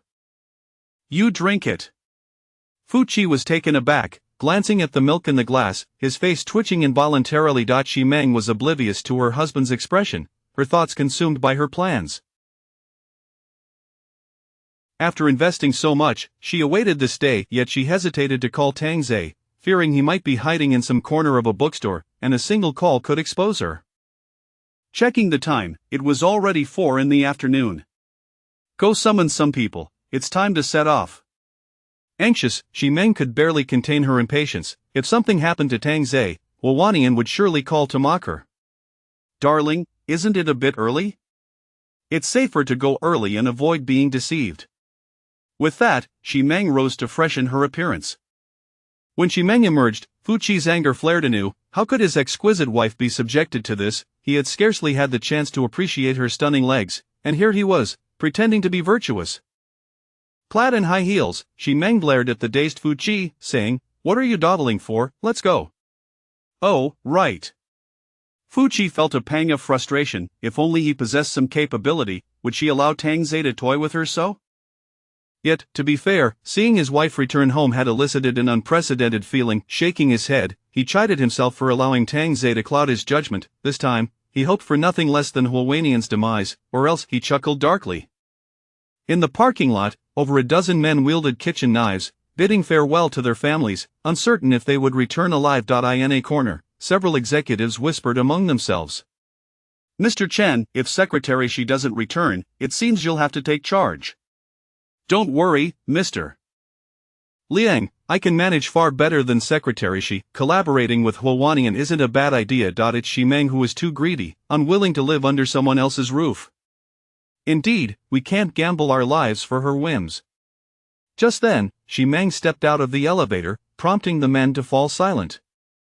After all, she was still the leader. Yet, as they beheld Xi Meng's alluring figure, especially in her white dress, with her ample bosom seemingly ready to burst forth, and her long, graceful legs pushing the limits of the surrounding men's restraint, they couldn't help but think that if Huawanian captured her, the consequences would be dire. "Darling, these are the men," Fu Qi gestured towards the assembled group. Xi Meng frowned deeply, observing the men's lack of spirit. They appeared crestfallen, as if marching to their doom. "I fear no man, why should you?" she exclaimed, her voice tinged with authority. Although Tang Zhe was problematic, at least he had never shown fear. One timid man stammered, "Secretary, our numbers are insufficient, perhaps we should collaborate with Mr. Huo instead. Fighting would be detrimental to us all." Yes, Secretary, collaboration is the way to win. We will follow your lead. Why take such risks when we all have but one life? Perhaps Tang Zhe is already dead. If we go now, we are merely offering ourselves up as sacrifices. Secretary, it's not that we are afraid, but we have no desire to die needlessly. Fu Qi found their arguments somewhat reasonable but would not agree, as that would mean slapping his wife's face. Although he truly yearned to do just that, Xi Meng was genuinely taken aback. Her subordinates displayed no courage, no fighting spirit, especially those who had followed Luo Jun after their demise. None had proven worthy of responsibility. Disappointment washed over Xi Meng's mind, and she began to question their usefulness. What she needed were men capable of fighting and killing. "Secretary, Tang Ji's car has returned." Suddenly, the intercom crackled with excitement. This news dispelled the disappointment clouding Xi Meng's thoughts. Tang Zhe was alive. Wait, why was he back? Hadn't she instructed him to wait? This Tang Zhe, why did he always defy her orders? The vehicle at the entrance barely had time to maneuver before a BMW 5 Series barreled in, crashing into the entrance, smoke billowing from the hood. "Quick, bring him out!" Xi Meng shouted. Though unsure why he had returned, she recognized Tang Zhe as the only fierce ally by her side. Chapter 65. Who truly holds the power? As Fu Qi gazed upon his wife, who was in a state of utter panic, his heart ached for her infatuation with that pretty boy. It seemed she had been utterly bewitched. Under the pretense of needing Tang Zhe's assistance, she merely sought to satiate her long-standing emptiness. Before anyone could approach, Tang Zhe kicked open the car door and seized the bloodied head of a man from the passenger seat, along with a shotgun. Upon witnessing Tang Zhe brandishing a severed head and a firearm, the men who had originally rushed to save the victim instinctively recoiled in terror. How could he possibly have acquired a gun outside? This was unfathomable, and whose head was that? Fu Qi felt a wave of despair wash over him as he beheld the shotgun in Tang Zhe's grip. This pretty boy was growing increasingly formidable, to the point where Fu Qi feared his wife was no match for him, completely at his mercy. In the parking lot, every gaze was filled with tension, astonishment, and dread. No one wore a smile, not even Xi Meng. "Mr. Xi, I have successfully completed the task. Tang Ze announced with a grin, tossing Huo Wanyan's head at Xi Meng's feet. Xi Meng, struggling to suppress his urge to vomit upon seeing the mangled visage, managed to utter, "Who is this? Weren't you the one who ordered me to kill Huo Wanyan? Well, here he is." Tang Ze shrugged, presenting this grand gift. "Now, how would you repay me?"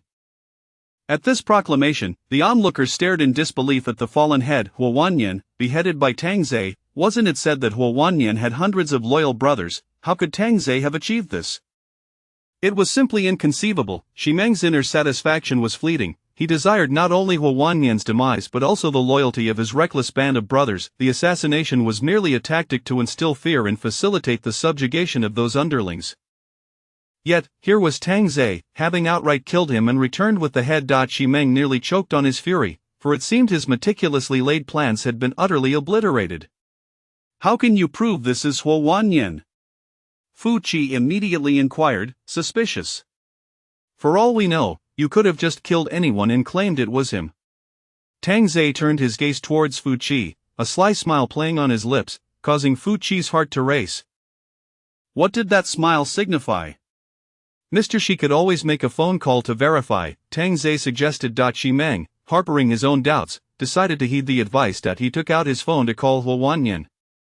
The phone rang, a crisp tone echoing from Tang Ze's pocket. He retrieved the device, which displayed the words, "Stinky bastard." Xi Meng's lips twitched in surprise. He had not anticipated Huo Wanyan would label him thus. Yet, the unthinkable had transpired. Huo Wanyan was truly dead. Staring at the severed head at his feet, Xi Meng felt a surreal disbelief wash over him. His strongest adversary had perished. Slowly lifting his delicate foot, he placed his high heel atop Huo Wanyan's head, declaring, "Ladies and gentlemen, Huo Wanyan is dead. We are safe now. Woohoo!" The crowd erupted in cheers, and the residents upstairs rushed down to celebrate, relieved that the scourge of Huo Wanyan had been vanquished. In that moment, their anxieties dissipated. Feng Mengmeng and Feng Wei hurried down as well. Overjoyed to see Tang Ze unharmed and having accomplished such a feat, they felt a sense of security in their connection with him, almost eager to take Tang Ze home and care for him. However, some of the business owners recognized a looming problem. Huo Wanyan may be gone, but a new threat had emerged. Tang Ze, armed with a shotgun, now posed a direct threat to their lives. "Tang Ge, Mr. She suggests that this weapon be kept under her careful management." One man approached cautiously, attempting to curry favor. Many eyes turned towards Tang Ze, wondering if he would relinquish the gun. Xi Meng was testing Tang Ze's intentions. If he surrendered the weapon, it would indicate compliance, but if he refused, it would suggest he was not to be underestimated and perhaps harbored ulterior motives. Tang Ze ignored the man and strode directly towards Xi Meng. As Xi Meng watched him approach, a wave of anxiety gripped him. He feared Tang Ze might shoot him on a whim. Yet, he quickly dismissed the thought. He had the upper hand in this situation. "Mr. Xi, he claims you wish to seize my gun. I refuse to believe it." Tang Ze exclaimed. Xi Meng could only blink in disbelief. Was he truly that foolish, or was this an act? Fu Qi was certain Tang Ze had arrived with a purpose, perhaps to seize control of the entire community. "Of course not. This is a weapon you confiscated outside, and it belongs to an individual," Xi Meng replied, donning a placating smile, though his heart was already on high alert, perceiving Tang Ze as an unstable powder keg. "I knew it. Mr. Xi is truly benevolent," Tang Ze responded with a slight grin. Fu Qi observed the exchange, feeling the tension rise. If Tang Ze held the shotgun, he might very well unleash its fury. "Ladies and gentlemen, from this day forth, our community shall have its own firearms. Long live Mr. Xi, long live Tang Ge." Xi Meng's displeasure was palpable. How could Tang Ze, having only recently arrived, aspire to stand alongside him? It was inconceivable. Tang Ze was merely a pawn in his game, one he could manipulate at will. Effective immediately, Tang Ze shall serve as the head of our community's security department, as well as my personal bodyguard. With this declaration, he made it clear to all that regardless of Tang Ze's prowess, he remained under Xi Meng's command. All eyes turned to Tang Ze, who smiled broadly, proclaiming, "I am at your service, Mr. Xi." The crowd was taken aback. How could Tang Ze, now armed, willingly subordinate himself to Xi Meng? Did he not have aspirations of his own? A few executives began to conspire, contemplating how to leverage Tang Ze to oust Xi Meng. This community was rife with scheming, far removed from the ordinary. As Ximeng delivered a lengthy speech, Tang Zei, clutching the shotgun, turned to Fu Qi and said, "Brother-in-law, would you care to join me for a game of cards tonight? I wish to spend some quality time with your sister." Fu Qi nearly suffered a heart attack from indignation, rendered speechless by the ominous weapon in Tang Zei's hands. "If you remain silent, I shall take it as your consent." "You are truly a wonderful brother-in-law, your sister is fortunate to have you," Tang Zei continued unabashedly. This was a heartless assault. Fu Qi's complexion turned a sickly shade of green. "Rest assured, brother-in-law, my relationship with your sister is purely transactional. We may simply exchange insights," Tang Zei stated, causing Fu Qi's eyes to widen in shock, his entire body trembling, teeth grinding in fury. It was utterly shameless, he was being bullied mercilessly, and the audacity of discussing insights about his own wife was beyond comprehension. In a fit of rage, Fu Qi fainted on the spot. Tang Zei exclaimed in alarm, "President Fu, quick, someone call for help, President Fu has collapsed." Ximeng hurriedly descended the stage, his gaze fixated on Tang Zei. Moments ago, he had witnessed Tang Zei engaged in conversation with Fu Qi, and now, the latter had fainted. Perhaps they had been discussing something. Tang Zei feigned innocence, yet Ximeng found himself increasingly reliant on the intimidation Tang Zei provided, though he knew this was no sustainable solution. Chapter 66. As one grows older, a penchant for stability emerges. It is likely that this looming threat must be eliminated in the future, yet the time is not ripe for such actions. Several men carried Fu Qi back home, while Tang Zei, choosing not to partake in the commotion, opted to return home first, as his feline companions were on the brink of rebellion after being neglected for the past few days. The three women expressed their dismay, stating, "Let us not, as we could use a moment of respite." Feng Mengmeng and Feng Wei, observing Tang Zei's departure, felt a tinge of disappointment. The thought of Tang Zei's charming and radiant girlfriend, seemingly superior to themselves, instilled a sense of unease within them, wondering what would become of them if Tang Zei were to leave without them in the future. Although they had just lost General Hua, there could always be another, or even a third. Such thoughts, once entertained, led women down a path of wild speculation and increasing anxiety. Feng Wei, unwilling to return home, decided to visit Feng Mengmeng for a chat. Despite the television blaring in the background, their minds were elsewhere. "Mengmeng, how do you think Tang Zei managed to eliminate General Hua? With so many people around him, how could he have done it?" Feng Wei pondered, struggling to comprehend how Tang Zei, alone, could have achieved such a feat, especially in the presence of firearms. Feng Mengmeng sighed heavily. "Tang Zei may be more complex than we realize. Every time I see him smile, I feel a sense of a chill down your spine, right? You feel it too, Wei Wei?" "I thought it was just me," Feng Mengmeng replied with an exasperated smile, questioning her own perceptions of Feng Wei. Crossing her long legs with pride, remarked, "Perhaps it stems from the fact that he has taken a life, hence our disquiet." "Perhaps. I even sense that General Xi is somewhat apprehensive of him," Feng Mengmeng noted. Having spent several years in Ximeng's company, she had noticed numerous details that had previously escaped her notice.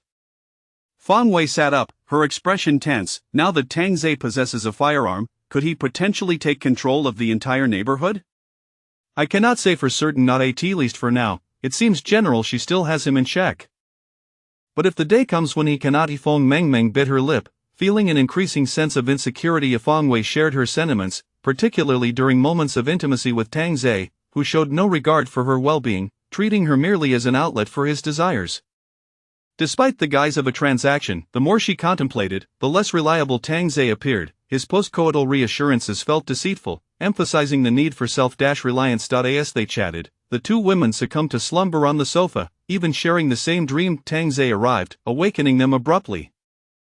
In a warehouse on the outskirts of Huashan City, the interior was ablaze with light, boxes of supplies piled high like small mountains, men engaged in card games or imbibed alcohol, retreating into a nearby room to resolve their needs post-drinking.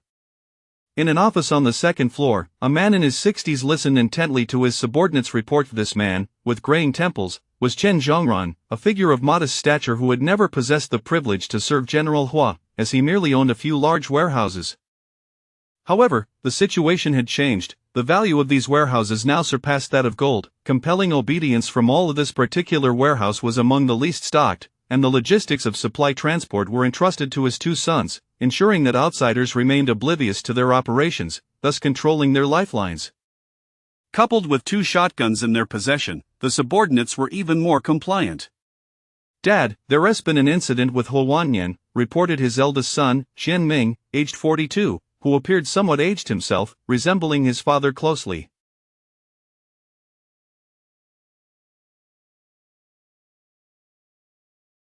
Xian Zhongran furrowed his brow. What has happened? Did General Shi's men take him out? Wasn't he given a firearm?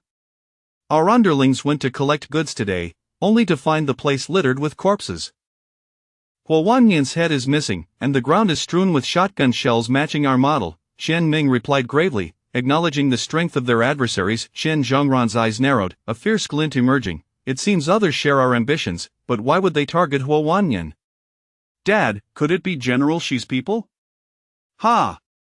How could there possibly be firearms in that neighborhood? Huo Wanyan must have angered the wrong individuals. We cannot afford to be exposed." Xian Zhongran expressed his frustration, as his strategy hinged on a cautious development.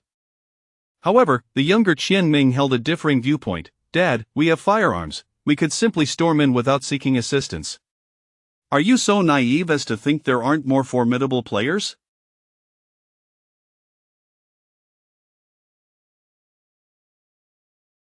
"It's only been a little over a month. Those who strike first are often the first to perish. Look at Huo Wanyan. His demise has cost me a gun and ammunition, and not a single hair of General Shi's has been touched." Qian Zhongran, an old lecher at heart, had once witnessed General Shi's unparalleled allure. Had it not been for the impending disaster, he would never have imagined he might have a chance to taste her enticing lips, yet, he was reluctant to take matters into his own hands, fearing the attention of others. Regarding matters of women, Xian Ming chuckled. "Dad, while Huo Wanyan is dead, the club is filled with women. Although many perished, we managed to bring back about 60, all between the ages of 20 and 30, though they do require a good wash." "Ha, Huo Wanyan kept so many women while claiming otherwise." "He got what he deserved. Let us not waste too much water." "Alright, Dad, should I arrange for one to give you a taste?" "Make sure she is clean, and don't let your mother find out." "You can count on me." Xian Ming exited the office, where his younger brother, Xian Pu, was leaning against the railing smoking a cigarette. Xian Pu was 2 years younger than Xian Ming, and while the brothers bore a striking resemblance with their square jaws, Xian Pu's demeanor appeared more menacing, evident in his gaze that suggested he had not shied away from bloodshed recently. "What did Dad say?" Xian Pu inquired. "Dad insists on caution, advising us to refrain from meddling for a few more months," Xian Ming replied. "Wait a few more months?" Xian Pu extinguished his cigarette, his eyes fixed on their father in disappointment. "Little brother, don't be so rash. Let me find you a suitable woman to relieve your tension." Xian Pu shrugged off Qian Ming's hand, speaking in a low voice. "Eldest brother, stop fixating on women. The world has changed. We have manpower and firearms, and we must seize our territory first, strike first to gain the advantage. Yet, we must also maintain control. If we gather too many subordinates, how many mouths will we need to feed? Rather than focusing solely on violence, observe how well our brothers are faring. Food, drink, and women. Isn't this a good life? Eldest brother, have you not considered that if we do not strike first, others will come for us? Father's warehouses will eventually be discovered." Xian Ming fell silent, caught between his father's cautious approach and his younger brother's aggressive stance. Sensing a slight shift in his elder brother's resolve, Qian Pu whispered, "Isn't Dad fond of that woman, Xi Meng? If I were to bring her here, could we proceed with my plan? Could you inquire for me?"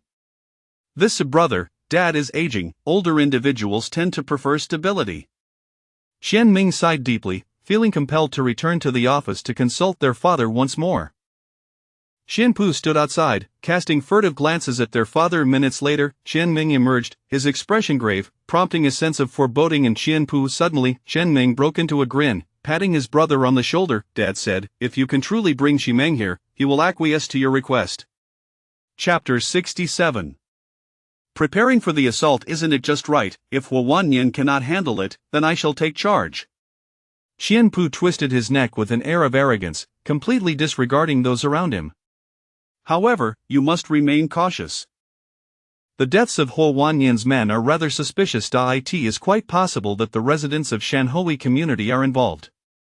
Brother, you are overthinking it. If Shanhui community truly had so many formidable adversaries, they would not fear Huowanyan. There must be other culprits at play. Xianpu produced a cigarette and offered it to his elder brother, and the two ignited their smokes, enveloping themselves in clouds of vapor. Exhaling a plume of smoke, Chen Ming stated solemnly, "It is better to be overly cautious than to be caught unprepared. We should bring along more brothers. Since we have decided to act, it is no longer merely about seizing a woman. We must gather resources in one fell swoop." Now that sounds like a plan, brother. Father's indecisive nature is unfit for this. We need to expand our ranks and recruit more subordinates. Father merely wishes to maintain his small domain and reign as a local despot. We should take 5 firearms with us and 20 rounds of ammunition. Let us conserve our bullets and rely on knives as much as possible. Xianpu shrugged with a grin. Brother, I understand completely. Bullets are more precious than anything at present. With 5 firearms, I could frighten them to death. When do you plan to take action? A shadow crossed Xianpu's face as he replied, "When they are asleep." Excellent idea. Shanhui community. Tang Zei emerged from Feng Wingming's room, stretching languidly as he reveled in a sense of accomplishment. Progress had been commendable over the past few days, with his energy meter surging to 7, bringing him one step closer to the coveted 3.0 package. Meanwhile, on the sofa, Fu Qi sat with a slightly pallid complexion, clutching a cup of hot water. Tang Zei cannot be allowed to remain. He is undoubtedly more complex than he appears. Everything he presents is a fade. Upon finishing his statement, Fu Qi was seized by a fit of coughing, feeling an overwhelming wave of weakness wash over him. In contrast, Xi Meng's complexion had recently taken on a rosy glow, exuding an even more potent charm that left Fu Qi feeling envious. He is of use to me, Xi Meng said in a low tone, fully aware that her husband spoke wisely. Reflecting on it now, the sight of a man accompanied by 3 exquisite women was indeed suspicious. After all, women like Yi Qingyi were the objects of desire for many men. How could Tang Zei, with 3 by his side, not attract the attention of others in their community? It could only be concluded that he had managed to slip away unnoticed. If we do not eliminate him now, it will be our demise in the future. Should Tang Zei perish, I will be unable to maintain control over those bosses, especially with Huowanyan also out of the picture. They all aspire to be the leader. Are you foolish? Xi Meng sighed, leaning back against the sofa, massaging her temples. Fu Qi's eyes glinted with malice as he murmured, "If Tang Zei dies, won't the guns then belong to us? Why fear the disobedience of those bosses?" This remark struck a chord with Xi Meng, but having the guns in her possession, as opposed to Tang Zei's, represented entirely different scenarios. If Tang Zei arrives, prepare a glass of water for him, laced with sleeping pills, and we shall manage him effortlessly. This matter cannot be approached recklessly. I need to deliberate, Xi Meng asserted, unwilling to act impulsively, particularly as her pool of reliable allies dwindled. Fu Qi, incensed by her words, retorted furiously, "Xi Meng, are you truly this naive? Before he arrived, how many were by your side, and now, he stands alone with you. You must rely on him for everything. Overtly, you're the boss of the Shanhila community, yet you allow him to manipulate you." Enough! Xi Meng interjected sharply. Ding dong, ding-dong. At that moment, the doorbell rang. Fu Qi's heart skipped a beat. It couldn't possibly be Tang Zei. Xi Meng was equally startled. If Tang Zei overheard their recent conversation, he might storm in with lethal intentions. "Open the door," Xi Meng commanded tersely. Fu Qi clenched her fists tightly, and as the door swung open, she beheld Tang Zei's amiable smile at the threshold. "I'm home, sister," she asked, "to discuss a few matters with me."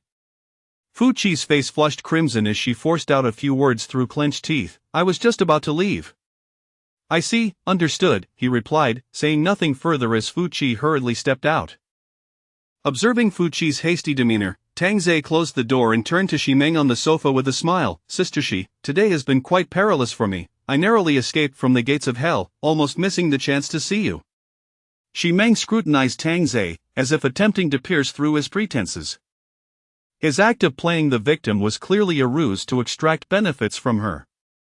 "Your audacity seems to have grown bolder," she remarked, her tone calm, though it conveyed her discontent. Tang Zei placed the firearm on the coffee table and settled beside Xi Meng. "Sister Xi, if you are unwilling, I shall take my leave, it is merely my folly for trusting the wrong person. Xi Meng's lips quivered slightly.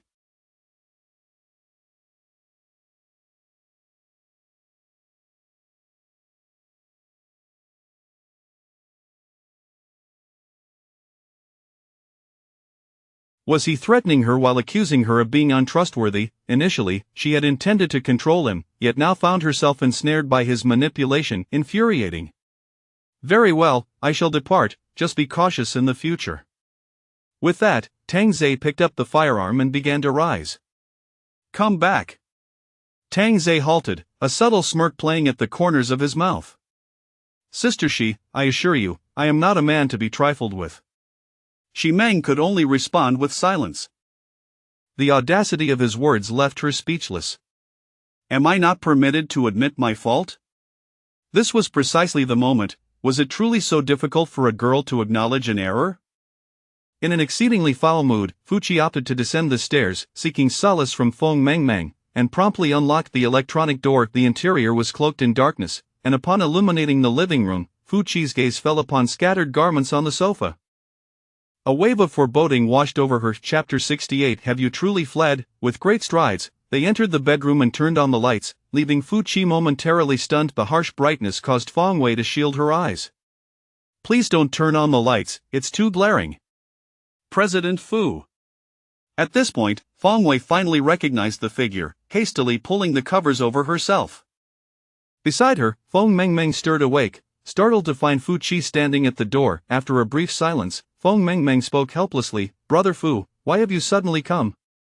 Ha! Fu Qi suddenly exhibited a wild demeanor, covering his face as he laughed maniacally. We merely wish to preserve our lives. It's a mutual necessity, Feng Wei replied coolly. Do you truly believe that Tang Zhe would ensure your safety? That is nothing but a deception, preying on you beautiful girls. Even my wife fell for it. All of you have been duped, foolish, utterly foolish. Feng Mengmeng interjected, Brother Fu, why not come with us? Meng. Feng Wei reprimanded her immediately. Brother Fu can be trusted, and his two young women, we are in peril, Feng Mengmeng insisted, sensing Feng Wei's agitation as she turned her gaze away. Leave? Where would we go? Fu Qi queried, perplexed. Feng Mengmeng whispered, actually, Brother Tang drove here, his car is parked nearby, and he even gave us the keys. What? Fu Qi exclaimed in disbelief, confirming his suspicions. It was indeed a premeditated plan. He felt the car keys were undoubtedly a ruse. Impossible, they must be fake, a trick to deceive you girls. Feng Mengmeng produced the car keys, pointing outside the window and pressing a button. Instantly, headlights illuminated the dark alley, vividly contrasting against the night. Unbelievable. Fu Qi was taken aback once more, pondering whether Tang Zhe was foolish for placing such trust in them. Was he truly clever or merely pretending to be so? Nevertheless, Fu Qi still questioned, when do you plan to leave? Right now. Fu Qi was startled. He too wished to escape, yet he could not abandon his wife amidst danger. Isn't that rather hasty? Feng Wei replied gravely, this is the only moment we know Tang Zhe is at your home. We will not be discovered. Her words pierced Fu Qi's heart like a dagger, as if implying, what purpose does such a wife serve? Were it not for her, I would not have considered taking you, Feng Wei stated coldly, swiftly donning her clothing to prepare supplies. Brother Fu, please come with me, Feng Mengmeng pleaded, recalling how he had treated her well before the apocalypse, a man worthy of trust even in dire times. Fu Qi clenched his jaw. Rather than await death here, it was better to leave. Very well. The three promptly gathered supplies, donning the raincoats and shoes provided by Tang Zhe. Fu Qi found himself wearing Tang Zhe's outfit, which fit surprisingly well, creating an illusion that it was tailored for him. Under the cover of darkness, the trio stealthily descended to the first floor. Exiting the building, the gentle patter of rain against their raincoats sounded ominous, yet they understood that having taken this step, there was no turning back. They resolutely proceeded towards the community's entrance. Meanwhile, Tang Zhe, having donned his trousers, smiled at Xi Meng as he declared, I shall return now. Xi Meng's beautiful face flushed with crimson, lacking the energy to respond. With a shotgun in hand, Tang Ze departed, promptly returning to his room, startling the three large cats that were watching television. "Our wager begins now," Tang Ze remarked with a faint smile as he entered the room. And Bai, taken aback, asked, "Do those two girls truly intend to escape?" Sun Ting responded with a knowing smile. As expected, human nature cannot withstand scrutiny. "Yet they would not call her President Shi," Yi Qingyi murmured, her brows furrowing as she expressed her indifference towards the two girls. Betrayal could only lead to one outcome. Because Xi Meng's husband is also preparing to flee with them, now it is a matter of whether Fu Qi will call Xi Meng to join them.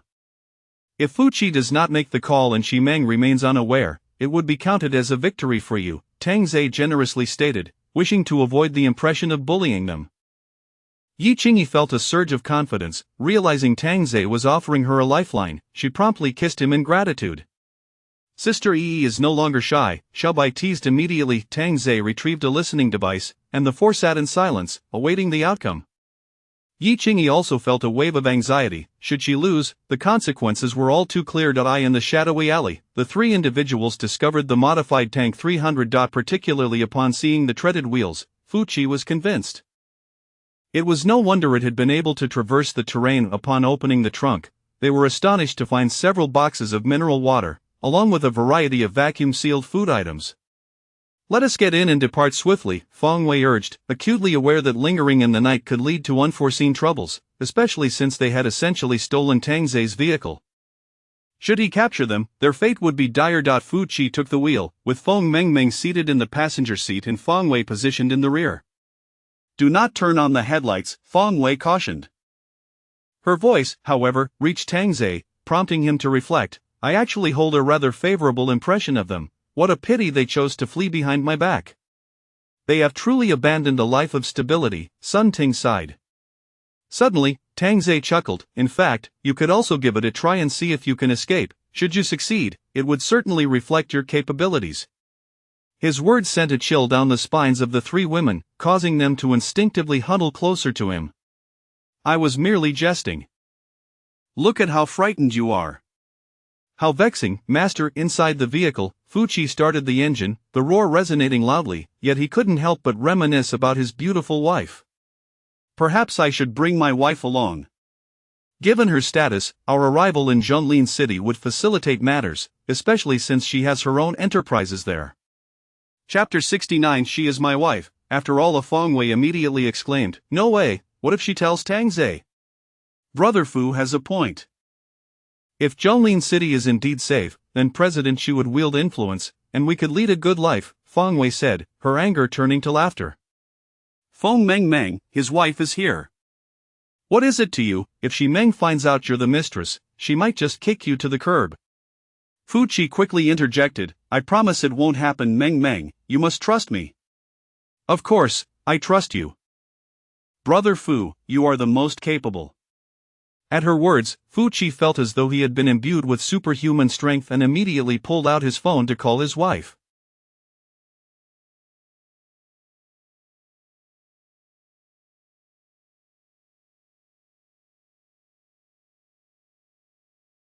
The phone on the coffee table buzzed incessantly, much to Xi Meng's annoyance. Upon glancing at the screen, she saw it was her husband calling, which only added to her irritation.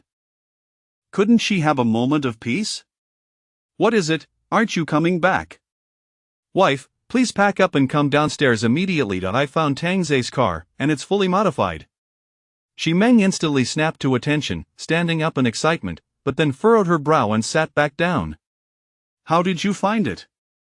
Don't ask so many questions. Just come downstairs, and I'll bring the car in." Xi Meng's mind became chaotic, unsure of what to choose. "Stop thinking. If you don't leave now, it will be too late. Zhonglin City nearby is safe, and you have businesses there. You don't need to stay here in constant fear." That phrase struck a chord. If that place was truly safe, it would be worth going. But was it real or just an illusion? Currently, Tang Ze held all the power, and he could do anything he wished. This outcome was not what she desired. Escaping his clutches might indeed be the right choice. Without further ado, Xi Meng said in a low voice, "All right, I'll see you downstairs. I need to get ready." As her words echoed in Yi Qingyi's mind, she felt as though her soul had been stripped away. She had lost, that Yaya could not be saved, and her fiancé was doomed as well. Tang Ze cast a sympathetic glance, but one must accept the stakes of gambling. It was a pity for Ximeng. Sister Shi, you have truly erred this time. Xiaobai comforted, Sister Yi, don't be upset. Sun Ting sighed, realizing that in the end, Ximeng had chosen to leave. Yi Qingyi had initially thought Ximeng was a wise woman who would certainly choose to remain by the side of the strong, but she was taken aback to discover that Ximeng was unwilling to submit to power and instead aspired to become powerful herself. My condolences, Tang Ze said, patting Yi Qingyi's shoulder gently. Sun Ting and Xiaobai shared similar looks, recognizing that in this world, merely preserving one's own safety was already a stroke of good fortune. At that moment, Ximeng was ready, standing on the first floor and peering outside, while also sending a message to Fu Qi. Fu Qi was making his way toward them. Feng Wei's apprehension grew as they approached the neighborhood, fearing the appearance of Tang Ze, who might fire at them without hesitation. At that moment, she even spotted Ximeng's silhouette on the first floor. Ximeng noticed the car driving closer, and her excitement surged. Don't go! Feng Wei suddenly seized the steering wheel, causing Fu Qi to slam on the brakes, leaving Ximeng in shock. What are you doing? You almost crashed. Fu Qi shouted angrily, if they were to crash, they would all be doomed. Feng Wei replied solemnly, a woman who has changed her heart can do anything. Tang Ze is waiting nearby. If we go over, he will kill us. Feng Mengmeng peered at the ground floor, realizing that from this angle, they were indeed at a disadvantage. She wasn't the only one frightened. Fu Qi felt the same, well aware of Tang Ze's ruthless methods. Fu Qi, you know how your wife treats you. You must have some sense of it. Is having Feng Mengmeng by your side truly worse than her? You are now risking everything for this ancestor, and you still have to face a woman who does not regard you as a man. She would even disregard your feelings for power. Is such a woman worth your risk to save? Upon hearing this, Fu Qi gripped the steering wheel tightly, his mind in turmoil. Why isn't she worth it? She is still my wife. Fu Qi shouted, his voice choked with emotion. With that, he shifted into reverse and pressed the accelerator. I'm sorry, I'm truly unable to forgive you. Ximeng stood frozen, watching the car speed away, wondering why they didn't come to pick her up. She immediately dialed Fu Qi. Come back. I'm sorry, I can't overcome my own reservations. Ximeng's face twisted into a bitter smile. Who was I doing this for? I sacrificed so much, and you just abandoned me, taking your mistress with you. Even though it was dark, Ximeng could still see the figure in the passenger seat, her secretary, Feng Mengmeng. You betrayed me. Fu Qi bellowed. You betrayed me as well. Ximeng's emotions spiraled out of control as the only family member she had left abandoned her. Brother-in-law, come back quickly. Sister is waiting for you. A voice resembling a call from the abyss echoed from behind, prompting Ximeng to turn and look at Tang Ze, accompanied by three women. The formerly despondent Yi Qingyi now wore a radiant smile, while Sun Ting and Xiaobai were also elated for her, knowing that if Ximeng stayed, it meant Yi Qingyi had won. Of course, Tang Ze still needed to make his move after all. What if he could win? Yet, upon hearing Tang Ze's voice, it seemed even 100 mythical beasts could not draw Fu Qi back. You, take care of yourself. As expected, Fu Qi hung up the phone after hearing Tang Ze's voice. Ximeng collapsed to the ground, feeling as though she had been cast into hell. Ha ha ha! Ximeng suddenly began to laugh. Tang Ze squatted beside her, gently patting Ximeng's head. Sister Shi, why are you crying? Don't touch me. Ximeng swatted Tang Ze's hand away. This is the Shi sister I admire. Look, I have a button that can stop the car, Tang Ze began, but before he could finish, Ximeng snatched it from his hand and pressed it inside the car. Fu Qi suddenly heard a beeping sound. Do you hear that noise? The beeping grew increasingly frantic, as Feng Mengmeng and Feng Wei exchanged worried glances, a sense of foreboding rising from within. Boom! A thunderous explosion shattered the night, igniting the darkness into a dazzling spectacle. The surrounding buildings, once cloaked in shadow, flickered to life, revealing the chaos unfolding. At the intersection, a fireball erupted, resembling a burning vehicle. Perhaps by coincidence, a severed head flew through the air, rolling to a stop nearby. It was none other than her brother-in-law. The remote control slipped from Ximeng's grasp, leaving her in a daze, her beautiful eyes fixed on her husband's severed head. Chapter 70 of The Messenger of Saving the Girl. You barely finished your sentence, and Sister She, you have already blown up your husband. 1 press causes an explosion, 2 presses stop it, why the rush? Tang Zhe sighed. At this moment, a surge of anger welled up within Shi Meng, not because of her husband's demise, but due to the defeat she suffered in her contest of wits with Tang Zhe, culminating in her inadvertently causing her husband's death, his head landing before her. She had never experienced such utter failure, never. Tang Zhe. Shi Meng suddenly lunged at him, her desire to tear him apart palpable. Indeed, Tang Zhe was transforming into a figure akin to Tang Sang. However, before she could reach him, Xiaobai unexpectedly seized her hair. President Shi, you mustn't be rude to the master. Sun Ting was even more direct, raising her hand and delivering a slap to Shi Meng's stunning visage, jolting her out of her fury. Sister Shi, what kind of look is that? I owe you nothing, after all. We have always used each other, haven't we? You deceived me. Shi Meng could not bear the thought of being toyed with like a fool while believing she had control over the situation. Tang Zhe shook his head. In truth, I offered you many opportunities, but your obsession with power blinded you. You were unwilling to relinquish your lofty position, which led to this predicament, and now I have lost as well. Tang Zhe's words struck a chord deep within Shi Meng. She indeed feared losing, and she harbored even grander ambitions. She aspired to be a modern-day Wu Zetian. You lost, what do you mean? Xiaobai replied sweetly, because before we arrived, we wagered whether you would stay or leave in the end. Shi Meng could hardly believe it. She had thought herself the hunter, only to find herself the prey, defeated to the point of being unable to rise. Yi Qingyi, I took you in out of kindness, and this is how you repay me. If the Jiang family knew of your actions, they would surely cast you out. Yi Qingyi replied softly, the Jiang family is no longer of great importance to me, besides, I have someone I wish to protect. Tang Zhe yawned. That's enough. It's time to head home and sleep, game over. No, I haven't lost, I was merely careless. Tang Zhe turned to Yi Qingyi and said, you will take care of her from now on. If anything happens to her, you shall be held accountable. I understand, Yi Qingyi acknowledged, having experienced this firsthand. Also, it's quite late, and being so loud disturbs the neighbors' rest. Civility begins with us. Yi Qingyi nodded at Shi Meng and added, please, no more shouting. Yi Qingyi, I hope you meet a miserable end. With a resounding slap, Yi Qingyi retaliated instantly, you took me in, but did you not also wish to benefit from the Jiang family? Do not pretend to be so virtuous. This left Shi Meng momentarily stunned, yet she remained unyielding. I have not lost, I, Shi Meng, have never been defeated. I will not allow you to succeed, even in death. Tang Zhe halted his steps, and the other 3 women followed suit, secretly pondering that this president she would have a hard time ahead. Then I shall grant you one more opportunity. Tang Zhe turned to Shi Meng, feeling fortunate for his own magnanimity, relieved he had not become a murderer. The path lies behind you. Do you wish to die with dignity, or live joyfully like a cat? Please make your choice. Shi Meng stood frozen, then suddenly cried out, I would rather die than live as your cat. With that, she dashed outside.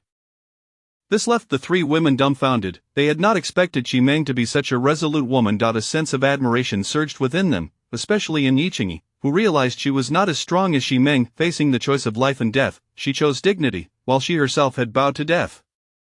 Not only the 3 women, but even Tang Zhe was taken aback. Even in the apocalypse, there existed fierce women unafraid of power. Impressive, just as the 4 were reflecting, Shi Meng suddenly skidded to a stop at the edge. Their admiration faded, as they realized she had halted unexpectedly. Shi Meng was frightened. Standing at the precipice, she could not lift her feet, as though weighed down by a 1,000-pound jack. Be careful not to get splashed by the rain. It can also lead to death, Tang Zhe kindly reminded her, which indeed caused Shi Meng to take a step back. Ultimately, humans fear death above all, particularly dying without meaning. Sister Shi, I must say, you have given me a new perspective, Tang Zhe remarked lightly, but his words pierced Shi Meng's heart like a blade, revealing her lack of courage even to confront death. Shi Meng glared at Tang Zhe and demanded, what do you want from me? What use am I to you? Compared to those girls who throw themselves at me, I personally prefer those with strong resistance, cunning and malicious intent, because I can guide them back onto the right path, offering them my unwavering support and affection. Look at them, they have fully adapted to the ways of the apocalypse and will no longer be bullied by anyone, except for me. The last 3 words were the crux of his statement, leaving Ximeng feeling she had never encountered such shamelessness. Her husband had been right, this was Tang Zai's true nature. Had she heeded her husband's advice and drugged him earlier, the situation would have been entirely different. Sister Shi, the road ahead is long. You are a clever woman. Ximeng coldly retorted, do you not realize that clever women can also be very stubborn? Indeed, we once utilized each other, but now you hold no value for me, and you shall not have me as your dog. I have already stated, it is not a dog, but a cat. Is there even a difference? Ximeng could not help but curse. Xiao Bai meekly chimed in, of course, cats are so adorable. Ximeng was left speechless. This Bai appeared delicate and fragile, yet if she wished to escape, it would likely require dealing with her first. However, when Bai pulled out a silenced USP and pointed it at her temple, Ximeng's face blanched instantly. Sister Shi, you must be obedient, Bai instructed. Ximeng finally understood. Bai spoke the softest words while committing the most ruthless acts. No wonder Tang Zai said they had adapted to this apocalyptic life, and they had guns. She had been unaware. Had they not been searched upon entering the community? Where had the guns come from? Did Tang Zai bring them in from outside? Xiao Bai, she is not your concern, Tang Zai cautioned. Bai made a pitiful sound and tucked the gun into her down jacket. Let us go, Ximeng. Do not make me resort to force. Yi Qingyi remarked casually, you truly are the perfect daughter-in-law of the Jiang family. With a loud slap, Ximeng covered her cheek. This was already the 3rd slap she had received that night. I will say it once more. I have no ties to the Jiang family anymore. He is my master, as well as yours. Humph, you all are despicable. I am not so lowly. These words ignited the fury of the 3 girls. Tang Zai teased, President Shi, it seems your upcoming days will be quite challenging. What are you doing? Let go of me. Without a moment's hesitation, Sun Ting knocked Ximeng unconscious. Her shouting was unbearable. Meanwhile, in a warehouse on the outskirts, 3 trucks were ready, their tires replaced with tracks that appeared to have come straight off an excavator. Roughly modified Qian Pu stood atop a table, holding a shotgun, surveying the 100-odd men around him, and shouted, brothers, tonight we are going for a big score. You must have heard of the Shanhu community, where the wealthy of Huasher City reside. At this proclamation, the underlings erupted in excitement. I've heard there are tons of beautiful women. Perhaps even celebrities live there. Rich people must be hoarding plenty of supplies, and with food and lovely women, this is a golden opportunity. Qian Pu grinned wickedly, that's right. Our mission this time is to plunder supplies, kill the men who resist, capture the women, and most importantly, seize the leader of the Shanhu community, Ximeng. Are you referring to the property queen of Huasher City? I've heard she is as beautiful as a celestial being. Which man could resist her charms? I saw her on television, I was quite taken by her. This remark elicited uproarious laughter. Qian Pu bellowed, exactly, from now on, in the Shanhu community, you can choose any room you wish to occupy, and each of you will receive 2 wives. If you perform well, the number of wives will double. The cheers were deafening. Once upon a time, these men struggled to marry, burdened by dowries and the need for housing. Now, they could directly claim rooms and wives, as long as they were ruthless enough to take as many as 17 or 18. What, you mentioned dowries, does this slaughter knife not resemble a dowry? Chapter 71 They are coming, let us go. With Qian Pu's commanding shout, the crowd surged forward, their spirits ignited as Qian Ming approached, offering a cautionary reminder, stay safe, and don't be too frugal with your ammunition, your life is far more valuable. Just wait for my good news. After all, the wealthier one is, the more they fear death. Merely a rabble, Qian Ming replied with a chuckle, giving Qian Pu a reassuring pat on the shoulder. When you return victorious, I have already arranged for the most beautiful woman for you. Qian Pu acknowledged with a grunt, for he craved the exhilaration that power bestowed upon him more than any woman. At this hour, the Shanhui community lay shrouded in silence, all its inhabitants deep in slumber, while in the underground parking garage, merely 4 guards remained, their boredom lulling them into drowsiness. Inside, Tang Zai lounged on the sofa, propping his chin in admiration of Instructor Yi's prowess. After all, Yi Qingyi was a seasoned individual, having undergone profound tutelage under Sun Ting. However, the current subject was the formidable woman, Ximeng, who could not be easily swayed by mere words. Sun Ting was gently massaging Tang Zai's thigh and, with curiosity, inquired, "How did you deduce that Fu Qi's lover is Feng Mengmeng?" "Ha!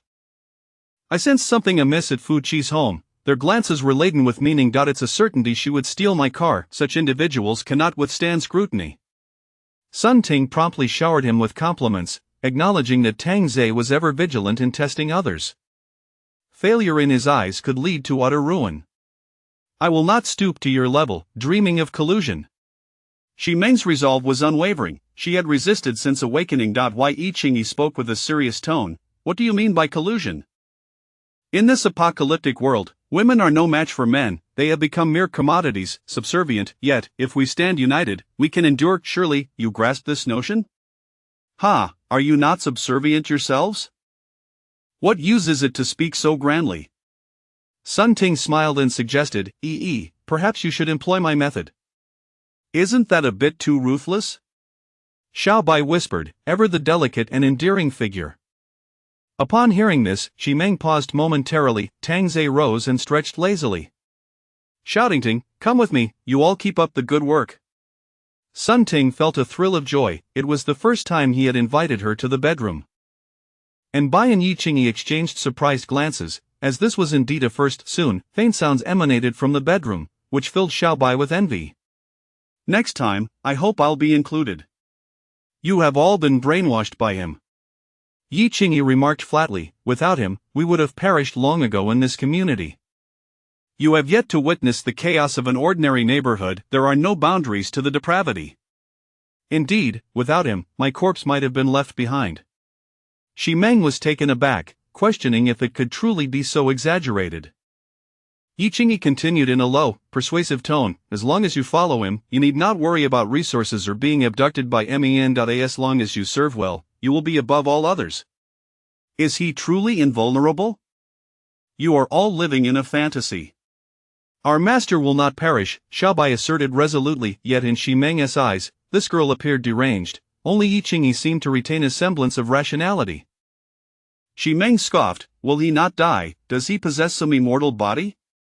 Yi Qingyi's gaze turned icy. "Ximeng, fear not, but I must inform you, before arriving, we have taken lives. Our master has cleared out 2 neighborhoods. You should be grateful for your pretty face, otherwise, your fate would mirror that of Feng Mengmeng and Feng Wei." As she spoke, Yi Qingyi grasped Ximeng's chin firmly. "Do you think our master returned holding Hua Wannian's head without reason? If he wished, not a soul in this community would survive." Ultimately, Ximeng had never experienced dire circumstances. She did not understand the meaning of desperate pleas for help. Before Tang Zai's arrival, she had never even laid eyes on a corpse. In Sun Ting's words, Ximeng was but a flower sheltered in a greenhouse, brimming with youthful zeal yet harboring naive thoughts. Especially considering her intention to bring others to meet Hua Wannian, it was akin to sending lambs to the slaughter. In these times, the concept of trust had long been discarded. Half an hour later, Sun Ting emerged from the bedroom, completely unclothed, her exquisite face flushed with lingering warmth. She simply collapsed onto the carpet, pulling a blanket over herself as she murmured, "Keep your voices down." Xiao Bai pouted teasingly, "You were much louder just now." Sun Ting merely chuckled before drifting off to sleep. Meanwhile, Tang Zai slumbered soundly, as a pre-sleep encounter often facilitated a restful night. "Are you all sleeping here tonight?" Ximeng questioned incredulously. "Wasn't there a bedroom? Why not use the bed?" Yi Qingyi replied coolly, "This is the rule." "What ridiculous rule! I would rather die than abide by such nonsense." Xiao Bai pointed towards the balcony. "There, just jump off if you wish, no one will stop you from seeking your demise." Ximeng's lips twitched. "Truly, you are a little princess of dismantling, unable to express dissatisfaction without resorting to such hyperbole?" "Think about it carefully. If you cannot come to a conclusion, do not blame me tomorrow." Yi Qingyi delivered her ultimatum, unwilling to allow Ximeng to waste her time rescuing others. Yu was still waiting for her, yet, before retiring, Yi Qingyi fastened a collar around Ximeng's neck to prevent her from escaping. As the lights in the living room dimmed, Ximeng tugged at the collar around her neck, realizing it was impossible to remove. How infuriating, she had become a captive. How could she possibly escape? Had Ximeng experienced the trials Yi Qingyi had endured, perhaps she would not naively consider fleeing. Escape was utterly unattainable. Previously, Tang Ze had offered her a chance, but Xi Meng had called him back herself. Ultimately, she bore the consequences of her own actions. Had she not summoned Tang Ze, he would not have remained, but Tang Ze recognized Xi Meng's insatiable greed for power. As drowsiness overtook her, Xi Meng curled into a corner, drifting into slumber while her mind spun with thoughts of negotiating and bargaining with Tang Ze, blissfully unaware of the impending bloodshed. At 2 in the morning, 3 trucks had appeared not far from the community, the men within brimming with excitement. Free from fatigue, their right hands clutched their knives tightly, while a few seasoned veterans secured their grips with cloth to prevent slipping. "Boss, look over there," the driver remarked, glancing to the side. Xianpu turned his gaze to see a car overturned in the greenery, with what appeared to be a charred body in the passenger seat. "What's so interesting about that? Haven't you seen dead bodies in cars before?" Xianpu scoffed, lighting a cigarette dismissively. "But it seems that car was blown up." "How do you know it was blown up? It could have just burned." "That's how they portray it in movies." Xianpu chuckled, "Watch fewer films. They are all fabricated." "Boss, my heart is racing a bit. Before we left, I even calculated an ominous omen." Xianpu burst into laughter. "You conjured an ominous sign, let us see if my shotgun can turn it into a good fortune."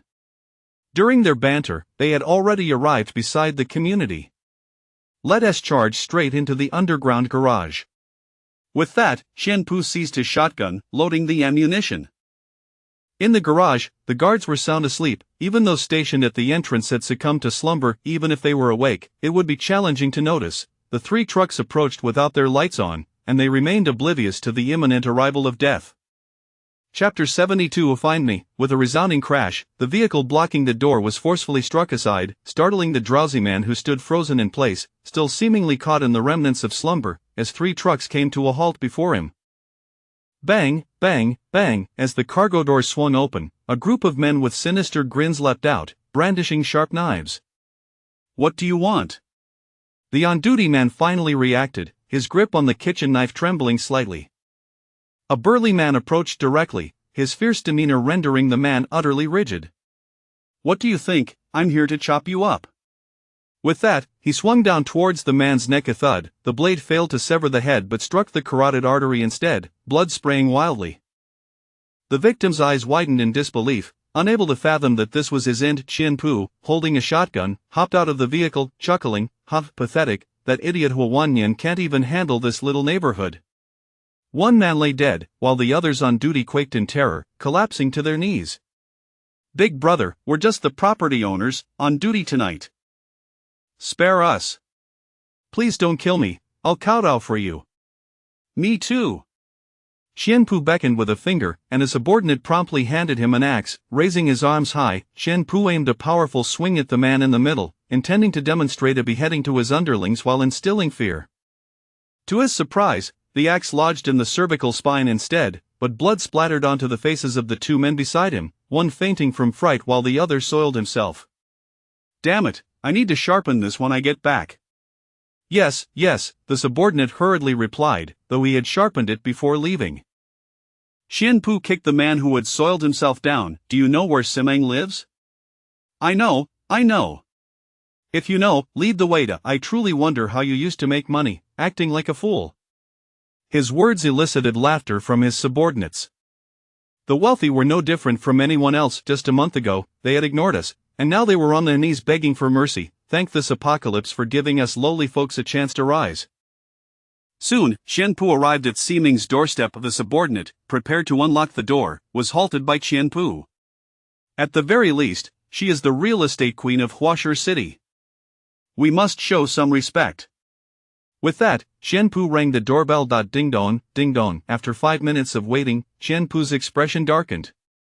"It seems she does not appreciate our courtesy. Let's get to work." The lock was swiftly opened, and the subordinates who entered were immediately awestruck by the lavish decor. It was akin to residing in a palace. Xianpu dashed to the bedroom, but it was empty. "Boss, no one is here." "There's no one here either." "Not in the bathroom." Xianpu's expression turned icy as he barked, "Where is she?" He then glared at the man who had led them. "This is truly Simeng's home. I did not deceive you. Qianpu chuckled darkly, kill him. No, please, don't. The cries grew fainter, and the expensive floor was stained with warm blood, the metallic scent quickly filling the living room. Fine, let us play hide and seek. We'll search the entire neighborhood. Yes, boss. At that moment, Simone, who had been peacefully sleeping, vaguely heard some commotion. Believing she was snug in her soft bed, she opened her eyes only to find herself cornered. As the noise grew louder, Simone frowned, a bad premonition bubbling within her. Unable to contain herself, she shouted, "Hey, wake up! Wake up!" Yi Qingyi, lost in a dream of receiving Yaya, was jolted back to reality. What are you shouting about in the middle of the night? Sun Ting was also awakened, furious enough to want to shoot someone. Listen, it sounds like there's trouble outside, Siming hurriedly said. Yi Qingyi and Sun Ting listened intently, realizing there were indeed sounds of smashing, a noise all too familiar. Xiaobai, wake up. Sun Ting patted Xiaobai's perky rear. Anbai rubbed her eyes. Have we eaten yet? Sun Ting and Yi Qingyi burst into laughter, for food was Xiaobai's constant concern. Someone is coming to storm the building, Sun Ting remarked with a grin. Anbai froze, excitement flooding her. That's wonderful. She then picked up her gun, expertly checking the bullets and attaching a silencer. Siming stared in disbelief at the three women before her. They seemed utterly unafraid, almost expectant they could still laugh. Had they truly taken lives before? Sun Ting and Yi Qingyi retrieved their weapons, their practiced movements leaving Siming astonished. Had their previous claims been true? Turn off the lights, Sun Ting whispered. Anbai switched off the lights, and the trio resumed their blanket cocoon as if nothing were amiss. Hey, what are you doing? Siming was on the brink of panic. The noise was drawing closer, and yet they pretended not to notice? Anbai raised a finger to her lips. Shoo, don't speak. Suddenly, the lock emitted a faint sound. Someone was attempting to unlock the door. Siming's heart raced, her throat tightening. Had they lost their minds, pretending to sleep at such a time? She lacked the courage that the three women exhibited, forcing herself to remain calm. As the door opened, light flooded the room, illuminating the living area once more. What the hell? Someone is still sleeping on the couch. The men's voices pierced the air, and Siming beheld three men at the threshold, knives in hand and faces twisted with malice. They were definitely not residents of the neighborhood. The intruders had indeed come to kill. The three men, spotting Siming beside the sofa, paused momentarily, one of them pulling out his phone for confirmation. What the hell? She is hiding here. Ha ha, the illustrious real estate queen is being kept on a leash. How amusing. Very playful, quite the tease. The men's flippant remarks incited Siming's anger, yet she dared not speak out, silently watching as they approached. What the hell, three exquisite women still asleep. This suits us perfectly. They began to lift the blanket covering the three women, but unexpectedly, a dark gun barrel emerged from beneath it. The three men froze in their tracks. Anbai suddenly opened her beautiful eyes and softly said, "How about I have some fun first?" With a sharp crack, a bullet struck the closest man squarely in the center. Ah! The man screamed, startled Tang Zhe awake from the bedroom. The other two men, stunned for 2 seconds, bolted toward the exit. Who would have expected that three stunning maidens would be armed? Chapter 73. She was truly frantic with a series of gunshots. Two men collapsed to the ground, their legs riddled with bullets, crimson blood instantly staining their trousers. Shimeng stood in shock, astonished by the ferocity of these three women. Faced with such reckless men, they dared to let them in, and their marksmanship was astounding. Had they been soldiers before? The trio, wrapped in blankets, rose to their feet, their delicate forms meant solely for their master's admiration. Other men were unworthy. Sun Ting approached the man clutching his groin, the dark muzzle of her gun aimed at his forehead. Coldly, she demanded, "Who are you, who is your leader, and what is your purpose here?" You filthy woman, you think you can extract anything from me? Baiyu, Sun Ting promptly executed the man, blowing his head apart. Anbai scoffed, "You're the filthy one." With that, she fired 2 more shots. The scene left Shimeng in a daze. Compared to them, she felt utterly powerless. The authority she once prided herself on seemed insignificant in the face of their guns. Yi Qingyi approached the other two men. Speak. We're employees from the warehouse in the suburbs. Our boss is Qian Zhongran, and today we were brought here by his second-in-command, Shen Pu, to steal supplies and to find Xi Meng. Xi Meng trembled. Could this Qian Zhongran be the same Qian whom Huo Wannian spoke of? Their target was none other than herself. What do you want with Xi Meng? Our boss has taken a liking to her. Oh, how many of you are there? About 100. And 5 shotguns, another man added, looking at Yi Qingyi with pleading eyes. We've told you everything we know. Please don't kill us. We're just workers, I beg you, beautiful lady. Yi Qingyi's heart had long hardened like stone. She raised her hand and fired 2 shots, sending them straight to hell. At that moment, the bedroom door swung open, and Tang Zhe strolled out, yawning. Upon seeing the 3 corpses, he paused, bewildered. What's going on? Xiaobai immediately jumped to Tang Zhe's side, clinging to his arm, and sweetly said, Master, someone has stormed the building, over 100 of them, looking for Xi Meng. Their boss has taken an interest in her. Tang Zhe glanced at Xi Meng, who instinctively shrank back. Since they are here for Sister Xi, for the safety of the entire building, Sister Xi, you must sacrifice yourself. After all, you are the boss and cannot hide here. Tang Zhe's words left the 3 women stunned, and even Xi Meng found it hard to believe. Just moments ago, he had treated her as an equal, and now he wanted to hand her over. She could easily imagine the consequences of being given away.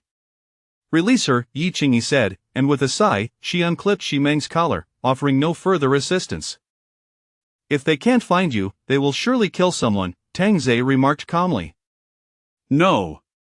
I refuse. Xi Meng suddenly shook her head frantically, her beautiful face turning pale. Gone was the defiance from the previous day.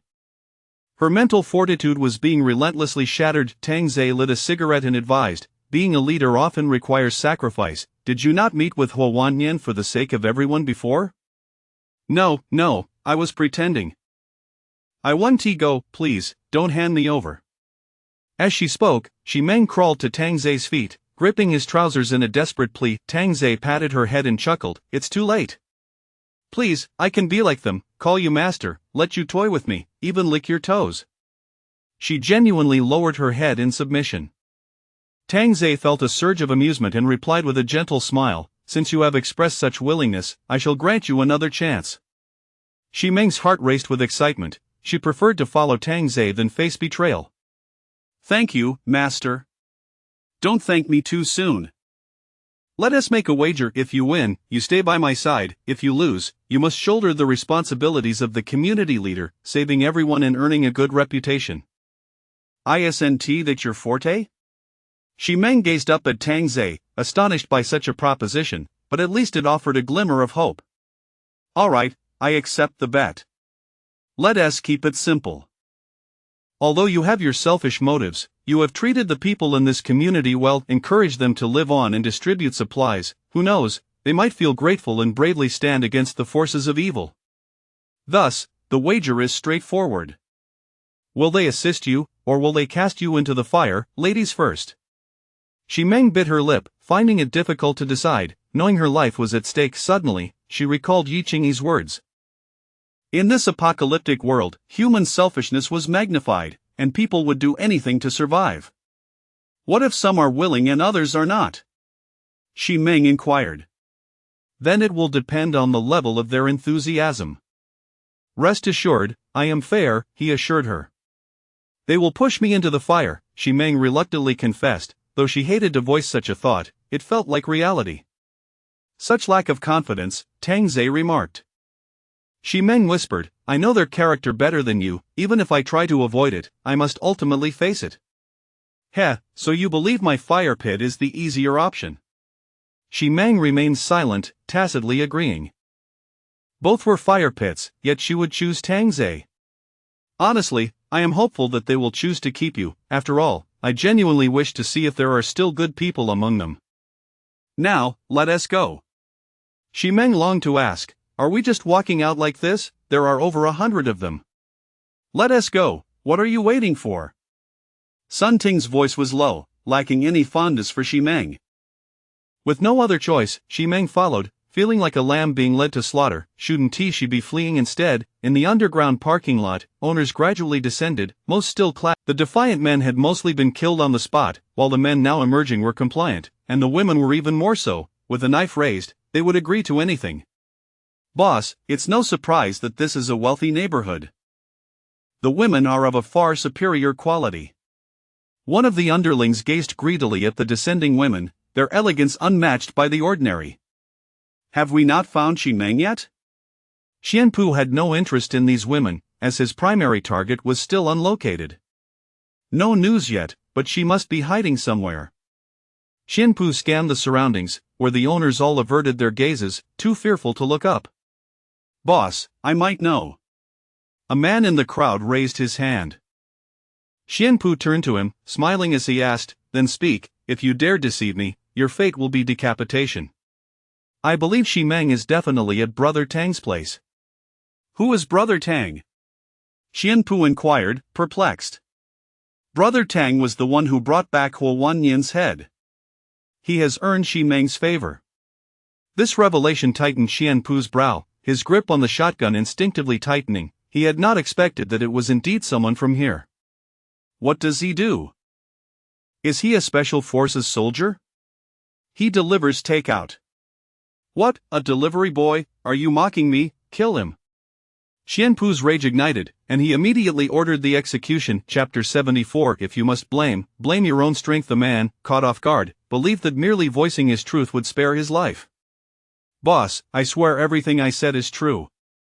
"They can all testify."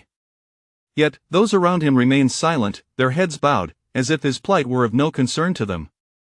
"Speak up, will you?" No one came to his aid, and with a swift swing of the axe, his head rolled away. Suddenly, two figures emerged from the staircase. "Boss, were you looking for me?"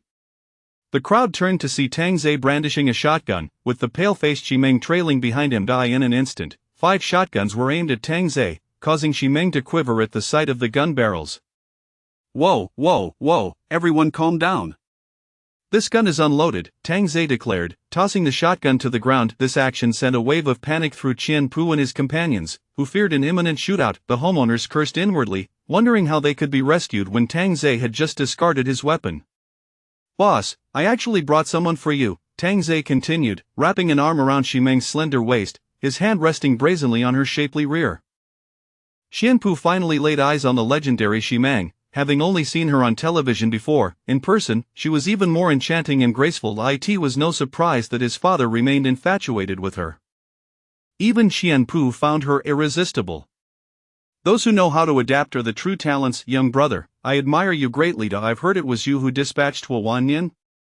"Indeed, that is correct. With such prowess, why not work with me and conquer the world together?" "That sounds splendid." Tang Ze beamed, fully embracing the spirit of camaraderie, yet that hand of his remained unmoved, much to Qianpu's annoyance. At that moment, a homeowner shouted, "Tang Ze, Ximeng has treated you well, now you're betraying her for personal gain, and we look down upon you." "Yes, we look down upon you." This sentiment resonated with the other homeowners, who were still waiting for Tang Ze to come to their rescue, only to witness him seizing Ximeng to claim credit.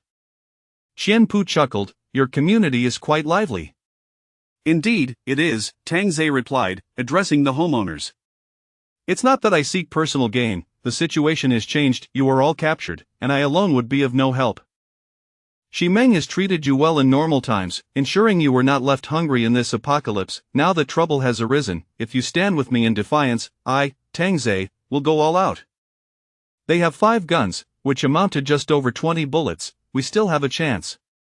Xianpu was taken aback. Just moments ago, Tang Ze had sought personal glory, and now he was stirring conflict between the two sides. "What do you mean by that?" "Anyone who dares move, I will shoot dead." Xianpu raised his shotgun and fired a shot, the deafening blast silencing the homeowners, who dared not risk their lives for Ximeng.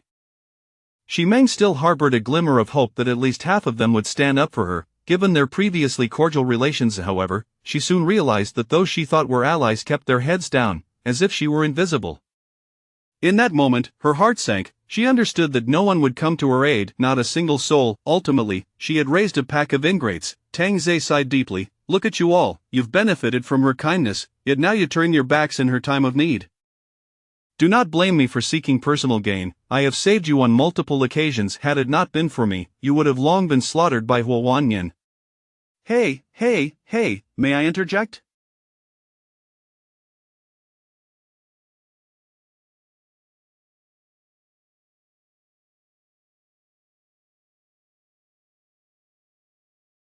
I am the one here to rob, could you at least show me some respect? Qianpu was visibly irritated, feeling as though this young man was overshadowing him. My apologies, I got a bit carried away. Please, go ahead, boss, Tang Zhe said innocently. Qianpu coldly commanded, put your hands down. That request is a bit challenging, considering her rear is resting in my hand, Tang Zhe shrugged innocently. You little punk, are you mocking me? Let go. Qianpu raised his shotgun, aiming it at Tang Zhe, feeling insulted yet hesitant to pull the trigger, fearing he might accidentally shoot Ximeng. Tang Zhe's expression shifted slightly, and he slowly lowered his hand, saying, I am an orphan. Your words are quite rude, kill him. Bang, bang, bang, bang, bang. The 5 consecutive gunshots shattered the stillness, leaving only Qianpu standing, his comrades falling dead. Qianpu's shotgun clattered to the ground as he clutched his shattered fingers, cold sweat pouring down his face. Gunmen! Quick, grab the guns! However, those who rushed to retrieve the weapons were all shot down on the spot, instilling a paralyzing fear in the remaining subordinates. Yet this turn of events brought joy to the homeowners. They were finally saved. The delivery man was clever, using Ximeng as a distraction while arranging for others to find an opportunity in the shadows. You have a gun. Qianpu stammered, clutching his hand, his lips trembling as he stared intently. Otherwise, why do you think she is so compliant? Tang Zhe remarked, squeezing Ximeng's exquisite face playfully. Qianpu chuckled nervously. What do you intend to do? Nothing much, just want to kill you, Tang Zhe replied, drawing his handgun and firing it under Qianpu's fearful gaze. Bang! With ambition and discontent, Qianpu fell, illustrating the folly of ignoring the wisdom of the elders. The impetuousness of youth had led to his downfall. What was wrong with being a local tyrant? With their leader dead, the surrounding subordinates were momentarily at a loss. Just then, 3 women stepped out from the shadows, and the homeowners were taken aback to discover they were the 3 women who accompanied Tang Zhe. Their marksmanship was astonishing. Congratulations, you have earned the right to remain by my side, Tang Zhe said coolly, feeling disappointment in the people before him. Ximeng, too, held no expectations for these individuals. She knelt before Tang Zhe, saying, Thank you, master, for your protection. Very obedient, Tang Zhe said, patting her head. It was time to accelerate at 4 times the speed. Just as Ximeng was kneeling before her master, a voice suddenly rang out, put down the guns. Unbeknownst to anyone, several men had picked up the shotguns and were now aiming them at Tang Zhe and his companions. This unexpected turn of events caused Sun Ting and Yi Qing to shake their heads in disbelief, while Anbai puffed up her cheeks in an adorably indignant manner. Tang Zhe, however, chuckled, stroking Ximeng's head and saying, Everyone, I just saved you. Is this how you choose to repay me? From the crowd emerged a bald man, prompting Ximeng to whisper, That's General Chen, he has never been particularly trustworthy. Ha, my young brother Tang, it's not that I am ungrateful, but rather, you are simply too formidable, and it leaves me feeling insecure. If you can tame a woman like Ximeng and make her kneel, I wish I could do the same. Tang Zhe smiled helplessly. General Chen, how about this? I will take them with me, and we shall go our separate ways. Young brother Tang, even if I could agree, the homeowners would never allow it. They fear your retribution. Isn't that right, everyone? Indeed, even Ximeng fears you. Kill him, take their guns, we must ensure our own safety. Exactly, if we leave him alive, we will have to heed his command. We must take charge of our own fate. The homeowners expressed their intentions clearly. Simply put, you are too strong, we feel imbalanced, and killing you would restore that balance. Qianpu's subordinates were astounded. They were witnessing an internal conflict among their ranks, showcasing the talent within. Chapter 75 Everyone must die. You leave me in quite a predicament, Tang Zhe remarked with a click of his tongue, having wished to spare you, yet you sought to take my life. In this apocalyptic world, it seems only natural that I would save you, and you would kill me. President Chen chuckled, no need for you to feel troubled, your death would bring us all relief. Besides, you will have 4 beautiful companions with you, and even in the afterlife, your charm shall remain undiminished. Since we have reached this point, let none escape." Tang Zei's eyes turned icy. Xi Meng, crouched on the ground, had already prepared for death, yet upon hearing Tang Zei's words, a bitter smile crossed her face. "Kill them!" President Chen commanded sharply. In that instant, both sides raised their guns and fired. Bang, bang, bang, 5 men wielding shotguns were instantly struck down, their heads exploded. In stark contrast, Tang Zei's side remained unscathed, as though they were firing blanks. However, steel pellets littered the ground, having been entirely manipulated by Tang Zei from a distance. At that moment, everyone stood in stunned silence, utterly bewildered by the turn of events, especially President Chen, who could not fathom why they remained unharmed while his own men lay dead. Xi Meng opened her eyes, having expected to feel pain, but instead found the 5 attackers lying lifelessly before her. What had just transpired? Suddenly, Tang Zei plunged his hand into Xi Meng's deep V-neck, causing her heart to flutter in surprise. What was he doing? Before the gaze of the onlookers, Tang Zei withdrew a golden broadsword. With a swift motion, he unsheathed the blade from his chest. "Men must die, the women shall remain," Tang Zei declared coolly. The quick-witted men immediately lunged for the shotguns, but Yi Qingyi shot 2 rounds in quick succession, while Sun Ting and Anbai showed no mercy, their gun muzzles spitting fire. Bang, bang, bang, the parking lot erupted into chaos as everyone scrambled for their lives, irrespective of whether they were owners or henchmen of Qianpu. "I told you today was an omen of doom," one henchman shouted, yet before he could flee more than a few steps, his skull was pierced. President Chen was horrified. These individuals were nothing short of monstrous. Tang Zei's gaze locked onto the fleeing President Chen, and he hurled the golden broadsword with tremendous force. Thud, the broadsword penetrated the back of his head, emerging from his mouth. Perhaps he had miscalculated his strength, as it skewered several others in front of him, embedding itself into the concrete wall. Witnessing this scene, the owners were petrified. This was not merely a monster but a demon risen from the depths of hell.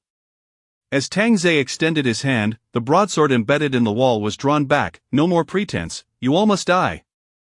With each swing of his blade, the fleeing owners were cleaved in half, transforming the underground garage into a veritable hellscape, with a few succumbing to sheer terror. Xi Meng gazed in awe at Tang Zei, who resembled a god of destruction, finally understanding the words Yi Qingyi had spoken earlier. He truly seemed invincible, an ordinary person was no match for him. Perhaps this was how Wu Wanyan had met his demise. He had previously claimed to have wiped out 2 neighborhoods, now it seemed he was on the brink of a third. What a terrifying man. Thankfully, I had won the gamble and become his pet. The other 3 women, with a single shot, dispatched one man after another without a flicker of hesitation, even when begging for mercy. "Leave one alive." Covered in blood, Tang Zei turned to Sun Ting and said, "One has already been spared." "Excellent. Count them, I shall pay a visit to each household." "Understood." As Tang Zei departed, the parking lot fell silent, blood pooling on the ground and slowly flowing into the drains, the stench mingling with the foul odor, causing Xi Meng to retch. In contrast, the 3 women seemed unfazed, checking for anyone feigning death, finishing off those who were. "Please, don't kill me, I'll serve as Brother Tang's subordinate, I'll do anything." They found a man pretending to be dead among the corpses. Sun Ting called out to Xi Meng, "Have you finished vomiting? Come over when you are done." Xi Meng nearly emptied her stomach, having never witnessed such a scene, surrounded by lifeless bodies. "I'm coming." At that moment, Xi Meng completely lowered her guard, no longer daring to exhibit any rebellious expression, positioning herself beneath the 3 women. Sun Ting extended her handgun. "Shoot him." Yi Qingyi and Anbai stood nearby, ready to eliminate Xi Meng at the slightest sign of defiance. Xi Meng's hands trembled, as if she were in a trance. "Hey, are you daydreaming?" Xi Meng snapped back to reality, staring at the ominous black pistol, slowly extending her hand to feel its lingering warmth. As Sun Ting released her grip, Xi Meng fumbled, the gun clattering to the ground, prompting Sun Ting to laugh. "Pick it up." "I'm sorry, I didn't expect it to be so heavy." Xi Meng hastily retrieved the weapon, this time gripping it firmly, though the muzzle continued to quiver. "Now, aim it at him." The man shouted, "President Xi, it's me, Xiao Chen. I am close with Brother Fu, I even brought you cured meat for the new year, and you named my child, please don't kill me." Yi Qingyi replied coolly, "He was just shouting in the crowd to kill us." Bang! The shot struck the man's arm, his scream echoing throughout the parking lot. Suddenly, Xi Meng let out a shriek, repeatedly pulling the trigger until the magazine was empty. Enough! Sun Ting restrained Xi Meng's hands, empathizing with her state. She too had experienced such a feeling, one that threatened to shatter her sanity, driving her to madness. Xi Meng gasped for breath, sweat soaking her temples, her eyes vacant. Go find out where that warehouse in the outskirts is located. We ought to pay them a visit, Sun Ting instructed Yi Qingyi. Yi Qingyi nodded, approaching the sole survivor, who, though alive, had rendered his legs useless and was barely clinging to life. Where is your warehouse? Speak, and I shall grant you a swift end. The pale-faced man gazed at Yi Qingyi's visage. Even now, he found himself enamored. Puli Warehouse. Bang! We'll wait for our return. Sun Ting observed the surroundings, realizing her role in the matter had concluded. Yi Qingyi responded, there are still bodies at home, let us wait at Xi Meng's residence. Agreed, this sight is nauseating. Xiaobai, assist her. Okay, sure. At that moment, Xi Meng suddenly stood, for she too was a contemporary woman of strength, merely unaccustomed to the shock she had just endured. I can walk on my own. And Bai raised an eyebrow, scanning Xi Meng with suspicion, seemingly wary of this newcomer. What is the master off to do? Xi Meng addressed him differently now, hoping to convey sincerity, the earlier scene vivid in her mind. To drink blood, and Bai replied cautiously, stepping over corpses, her stilettos creating small punctures in the bloodied floor. Xi Meng gasped, drink blood? Sun Ting replied nonchalantly, the master is a vampire with the ability to manipulate objects from afar. To be chosen by him is indeed a stroke of fortune. Chapter 76. Remember our purpose. Xi Meng inhaled sharply, realizing that Tang Zhe was a vampire. No wonder he was so formidable. It seemed that creatures of the night truly existed in this world. Are we, then, his blood slaves? Xi Meng exclaimed in sudden horror. Yi Qing paused momentarily. Your phrasing is acceptable, essentially, that is the case. Oh dear, Meng, fret not, as long as we don't provoke the master, it hardly feels like anything at all, and Bai reassured, gently patting Xi Meng's delicate shoulder, clearly alarmed by the real estate queen's fright. After all, Xi Meng's understanding was still tethered to the notion of neck biting, yet their necks remained pristine and unblemished. Is it about biting the neck? Xi Meng timidly inquired. Bai whispered something in Xi Meng's ear, prompting her to gasp, her lovely face gradually flushing with color. Well, it was preferable. The thought of neck biting suggested pain, but this way at least it felt like being consumed in comfort. Upon arriving at Xi Meng's residence, the women were too apprehensive to bathe, opting instead to sit on the sofa, still stained with blood, until Tang Zhe's return would grant them the chance to cleanse themselves. The longing to feel fresh and fragrant was palpable. Outside, the sky gradually lightened yet remained shrouded in gloom, rain continuing to fall steadily, and the temperature distinctly dropped a few degrees. Most people now feared power outages. If the electricity were to fail, starvation might not be the only concern. Freezing to death seemed a grim possibility. In a suburban warehouse, a gaunt man on watch exhaled warm breath into the cold air, gazing into the distance down the road. The man beside him sipped hot water, unimpressed. What does it matter? We have ample supplies. Once the second-in-command seizes the Shanhu community, we'll have exquisite accommodations. Indeed, we can also take advantage of those white-collar workers. Just thinking about it is exhilarating. It's already 7:30 in the morning. Why is there still no news? They should have returned by now. In the office, the ashtray overflowed with cigarette butts as Qian Zhongran and his son Qian Ming sat at the desk, both anxiously awaiting news. The longer they waited, the more uneasy they felt, and phone calls went unanswered. Dad, could something have gone wrong? Qian Ming finally spoke up. A silence. At his father's sharp reprimand, Qian Ming lowered his head, glancing at his Rolex. It was already 8 o'clock. Qian Zhongran rose, pacing the office, and suddenly exclaimed, 5 shotguns and over 20 rounds. There's no way they can't conquer a mere community. True, but right now there's not a whisper of news. Qian Ming began to fear that his younger brother might have met with misfortune. Qian Zhongran replied ominously, there's another possibility, your brother might want to go solo. Impossible, absolutely impossible. Qian Ming stood up in agitation. There's nothing impossible about it. Qian Pu has always opposed my strategies. This time, I let him take half the shotguns, he could very well crown himself king. I must have been blinded by a woman's influence to have relinquished half. Upon hearing this, Xian Ming found it quite plausible, sinking helplessly into his chair as he recalled his brother's urgent gaze from the previous night. His true intention was not to capture Xi Meng, but to procure firearms. Go and alert the brothers to remain vigilant. This brat has been consumed by power, he is likely planning to return with reinforcements. Regardless, you are still his father.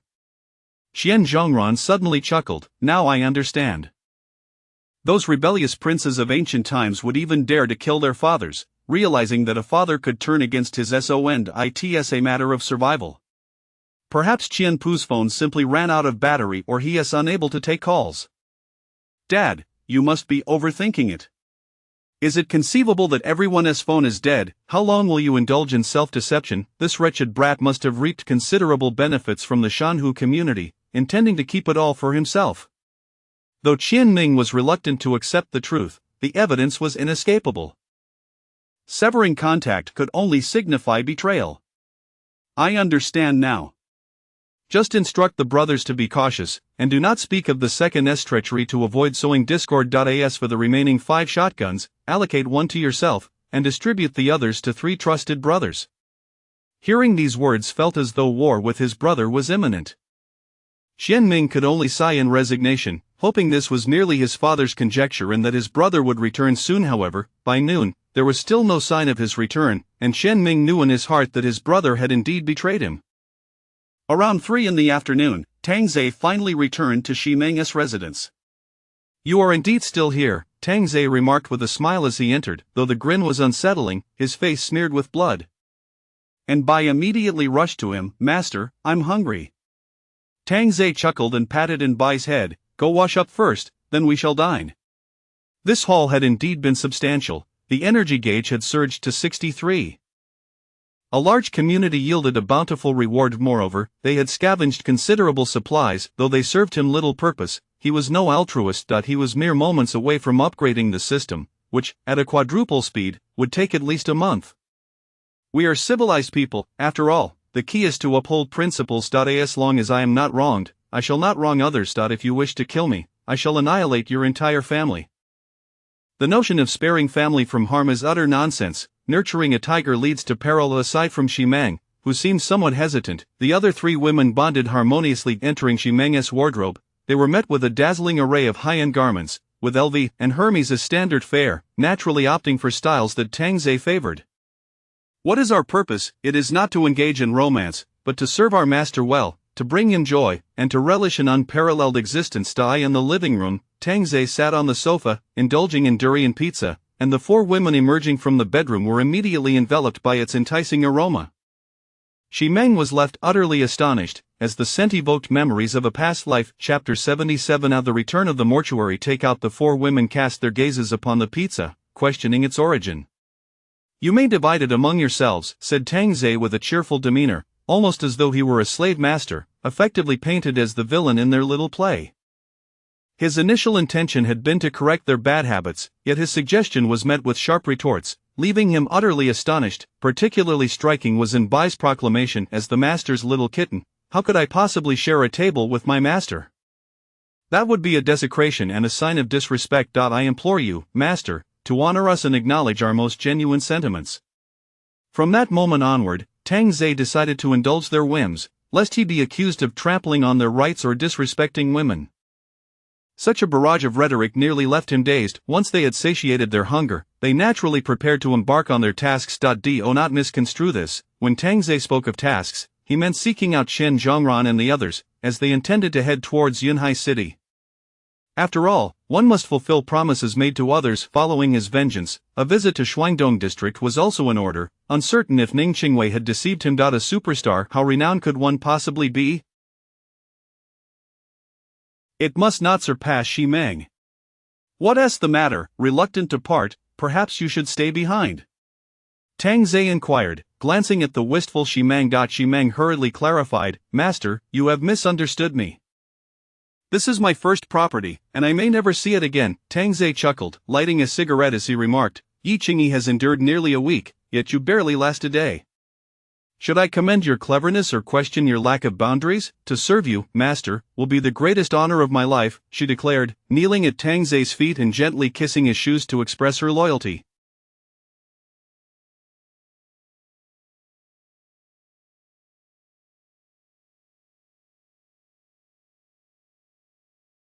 Tang Zei merely smiled. All right, I understand your intentions, let us proceed, thank you. Master Chimeng stepped forward to summon the elevator, standing respectfully to the side. Resembling a dutiful secretary, the group did not venture into the parking garage, for the odor within was rather overwhelming.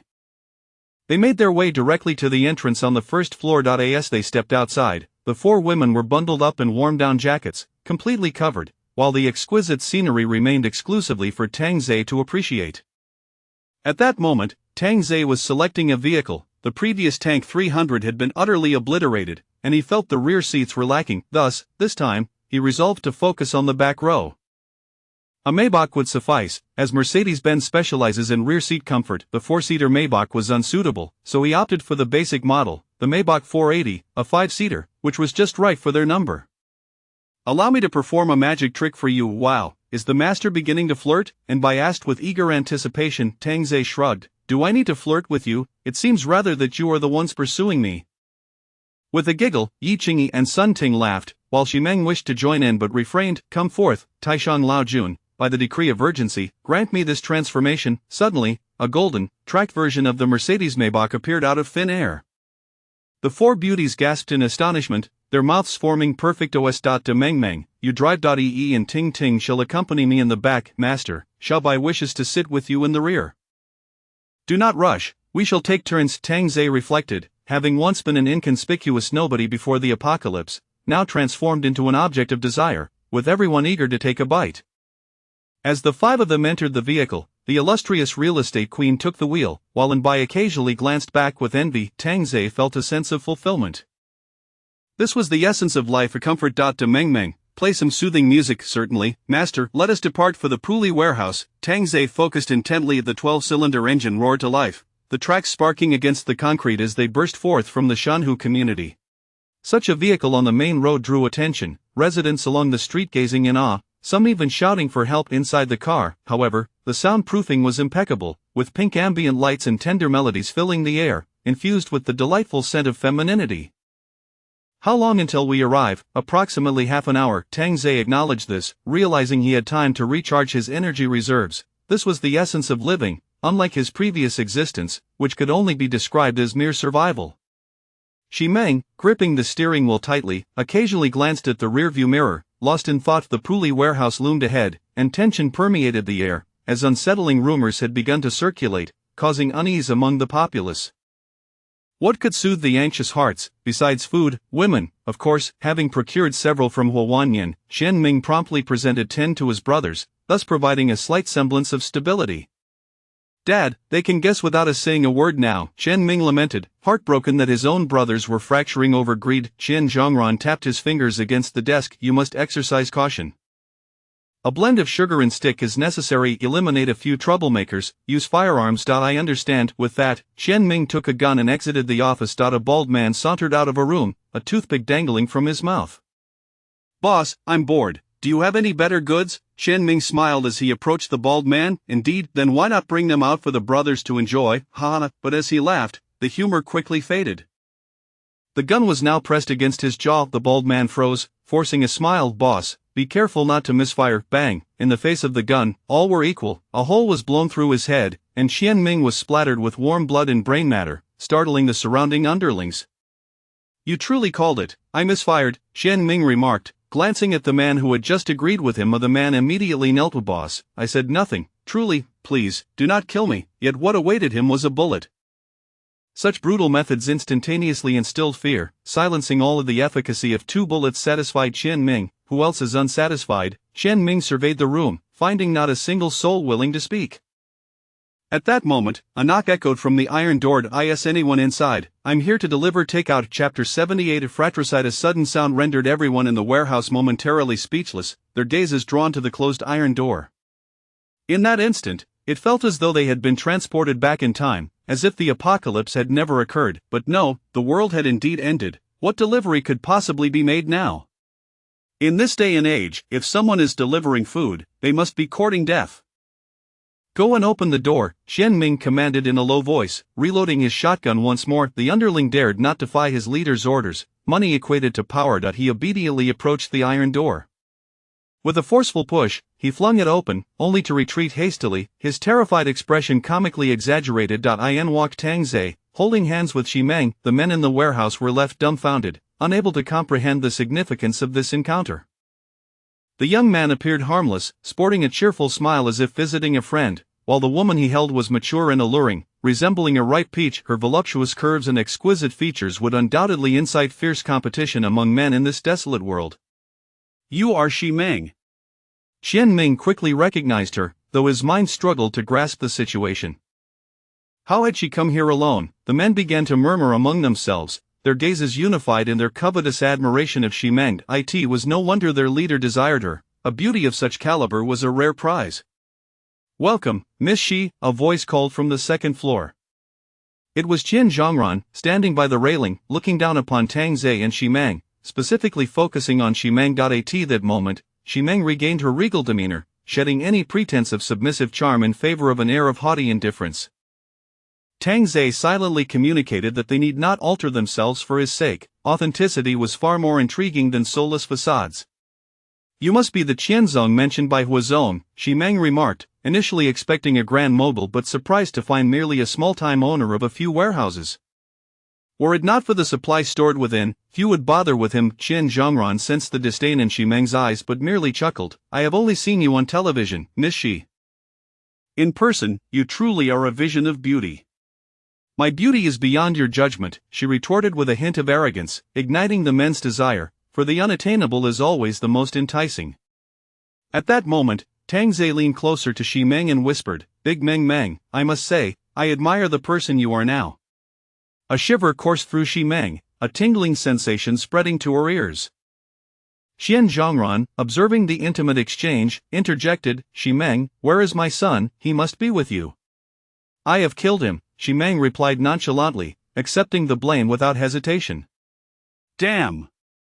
Xian Zhongran suddenly aimed his gun at Xi Meng, but it was merely a threat for now. Xi Meng scoffed, deridingly saying, "Are you avenging your son, or do you hesitate to kill me? After all, a woman like me is hard to come by." Her words struck a chord with Qin Zhongran. If his son were truly dead, killing her would only lead to greater loss. "Ah, no wonder Miss Xi has become the youngest female boss in our city. It makes sense. Now, tell me, what do you really want?" Xi Meng boldly declared, "I am here to kill you." "What? Kill me? Ah, what do you intend to use to accomplish that?" Xian Zhongran's laughter echoed, initially troubled by her disappearance, now reveling in her boldness. Xi Meng surveyed the underlings around her and exclaimed, "You risk your lives for this old man, only to receive what?"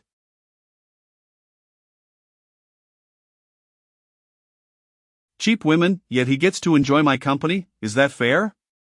The underlings, of course, felt the injustice. Why should the beautiful women be reserved for the leader while they were left with the leftovers? "Do not listen to this woman's seduction," Xian Zhongran barked, realizing her intentions were sinister.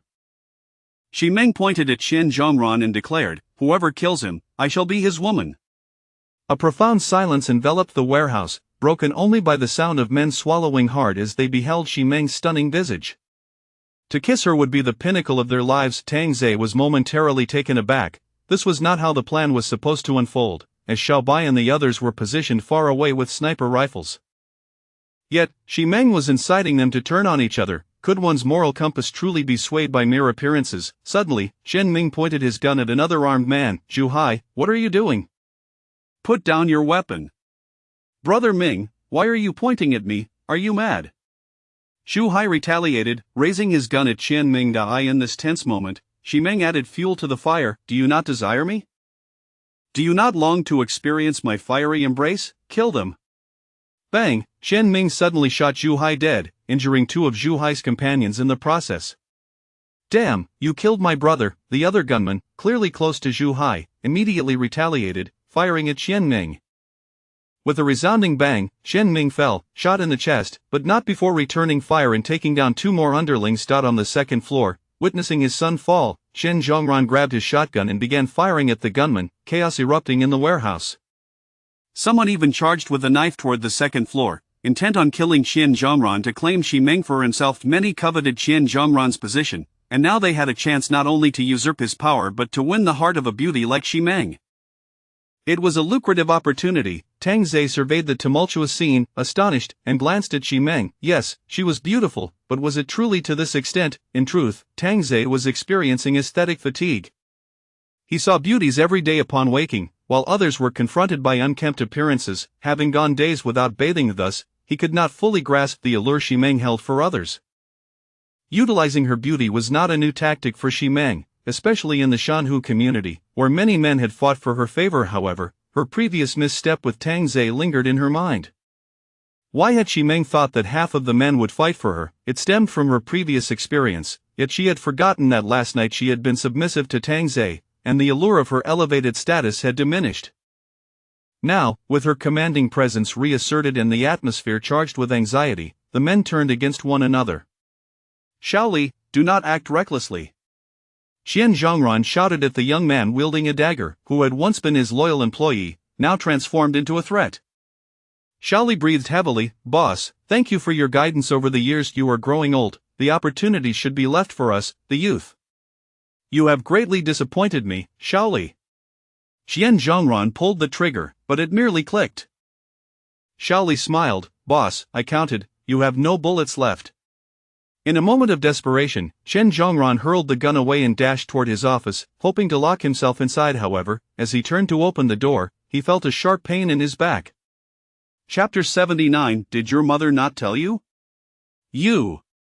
Chen Zhongran slowly turned to face the grim-faced Shaoli. Shaoli was no stranger to ruthlessness. With a series of savage stabs, Chen Zhongran found himself unexpectedly slain by a former employee.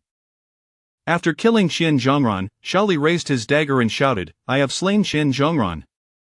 The warehouse fell silent once more, all eyes turned towards Shaoli on the second floor.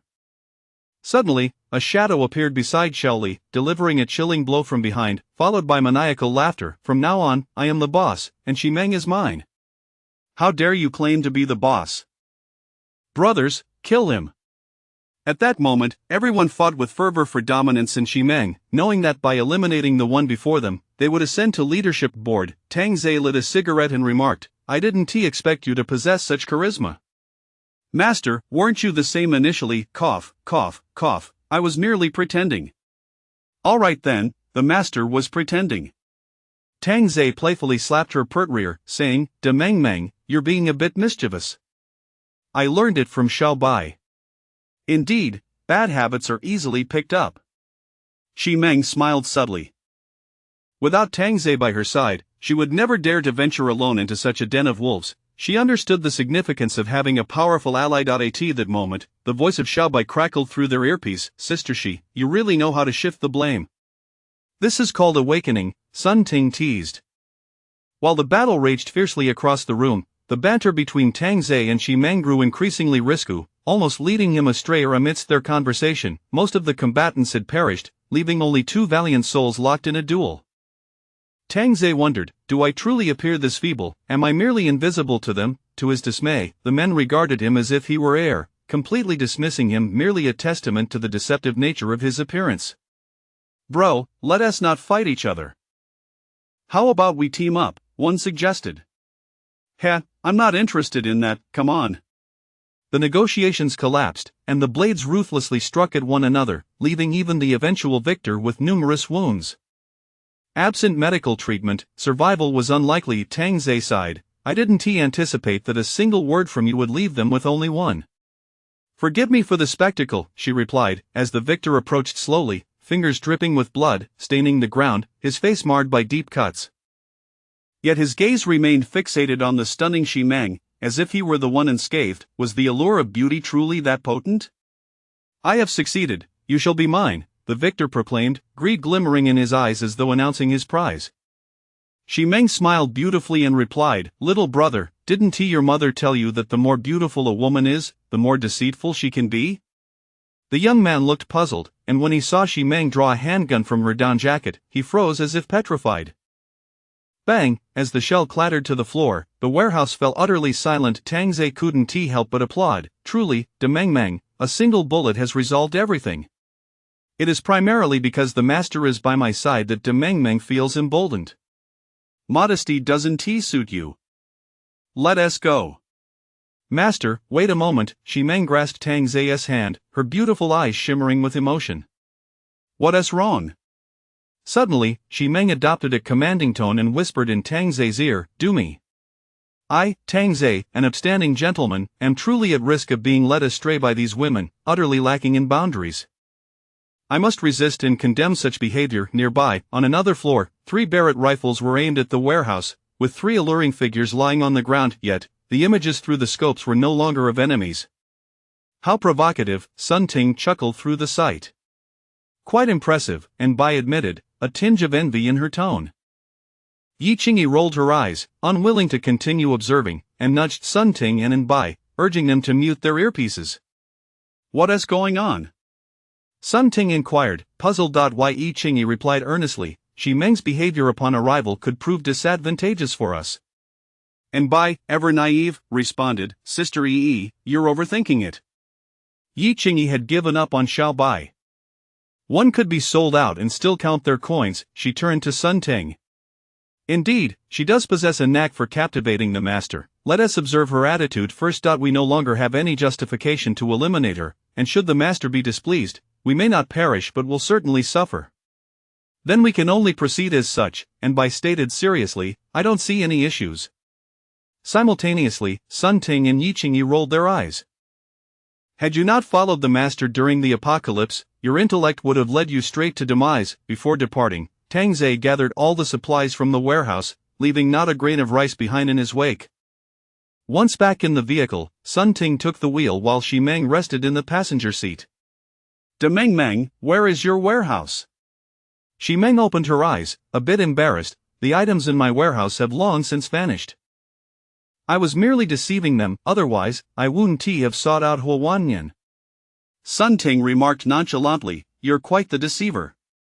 Feeling the hostility from Sun Ting, Shimeng quickly attempted to appease her. Sister, I had no choice at the time. Don't call me sister. I am still a few years younger than you, Sun Ting replied, her tone softening slightly, sensing Shimeng's efforts to win her over. Shimeng, not a foolish woman, smiled, all of you are my sisters. I hope you'll take good care of me. I knew what Yi Qingyi noticed in Bai's expression and immediately cleared her throat. Shimeng glanced at Yi Qingyi and Bai, chuckling quietly. She sensed their apprehension towards her. As a newcomer, she feared they might attempt to assert dominance, especially after today's display. What Shimeng aspired to be was a woman who stood above all, and their concerns were not unfounded. Tang Ze watched the 4 women with a smile. This vehicle likely housed 800 ulterior motives. Based on Shimeng's performance today, the 3 of them together paled in comparison to her prowess. Shimeng demonstrated remarkable adaptability and had her own ambitions. Only Xiao Yi could contend with Shimeng, while Xiao Tingting needed to be considered, and Xiao Bai, well, let us forget about her. She wouldn't even know if she was sold out. Yet Tang Ze sensed that together, Yi Qingyi and Sun Ting would not match Shimeng's capabilities. Tang Ze clapped his hands. We have a tradition of sharing our stories and experiences. De Meng, please commence your presentation. Experiences, from childhood to now? Shimeng exclaimed in surprise. Was it customary for newcomers to share their tales? Did they truly wish to know her background? This was where Shimeng overthought. It was merely Tang Ze's offhand suggestion that later transformed into a ritual. Indeed, Yi Qingyi affirmed. Chapter 80. Li Linger. Shimeng pressed her crimson lips together, her delicate brows slightly furrowed. I was born in a rural area, where poverty reigned.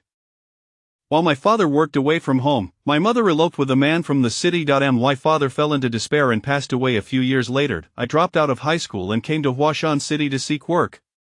I found employment in a factory, and my beauty afforded me certain advantages over others. Gradually, I learned to leverage my attractiveness to achieve my goals. Even the factory manager's son was captivated by me. Whatever I desired, he would procure for me, just like his father did, yet he overestimated his own allure and dared to pursue me aggressively. In a moment of utter despair, I took decisive action against that scoundrel and fled. It was then that I encountered Fu Qi, just as he was about to get into his car, and I cried out for help. Fu Qi came from a powerful family. At that time, he had a wife, yet he pursued me fervently, even assisting me in dealing with that father-son duo. I started a business, and he paved the way for me, securing bank loans with ease. I was always the first to know about new development projects. Eventually, he divorced, and his wife approached me, claiming he was impotent, which, for me, was rather good news. Not long after, we married, not with a grand ceremony, merely obtaining a marriage certificate. My business continued to flourish, and to avoid suspicion, he resigned from his job. Thus, my life unfolded. Tang Zhe stroked his chin, glancing at Sun Ting. Why have you stopped the car? I'm listening to a story. Otherwise, I'll get distracted and cause an accident, Sun Ting replied pitifully. Tang Zhe suddenly understood, turning to Xi Meng and exclaiming, no wonder you seem so inexperienced. Yi Qingyi seemed to catch a different implication. I'm still a novice as well. So am I. As if anyone here isn't a beginner. I didn't even go when the big brother in my livestream invited me, Sun Ting scoffed, disdain evident in her tone. An Bai raised her hand timidly, saying, actually, I am also a novice. Tang Zhe burst into laughter, finding the women utterly amusing. All right, then I too am a beginner. We're all in the same boat. Whenever I chat with you, I feel utterly out of place. Your conversations are so risky, I can barely keep up with the speed of the car, Tang Zhe remarked, prompting a chorus of disapproving hisses from the four women, as they seemed to have merely indulged in frivolous banter while he was serious. Master, what about your story? Xi Meng inquired, curious about Tang Zhe's past. Was he once a fierce individual? The other three women dared not speculate, given the stark contrast to his current demeanor. Xiaoyi, why don't you share? I already recounted my story last time, Tang Zhe generously offered, treating his past indiscretions as a source of amusement. Upon hearing this, Yi Qingyi eagerly launched into gossip. Our master was once truly an honest, naive boy. Really, you are actually saying this? Ah, didn't you ask me to? Yi Qingyi responded, startled seeing the color drain from Yi Qingyi's face. Tang Zhe laughed heartily. Just teasing you. Continue. Master, I won't say any more. Yi Qingyi crossed her arms, fuming as she gazed out the window, having thought her life was in jeopardy at this moment, and Bai took the stage. Xiaobai, your turn. Sure. Our master was the kind of person who could be bullied by anyone, suffering from workplace oppression. He once faced humiliation while pursuing a girl so pitiful. Xi Meng's curiosity was piqued. What girl? Tang Zhe chuckled, the one named Bai. What was her name again? Bai Jian? Was she the one you dealt with? Xi Meng suddenly recalled. Indeed, they attempted to drug me for my resources but met their demise instead. Honestly, my visit to your neighborhood was primarily to seek out that woman, Tang Zhe remarked, revealing that he had no desire to kill, but felt compelled to do so when faced with threats. Xi Meng sighed, reflecting that everyone has a past. However, unlike other men who conceal their histories, Tang Zhe seemed unconcerned about sharing his, even exhibiting a hint of self-deprecation. At times, he appeared ruthless, yet at others, he resembled a child, nearly a victim of the apocalypse. Where are we headed now? Xi Meng pondered as the car navigated back into the city. We're on our way to find a celebrity. I can't say if it's true or not. If not, we'll head directly to Yunhai City. Looking for a celebrity? Tang Zhe affirmed, perhaps the star is in dire straits, and as a man, I must extend my assistance. The four women simultaneously rolled their eyes, wondering who would want to be helped by their master, knowing it would surely lead to mental anguish. Nonetheless, Tang Zhe's statement held a grain of truth. This celebrity was indeed in a precarious situation. In the Coastal Garden, the most prestigious villa area in Huashan City, all the residences were stand-alone and surrounded by pristine surroundings, each priced around 200 million. Many wealthy businessmen and celebrities had invested here. However, these affluent individuals were now regretting their purchase, questioning why they had chosen such a cursed location. The entire Shuangdong district had experienced a power outage a week prior, and Coastal Garden was no exception. With the temperature plummeting, the threat of freezing to death loomed. Though some homes boasted fireplaces, allowing them to burn books for warmth, many households had stockpiled supplies, a testament to the wealthy's fear of impending doom, but others had not prepared adequately. For instance, the villa where Li Linger resided had scant food supplies remaining. Seated by the fireplace, enveloped in blankets, Li Linger tore pages from a book, tossing them into the flames. The flickering light illuminated her breathtaking visage, akin to the most resplendent flower in spring, requiring no embellishment. Her natural beauty was enough to captivate many. Her once vibrant eyes now bore a hint of despair, yet her brows, reminiscent of an elegant stroke in a landscape painting, added a playful and lively touch. Alas, her warm smile had vanished, replaced by the monotonous act of tearing paper. Before the apocalypse, Leilinger was a rising star in the entertainment industry, having captivated audiences with her stellar performances in a television drama. She had quickly ascended to fame, becoming a brand ambassador, starring in films, and even appearing on last year's Spring Festival Gala, all before turning 22 and while still in university. Originally, she had merely accepted a commercial performance and was scheduled to rest here, but that evening, rain trapped her, and the situation escalated from there. What was thought to be a brief shower turned into a dire situation, with her food supply dwindling to a mere half bottle of water, as the rain showed no signs of stopping, threatening starvation. On one occasion, when the rain briefly ceased, a multitude burst in, armed with clubs and knives, causing her to tremble in fear. Chapter 81. Someone actually opened the door. The iron gate outside was being battered, but fortunately, the front door was sturdy enough to withstand the assault. Otherwise, that band of marauders would have surely taken them captive. As the rain poured down, the assailants had fled, but once the rain ceased, they would undoubtedly return. At times, one might wish for the rain to stop, yet at other moments, one might hope it continues. Regardless, the food had been completely consumed, so one might as well await death in silence. After all, it was no great matter. 18 years hence, one could still be a valiant man. Lost in thought, Leilinger found herself amused by her own musings, and indeed, her smile could topple kingdoms. At the entrance of the coastal garden, Tang Ze stood under the rain in protective gear, accompanied by the four women, creating a rather peculiar scene. "How about we make a wager?" Tang Ze suddenly proposed. Upon hearing Tang Ze's suggestion, the four women instinctively recoiled. Gambling against their master could cost them their lives, a sentiment that Bai was well aware of. Gambling was a perilous endeavor, best avoided. "What are you all doing? You're remaking me seem like a demon," Tang Ze remarked, to which the women's gazes seemed to agree. Isn't that the case?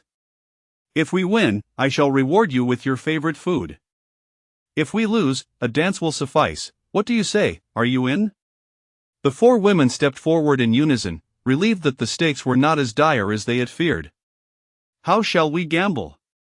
Bai inquired curiously. "We'll go door to door and wager on whether anyone will open up. If they take us in and mean us no harm, I will also provide supplies." Tang Ze was eager to discover if there were still good souls left in this time, though he had yet to encounter one. Well, except for Luo Jun from the Shanhui community, which was precisely why he had offered them chances repeatedly. Yet nothing had truly changed. However, this was a villa. Unlike the community, it was akin to intruding into someone else's home. "Surely someone will open the door," Xi Meng declared immediately. After all, it was a matter of probability. If they lost, it was merely a dance. "I believe so too," Sun Ting chimed in. "Dancing is my forte, I performed before." Tang Ze turned to Yi Qingyi and Xiao Bai, the latter nodding in agreement. "Very well, I bet no one will open the door. If someone shows kindness and takes us in, I won't ask for much, at least a year's worth of supplies." Having accumulated so many resources, Tang Ze was reluctant to share with the wicked. Good people deserve to survive. "Master, you've shown some compassion," Sun Ting teased lightly. "I'm not inherently bad. Have I coerced you in any way? I think not." "Indeed, we are all here of our own volition," they replied in unison. Tang Ze shrugged. "If you're so unwilling, feel free to turn and walk away. I assure you, I won't pursue you." With that, he turned to head inside. "Oh dear, the master is upset." "Wait for us," Xiaobai and Bai was quick to follow, and the three women at the back exchanged glances, with Sun Ting trailing after them. Yi Qingyi and Xi Meng sensed this as an opportunity to leave, yet how long could they survive without Tang Ze? Perhaps they wouldn't even make it out of this city. There was little to deliberate. Yi Qingyi and Xi Meng followed suit. "See, this is your choice," Tang Ze remarked, observing the genuine expressions of the four women, who burst into laughter. Perhaps this was the true essence of him. Arriving at the first villa, it appeared the iron gate had been violently forced open, indicating that even the affluent neighborhoods had not escaped the clutches of robbery. They approached the door and knocked. If Tang Ze were to call out now, "Your delivery has arrived," it would be akin to a horror film. Faint footsteps seemed to draw near the door. Tang Ze called out, "Is anyone there? May we stay the night?" "Get lost, or I'll chop you to pieces," a man inside barked, glaring through the peephole at the 5 peculiar figures outside, suspecting they were merely trying to deceive him into opening the door for a robbery. Tang Ze shrugged helplessly. "My brother, you seem rather irate. Come on, open the door," and Bai suddenly chimed in with a sweet voice, using a woman to entice him to open the door. "Get lost." Tang Ze shrugged again. Even Xiao Bai's efforts were in vain. It seemed that donning protective gear wouldn't suffice. Revealing their faces might have been the key to gaining entry. Of course, it was only natural for someone to refuse. Not opening the door was the norm, while opening it was the anomaly. "Let us try another house," Tang Ze sighed in disappointment, unable to deliver supplies. At the doorstep of the second villa, the iron gate remained wide open. This time, the 4 women nearly shed their protective suits to entice the occupant. Hey, no cheating now," Tang Ze quickly intervened. If they revealed their faces, even the most cautious man would be inclined to open the door.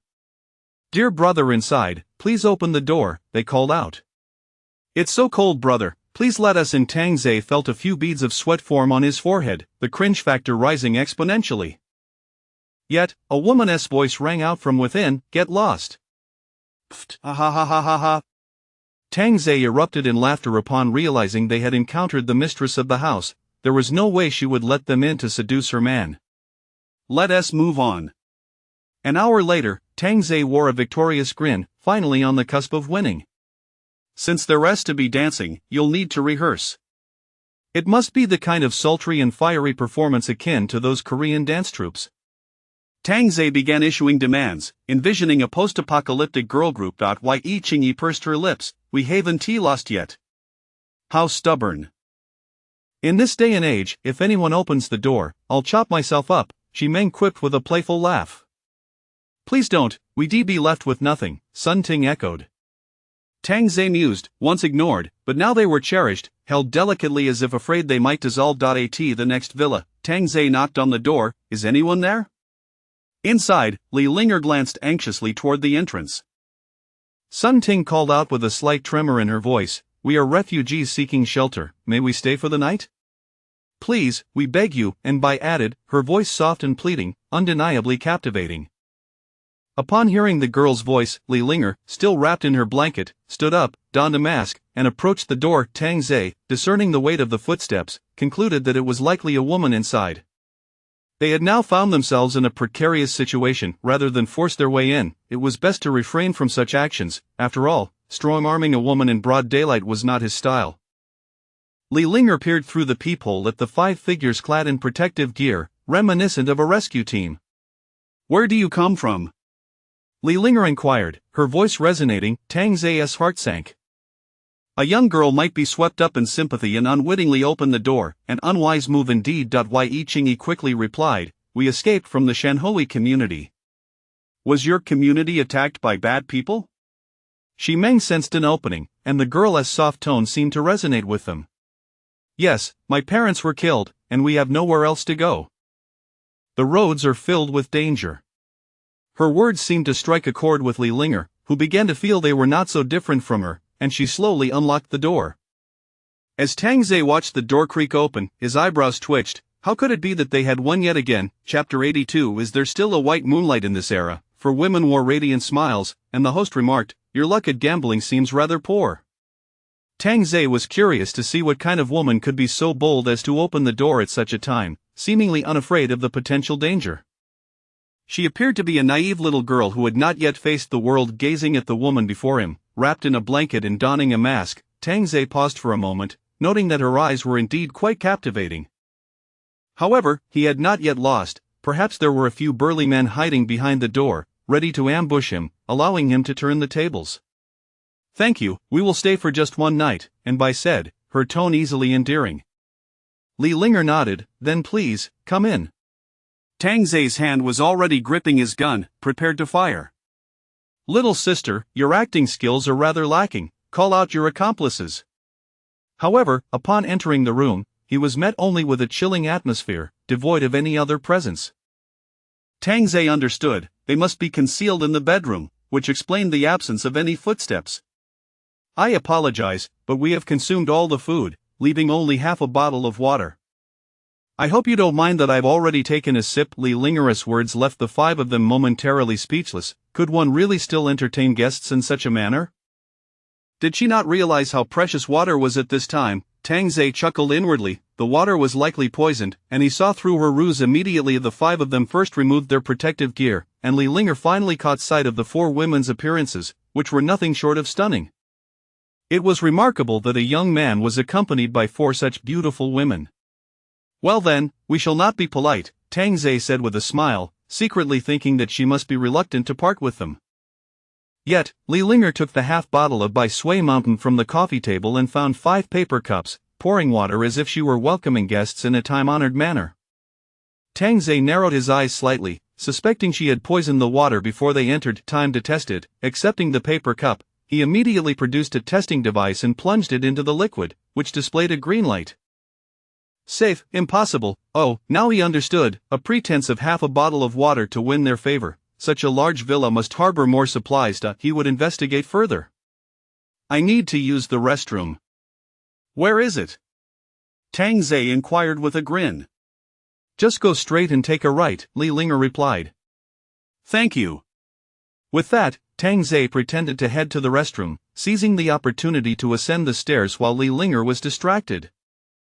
With a hint of a smile, Li Linger said, I apologize, it's a bit chilly inside, come over here to warm yourselves. Oh dear, the fire is about to go out.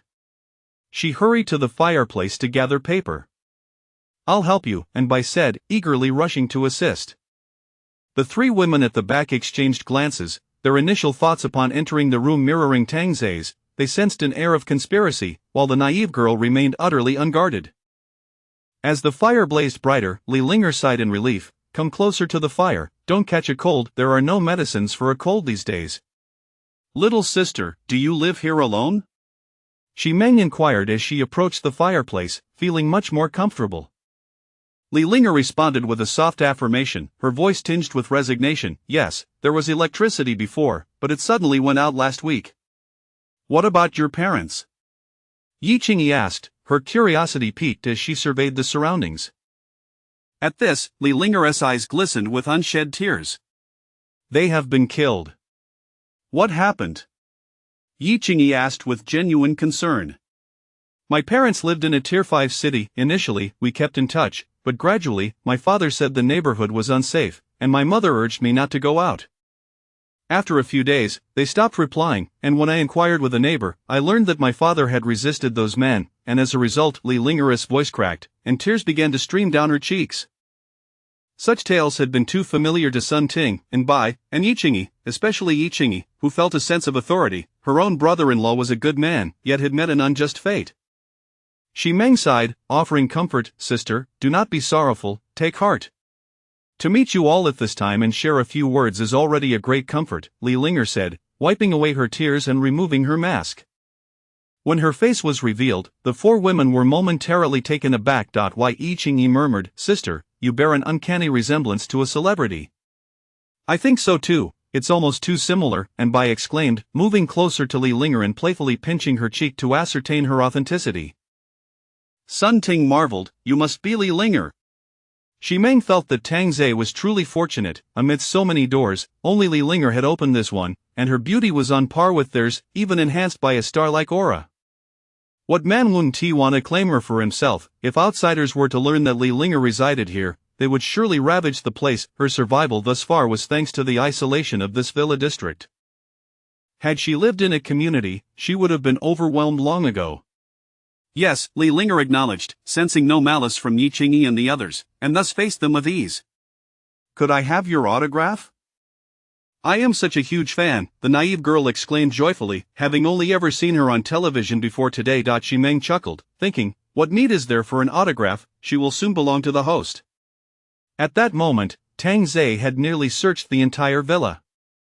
He had found not a morsel of food, nor even a cockroach. Thus, he had to accept the undeniable truth, this girl was indeed a good person. It was simply astonishing. What are you all discussing?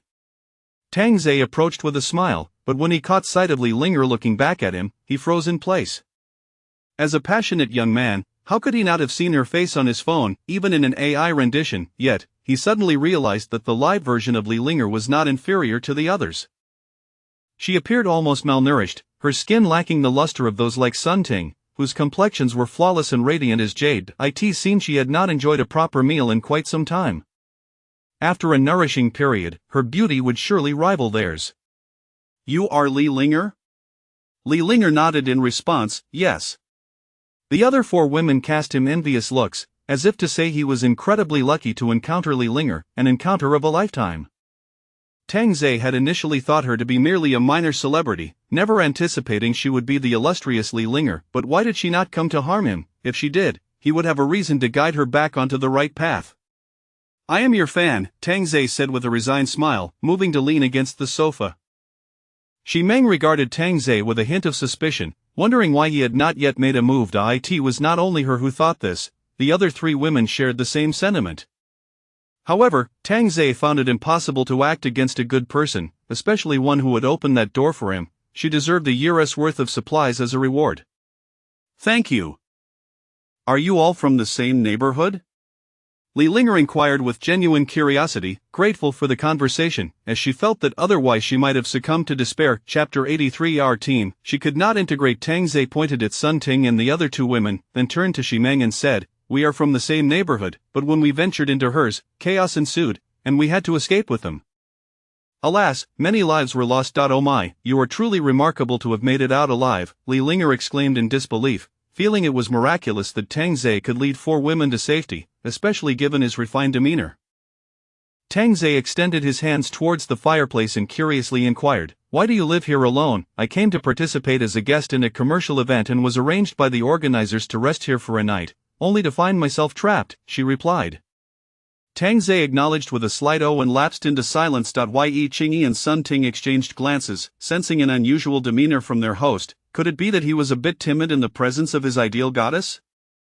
Perhaps they should play the role of the villains? Where are you planning to go? Li Linger asked, exhaling warm breath to warm her hands. Her curiosity piqued. Xi Meng responded, we intend to head to Yunhai City.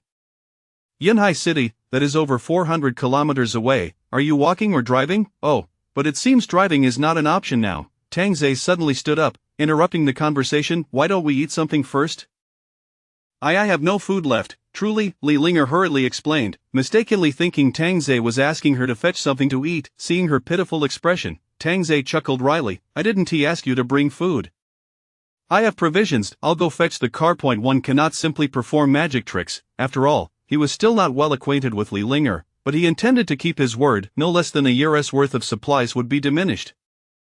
Li Linger was taken aback as she watched Tang Zhe don protective gear and step outside. Shortly thereafter, a formidable Maybach rolled in. Oh my, Li Linger gasped, covering her mouth in astonishment, feeling as though the car had emerged from a science fiction film.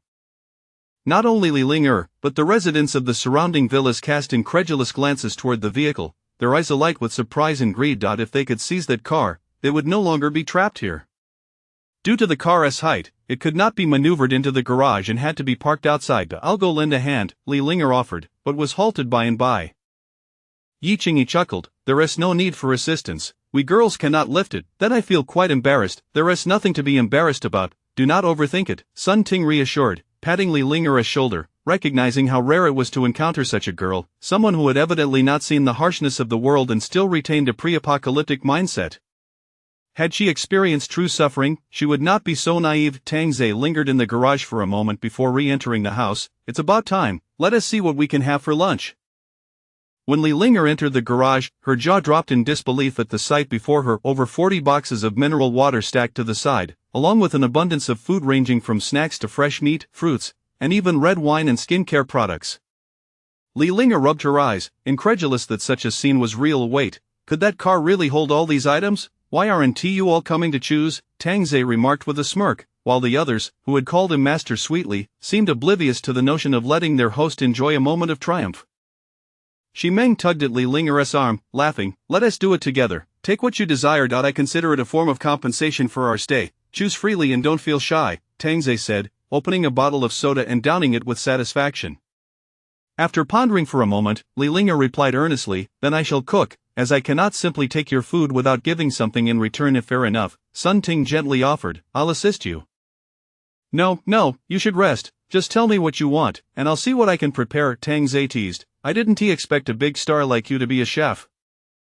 Please, do not mock me. If it doesn't tea taste good, do not scold me. That one tea happen. Tang Ze chuckled, eager to see if Li Linger would harbor any ill intentions upon receiving such an abundance of supplies.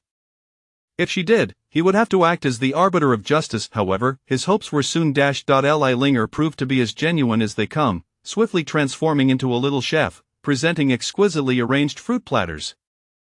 "Brother Tang, ladies, please enjoy some fruit," she said, her spirits seemingly lifted as she wore an apron, devoid of any trace of her celebrity status, resembling more a servant catering to the group.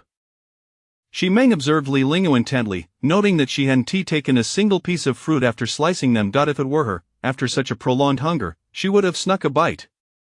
Such a girl seemed ill-suited for their group. Or with that thought, Xi Meng suddenly comprehended Tang Ze's earlier quietude. He had been so animated upon arrival, discussing which star they had encountered, but upon realizing that Li Linger had not been altered by the apocalypse, his perception had shifted.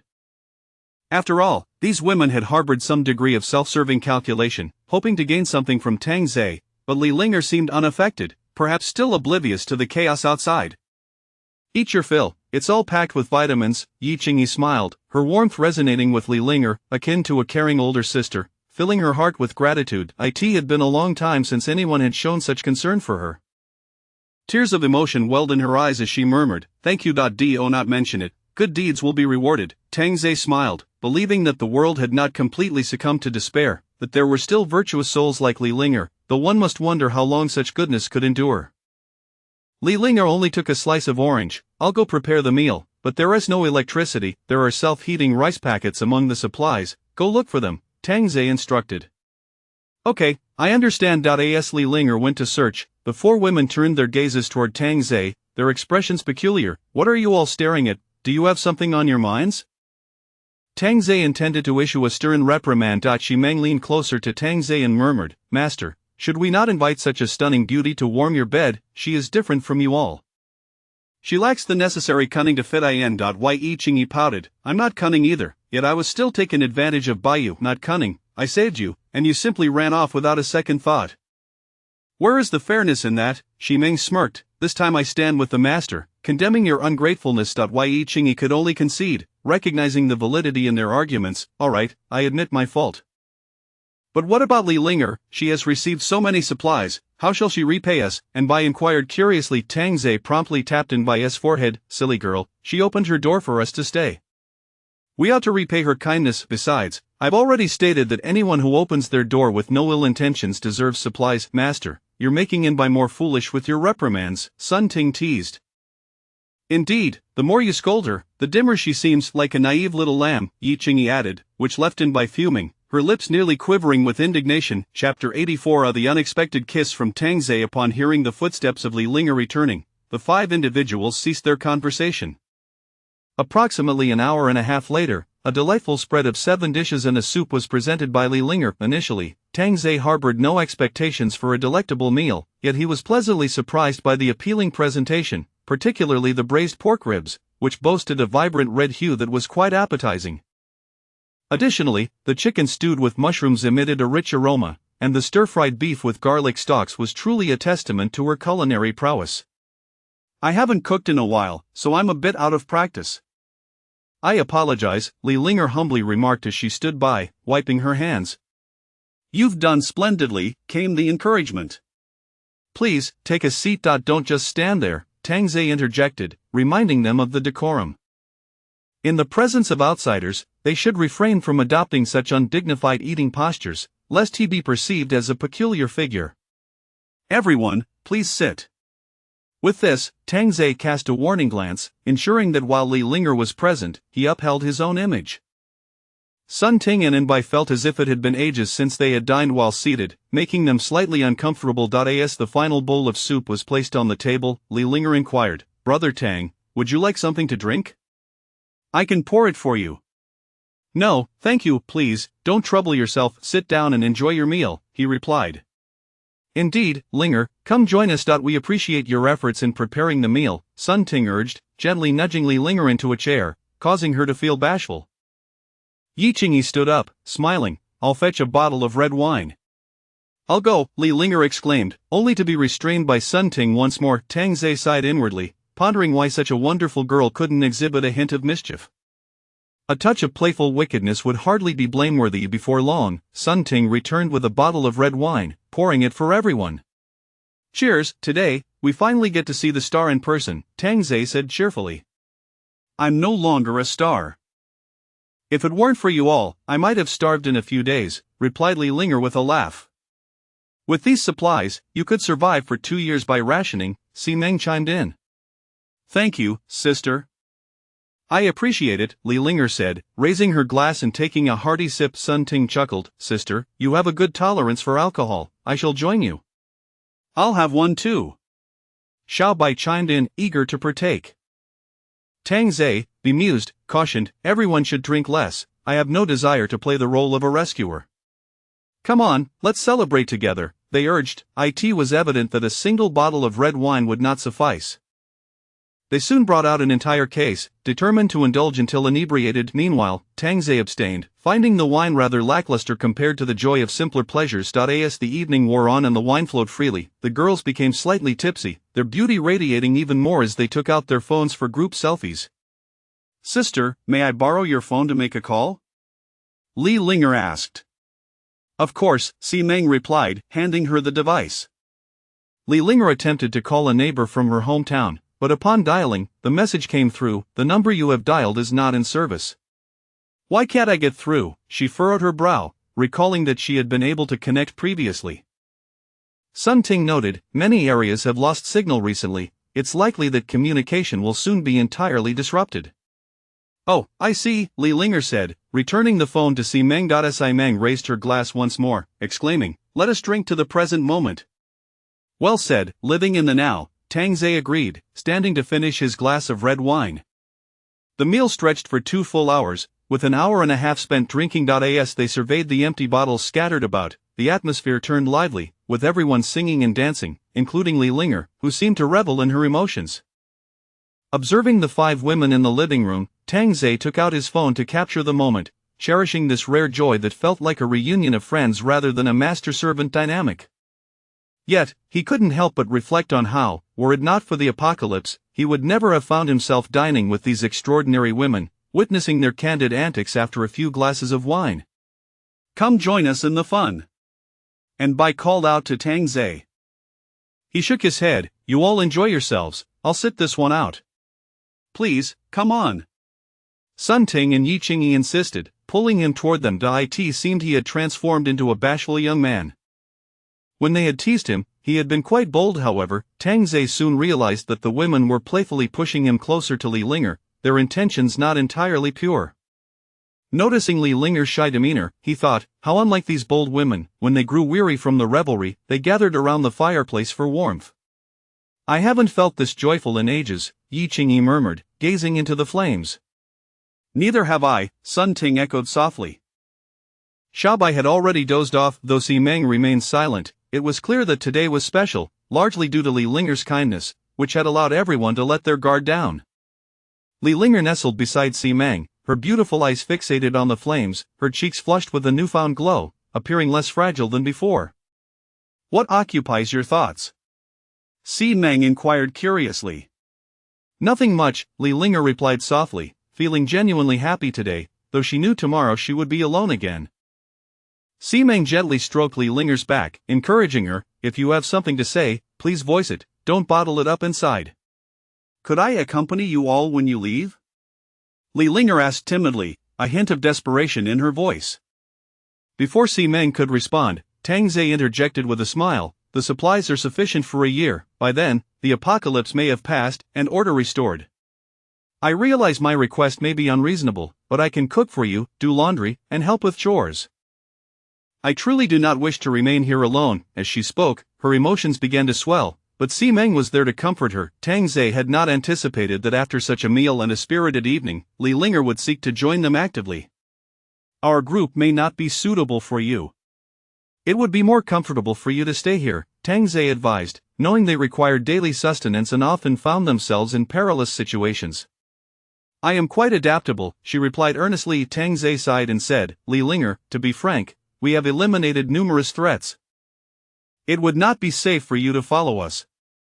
Those evildoers deserve to die. I want to take revenge for my parents. Tang Zhe was taken aback. Was this starlet perhaps intoxicated enough to make such declarations? Seeing Tang Zhe's silence, Li Linger abruptly stood and approached him. Brother Tang, take me with you, I will be your woman. This was perhaps her sole bargaining chip, herself. You seem to be intoxicated, Tang Zhe remarked, furrowing his brow. I am not, she insisted, and before he could react, she pushed him down, her lips claiming his in a fervent kiss. The three women beside them were left in stunned silence, astonished by the audacity of the starlet. Tang Zhe had been kissed against his will, at that moment, and began to stir, observing the scene before her. Ah, I must still be dreaming. Let me sleep a bit longer. Chapter 85 of The Boldness of Despair. One cannot deny the subtlety of being forcefully kissed by a superstar, yet Tang Zhe firmly pushed Li Linger away, declaring, Are you out of your mind? I have no need for you as my woman. No, you just responded to me, Li Linger retorted. That was merely a physiological reaction, so do not act irrationally. If you provoke me further, you will regret it. Tang Zhe's expression turned notably colder, prompting Xi Meng to hastily pull Li Linger away, for her actions would only further incite his displeasure. Li Linger, taken aback by Tang Zhe's demeanor, felt tears streaming down her cheeks without restraint. Having shamelessly initiated a forceful kiss, even risking her first, she had hoped for an escape with him, yet was met with a heartless rejection. Did her very being hold no value, the glimmer of hope she had been granted was cruelly extinguished, leaving her to ponder whether it would be better to await her demise in silence. Suddenly, Li Linger dashed towards the door, flinging it open and rushing outside, clearly intent on ending her life. Probably just like you, Tang Zhe remarked to Xi Meng. His words filled Xi Meng with shame. Choosing to live in indignity rather than die with dignity, she felt embarrassed merely contemplating her predicament. Yi Qingyi and Sun Ting shared similar sentiments, their thoughts echoing the desire for an end, yet faltering at the brink of that final decision. Just as the onlookers believed Li Linger was about to halt, she leapt into the rain. The occupants inside stared in disbelief at Li Linger. She truly dared to jump, she had done what none dared to do. To reject the prospect of being Tang Zhe's woman, she would rather face death. What a wretched charm this was. With her eyes closed, Li Linger felt no pain, she was oblivious to the rain drenching her. Slowly opening her eyes, she found herself still beneath the eaves. Hadn't she just leapt outside? Is this how desperately you wish to die? Wouldn't it be better to stay here and await rescue? Tang Zhe, smoking his cigarette, stood behind her. I am hardly a good person. A girl like you should not descend into such degradation. Li Linger, biting her crimson lips, whispered, Have you ever lost your parents? Exhaling a puff of smoke, Tang Zhe replied coolly, I am an orphan. Li Linger froze momentarily before murmuring, I lost my parents. As their daughter, I can only hide here, surviving in shame, unable to avenge them. Perhaps it would be better to reunite with them sooner. Ha, then why wait until now? Why not end it sooner? Li Linger glanced at the modified Maybach beside the garage. Because of you. You have given me hope for vengeance. You can help my sisters escape, and surely possess your own means. With so many resources, this car cannot possibly accommodate them all, and ordinary people cannot have protective gear like yours. You are quite astute. I had presumed you were just a naive little girl. Turning to Tang Zhe, Li Linger spoke earnestly, I can play the fool, as long as it leads to revenge. Are you negotiating with me? Tang Zhe frowned slightly, realizing Li Linger had ulterior motives in rescuing him and others. Indeed. Tang Zhe tilted his exquisitely shaped chin, sighing, honestly, you have left me somewhat disappointed. I am no longer a superstar, nor do I have any backing. The only thing I can rely on is this body. Whatever my sisters can do, I can do too. Did you catch on? Your sisters require your nod of approval before they can eat. It feels less like a normal romantic relationship and more like a hierarchical one. Tang Zhe chuckled softly, having underestimated her perceptive abilities, as she had deduced his situation with remarkable accuracy. Are you so certain you can avenge your parents? If you fail, wouldn't that be a loss for this body? That is certainly better than waiting to die in place. Besides, in business, there are always gains and losses. Ha, your reasoning is quite sound. Li Linger dug her nails into her flesh, whispering, So, have we reached an agreement? We haven't even inspected the goods. How can we consider it a deal? I am quite pristine, no one has touched me. Li Linger bit her silver teeth, surprisingly able to utter such bashful words. Upon hearing this, Tang Zhe laughed lightly. The room was filled with claims of first times. He leaned in closer to inhale her scent. There is a hint of an odd odor. I prefer fragrant women. Under these circumstances, I would have to reject the goods. I wish to bathe as well, but there is no water. As she spoke, Li Linger's delicate neck flushed crimson. Who wouldn't want to be a fragrant girl? Water is available now. You may go wash yourself clean. Very well, I shall go now. Wait for me in the master bedroom on the 3rd floor. With that, Li Linger lowered her head and hurried back inside, having just uttered the most humiliating words of her life.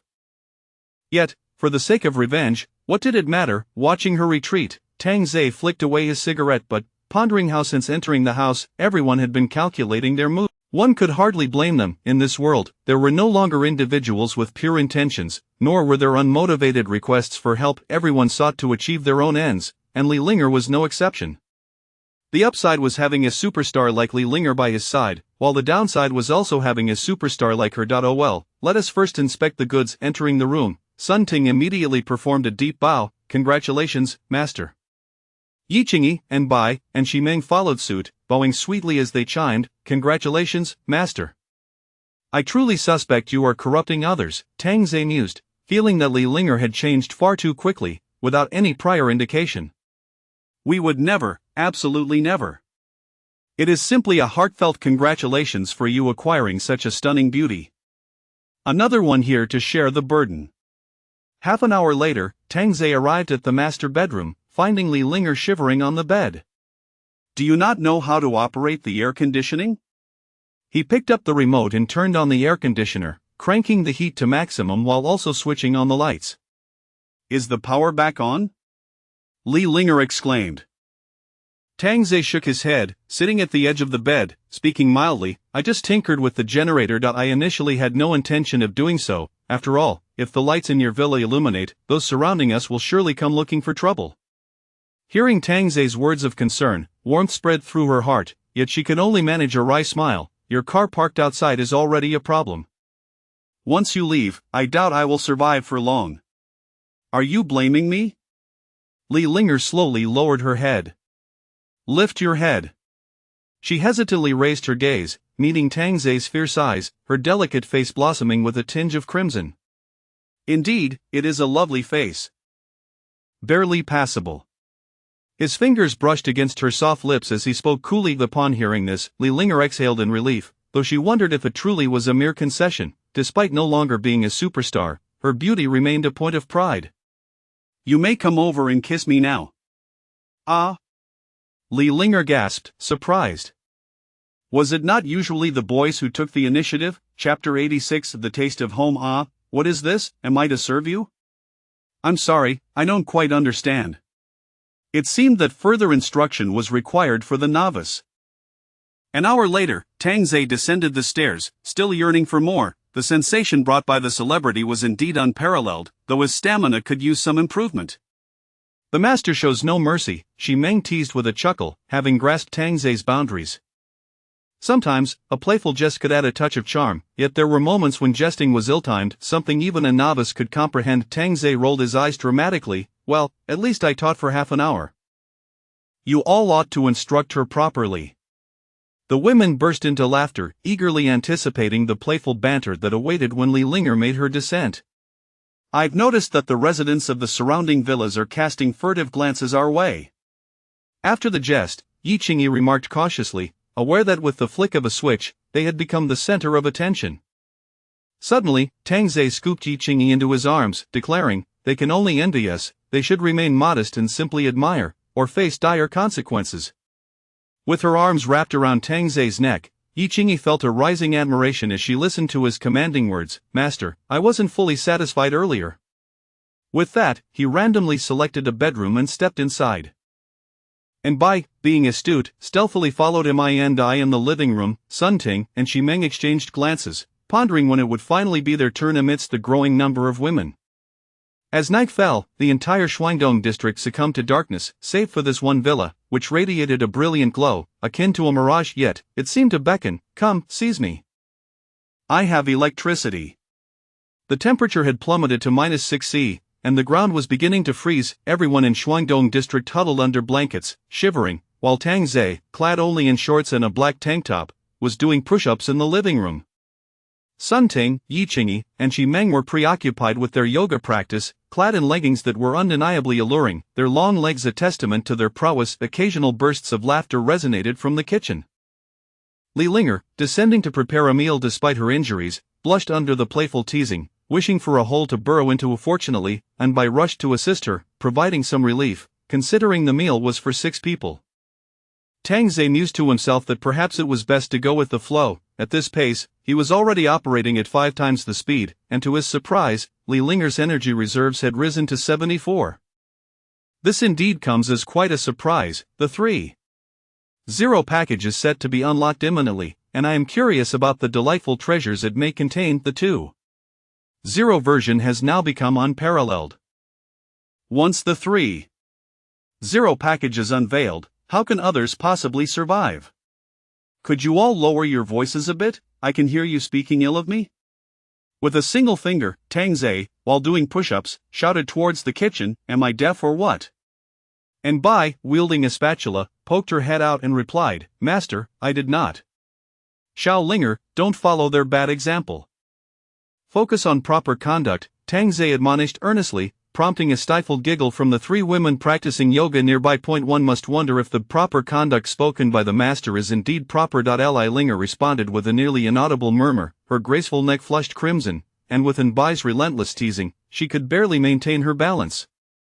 Before long, a sumptuous dinner was presented by Li Linger, with Tang Zhe seated at the head of the table, gazing at the kneeling Li Linger beside him. The bad habits are learned swiftly, while the good ones take time. Are you opposing me? Let's all sit and eat. This is making me feel like a pervert. Sun Ting stated with utmost seriousness, dining alongside the master is a breach of hierarchy, a fundamental principle. I trust the master understands that without rules, chaos ensues. It is also to educate newcomers on who holds authority here. Indeed, we must not offend the master's supremacy. As more newcomers arrive, the act of dining becomes a matter of establishing dominance. Xi Meng's words resonated with the women present. Future arrivals would have to kneel at the back, as those in the front row lacked the privilege to kneel. Look, I, Tang Zhe, have inadvertently become the villain. Fine, we shall dine seated once a week. Is that request too much? Once every half-month, replied Yi Qingyi. Tang Zhe could only laugh in exasperation. Who instigated this wayward trend? Step forward, and I shall teach you a lesson. In truth, dining while seated fosters a sense of homeliness, yet Tang Zhe had spent his entire life eating alone. Perhaps that midday meal had stirred something within him. After finishing, he made his way to the living room, hoping to delve into some post-apocalyptic literature to further his knowledge. To his dismay, he discovered there was no internet access here, suggesting a complete communication breakdown. Anbai suddenly called out, "Master, you haven't fed us yet." "Feed you? Do you lack hands? Must the master serve you as well? What nonsense is this?" Tang Zhe grumbled as he sank into the sofa, pondering if his recent forbearance had emboldened them.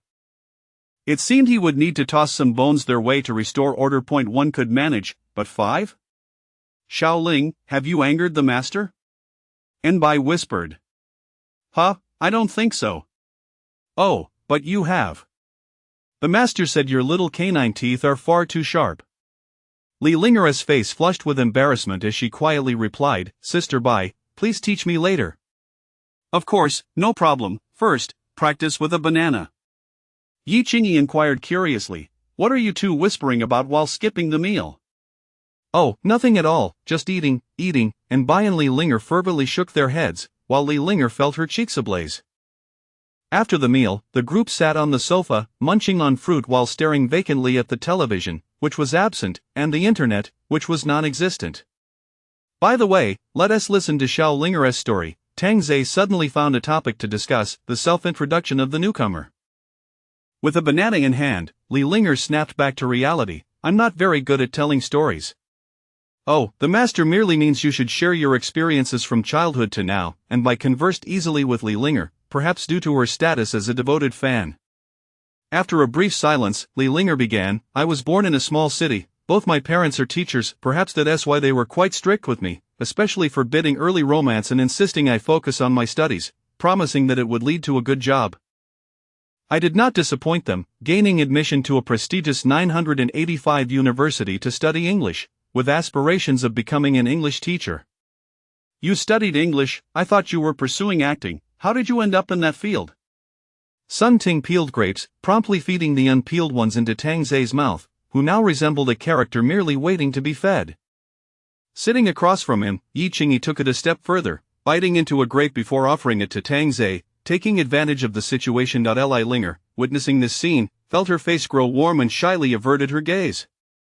When I was a freshman, I had originally accompanied a friend to an audition, but unexpectedly, I was selected myself and, with a playful attitude, it led me here. Is that so? That certainly indicates you possess great talent, Ximeng remarked, reflecting on how one could stumble into fame while merely playing around. Chapter 87 of The Second Rain ceases. Truth be told, I possess no particular talent. I merely adapt swiftly and find it rather enjoyable, Sun Ting sighed. Why am I devoid of such fortune? I can only scrape by in the live streaming room. While she spoke these words, it was apparent she had caught someone's eye. However, the conditions set by the boss were well understood by men. Linger, you must have a significant benefactor backing you, right? Ximeng remarked, peeling an orange. Li Linger furrowed her brows in contemplation. I don't think so. Surely you haven't been subjected to any unspoken rules? Yi Qingyi questioned incredulously. With Li Linger's beauty, she would undoubtedly be a favorite among the affluent. No, really, the master is aware. As she spoke, Li Linger blushed once more, unable to meet Tang Zai's gaze, resembling a bashful newlywed. Ximeng exclaimed, I see, it seems there is indeed a man quietly supporting you from behind, though he has yet to stand before you, and then the apocalypse struck. And thus I am left to benefit, Tang Zai teased in jest. And Bai added, the boss must be weeping in the restroom. Ha ha ha ha ha ha. With the exception of the blushing Li Linger, the others erupted into hearty laughter. Li Linger, anxious not to give Tang Zai the wrong impression, hastily clarified, there is no boss, don't say such things. Oh dear, getting flustered, are we? Sun Ting's words elicited several sidelong glances and exclamations from the women. This only heightened Li Linger's anxiety, her eyes pleading with Tang Zai, as if to say, I truly have no such benefactor. All right, you are all going to make someone cry from worry, Tang Zai chuckled, raising a hand. Yi Qingyi sighed, truly, it is a case of comparison leading to despair. I too wept like a rain-soaked pear blossom, yet your heart is as hard as stone, master. When Linger becomes flustered, you feel pity. Ah, a chorus of disapproval followed, leaving Tang Zai with a bitter smile, while Li Linger lowered her head, her graceful neck flushed with color. Amidst their banter, they remained oblivious to the fact that outside, the rain had ceased. This marked the second cessation of rain since the apocalypse, and the end of rain signified one thing: slaughter and plunder. Well, since you all insist, little Linger, come sit upon my lap so they can envy you properly. The four women erupted into playful uproar, whistling in delight. Go on, why are you still dawdling? Ximeng urged the bashful Li Linger. With a voice barely above a whisper, Li Linger acquiesced, rising to Tang Zai's side. He grasped her delicate wrist and pulled her into his embrace. The uproar reached a fever pitch, seemingly threatening to lift the roof, prompting Li Linger to bury her face in Tang Zai's chest. Kiss her, and Bai stood atop the sofa, clapping her hands in excitement. Within Bai's encouragement, the other three women quickly joined in. Tang Zai felt a touch of embarrassment. They had truly become quite bold lately, and he would need to throw them a bone tomorrow. However, as he gazed down at her exquisite visage, her glistening eyes gradually fluttered shut, and her rosy lips exuded an irresistible allure, awaiting the master's indulgence. Just as Tang Zai leaned down to savor the moment, an unexpected knock at the door interrupted the rhythm. Tang Zai frowned, lifting his gaze towards the entrance, while Li Linger opened her beautiful eyes, a flicker of disappointment in her expression. It seems they can no longer wait. Ximeng's tone grew noticeably colder. Sun Ting had already retrieved a firearm to check the ammunition, leaving Li Linger aghast. There was indeed a gun. Tang Zai gently patted Li Linger's head, who obediently settled beside him, murmuring, who could possibly come at this hour? Yi Qingyi inserted a magazine, stating nonchalantly, because we are the only ones with lights on. All right, everyone, put on your pajamas, Tang Zai instructed. With the heating on, it was inappropriate for them to be dressed so lightly. As if testing his resolve, the girls dutifully donned their sleepwear and tidied their hair. After all, a respectable appearance was essential. Li Linger proposed, "Shall we wear masks as well?" Xi Meng laughed, patting Li Linger's shoulder. "Why hide our beauty when we look so splendid?" "But what if it killed him?" Yi Qingyi replied indifferently. Sun Ting lightly tapped Li Linger's head. "Your first lesson is about to begin." In the midst of their conversation, Tang Zhe had already opened the door, a rush of cold air sweeping into the room. Before him stood over a dozen men clad in thick down jackets. Shivering from the cold, Tang Zhe greeted them with his signature warm smile. "Gentlemen, what brings you here at such a late hour?" The men gawked at Tang Zhe, incredulous that he was dressed in nothing but shorts and a t-shirt, his feet either clad in familiar shoes or wrapped in plastic bags. One could surmise he had a generator inside, providing electricity. "Hello, I'm Zhuo Zhixian, residing in the villa across the street. You may have seen me on television," Zhuo Zhixian said, adjusting his gold-rimmed glasses, attempting to present a proud profile. "I haven't seen you," Tang Zhe replied candidly. He truly had not. A young man behind him interjected, "Dude, you're standing before the wealthiest man in Huan City, and you don't recognize him? Are you blind?" "Shut up!" Zhuo Zhixian snapped at his son. Zhuo Yong shrugged, appearing unconcerned, his gaze drifting towards the modified Maybach parked nearby, contemplating how to acquire such a magnificent vehicle. "My apologies, my son is rather thoughtless, please forgive us," Zhuo Zhixian said. "No problem at all," Tang Zhe maintained his humble demeanor. However, this attitude was perceived by the men as a signal of vulnerability. "We came over with no ulterior motive, we merely wished to inquire how you managed to have electricity," Zhuo Zhixian inquired, his smile betraying his chattering teeth, as the temperature plummeted to -10°C, accompanied by a biting wind. Tang Zhe exhaled slowly. "I purchased a diesel generator." "I see. Is that vehicle yours as well?" "Indeed, it is mine." The men gaped in disbelief, astonished that this seemingly ordinary young man possessed such abundant resources. Some recalled his earlier visit, clad in peculiar protective gear. Observing the group of men shivering before him, Tang Zhe inquired, "Is there anything else? I was just about to retire for the night." One of the men called out, "Hey, could you let us in to warm up a bit?" With this opening, Zhuo Zhixian adopted a more amiable demeanor. "Times are tough for everyone.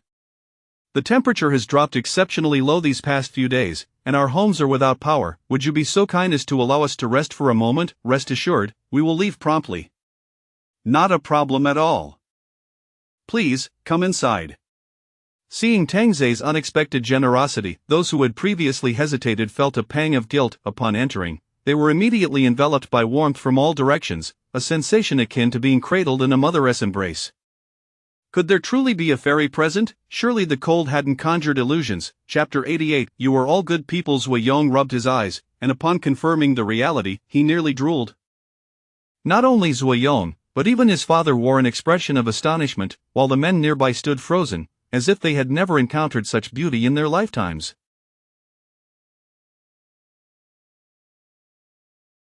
Tang Zhe had to admit, their allure was undeniably potent, a psychological impact that was hard to resist. Some men secretly mused that had they known such stunning women were present, they would have opened the door long ago.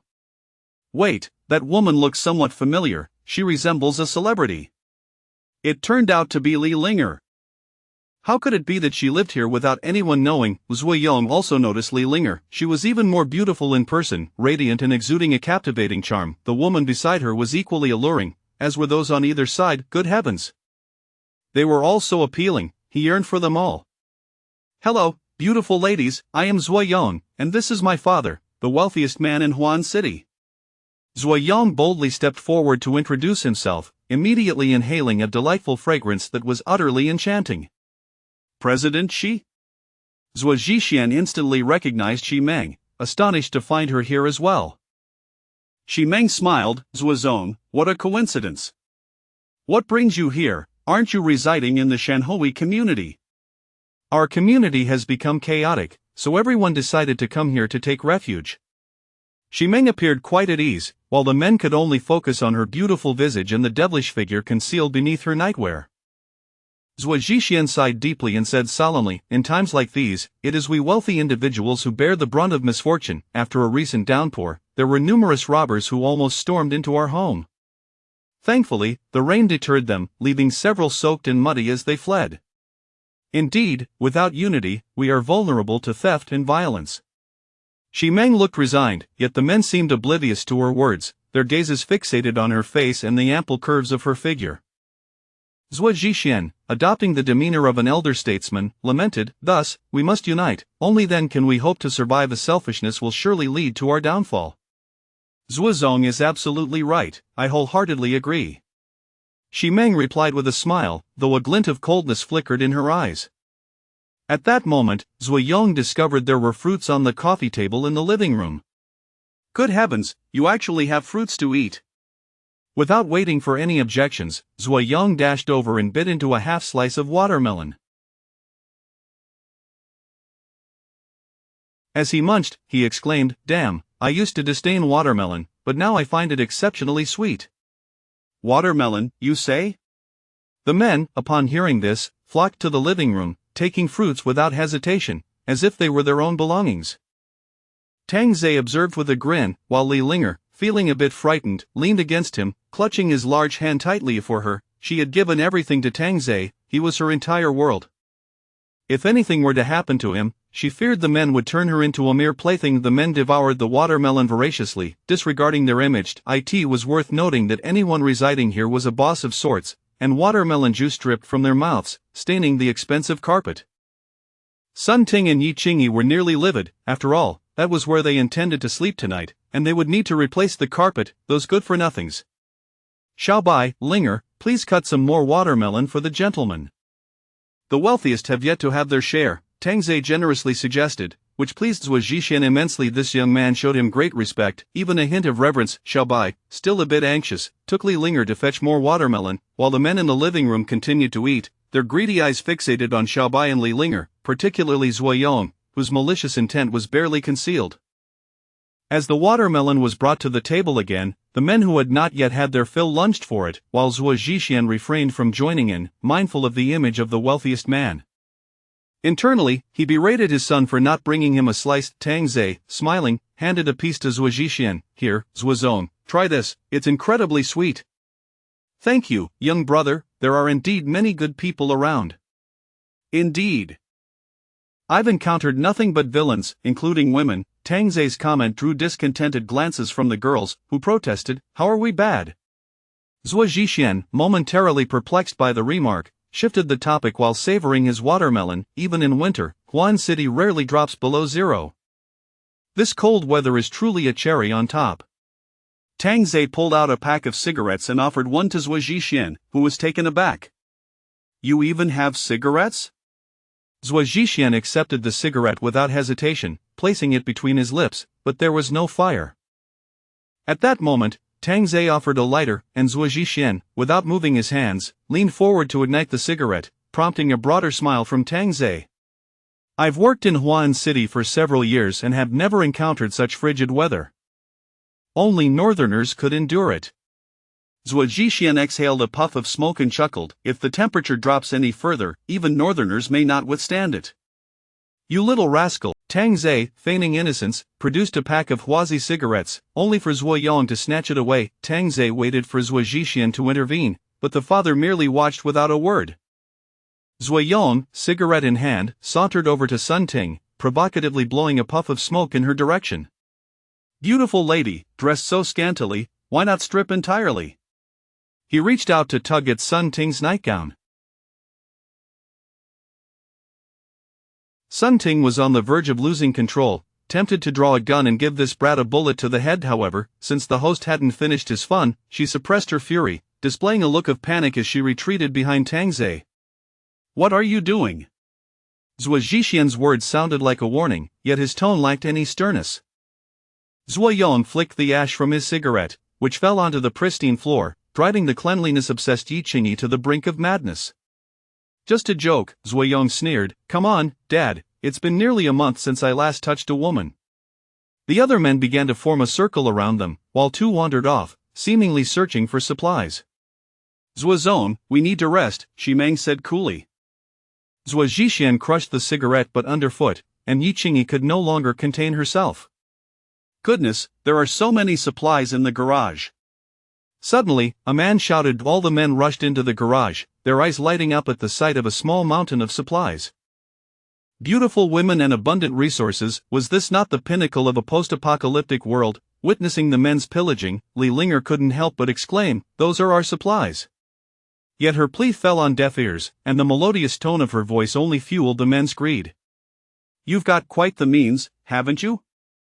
These supplies and vehicles must have been stolen, Zuoyong said, holding a salt-baked chicken leg in one hand and a snowflake beer in the other, grinning widely. What a life of luxury. No wonder such beauties were drawn to him. It was all for the supplies. An Bai could no longer contain herself. You've eaten and taken enough, it's time to leave. Zhuo Zhixian chuckled, ignoring her and settling onto the sofa. Did I not mention before that we should help each other? Yet you wish to chase us away, isn't that a bit selfish? This remark left the girls exasperated. Truly the wealthiest man, immediately positioning himself on the moral high ground to castigate them. Tang Zhe promptly interjected, Zuozong is right, I will take them upstairs while you remain downstairs. Kid, you want my dad to stay downstairs? Are you seeking death? Zuoyong brandished a finely crafted Nepalese knife, and the other men no longer feigned indifference, pulling knives from their down jackets. Tang Zhe's expression shifted dramatically, leaving the girls dumbfounded, especially Li Linger. Had she known Tang Zhe earlier, they could have acted together. Zuozong, what is this? Tang Zhe's voice trembled, leaving Shimeng in awe. No wonder she had been so thoroughly deceived. Zhuo Zhixian rose, producing a golden desert eagle from his waist, leaving everyone, including Zuoyong, wide-eyed. I had only intended it as a collector's item, little did I know it would come in handy now. With that, Zhuo Zhixian fired a shot. The resounding bang startled Zuoyong. The girls immediately hid behind Tang Zhe, their delicate forms failing to evoke any sympathy from the men, who were only more eager. However, the gun was slowly aimed at Tang Zhe. Zuozong, you surely don't mean to kill me? I've never killed anyone. Let me have a taste of it. I will take good care of these women for you. Dad, I want these too. Zuoyong pointed at Sun Ting and Li Linger as Zhuo Zhixian's gaze fell upon Tang Zhe as he pulled the trigger. Bang! The bullet slowly emerged from the gun's muzzle. Indeed, it moved slowly. You all are truly tiresome. Chapter 89 in Fire. As Tang Zhe's words echoed, the golden bullet fell onto the tiled floor, its crystalline sound resonating profoundly within the hearts of those present. Not only were the men rendered speechless, but the girls too stood in stunned silence. Is this truly the power of a vampire? Such exaggeration, that bullets could be controlled so effortlessly. You, the wealthiest man in Huan City, how could you stoop to such despicable acts? I must admit, I am somewhat disappointed. True sincerity cannot be exchanged for mere pretense. Tang Zhe lamented. He had initially thought that the rules of the apocalypse might harbor some flaws, but it seemed the laws of the end times had not deceived him. He must continue to remain emotionless. Zhuo Zhixian gazed incredulously at Tang Zhe before him, his mind racing with the question of why he had not perished. Had he merely hallucinated moments ago? A man near the doorway finally regained his senses and bolted for the exit. Bang, bang, the man staggered as bullets struck his legs, and Yi Qingyi's frigid voice cut through the air like the chill of winter. Did you not wish to reside here? Why are you leaving? Have I given you permission? The men stared at the gun in Yi Qingyi's hand, as if struck by lightning. She too possessed a firearm. Dad, what are you still doing? Shoot! Zuoyong bellowed. Zhuo Zhixian, at last, returned to the present, his finger hovering over the trigger, yet it refused to move, no matter how he tried to press it down. Tang Zhe reached for the Golden Eagle gun, effortlessly acquiring it. Truly, the Golden Eagle is quite heavy. Dad, what are you doing? Zhuo, what on earth are you doing? The men exclaimed in disbelief. Were they truly disarmed so easily? Zhuo Zhixian turned, rage contorting his features. I don't know. Tang Zhe, clutching the Golden Eagle, approached Zuoyong, who looked at him in terror, his pants slowly becoming soaked. Tang Zhe simply retrieved his pack of cigarettes from Zuoyong's down jacket. You dare to steal my cigarettes? Now, even wetting your pants won't save you. Upon hearing Tang Zhe's words, Zuoyong's face flushed with shame and indignation. As Tang Zhe turned away, Zuoyong's Nepalese knife swung down. Bang! Ah! The Nepalese knife clattered to the ground as Zhuo Yong clutched his bleeding right hand, his gaze wide with panic as he looked at Sun Ting, who held a smoking handgun. They possessed 2 guns. Were they truly here to rob a bandit den? These women, seemingly frail, were unexpectedly adept with firearms. Their earlier timid demeanor had been a ruse. You vile woman, you have injured me! Zhuo Yong roared, still oblivious to his predicament. Sun Ting, having longed to do so, slowly advanced towards Zhuo Yong, her gun raised to kneel. I would rather die than kneel. Bang! Son!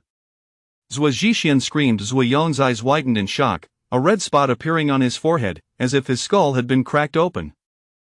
He could hardly believe this woman had dared to pull the trigger. With a sense of disbelief, Zhuo Yong collapsed to the ground, his consciousness fading, yet not entirely extinguished, as he beheld Sun Ting's gun now aimed at his head. You think you can strip me of my clothing? Bang! Bang, bang, bang. The sound of the gunfire was like a magazine being emptied, illustrating just how furious Sun Ting had become. Li Linger, witnessing the scene, felt her stomach churn, but Tang Zei's voice was calm and endurant. Hearing Tang Zei's detached words, Li Linger envisioned another version of him, suppressing her urge to vomit. I will say this once more, kneel. Sun Ting surveyed the men, who no longer harbored initial greed, replaced instead by boundless terror. The son of the Zhuo was brutally executed. This woman was merciless, akin to a viper. Though they thought thus, their knees betrayed them, and they all discarded their weapons. Kneeling. Shi Mengsen coldly remarked, My master has treated you well, offering you fresh fruit, and yet you repay him so? Zhuo Zhixian's attention was drawn to Shi Meng's address. She had dared to call him master? It is we who failed to recognize greatness. We shall not dare again. Little brother, no, big brother, it was all Zhuo Zhixian's idea. We were merely led astray. Yes, he proposed the robbery. We had no knowledge of it. Zhuo Zhixian's eyes blazed with fury. You bastards, how dare you shift all the blame onto me? You shall not have a good end. Tang Zei lit a cigarette, turning to Zhuo Zhixian as Zhuo. When someone offers you a light, you ought to at least extend a hand. It is the least form of respect, is it not? I was wrong. I shall not do so again. Ah, you still wish for me to pass you the light? No, I shall pass it myself. Too late. With that, he beckoned Yiqingyi, who obediently placed the gun into Tang Zei's hands. Tang Zei then drew Li Linger before him. You are new, this is your first lesson to kill. Li Linger trembled, her hand shaking uncontrollably. How could she dare to take a life? Take it. Tang Zei extended the gun towards her. But Li Linger felt as though her strength had been sapped. Even lifting her hand was a challenge, let alone wielding the firearm. I do not wish to repeat myself. Tang Zei's voice turned icy. Shi Meng suddenly pressed her delicate hand on Li Linger's shoulder, reassuringly saying, Linger, do not fear, you can do this. Dream sister, Sun Ting added softly, had we not been superior, what would the outcome be? Think about it. Indeed, had it not been for their strength, they would have already been subjected to the vile indignities from these brutes, unaware of their parents' enemies. Suddenly, Li Linger felt vigor surge through her arm, clenching her grip was surprisingly steady, for she had practiced this in her acting roles. Fire! Tang Zei's voice remained calm. As Tang Zei spoke, the men kneeling on the ground were horrified. One man began to kowtow and surrender, prompting the others to follow suit, their scalps bruised from the impact. Please do not kill me. I have elders above and children below. My wife just gave birth yesterday. I beg you, for the sake of my child, spare my life. Faced with such pleas, Li Linger hesitated, unable to pull the trigger. And Bai suddenly interjected, such words have become standard fare in the apocalypse, I have heard them countless times. Tang Zei narrowed his eyes, his voice low and intense, did you not seek to avenge your parents? Yet now, you cannot even bring yourself to kill. If the murderer knelt before you, begging for mercy, would you not forgive them? No, I would not. Li Linger shouted defiantly. Then shoot. Li Linger tensed her arm, her finger resting on the trigger, yet it would not budge. Tang Zei sighed deeply, extinguishing his cigarette butt, and beckoned Sun Ting, who transferred the gun back to him. What Tang Zei did next left everyone in stunned disbelief, their eyes wide in shock. He aimed the gun at Li Linger's temple, and she could feel the lingering warmth of the barrel. her complexion paling in an instant. Chapter 90. This is a mandatory course I have stated that she cannot integrate. Are you satisfied with this outcome? Tang Ze directed his gaze towards the other four women. The rapid transformation of Linger could only be attributed to their influence. Who exactly orchestrated it was no longer of any consequence. The four women remained silent, each internally urging, Linger, just pull the trigger. Once you do, everything will be fine. Tang Ze's eyes locked onto Linger's. What do tears accomplish? Different circles cannot be forcibly merged.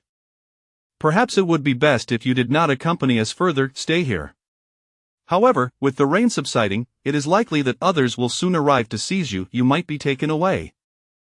I could grant you a swift release, allowing you to reunite with your parents sooner, thus sparing you the indignity of being violated. As soon as Tang Ze's words fell. Bang! Ah!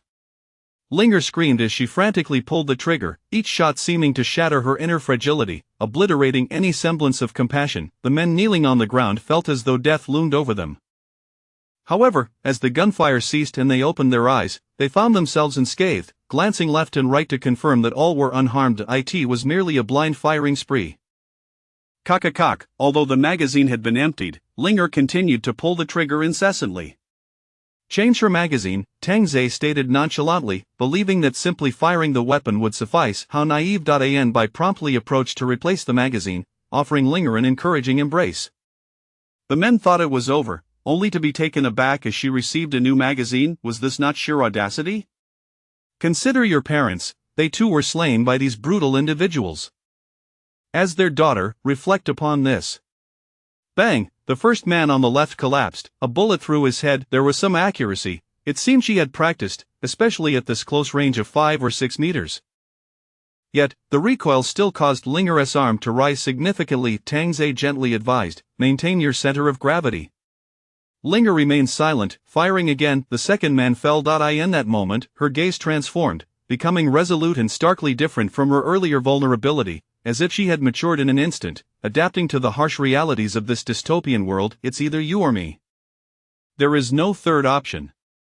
Please don't kill me. I can offer you money, a company. My worth is in the hundreds of billions. Whatever you desire, I can provide. Left Jixian, witnessing his comrades fall one by one, could no longer afford to uphold his title as a wealthy magnate, blood oozing from his forehead. But the cold-eyed Linger aimed the gun at Left Jixian and pulled the trigger. He closed his eyes tightly, only to hear a click. His bullets had run out. The sheer fright rendered him helpless, a visceral understanding of death's proximity overwhelming him. If time could rewind, he would never have come here. This place was not a pen for sheep, but a den of fierce tigers. Tang Ze felt the need to clarify, tigers are indeed fearsome, but of a different breed, those with a white coat. No more bullets. Linger's eyes appeared hollow, as though her very soul had been imprisoned. Tang Ze took her gun. Demang, take her to rest. Understood. She Meng-guided Linger away, but Linger pointed at Left Jixian, her voice vacant. There is still one more. One hasn't been shot dead by me. Linger, dear, you needn't worry about him. Focus on resting now. No, I can't. The master will abandon me. The master will kill me. Linger slipped into a state of delirium, teetering on the brink of collapse. Tang Ze, sensing her distress, said, you should go too. Okay. He had not anticipated pushing Linger to such a state. Tang Ze sighed. For a woman to protect herself in this apocalyptic world, this was indeed a necessary lesson. Approaching Left Jixian, the latter looked up, pleading for mercy. Yuda. Bang! Before he could finish, his own golden eagle ended his life. Tang Ze had no desire to engage in idle chatter with such a person.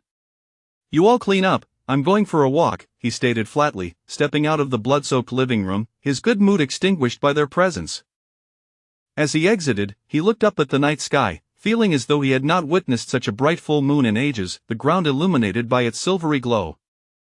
It was indeed a night for bloodshed. Crossing the street, he arrived at the villa across the way, Left Jixian's residence. The door lock was no match for Tang Ze's advance, and the interior lay shrouded in darkness. A woman's voice echoed from the living room, filled with anticipation. Darling, have you killed the people across the street? I heard so many gunshots. Tang Ze remained silent as he entered the living room, the moonlight streaming through the glass, revealing a woman cocooned in a blanket. She appeared quite young, perhaps just in her 30s, an old bull with tender grass. Who are you? My husband has a gun.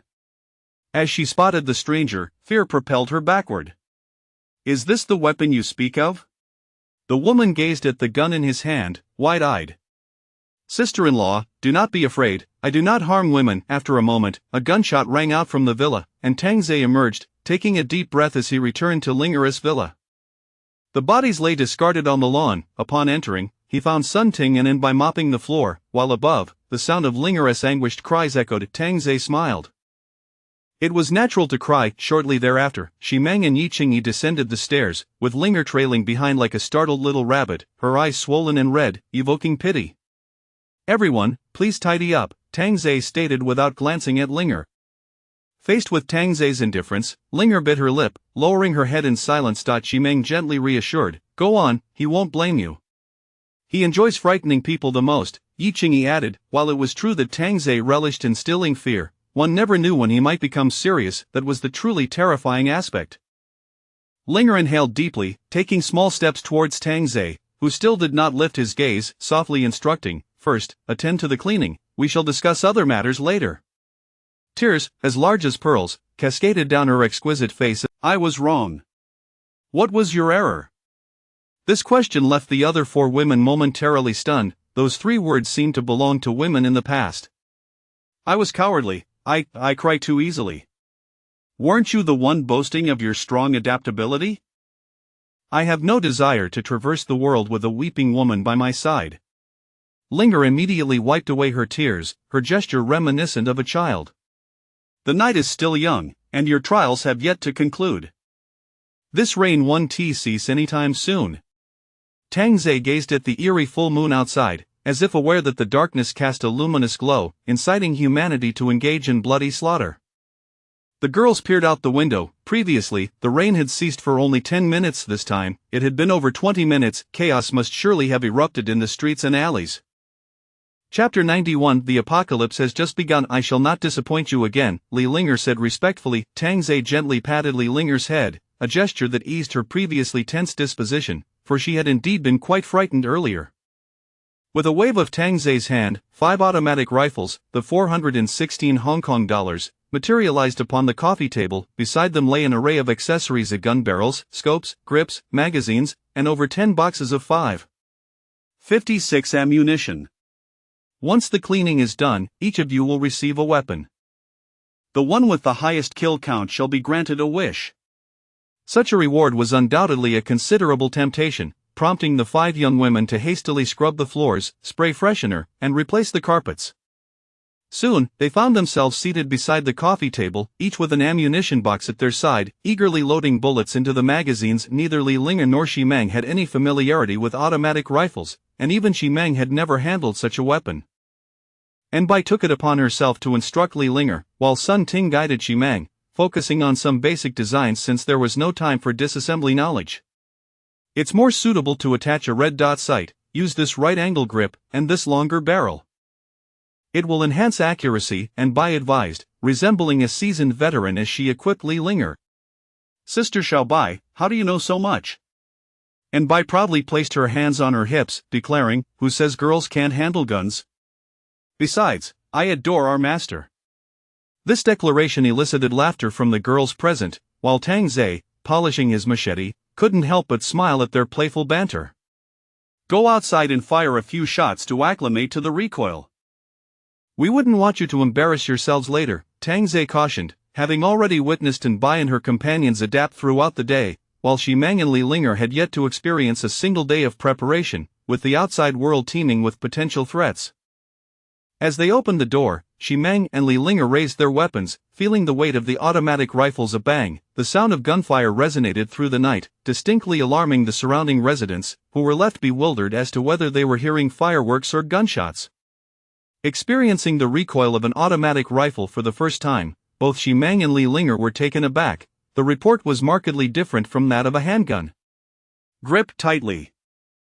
When firing in succession, apply downward pressure to prevent the muzzle from rising, and Enbai transformed into a coach, while she and Sun Ting positioned several corpses in the middle of the street as makeshift targets. Bang, bang, bang, the continuous gunfire reverberated, sending a group of would-be robbers fleeing, mistakenly believing a shootout had erupted within the villa community. Looking down at their kitchen knives, they concluded that engaging would be tantamount to courting death. Meanwhile, throughout Huashan City, people had emerged from their homes, with supermarkets, convenience stores, and large malls becoming their primary targets. Consequently, these locations witnessed the fiercest battles for resources, with fatalities over a mere bottle of water becoming alarmingly commonplace. In contrast to these disorganized raids, numerous communities had begun to form their own tactical units, significantly enhancing their efficiency compared to lone wolves. However, conflicts between communities were inevitable, and during this half-hour reprieve from the rain, the death toll in Huashan City had already reached 3,000 to 4,000, a figure that continued to rise, soon to surpass 10,000.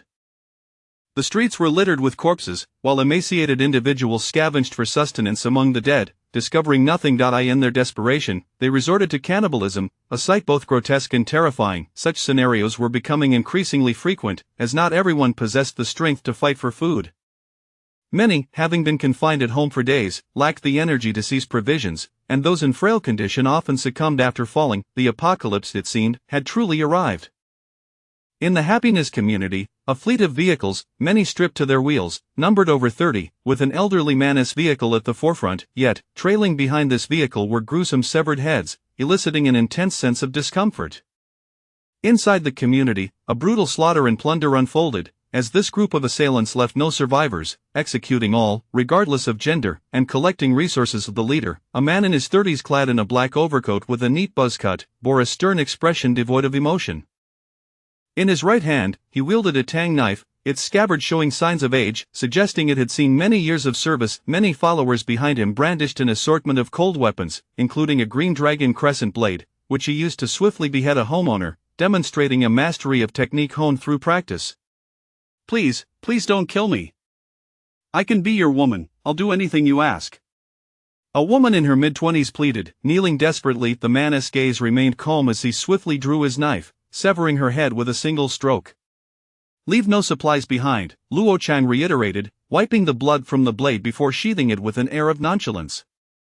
Understood, Teacher Luo. This group consisted of martial arts students, guided by a few instructors.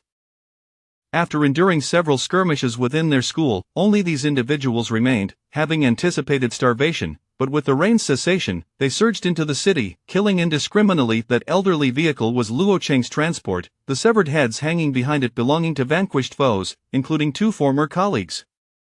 By the way, let's keep a few women. After all, they are young and vigorous, but let us not overindulge, lest they become too weak, Luo Cheng remarked casually, kicking the woman's severed head aside as he continued toward the upper floors.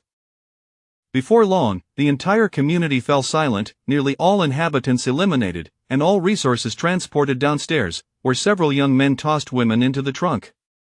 Old Luo, this hall is quite. Luo Chang gazed at the full moon in the night sky. While the rain holds off, let's seize more. These few women are insufficient, the students would like one each. Luo Cheng frowned, stating sternly, martial artists should avoid excessive indulgence. 1 per person is enough. We might as well let them all perish in the embrace of women. Yutong was left at a loss for words. While such wisdom held merit in the past, now that they had fought their way out, a release of tension seemed warranted. At that moment, a chubby young man suggested, Teacher Luo, Teacher Yu, let us raid the affluent community. I've heard their women are quite attractive, right, classmates? Upon hearing this, the boys were invigorated, realizing that their martial arts training had indeed been fortuitous, transforming into a means of survival.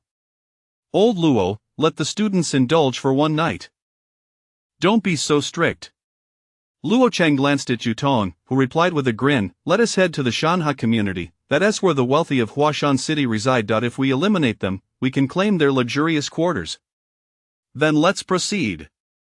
I hope the Shanha community hasn't been raided yet, Luo Cheng sighed. At that moment a man came rolling out in a panic. Chapter 92 Invincible within 5 steps. Don't run, I'll sever your limbs, a furious classmate, drenched in blood, shouted from behind. Luo Cheng waved his hand, signaling for his companions to cease their pursuit. While Yutong shook his head in resignation, the chaos resumed. I offer you a chance at life, Luo Cheng stated coolly as he approached the man. What? The man, consumed by fear and rage, recalled how his wife and child had just been slaughtered by these brutes. A knife was tossed at his feet. One-on-one. If you win, I die. If I win, you die. The man gazed at the blade, still stained with his wife's blood, gripping it tightly. His fury overpowered his fear. Very well, he declared, gripping the knife with both hands, though it was evident he was not a match. Meanwhile, Luo Cheng slowly pushed the knife forward, grasping the hilt with his right hand. I forgot to mention, within 5 steps, I am invincible. As soon as the words left his lips, a flash of silver glimmered. The man's head rolled away, his eyes wide open in shock. Luo Cheng then affixed the man's severed head to the back of the vehicle. Onward, to the Mountain Lake community, he bellowed, and the convoy surged forward toward their destination. Such a formidable procession on the road instilled fear in onlookers. Few dared to interfere unless they possessed greater might. Clearly, no such power was present at the moment, as any potential threats had been largely eradicated by my brothers. Before long, the convoy arrived at the Mountain Lake community, where numerous individuals emerged, running and retching, as if they had encountered something grotesque. Luo Cheng halted the vehicle, prompting the others to do the same. Let us investigate, he said calmly, stepping into the community. Soon, they noticed people fleeing from the underground garage exchanging glances with Yutong. Luo Cheng nodded, and they proceeded toward the garage. Upon reaching the entrance, they were met with a nauseating stench of blood and decay. Frowning, they pressed onward, quickly discovering a scene reminiscent of hell itself. As some classmates were retching, having previously taken lives without flinching, but the sight before them was unbearable. Standing amidst the coagulated blood, Luo Cheng scrutinized the spent shell casings scattered on the ground. It seems someone was much quicker than us, Yutong remarked solemnly. However, Luo Cheng disagreed. These individuals did not die just moments ago. It appears they were slain yesterday. Furthermore, with so many shell casings, it is evident there was a significant amount of gunfire. Old Luo, come look. Yutong suddenly called out. Luo Cheng rushed over, his expression shifting as he crouched down to examine the wounds on the corpses. Such swift strikes, their bodies have been cleaved in half with remarkable force. This is astonishing, Yutong exclaimed, realizing that most of the victims had been severed in two. The strength required was truly formidable. Luo Cheng noted that the victims must have felt immense despair in their final moments, witnessing their own have succumbed to death. A cruel fate indeed. If you were to encounter this, still, I maintain that within 5 steps, I am invincible. Luo Cheng decided against further examining the bodies and stepped outside, as the odor was unbearable. Yutong, reassured by Luo Cheng's confidence, followed him, realizing that this community held little value anymore. Nearby, 2 classmates examined the holes in the wall. What could have made these? One asked. Doesn't resemble a drill, it looks more like a blade, the other replied. A blade? Why don't you give it a try and see if it works on a concrete wall? One classmate pointed at the corpses beneath their feet. Look at these 4 bodies. Their wounds are aligned. If I'm not mistaken, they were standing in a line when the assailants suddenly swung the knife, piercing their skulls and embedding it in the wall. Upon hearing this, a boy began to applaud slowly. Perhaps you should write a novel. Your imagination is quite impressive. You wouldn't understand, this is called deduction. Well, you can continue your deductions amidst the corpses. I can't stand this stench any longer. The classmate reluctantly departed but couldn't help but glance back at the hole in the wall, pondering whether such a feat was humanly possible. Stepping outside, the fresh air felt like a breath of life. Where to next? Shall we continue raiding the community? Yutong asked, aware that time was of the essence. After thoughtful consideration, Luo Cheng replied, yes, we must keep raiding for supplies.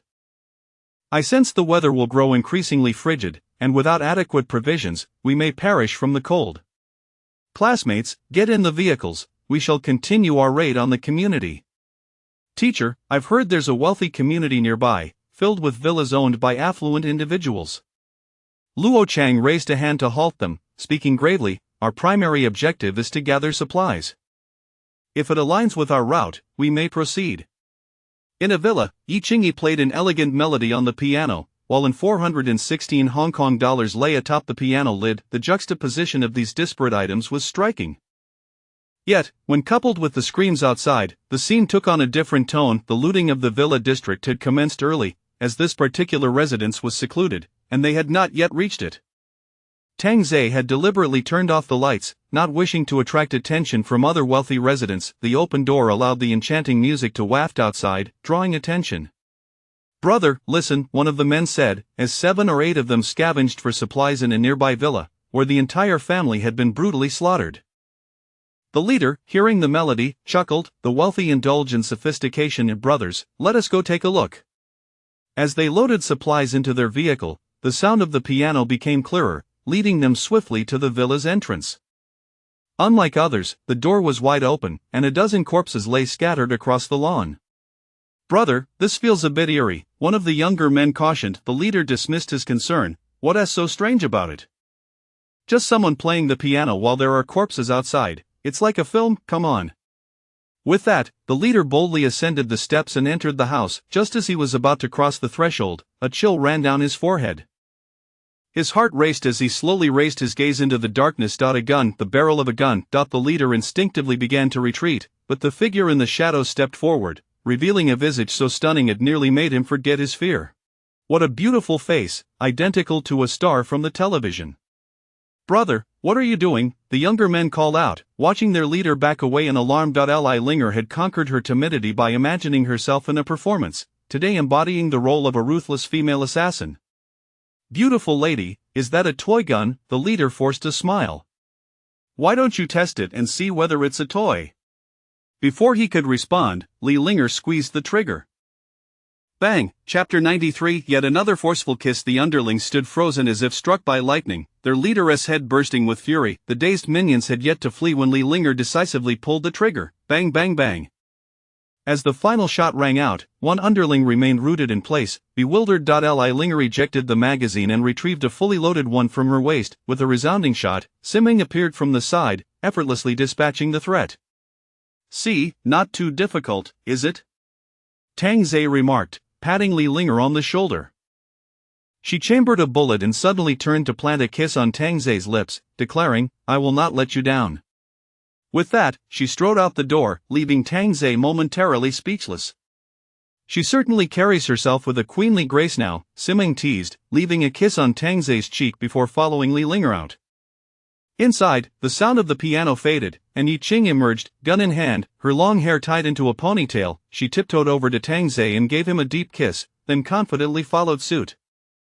Tang Zhe grimaced slightly, pondering the absurdity of the situation. Everyone was merely trying to show off, it seemed, yet, he had to admit, they all looked rather impressive. Sun Ting and Anbai stood cheerfully at the sides, playfully tiptoeing to plant kisses before scampering out with laughter. Tang Zhe slowly extracted a cigarette, lighting it with a smile tugging at his lips. In less than 10 minutes, headlights appeared, accompanied by sounds of complaints. "Damn, we're late, all the villas have been taken. I told you to come earlier." The wealthy always get the first pick. 4 cars arrived, stopping intermittently. "Look, there's a woman standing by the roadside," exclaimed the man in the passenger seat. Siming rushed over with a hint of panic, and the men in the car were struck by her beauty, stunned to see such a captivating figure. "Hey, beautiful, need a ride?" they said, while their hands began to search for knives. Just as Siming was about to respond, her gun slipped from her back, prompting a wry smile. The men in the vehicle stood frozen, staring at the ominous weapon. "Sorry, I didn't secure it properly," she said, lifting the gun. "Damn it!" The men inside grabbed their knives, ready to charge out, only to be met with merciless bullets. Bang bang bang, they were all reduced to a mass of holes. A man from the second vehicle stepped out, intending to greet Simon, only to witness her unleashing a hail of bullets into the car, leaving him standing dumbfounded. Siming turned to him, smiling. "What's wrong, aren't you going to run?" The man snapped back to reality and fled, but Siming had already reloaded, and with a sharp crack, he collapsed to the ground. The remaining 3 vehicles hastily reversed, their wheels spinning in a frenzy, leaving only the rims behind. "Don't be in such a hurry to leave, boys," she called out, as several stunning women emerged beside her, holding nightmarish weapons. No, don't kill me. Charge out and take them down. Run them over." Chaos erupted inside the vehicles, but the gunfire rang out, leaving no room for mercy. Tang Zhe sat on the steps, smoking, observing how the girls had adapted to the rhythm of the apocalypse. Not only had they gained 5 bed warmers, but they had also acquired 5 capable fighters. Even the timid Linger was beginning to find her footing. It appeared he had not deceived himself. Their adaptability was indeed impressive, their eyes unblinking. Within a mere 2 minutes, the robbers were dispatched by the 5 girls, and Li Linger finally experienced the empowering sensation of controlling her own fate. Previously, she had lived in constant fear of intruders, but now she felt brave enough to seek vengeance for her parents. Remarkable, Linger, you've outdone me, Sun Ting teased, patting her shoulder. Li Linger humbly replied, thanks to your guidance, Sister Ting. Prepare yourselves. More will come, Sun Ting said, gazing at the increasingly bright full moon, which showed no sign of rain. Without rain, the bloodshed would not cease. Before long, headlights appeared again, accompanied by voices. But soon, a barrage of gunfire erupted, even grenades were thrown. How brutal! While others wielded knives, they brandished firearms. The clash of cold and hot weaponry was nothing short of a dimensional assault.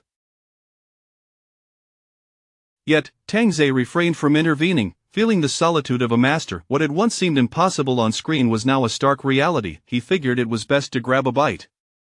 It was late, and a barbecue sounded perfect. Once you're done with the killing, come over for a bite to replenish, Tang Ze shouted to the girls. Bai chirped, having just dispatched a pleading man, bouncing over to Tang Ze, grabbing a bottle of beer and chugging it down. Don't get drunk, Tang Ze cautioned as he grilled beef. And Bai laughed heartily, 1 bottle of beer won't knock me out, only the master can do that. I need to learn from Sister Bai, Li Linger chimed in, rushing over to seek her master's favor.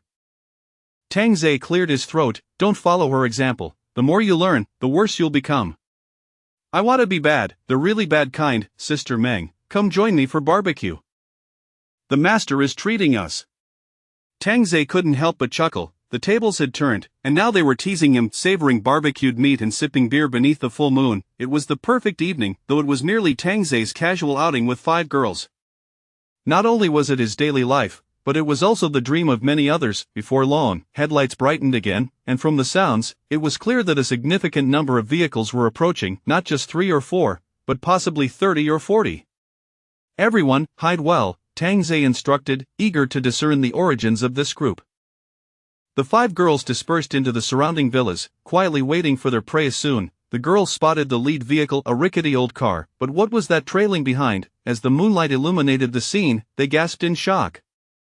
It was a collection of severed heads. How grotesque! Tang Ze remained at the roadside, grilling as if it were just another ordinary night, completely oblivious to the approaching vehicles. Luo Cheng frowned, surveying the area. There were numerous corpses scattered about, and many cars parked by the roadside, their occupants seemingly lifeless. Stopping the car, Luo Cheng jumped out, his gaze shifting towards Tang Ze not far off. The air was thick with the scent of blood intermingled with the aroma of barbecued meat, making his stomach rumble involuntarily. As Luo Cheng exited the vehicle, his classmates followed suit. Yu Tong approached Luo Cheng, saying, "This place has been thoroughly looted, there's nothing of value left. Look over there." "Huh, is that guy barbecuing?" Yu Tong exclaimed in disbelief as he glanced at Tang Ze. In the midst of chaos outside, someone was casually grilling. Luo Cheng surveyed the sea of corpses, then looked back at Tang Ze, sensing the danger that this man exuded. Immensely dangerous. "Classmates, tonight, we feast on barbecue," Yu Tong shouted gleefully, as everyone hadn't had meat in quite a while. Chapter 94. You are unfortunate to encounter me. Upon hearing this, the classmates erupted in cheers, not waiting for Luo Cheng to intervene, and rushed towards Tang Ze, their weapons raised high. Meanwhile, Tang Ze took a sip of his sugar-free soda, wiped his mouth with a tissue, and drew the broadsword, leaning against the wall, striding toward the oncoming throng of young men. Rather than feeling fear at the sight of Tang Ze wielding the broadsword, the classmates were filled with exhilaration, shouting and charging at him. "Kill!" a young man growled, his blood surging with adrenaline. Tang Ze swung down with a powerful strike. One classmate raised his sword to block, but in the next instant, he froze, his blade severed by Tang Ze's might, let alone his own body. The 3 boys charging alongside him were left dumbfounded. "Getting distracted in a fight can be fatal," Tang Ze said coldly as his broadsword mercilessly cleaved down, leaving 4 corpses on the ground. Luo Cheng observed Tang Ze with an expression of grave concern. "He is," Yu Tong uttered in a tone laced with fear. Luo Cheng took a deep breath, confirming his suspicions. Although Tang Ze possessed brute strength, he relied solely on crude slashing. I shall deal with him, Luo Chang stated calmly. Be careful, this person is formidable, Yutong warned, recalling the nightmare of that parking lot incident. Luo Chang nodded, brandishing his saber as he approached Tang Zhe with a steady gait and piercing gaze. The two paused 5 meters apart. Impressive strength, yet lacking technique, Luo Chang began, adopting a pedagogical tone, as if he were recruiting students. Tang Zhe appraised Luo Chang's attire and weapon before responding. You seem to possess some skill. Indeed, just a bit, which is why I wish to challenge you. Ha, you are the first to challenge me. Should you win, I shall perish. However, if I emerge victorious, all of you shall meet your demise. A benign smile graced Tang Zhe's face. Luo Chang furrowed his brow, realizing that this was his own catchphrase, now used against him. Teacher Luo, killing him is far too arrogant. He dares to threaten our lives. Disembowel him, let him know who he faces. The classmates cursed in unison, holding Luo Chang in godlike esteem. A master among masters. Luo Chang raised his arm, silencing the uproar in an instant. Very well. I accept, but I have one condition. If I win, you shall not die. Instead, you will become my subordinate. Agreed, Tang Zhe replied readily. A word of caution: within 5 steps, I am invincible. Ha, I eagerly anticipate your performance. Tang Zhe's smile grew more pronounced. The duel was imminent, the moonlight casting a tense atmosphere upon the two, causing even the girls hiding in the villa to feel anxious, despite their knowledge of Tang Zhe's prowess. Luo Chang understood the man's formidable nature and resolved to give his all. His strength was formidable, if only he could evade a single strike. As Tang Zhe observed Luo Chang circling him with strange footwork instead of attacking, he raised his blade and struck downward. Luo Chang sensed the moment had arrived. With a metallic clang, he evaded while simultaneously drawing his sword, aiming for Tang Zhe's neck. Having no intention of yielding, this was merely a ruse to mislead his opponent into believing that defeat was inconsequential. Suddenly, a chill coursed through Luo Chang's waist. Why was he collapsing? Why had his blade deviated so far off course, nearly grazing Tang Zhe's shoulder? With a dull thud, Luo Chang fell, his gaze shifting to his lower half, where his intestines lay scattered. Impossible, absolutely impossible. His strike should never have been halted. Such inertia could not be countered in time, but as he initiated his attack, it seemed Tang Zhe's blade had paused, then struck his waist. How could he have stopped? This was basic inertia. Why did he not comply? Why was this happening? Why was I dying? It hurt. If you were to face another, you would indeed be invincible within 5 steps. Alas, you matched with me, Tang Zhe remarked, gazing down at the fading Luo Chang, whose name he did not know, yet recognized a spark of courage in him. Hearing Tang Zhe's words, Luo Chang succumbed to the unfathomable nature of his demise. Behind him, Yutong remained stunned. It had happened too swiftly. He had not witnessed what transpired, and Luo Chang had been slain. The classmates stood frozen, aghast. Their idol, who had triumphed over numerous teachers, had fallen in an instant. The crushing blow to their collective psyche felt as if the world itself had crumbled. As Tang Zhe approached, Yutong shouted, dispelling his fear. Fingers clawed as he declared, allow me to experience your blade. Tang Zhe raised the broadsword once more, and Yutong executed a flamboyant maneuver, seizing Tang Zhe's wrist, elated at his success. But he soon realized he had merely clasped his wrist, unable to shift it, as if it were forged of steel. Are you so contemptuous as to not even wield your blade? Tang Zhe turned to Yutong, speaking in a measured tone. Yutong's heart raced, sensing the chilling gaze of death emanating from Tang Zhe, as if his heart would leap from his throat. Before he could comprehend, his wrist was grasped. Ah! Yutong screamed in agony as his wrist was brutally crushed, bone protruding grotesquely. Tang Zhe seized his other arm, yanking it down, then delivered a kick that shattered Yutong's legs. The classmates, Yutong, second only to Luo Chang, had been rendered limbless, grasped by the throat by that man. One must fulfill their promises. Kill, Tang Zhe intoned gravely. Bang, bang, bang, bang, bang, from both villas, merciless bullets erupted, taking down half of the assailants in an instant, while the remaining half cowered behind vehicles, terrified. Of course, they must possess firearms, one classmate exclaimed. I told you so. That hole was made by him, even Teacher Luo couldn't withstand him. It's over, we're doomed. After speaking, he received no reply and turned to pat his friend beside him, only to find his companion staggering, struck by 2 bullets, his eyes filled with profound terror. When the classmate turned back, he beheld the raised broadsword, realizing at that moment the blade bore a striking resemblance to the marks on the wall. His deductions had not been in vain, and then he felt the world spin, blood gushing from his body.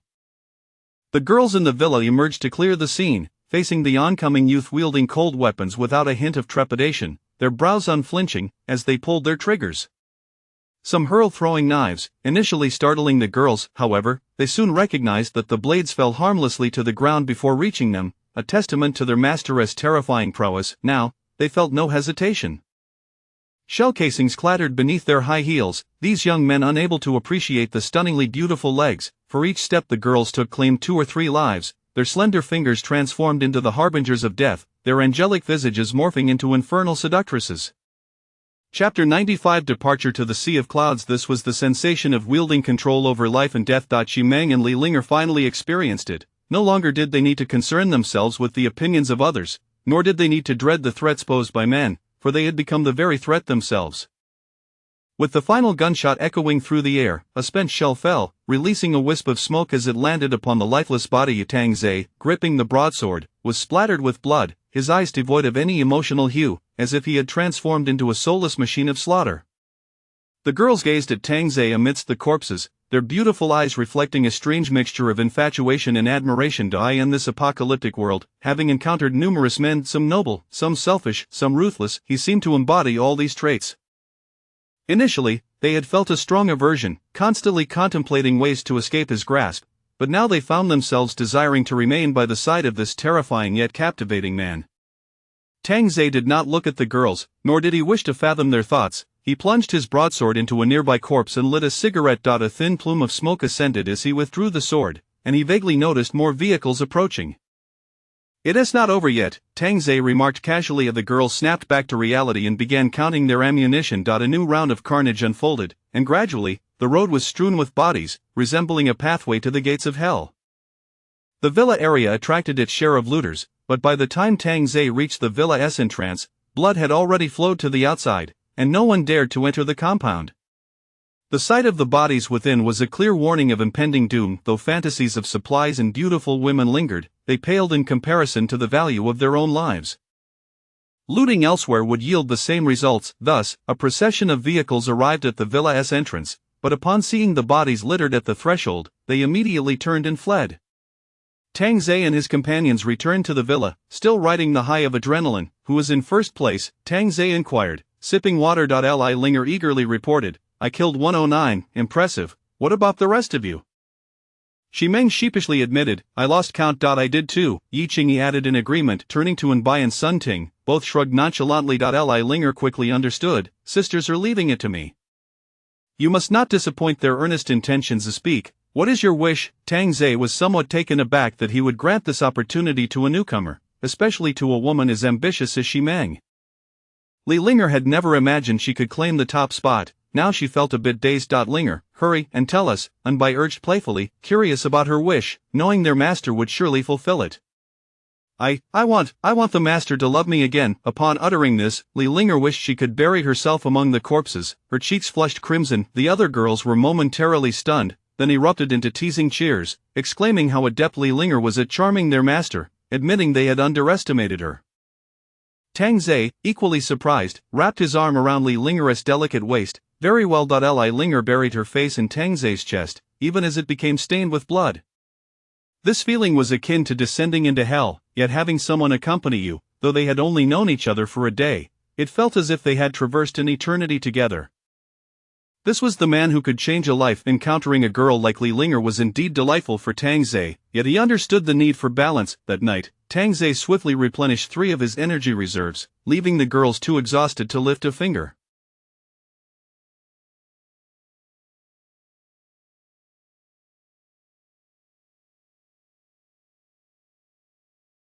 A piercing ray of sunlight made Tang Zhe frown, instinctively rolling over. Moments later, he abruptly opened his eyes, gazing at the familiar yet foreign bedroom, with sunlight streaming through the window.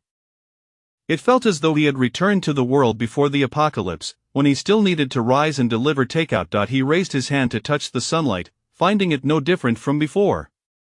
Had the apocalypse truly passed? A sudden gunshot caused Tang Ze to pause, and he rose to look out the window. The street was littered with corpses, and he could faintly discern shadowy figures lurking around the villa, where Sun Ting was firing her weapon.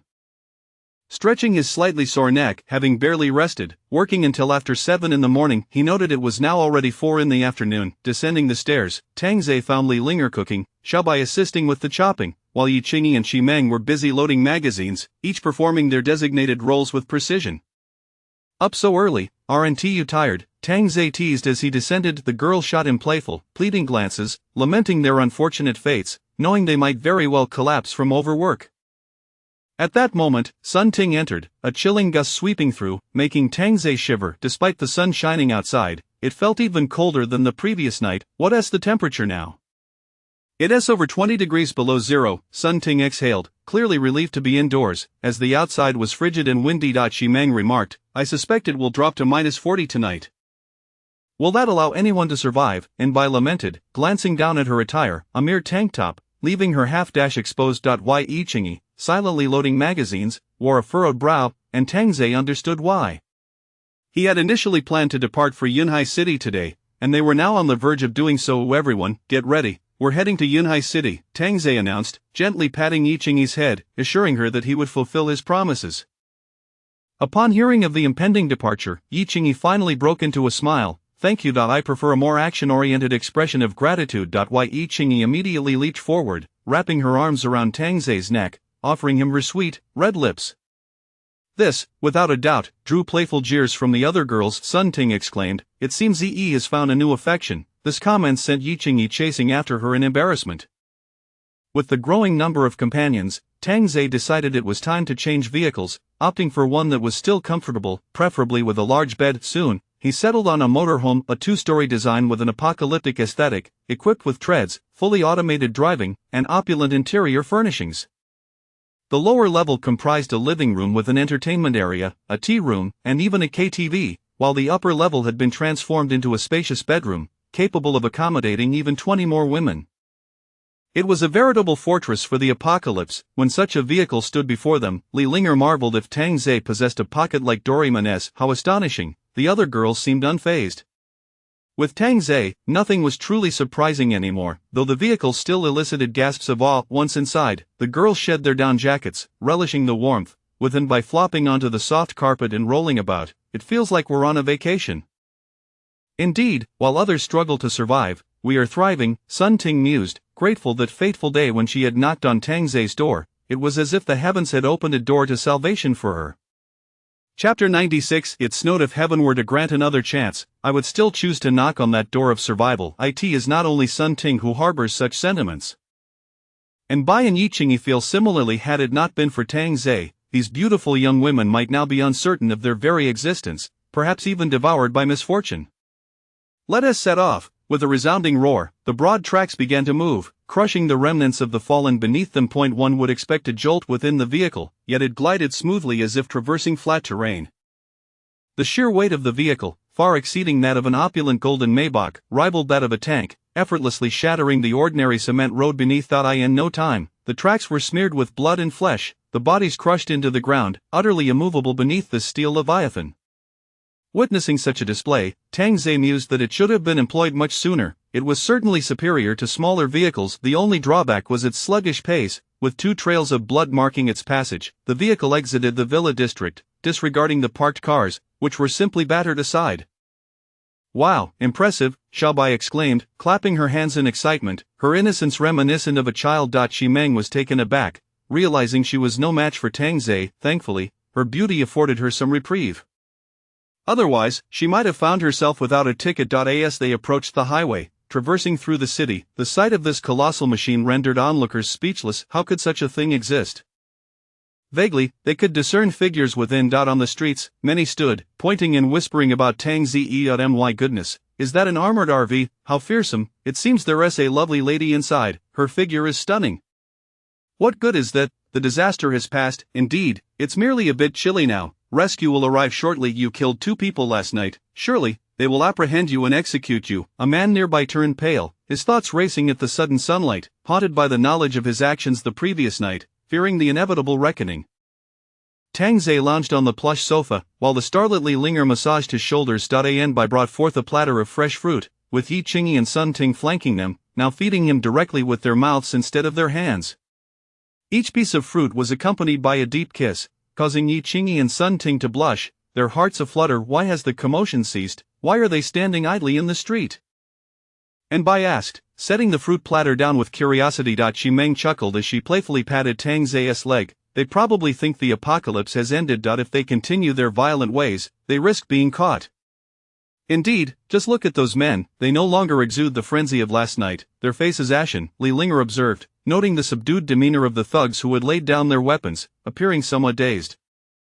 Suddenly, a thud resonated from the vehicle. The screen shifted to camera mode, revealing someone throwing stones from the left rear of the car. Thud, thud, thud. With the first stone came a second, followed by an onslaught of every throwable object in the vicinity. Tang Ze remarked coolly, jealousy can distort one's visage. Linger, please handle this. Understood. She leaned down to plant a kiss on Tang Ze before retrieving a gun resting nearby. A man in his 30s attempted to jam a trash bin beneath the tracks, naively believing he could immobilize the vehicle. This, of course, was a fool's errand. Suddenly, the rear door of the vehicle began to rise, stunning the men trailing behind. As a pair of white high heels came into view, their expressions shifted to delight. As the door lifted, long, alabaster legs clad in a figure-hugging white dress emerged, radiating an explosive allure. However, upon noticing the barrel of a gun, their excitement faltered, only to be replaced by a trance-like fixation upon her stunning visage. Isn't she Li Linger? My goodness, it's really her. Grab her. Li Linger, overhearing the commotion, initially intended to fire a warning shot to deter them but was taken aback by their audacity to pursue her. What a bunch of scoundrels! Without hesitation, Li Linger raised her weapon and unleashed a barrage of gunfire. In an instant, the men pursuing the vehicle were all felled, and those hurling objects ceased their actions, stunned by the presence of a firearm, an automatic rifle, no less. Such a vehicle of the apocalypse was indeed extraordinary, and all present quickly fell into line. Li Linger surveyed the crowd with icy disdain, declaring silently, I do not wish to take lives, but do not provoke me. As the door descended, the onlookers sighed in relief. TSK, killing so many, they'll surely be captured and face a brutal fate. Indeed, we should report them. What's the point of this? At that moment, the sun was abruptly obscured, a dark cloud drifting overhead.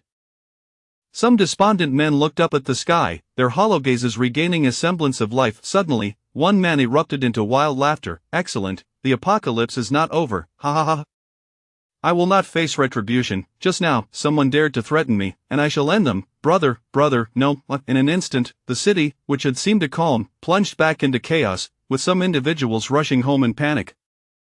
Watching the scene unfold, Tang Ze felt no emotion, even as a vehicle careened toward them, seemingly intent on forcing them to halt. It was akin to an egg colliding with a stone. As the impact loomed, the driver leapt from the vehicle, yet it was crushed beneath the tracks, far mightier than a tank. However, more vehicles began encircling them. These individuals understood that capturing this vehicle was their ticket to survival. Yet all their efforts were in vain. Only the absence of a road ahead could halt this apocalyptic RV. Suddenly, a snowflake drifted against the glass. It is snowing, Shi Meng murmured softly. The street was suddenly filled with screams. Those who had been vibrant moments ago were now ensnared by the snowflakes, convulsing and collapsing lifelessly. An Bai gazed at the unfolding chaos, murmuring, I told you, it couldn't possibly be over so soon. Alas, it has only just begun, Sun Ting replied with resignation. Bang, bang, bang, a series of knocks echoed. The group glanced in the rearview mirror, spotting 3 or 4 young women, undeterred by the snow, sprinting toward the vehicle, desperately reaching for the door. Their survival instinct had ignited a remarkable resolve. Open the door and let us in, please, brother, take us with you, don't leave me behind, I'll do anything. Yet within the vehicle, their pleas were drowned out, visible only in their frantic gestures as Tang Ze observed coldly. Boarding, there were stringent standards. At the very least, one must possess beauty akin to Li Linger. Regrettably, apart from their youth, they were lacking in every other regard. Chapter 97 At Yunhai University, a few young girls understood that if they failed to board the vehicle, what awaited them was a despairing death. Better to take a gamble. After all, they were acutely aware that they were mere commodities, objects of contention among men. However, on this occasion, they miscalculated. Not all men would extend a helping hand. As the first girl stumbled and caused a domino effect, the relentless tracks crushed over their bodies. Rather than being painfully suffocated by the snowflakes, This manner of death was swifter. Tang Ze glanced at the girls and remarked nonchalantly, "If you wish to show kindness, feel free to disembark in trade places." Only a fool would entertain such notions, yet it was evident that the look they had just cast had displeased Tang Ze. They hastily sought to appease their master. This encounter had drained one of the energy reserves. The vehicle continued onward, reaching the entrance of the highway, but it was too wide and too tall. Additionally, the entrance was choked with vehicles fleeing for their lives, their occupants already perished. How on earth are we supposed to get through this? And Bai lay against Tang Ze's chest, drawing circles, while Yi Qingyi leaned on the other side. At that moment, Tang Ze was thoroughly dominated by these two women. He rose with a smile and declared, "Allow me to perform a little magic for you." "Oh no, not again, but this time, you must close your eyes and not peek." The girls obediently shut their beautiful eyes, yet curiosity compelled them to sneak glances. "Cheating, are we? Turn around." "Oh dear."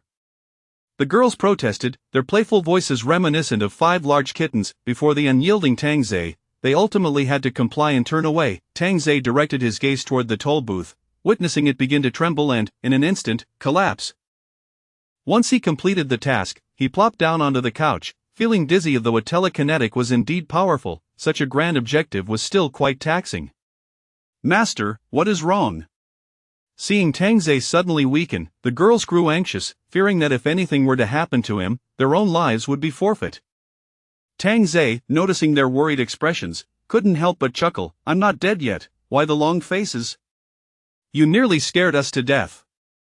Yi Qingyi couldn't resist giving Tang Ze a playful smack, while the other girls patted their chests, still shaken by how pale he had looked moments ago. However, as they turned their gazes toward the ruins of the toll booth, their mouths formed perfect O's. What kind of magic was this? Where had the toll booth gone? This was astonishingly powerful, so much so that it rendered others inconsequential. Women are inherently drawn to the strong. At that moment, their admiration for Tang Ze solidified. Anyone who dared to harm him was essentially threatening their own lives. "Master, you appear quite feeble. Would you like to draw upon my blood for sustenance?" And Bai expressed her concern, willing to offer herself for his benefit. "We could do that now." Gazing at the 5 exquisite faces before him, Tang Ze teased, "What's this? Have you all fallen for me?" The girls froze for a moment, their cheeks tinged with blush. "Master, you truly are vain." "Indeed, our vain master." Listening to their light-hearted banter, Tang Ze felt a sense of vitality. In contrast to his former solitary existence, the presence of these women made life seem far less dreary. Perhaps he ought to temper his self-deprecating humor. As the apocalyptic RV crushed vehicles in its path, it boldly surged onto the highway, reaching a maximum speed of 60. The distance from Huan City to Yunhai City spans 512 kilometers. Under normal circumstances, one would arrive in 5 to 6 hours, but at this pace, an additional 3 hours would be required at the very least. With sporadic traffic jams on the highway, Tang Ze estimated that it would take at least a dozen hours to reach Yunhai City. It was now 7 in the evening, and the earth was blanketed in white snow.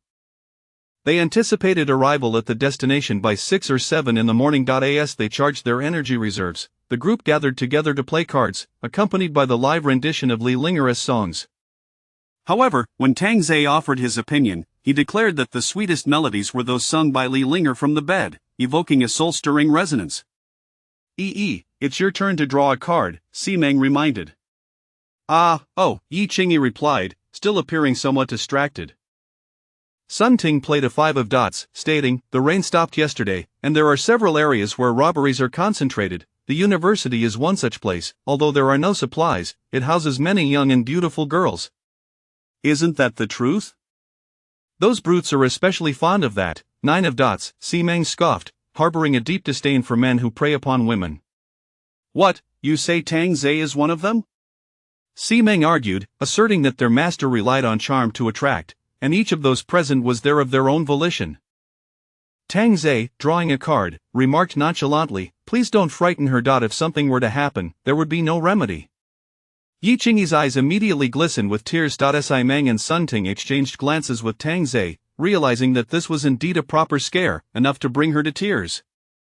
Tang Ze gently patted Yi Qingyi's hand, saying, "Do not see her white as long as your niece is alive, I shall ensure her safety." Yes, Yaya is definitely still alive, she is very clever. And quite beautiful as well, and Bai chimed in with a mischievous grin. Si Meng snapped her fingers. Xiao Bai, are you planning to drive again? Oh come on, I'm not driving, I'm no seasoned driver and master, I want milk, and Bai protested, her lips twitching. Tang Zhe rolled his eyes. Go fetch it yourself, it's in the cupboard. I don't want a small straw, I want one of those big straws. Pfft, Sun Ting, who was drinking water, sprayed it out, causing Li Linger's singing to go off key, and Bai, hands on her hips, exclaimed, What are you all laughing at? It's really quite annoying, master, you're laughing too. Suddenly, Tang Zhe sensed a deceleration in the RV's speed. Looking ahead, he saw that the road was congested with vehicles, and at this rate, they would likely not reach Yunhai City by morning.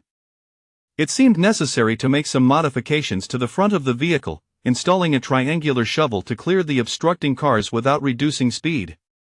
Stop for a moment, I need to install something. Although unbothered by the snow, Tang Zhe donned protective gear. The girls watched curiously from within the vehicle, unsure of what their master intended to install. Upon seeing the enormous triangular shovel at the front, they instantly understood what an impressive feat of telekinesis. With this device attached, they could indeed engage in a mode of reckless speed. Even the thickest snow could not hinder the progress of the apocalyptic RV. In 3 words, it could only be described as extraordinary. At this moment, the temperature had plummeted to -30 degrees, which felt like a death sentence for southerners. Some areas still had power, but it was only a matter of time before they succumbed. Moreover, as midnight approached, the temperature would likely plunge to -40 degrees. Yunhai University, a prestigious 985 institution, ranks among the top universities in the nation. Graduates from here often secure their desired jobs. For students from the south, gaining admission to Yunhai University meant a future free from worries about food and clothing. However, the students currently at Yunhai University were beset by anxieties regarding both sustenance and attire. Chapter 98 Teacher Chu. In the initial days, the teachers at the school organized the students to face the inclement weather in a relatively orderly manner. However, as food supplies dwindled day by day and water sources diminished, the patience of the students began to wear thin, and anxiety spread among them like wildfire. The catalyst for the unfolding chaos was a single statement made by a girl. Why don't you boys go out and look for supplies? Are you expecting us girls to forage for food? Are you not men at all, lacking even a shred of courage? The moment those words escaped her lips, they ignited a firestorm among the boys, leading to an immediate and brutal retaliation against her, leaving her attackers battered and bruised. This incident silenced the girls, instilling fear in them. As the boys sensed the girls' trepidation and began to feel emboldened, especially towards those they once admired, the situation deteriorated further. Nonetheless, the atmosphere was still more civilized than in some neighborhoods, remaining in the realm of temptation rather than outright violence, although many girls were covertly trading with the boys.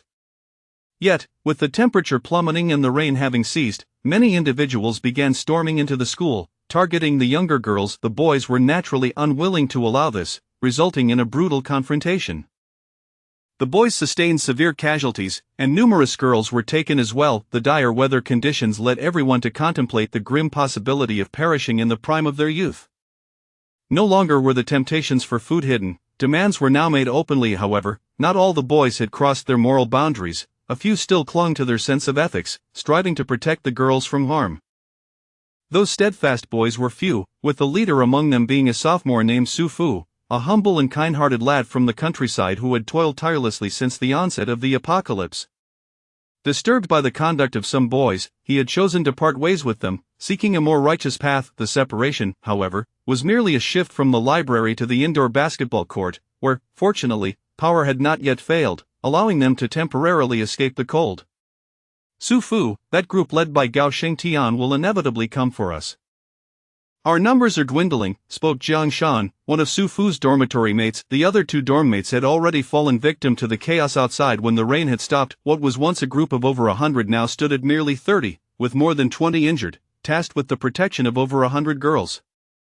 Su Fu, with his sun-kissed skin and calloused hands from years of labor in the fields, was considerably stronger than his peers. Jiang Shan hailed from Huashan City and was an avid fitness enthusiast, making him a formidable presence as well.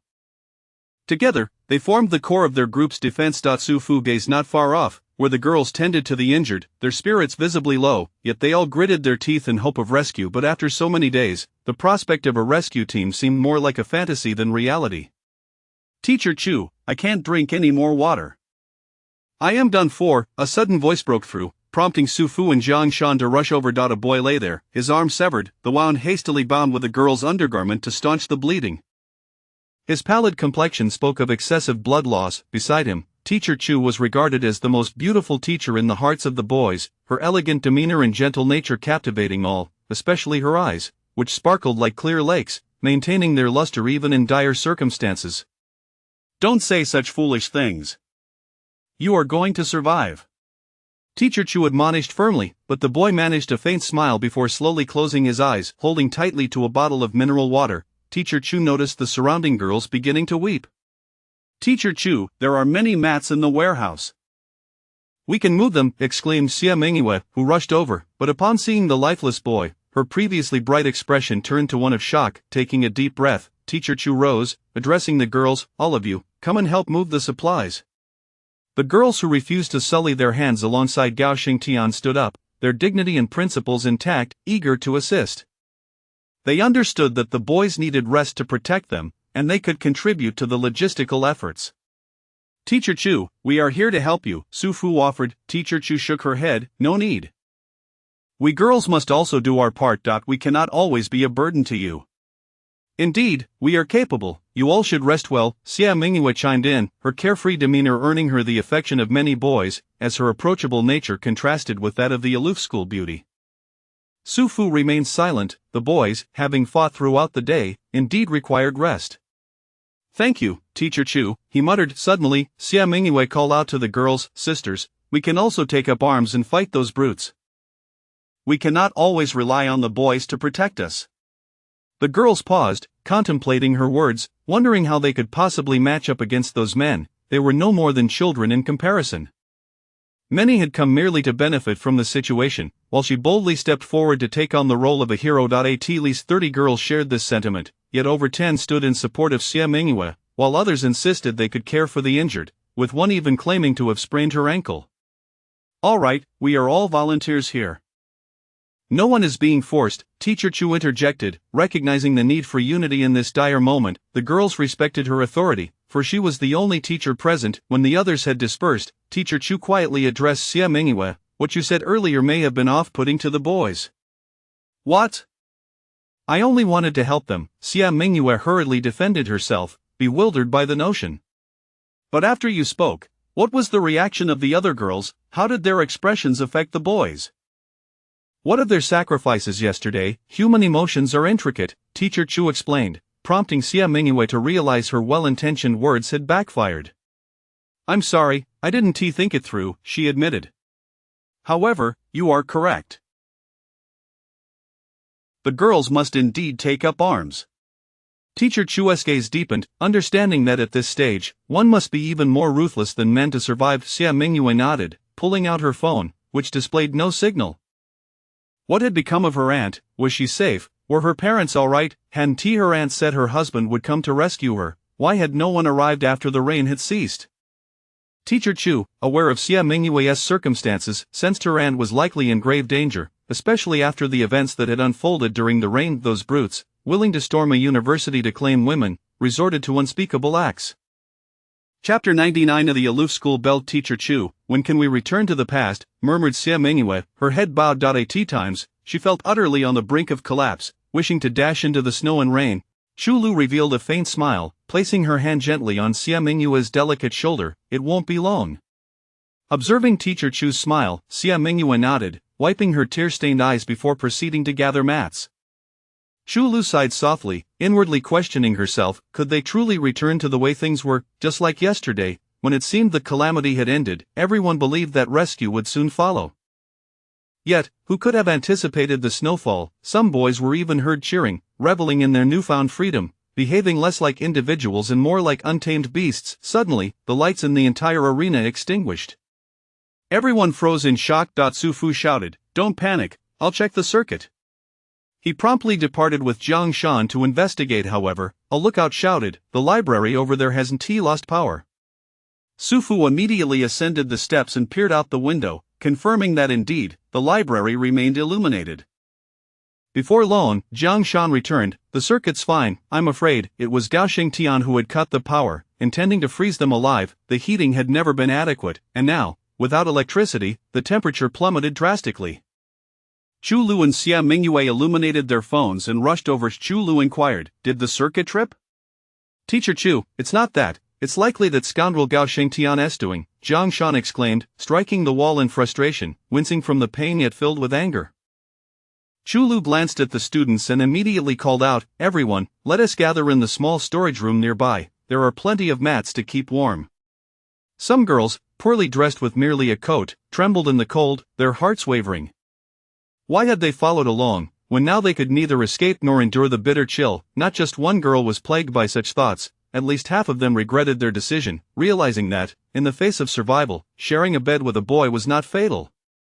One by one, they made their way to the storage room. Even the injured were carried inside, though anyone with a discerning eye could tell that they would likely not see the dawn. Everyone huddled closely. "It will help keep the cold at bay," Chu Lu reminded them, knowing they could only find warmth together. Su Fu suddenly entered, clutching several wooden sticks, a gust of frigid air sweeping in like a blade against their skin. "I've gathered some chairs for firewood. It will help keep us warm." Chu Lu immediately retorted, "No, the space here is limited and lacks ventilation. It could be toxic." "Then should we go outside?" Jiang Shan suggested. A girl whispered, "It's even colder outside. A little firewood won't warm us." Su Fu desired to aid everyone in this dire situation, but was there truly no other solution? "Perhaps we should just leave," a girl finally suggested weakly, desperate not to die in the cold. The boys frowned deeply. One hot-tempered lad grumbled, "You were the ones insisting on leaving, now you wish to go back. What about my brothers, then? Did they perish for nothing? Wasn't it you who declared that you would rather die than let those beasts insult you? And now, just because it's a bit chilly, you're willing to let those brutes toy with you? This is utterly absurd."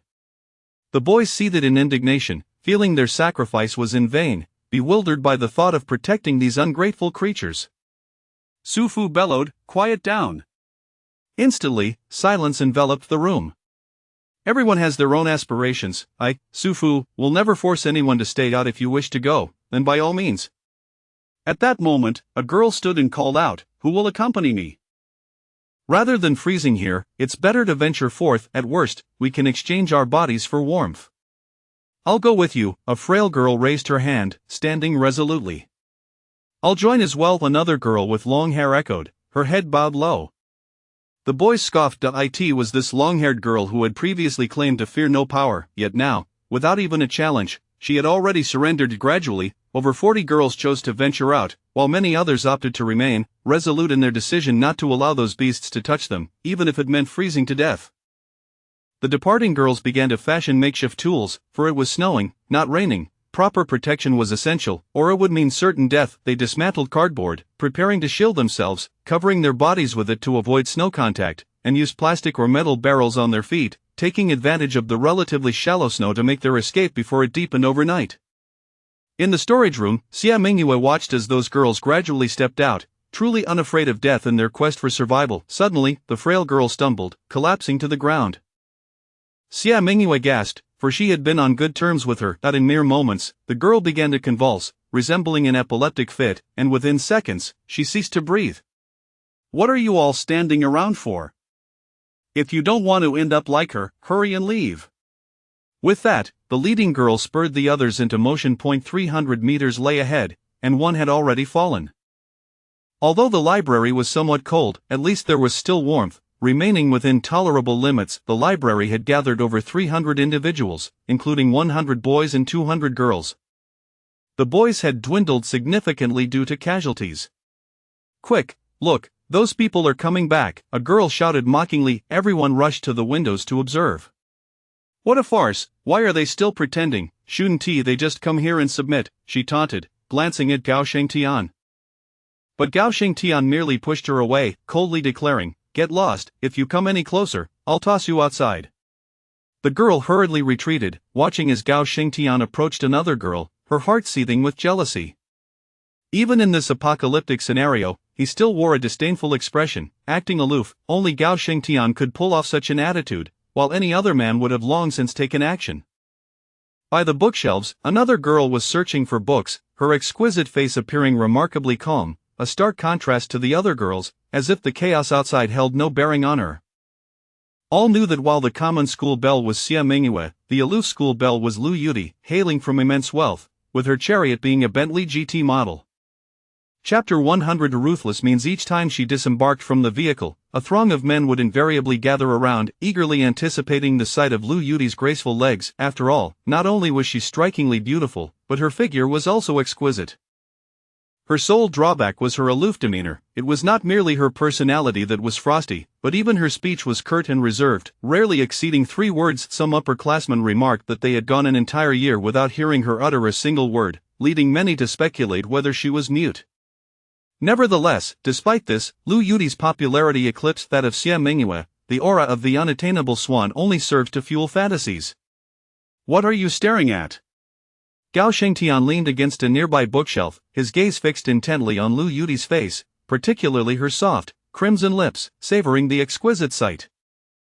Lu Yudi silently flipped through her book, treating Gao Shengtian as if he were invisible, much to his delight, as he seemed to possess a penchant for masochism. But was Lu Yudi foolish? Far from it. She understood that maintaining her image was her only safeguard, her sole bargaining chip against infringement, yet she was also aware that this could not be a sustainable strategy. Gao Shengtian, unfazed by Lu Yudi's indifference, found her even more enchanting. He was determined not only to win her over but also to capture her heart. Tang Ze remarked that in this apocalyptic world, what good was a heart? It was better to take action first. Look at those girls, they came over obediently, and you should do the same. As he spoke, he reached out to touch Lu Yudi's cheek, only to have her evade him. Instead of anger, Gao Shengtian laughed, gesturing to a subordinate nearby. And not far off, a battered young man was dragged over, leaving a trail of blood on the pristine floor. The surrounding boys laughed heartily, teasing the girls beside them. This is the so-called male god you once admired, the student council president, now reduced to a pathetic state. Ha! This arrogant fool used to think he was a big shot, didn't he? Pathetic. With that, he delivered a vicious kick to the young man's back, the sound of which sent chills down the spine as his spine seemed to have already contorted. The girls were taken aback to see their idol in such a pitiful condition. His former attractiveness was utterly diminished. Had they not been informed, they would scarcely recognize him as the male god. After all, those he had offended were numerous, and once the order shifted, he was the first to bear the brunt of it. The so-called male god was dragged to Gao Shengtian's feet, where he placed his foot upon the young man's head. Oh, isn't this our dear young master Xinhan? Why are you so limp, like a worm? Come, lift your head so the goddess can see you. Rumors had it that the male god and the goddess were a couple, though this remained unverified. Nonetheless, many believed it was quite plausible, given their matching social standings, and there were even instances of the two being photographed walking side by side, which seemed to solidify the speculation. Lu Yudi did not shift her gaze. Doesn't this hurt at all? Gao Shengtian sneered. He had no significant background, hailing from an ordinary family, yet he was unabashedly sycophantic towards Lu Yudi, earning him the title of her ultimate admirer. There were even classmates who witnessed him washing Lu Yudi's car while she attended class, turning him into a laughingstock throughout the school. Yet, Gao Shengtian remained undeterred, convinced that one day he would win the goddess's heart and hold her hand.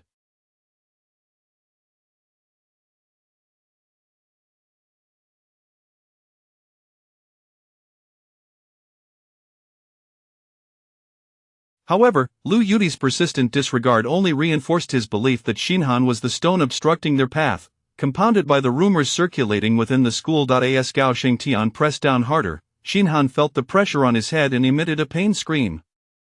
The classmates swallowed hard, astonished by the brutal methods of this sycophant, as he dispatched his victims as if they were mere livestock. Previously, a few teachers had assigned arduous tasks to Gao Shengtian, who, as if awakening a latent savagery, swiftly eliminated those who had oppressed him in a matter of days. His ruthless tactics and fierce demeanor garnered a following among the boys, yet no one blamed Gao Shengtian at that moment, for the teachers in question had indeed been predatory, mistreating female students. Everyone had long been fed up, until the teacher's gaze landed upon Lu Yudi, transforming the sycophant into a king of dogs. Brother Shang, those girls have arrived at the door. Go let them in, Gao Shengtian replied indifferently. As the door swung open, the fleeing girls rushed in, though their numbers had dwindled by 7 or 8, leaving behind in the snow. Even the leading girl was not spared. Brother Shang, the girls immediately called out, pleading for refuge. Gao Shengtian chuckled darkly. It's not as simple as coming and going as you please. Since you chose to side with Su Fu, it equates to betrayal in my eyes. Brother Shang, we were just momentarily confused. Yes, Brother Shang, we never intended to betray you, the girls quickly explained, fearful of being cast outside, which would surely spell their doom. Gao Shengtian turned and bellowed, brothers, how should we deal with those who betray us? The boys remained silent, while the girls coldly jeered, let us put these wretches to death for pretending to be pure while mocking us for being shameless. Gao Shengtian erupted into raucous laughter. Did you hear that, brothers? The girls have spoken, why aren't you acting on it? Without the boys needing to intervene, the girls surged forward, pinning the offenders to the ground and delivering furious blows, for when they had left, they had looked down upon those who had chosen Gao Shengtian. Gao Shengtian had no interest in intervening. Instead, he turned to Lu Yudi with a grin. If it weren't for me, you'd be in a similar predicament. Lu Yudi remained silent. Am I not worthy of a single word from you? Get lost. Gao Shengtian was taken aback for a moment, then burst into laughter, viciously trampling down on Xinhan, whose cries echoed through the library. He had expected Lu Yudi to plead for him, yet even as Xinhan lay on the brink of death, she showed no reaction. Waving to a nearby associate, Gao Shengtian received a knife. Behold, I shall dismember your male god. With one slice, then another, blood splattered, even staining Lu Yudi's fair cheeks. Some classmates who had glanced over were now retching, their eyes filled with terror as they beheld Gao Shengtian's brutality. Holding Xinhan's head, he placed it on the bookshelf, even arranging his hair. Since you adore him so much, I shall give you a view to remember. I hope that by tomorrow, you will declare to all your classmates that I am your man, otherwise, you know the consequences. With that, Gao Shengtian turned on his heel and departed. At that moment, Lu Yudi slowly raised her head to gaze upon Xinhan's severed head, her complexion paling as her stomach churned. Though she fought to suppress it, Xinhan had indeed been pursuing Lu Yudi, yet she had paid him no mind. Nevertheless, he was adept at leveraging public opinion to apply pressure, often shadowing her as if he were a boyfriend. In that instant, Lu Yudi did not feel sorrow but rather anxiety. Tomorrow would be the final ultimatum. If she did not acquiesce to becoming his woman, he would resort to force.